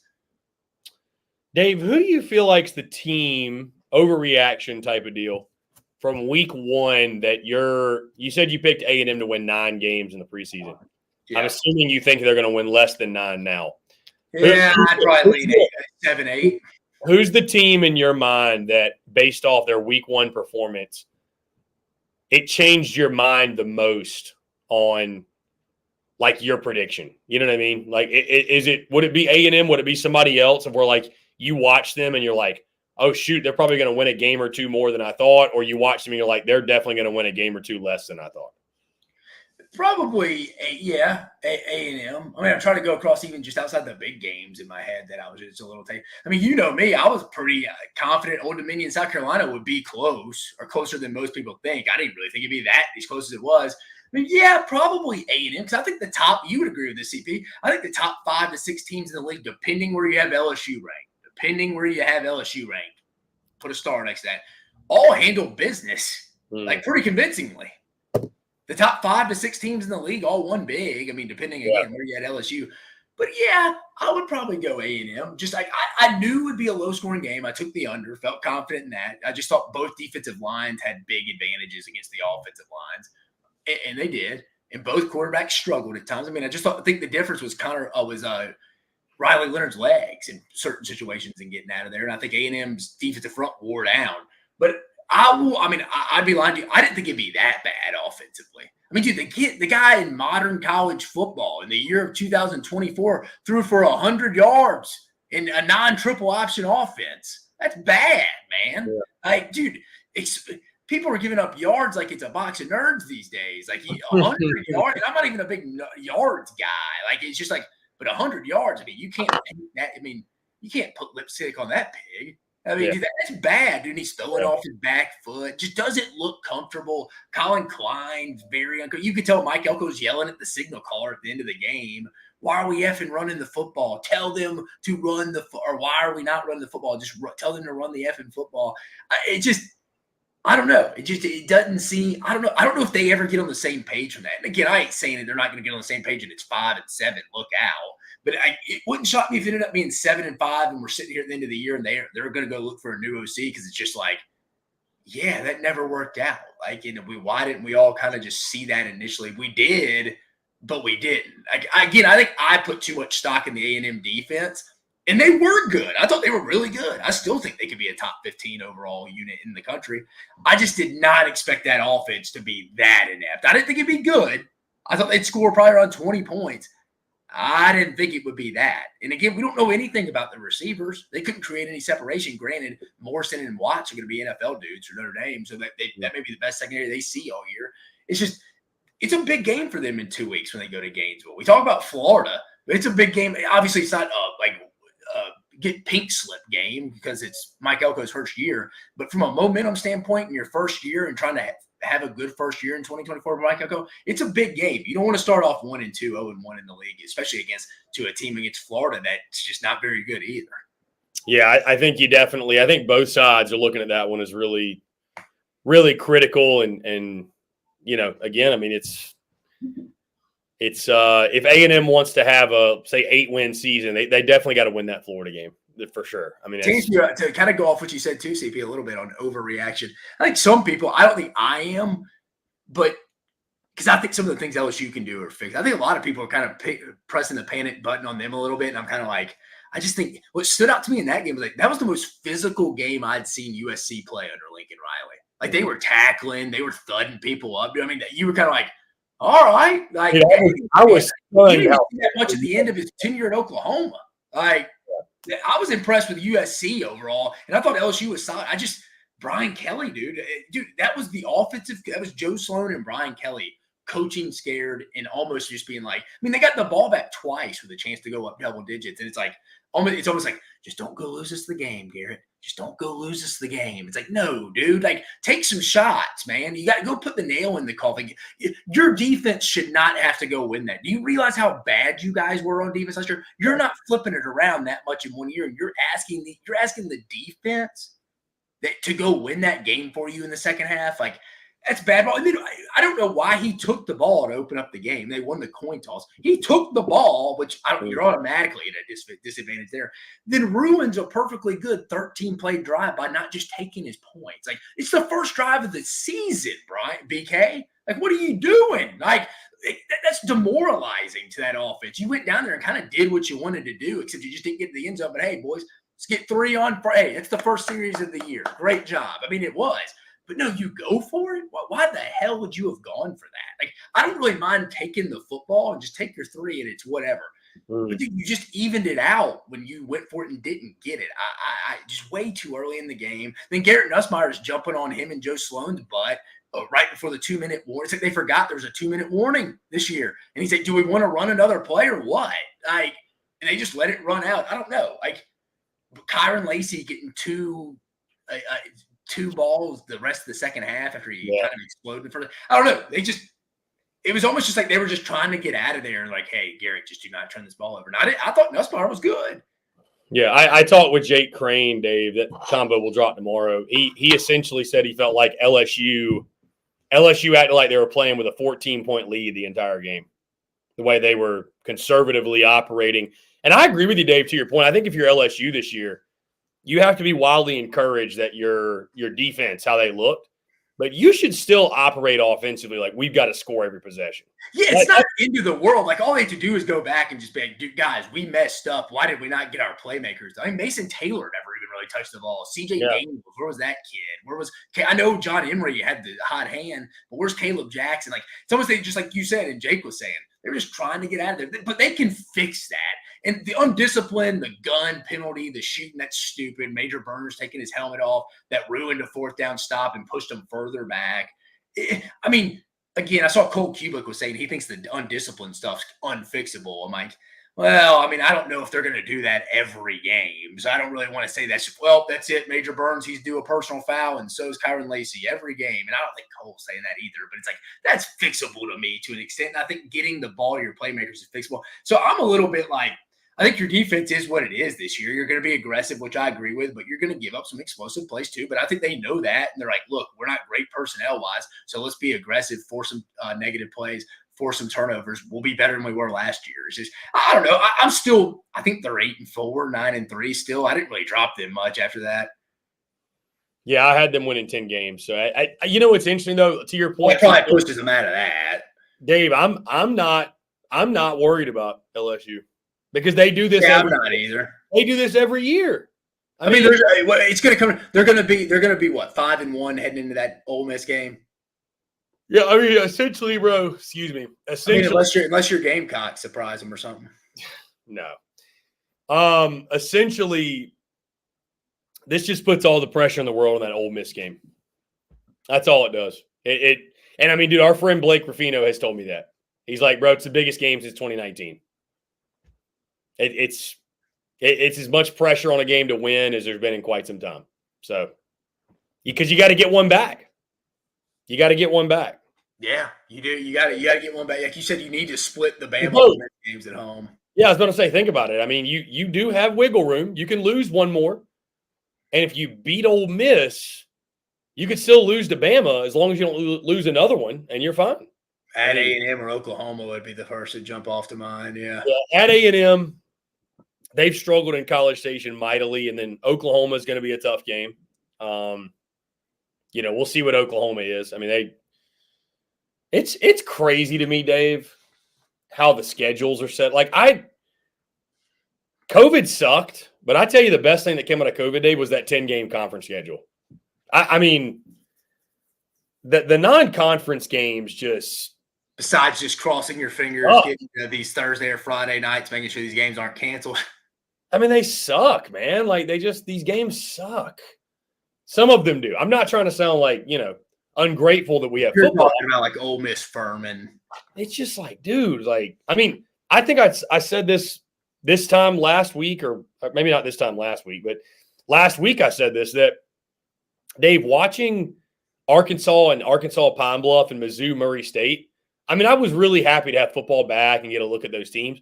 But I was sitting there watching, like, man, like, why do we have these games? Like, why is Arkansas? Nick Saban's always been a guy that's been vocal about that. He hates those games because I think he's like, dude, we get nothing accomplished. Like, we have a better inter-squad game than we do. Like, we get more out of that than we do here. And it's more like we're just holding our breath that we don't have any big-time injuries. Yeah, I mean, it is pretty – and also, I mean, it kind of screws the fans from a season ticket standpoint because those tickets still aren't – they're still like $75 a pop, and you're going to that. I mean, obviously you're not gun to your head. You got to go to the football game, but still, you know what I mean? It's kind of like, dude, if I'm paying that much, I don't want to come see you play UL Monroe. Yeah. Yeah, I mean, it is what it is, but, it's up to the SEC to give us a 9-game conference schedule first. I think once they go to that power league, and it's all like 65, 70 teams, you're just going to see that, the 12. Yeah. It'll make the NFL. There won't be any bad games. There won't be any of those pay games. Yeah. Indeed. By the way, Dave, what's your take on the guy that promised he'd eat dog poop if FSU lost, deleting his Twitter? Didn't he come out and just say, people leave me alone, I'm not eating shit? No, so apparently that's not actually him. I got duped actually myself. So that's not the real guy. Do you think he should have to honor the bet? I wouldn't watch that. Like, I don't want to see anybody eat dog shit. Like, I mean, I don't know. What's essentially the same thing as a handshake over social media? Like, what's the thing? It's like a pinky promise. What's the thing locking people into their bets on social media? We need to figure that out. What's Elon Musk doing people in Austin? There's probably a bunch of people in Austin listening to this show. Someone go call Elon and be like, hey, we need some kind of handshake button where if you put something out there and you double down on it, you have to do it on live Twitter. You're going to go get arrested. We got to honor that at some point. I mean, there's nothing to him holding him to it. I mean, I think I'd have a hard time eating dog crap on Twitter X Live. Yeah, just don't promise something as absurd as that. Dude underestimated how bad the Noles were. Dave, you wanted to bet whoever's got the worst pick'em record has to go to a haunted house, and even then I was bring it live. Hell no.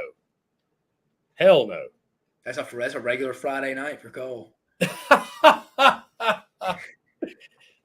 Dave, AP poll dropped. Georgia 1, Ohio State 2, Texas 3, Bama 4, Notre Dame number 5, Ole Miss 6, Oregon 7, Penn State 8, Mizzou 9, Michigan 10. Thoughts on the top 10? Got the AP. I'll be honest, I don't really care about the AP, but nobody. Who was the big move? Oregon back? Well, Florida State is no longer ranked. They were 10th. How are they even 10th going into this weekend? Who watches that game? Is like, I mean, granted, there wasn't a lot of other data points or anything to look at either. Only a few teams play, but still, it's like, God, if Florida State's a top 10 team this year, boys, it's a bad year in college football. Hey, speaking of Mizzou jumped up into the top 10. They were 11. Oh, is that Cole's vote you think pushed them over? Probably so. I was going to say, too, the team that beat Florida State in week 0, Georgia Tech, comes in at number 23 in the top 20. How about Georgia Tech being ranked? What was their final the other night against Georgia State? I'm looking that up. 35-14, I think it was. Is that what it was? Something like that, yeah.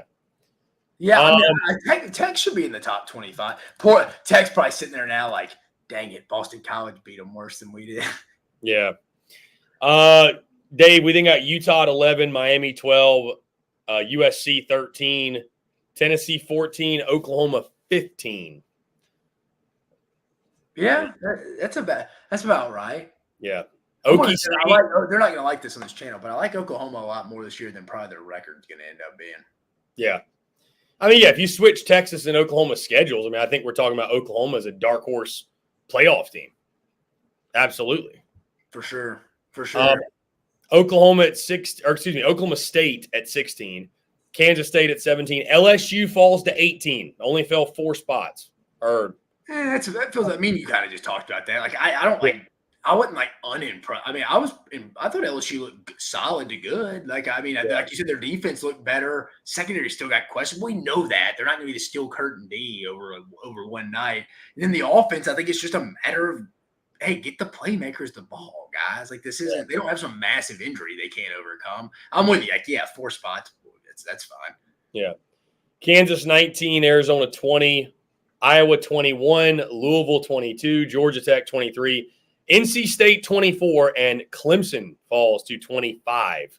It will be a top 25 matchup in Charlotte, Bank of America Stadium. Tennessee and NC State doing battle 14 versus 24. And in case anybody missed it or forgot or what have you, SEC Unfiltered will be there. I will be in Charlotte, North Carolina. Yours truly. Dave, you want to make the drive up? I'm actually in Hattiesburg, Mississippi right now, man. I was talking to you a couple of weeks ago, and then like that next day, I looked at the calendar. I'm like, "Oh shoot, we're in Hattiesburg this week." So, what are you doing at Hattiesburg, buddy? What'd you say? What'd you do in Hattiesburg? This is where my parents live now. So we're here with the baby. So we went to Gulf Shores with my college buddies trip. We always do on Labor Day, and Gulf Shores to Hattiesburg is probably like 3 hours. So we just decided to stay here the week. I work remote, and then we obviously do SEC Unfiltered channels. I can do all that from here, and they kind of help with the baby, and they obviously love seeing him too. So that's why we're here. But we'll be locked back in at the old home field, back the home locker room starting next weekend. The home locker room. Well, at some point, guys, one of these days, we're going to get the SECU crew together for a road trip, whether it's me and Dave or me and Cole or all 3 of the gang. That would be fun, Dave. That would be a lot of fun. Us all 3 go. We honestly need to talk about what game. Do we do an SEC championship? I mean, I don't know. I mean, maybe one of the Texas games. Can we make that work, you think? I mean, I'm trying to think. One of the whether it's Texas A&M, it's Oklahoma. I'm trying to think like what would work for Cole. because Cole is the one that's way out there, out in Houston. So, Hey, the Red River Shootout would be cool. Yeah, but I'm going to LSU Ole Miss that night, Dave. You're right. Hey, you're not wrong with whatever one you pick.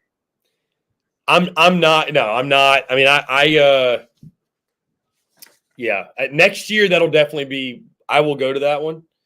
You know what's interesting though, Dave? My schedule has opened up on week 10, and you know what game is week 10? The cocktail party. Oh, you go to Jacksonville? But see, what sucks is and I know the game's going to suck. We know that. It is, bro. Like, the game is going to suck, right? Like, I mean, there's just they're going to. I mean, they haven't had a good cocktail party game since, 2020, and that wasn't even a full crowd. Yeah. Like, I mean, really, you're going back to 19, the last time it was a decent game going into it. Yeah. Jake Bayless commented, by the way, looked like there were a lot of Canes fans on TV. It was so interesting, Dave. When you got in the stadium, it didn't feel like there were a lot of Miami fans in there. It felt like they were just all in one corner. And it was like as the stadium emptied out of Florida fans, you could really see how many Miami fans were in there. There were a good number. I mean, Miami fans showed up, I will say. So, yeah, to his point, they took over the stadium. It seemed like on TV there was a lot of them. They took over the stadium as the score got more and more lopsided. It was, I mean, Dave, things are bad. When it got to a point, the people I was sitting with, they wanted Miami to keep scoring late so that it would just put the nail in the coffin to get Napier out. Like when it was 38-10, they wanted Miami to score again. Yeah, I don't know how they come back from that. Honestly, that's going to be really tough. Yeah. Dave, back to the AP poll. Teams receiving votes. Texas A&M is just on the outside looking in. They got 97 votes. Boston College, effectively 27th in the AP poll, getting 49 votes. Vanderbilt got 8 votes, Dave. Vanderbilt got 8. You know who else got 8 votes? Auburn. Vanderbilt and Auburn got 8 votes. Kentucky got 2 votes, and Arkansas got 2 votes. Kentucky hasn't played a full game yet. They haven't. You know what? You know what's a game, Dave, that if I obviously did not have. If I could, I would love to go to it. I obviously can't for obvious reasons. So I live in the upstate of South Carolina, Greenville, South Carolina. About 45 minutes from me, Dave. Clemson plays App State this weekend. It's a tough game. That's an interesting game. Coming off the emotional, letdown against Georgia, the offense. Some people have App State as the G5 rep in the playoffs. Hey, roll Nears, baby. Go Mountaineers. Roll Nears. Go Mountaineers. I'm telling you, the spread in that game, Dave, is 17.5. Clemson's favorite, obviously. I don't know. That actually wouldn't be a bad bet to take App State in the points. I know. Dave, I know that Cole and I, and by the way, guys, shameless plug if you have not seen it, and I appreciate Texas fans running this up, man. I know you guys have tuned in. Our Texas-Michigan preview that Cole and I did yesterday is Dave, we're up over 7,000 views on that video. But I figured that one would hit hard with those two fan bases. Yeah, that one, and then Tennessee, NC State is right behind it at 7.1 thousand. So it's those are the 2 big games. Those are the big games of this weekend. What are your thoughts? How do you look at Texas, Michigan? Because Michigan did nothing in week 1 to inspire confidence that they're going to get the win, but it is in the big house. They do have an elite defense. What's your confidence level, I guess, that Texas gets it done? Going into the season, I was a little bit more confident than I am now. I still think Texas is going to win the football game, but it would be a bad bet, I don't think, to take Michigan at home. The key is going to be how much worse is the Texas interior defensive line, I think. Because I think Michigan is going to try to run the football. Can guys like Vernon Broughton, Alfred Collins, Bill Norton, guys like that, can they step up and play well? Because I think Michigan's going to challenge them with that. I mean, they are. I mean, I think you got Alex Orji, Davis Warren, who both can run the football. Donovan Edwards is back as the running back spot. So you're going to see that. And I think they're going to try to shorten the game here, keep Texas off the field. That's why I could see it being above the spread. Again, I was wanting the summer break. Oh, give me 5.5 all day. And I still may take Texas, but that would be my concern there. However, I do think Texas has played in big games now. It's like it's their first big game. They went into a night environment in Bryant Stadium last year and won. They do have better athletes overall. I think Michigan not really knowing who Texas's true wide receiver one is coming into this game will have an impact, especially with who Will Johnson, their best corner at Texas, covers right off the bat. So I don't know if he's going to be traveling with anybody or not. So I think that's something Texas has coming in because they didn't show a lot against Colorado State. You back and watch that game. So I think that's something Steve Sarkeesian, AJ Milwee have in their back pocket, and Kyle Flood as well, have in their back pocket of, hey, they don't really know who our playmaker is. So they don't really have someone they can just go lock in and focus on. Also, I mean, you got a new head coach, you got a new OC, you got a new DC at Michigan.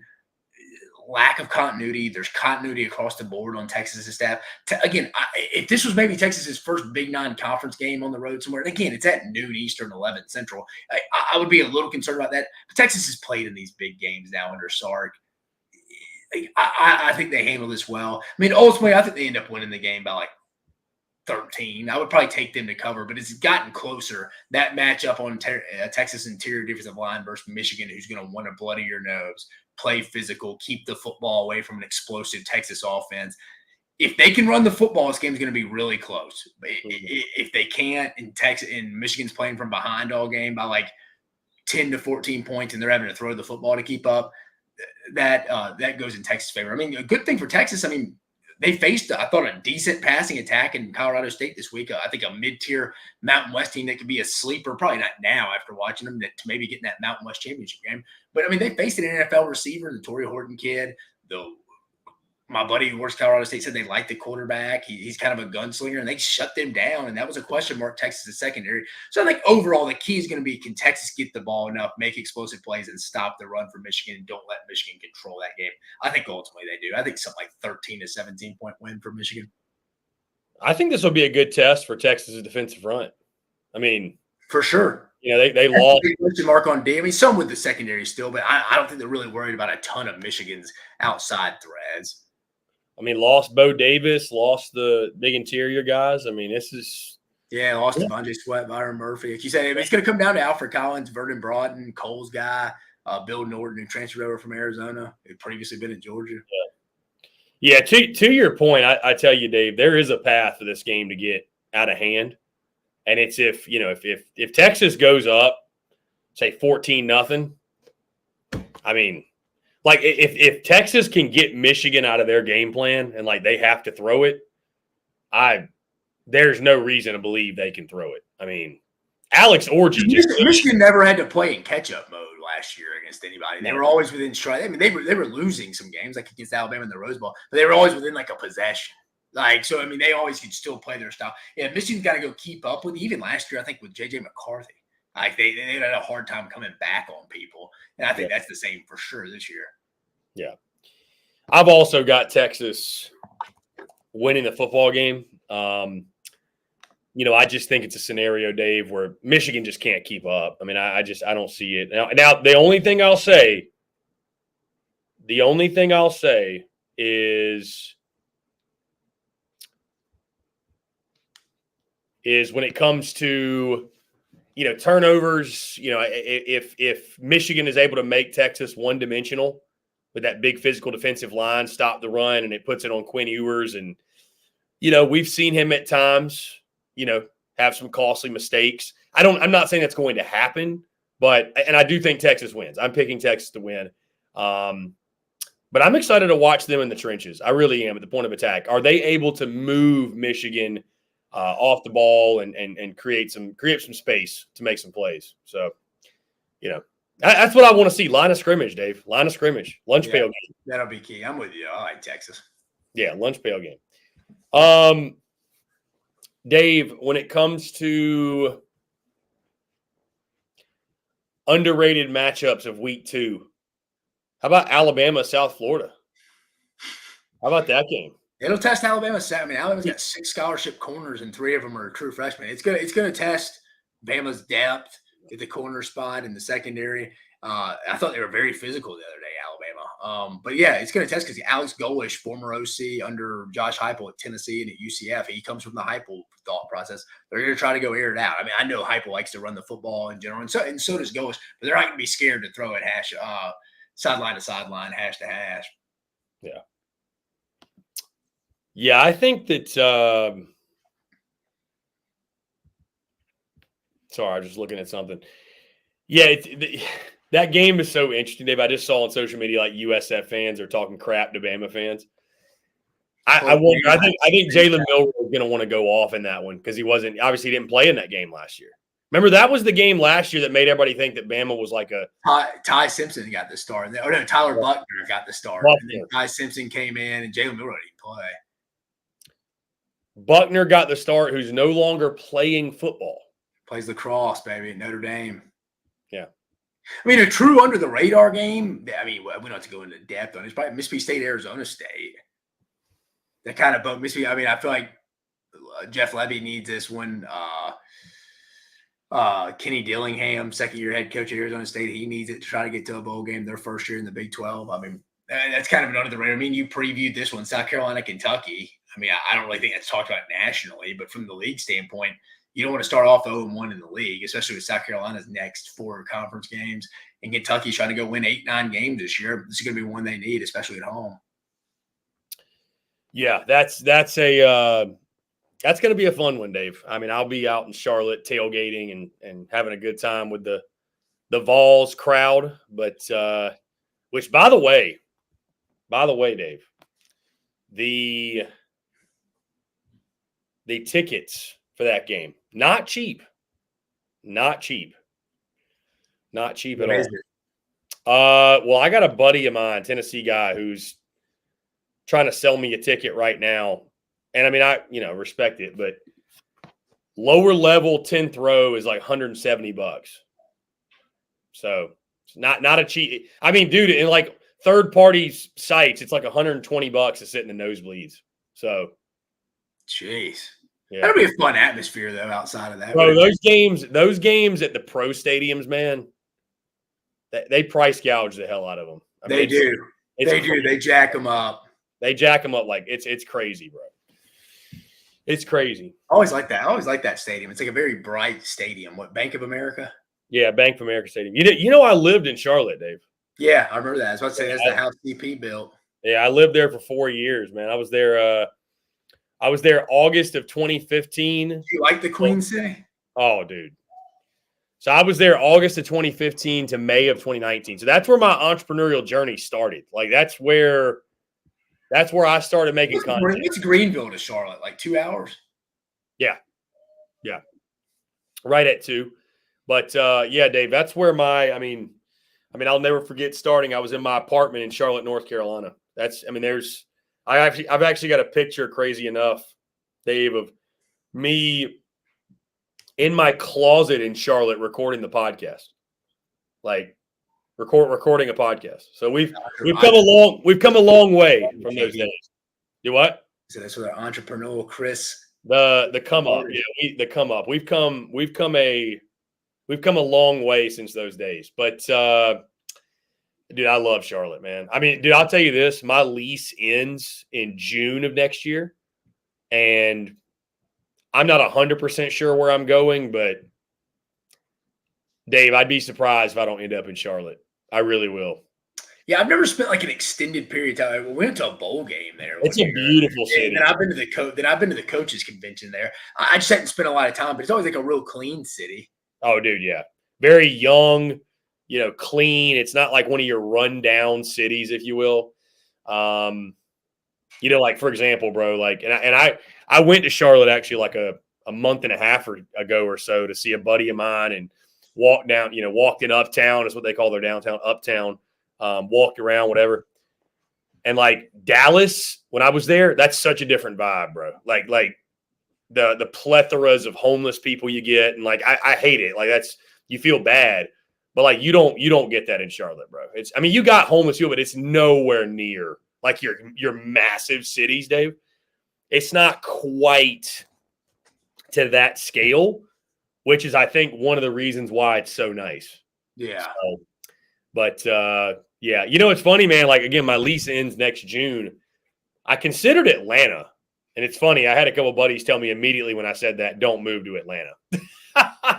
Really? Oh man, my wife loves it. That's why. Where in Atlanta are you? I'm not trying to like dox your location or anything, but Noonan. That's where Alan Jackson's from. Not that would be like, oh yeah, the Noonan. No, it's not that. It's just like he's a famous part. He's a guy. It's from there, but no, it's right next to Peachtree City. It's over there on the west side. It's on the airport side of the city. Okay, Noonan. Okay, yeah. Got you. Not far from the Alabama state line. Yeah, you're close to like Auburn. You're very close. Oh, dude, we're probably about an hour from Auburn. Nice. How far are you from Baton Rouge? Let's see. You probably go to Montgomery, hit I-10. It's 3.5. I guess I could 6.5, 7, if I had to guess. Yeah. I bet it's 6.5 or 7. Let's see. We're gonna test you here. Yeah, 7 hours and 15 minutes. Yeah, I'd guess that because about 3. Yeah, I'm trying to figure out when I go down to Baton Rouge. It's a 10-hour drive from me, and I drove 7 from Gainesville, and like it wasn't Greenville. You're gonna go Atlanta through Montgomery down south, hit I-10, and go from Mobile to Baton Rouge. Yeah, I'm gonna go Greenville to basically you, and then go that exact route you were talking about. Right. So I don't know that I'll drive 10 hours. Though. That's a lot. That's a lot. That's about the limit. 9 to 10 hours. I can to me like 5 hours isn't bad. Like that's doable. So you said when you start getting to that 10. When I worked at the University of Miami, I had to make a 14-hour drive one day. Dude. I was in the state of Florida for 12 hours. Like, dude, the state. I mean, you get in the state of Florida, it's like, all right, Pensacola, because remember Pensacola's Central Standard Time Zone still. You get to like the Tallahassee area, and it's like Eastern. And you're like, dude, you're going through Jacksonville, Orlando, all the way down. It's like, dude, I was so part of Florida is Central Time? Pensacola is the panhandle part. Until you get just like east or just west, I think, of Tallahassee, it turns over. I did not know that. Well, yeah, it's Gainesville wasn't too bad, man, because I went to Savannah on Thursday, and then I cut the drive in half, and then Friday I had like 3 hours in, no big deal. Sunday I drove it back the full 7 hours, but it wasn't terrible because it was just like it was a Sunday drive. You know what I mean? It just like was a chill, very relaxing. Correct. Yeah, I don't know, man. I'd love to have my car down there in Baton Rouge, but at the same time, I just can't. That's a lot of driving, dude. 10 hours. It's a lot of driving. 20 hours in a weekend. It's a lot of driving when you have the amount of content to get out like we do too. That's 2 days worth of driving in a weekend. Yeah, so we'll definitely just fly it down there because I got buddies that'll chauffeur us around. You gonna fly to New Orleans and just get a car, drive an hour? I have no idea. I'm not quite. That LSU Ole Miss game, Dave, ain't until October 12th. So we got a little bit of time. I mean, on paper, isn't that the best weekend of the year? Yes, that is that weekend. Yes. That is the same weekend as Oregon, Ohio State. I think we talked about the Red River, and then Ohio State, Oregon. Florida at Tennessee is that weekend, which I don't know. That game doesn't look people hyping that up going into the year. I was like, that would not even be a big game. Yeah, that game don't look all that great anymore. But yeah, I mean, I had to hit a night game at Death Valley. Had to. I mean, bro, the trips though, what's interesting, Dave, I don't know where I'm gonna go next weekend. Because the week 3 slate is light. I mean, Georgia, Kentucky. That's kind of, as long as Kentucky beats South Carolina, they're 2-0. Georgia's 2-0. But even that, I'm like looking way too far ahead, Dave. Like, how competitive is Kentucky, Georgia going to be? I mean, realistically, like, you know what I'm saying? It's just. Let's see. We got Bama, Wisconsin. You went up to Kent Randall, but that's not a real SEC pro. That'd be sick. I mean, that'd be sick, but. Nah, it's unless you went to Columbia, baby. Unless you at South Carolina. I ain't doing that. Heck, under the radar game, and not an SEC hometown, but Missouri. Oh no, you got Missouri, BC. Yeah, I was about to say actually, Dave, like that's low key a sneaky good one. That is. It's a much tougher game for Missouri than everybody, myself including, thought it was probably going to be. Yeah, that actually, Dave, we laugh about it, but that might be the move. Missouri's schedule got tougher over the first weekend. Everybody assumed. I still think they will walk into Kyle Field undefeated. But I mean, Boston College and Vandy back to back. It ain't as easy as we thought it'd be. Dude, does Vandy start the season 3-0 and then walk into Como and do the unthinkable? Oh my gosh, dude! Yeah, Vandy be 4-0 going into the bye week. Heading to Tuscaloosa. How long realistically do you think the Vandy love story lasts? I mean, Vandy'd be higher than Alabama, potentially higher than they'd be higher in the SEC standings going into that game than Alabama because Bama plays Georgia the week before. Yeah. Vandy could be. I mean, Vandy's not losing to Alcorn State. They're not. I think you and I are previewing that game, which will be riveting. Oh yeah, the Braves versus the Commodores. The Braves. Yeah, let's see. And then Vanderbilt goes to the Braves' old stadium the next week at Georgia State at Turner Field. Bro, you and I have 2 games left to break down together. LSU, Nicholls State, and Vandy and Alcorn State. Good gracious. That's what I'm saying, man. Some of these non-conference matchups, Dave, are tough. Don't really get the juices flowing. Your boy Duty Price offered you a game, but I think he thinks you're just looking for any game. But he said Arizona versus K-State, which he's not wrong. It's a good game. It's just not an SEC one. Yeah, we're going SEC. It's the SEC Unfiltered Tour, so it'd be kind of crazy. I will say, Dave, I'm curious what the environment's going to be like this weekend in Charlotte. I didn't want to do a neutral site game. I didn't, but when I looked at the schedule and I wasn't going to go to Lexington, this is by far the best game. I mean, unless you say Texas at Michigan, but I think Tennessee fans will make it a hell of an atmosphere. I really do. My brother-in-law is going. He's a big Tennessee guy, so he'll be there. Yeah, their fan base will show up big time. So yeah, that'll be interesting. NC State will probably travel well. Yeah. Oh, I mean, I think both fan bases are really going to travel. I will say. So, anyways, the tour is going to be fun, man. The first big trip, Dave, first really, really big trip. We'll figure out week 3, but week 4, Norman for Tennessee, Oklahoma. That is a big one. That's a fun. That atmosphere should be really good, especially when you factor in Hypo coming back. Dave, give me your thoughts on this. There is a 3-week stretch where I may potentially see LSU 3 weeks in a row. LSU, Ole Miss, Arkansas, LSU, and A&M LSU. Who else is? Hold on, I got it up right here. Who's that weekend? LSU, Arkansas. Let's see. Well, I might go to Tennessee, Bama. Oh yeah, Neyland. I might get Bama at worst should be 4-1 going into or 5-1 going into that game. I'm just trying to figure out when I would go see Arkansas. I guess if it's worth to see Arkansas, I don't know. See, that's why the schedule is open, Dave. That's why it's a week-to-week thing because a game that looks really good right now may not look all that good. Auburn at Missouri, maybe. Florida, Kentucky. No. What time does that game kick off? Auburn, you got Georgia, Texas that week. What time does Auburn, Missouri kick off? Let's see.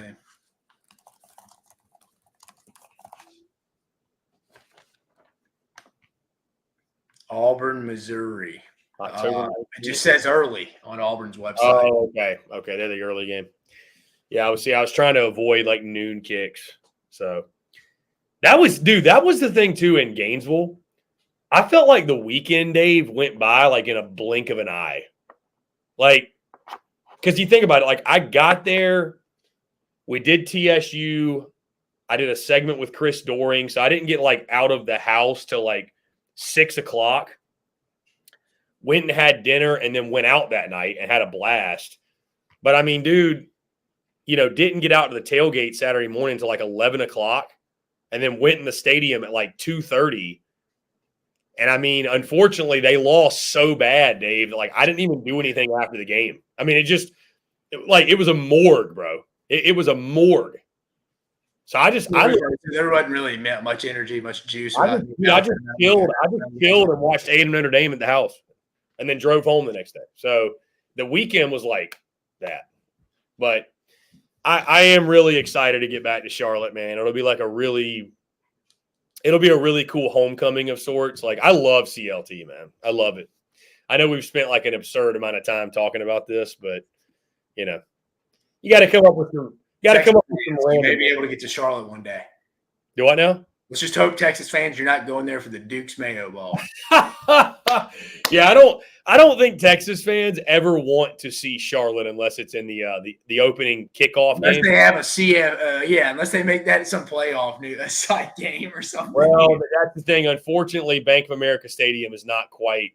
That's why they were talking about getting a new stadium. I don't know if they're doing renovations to.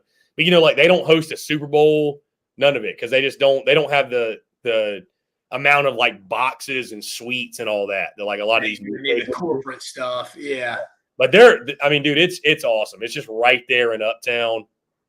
It's a very cool setup. I mean, that's why I'm saying, Dave, like you hear me talk about it, like I probably will go back to Charlotte. It is a really cool place for an entrepreneur to live. It's just a fun, vibrant city.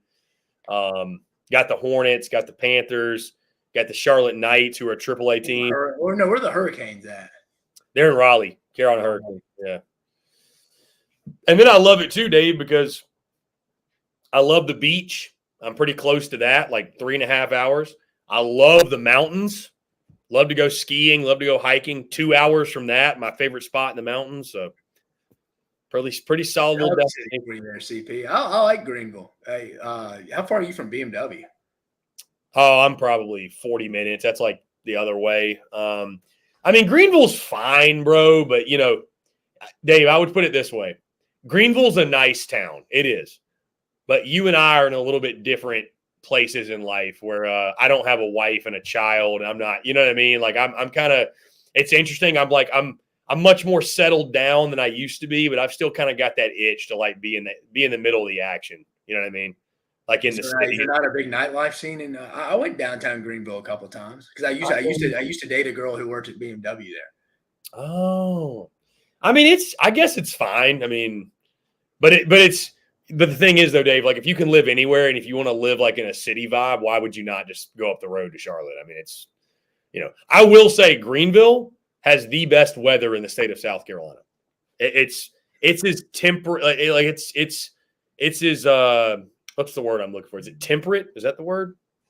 What is the word? I don't know. Moderate.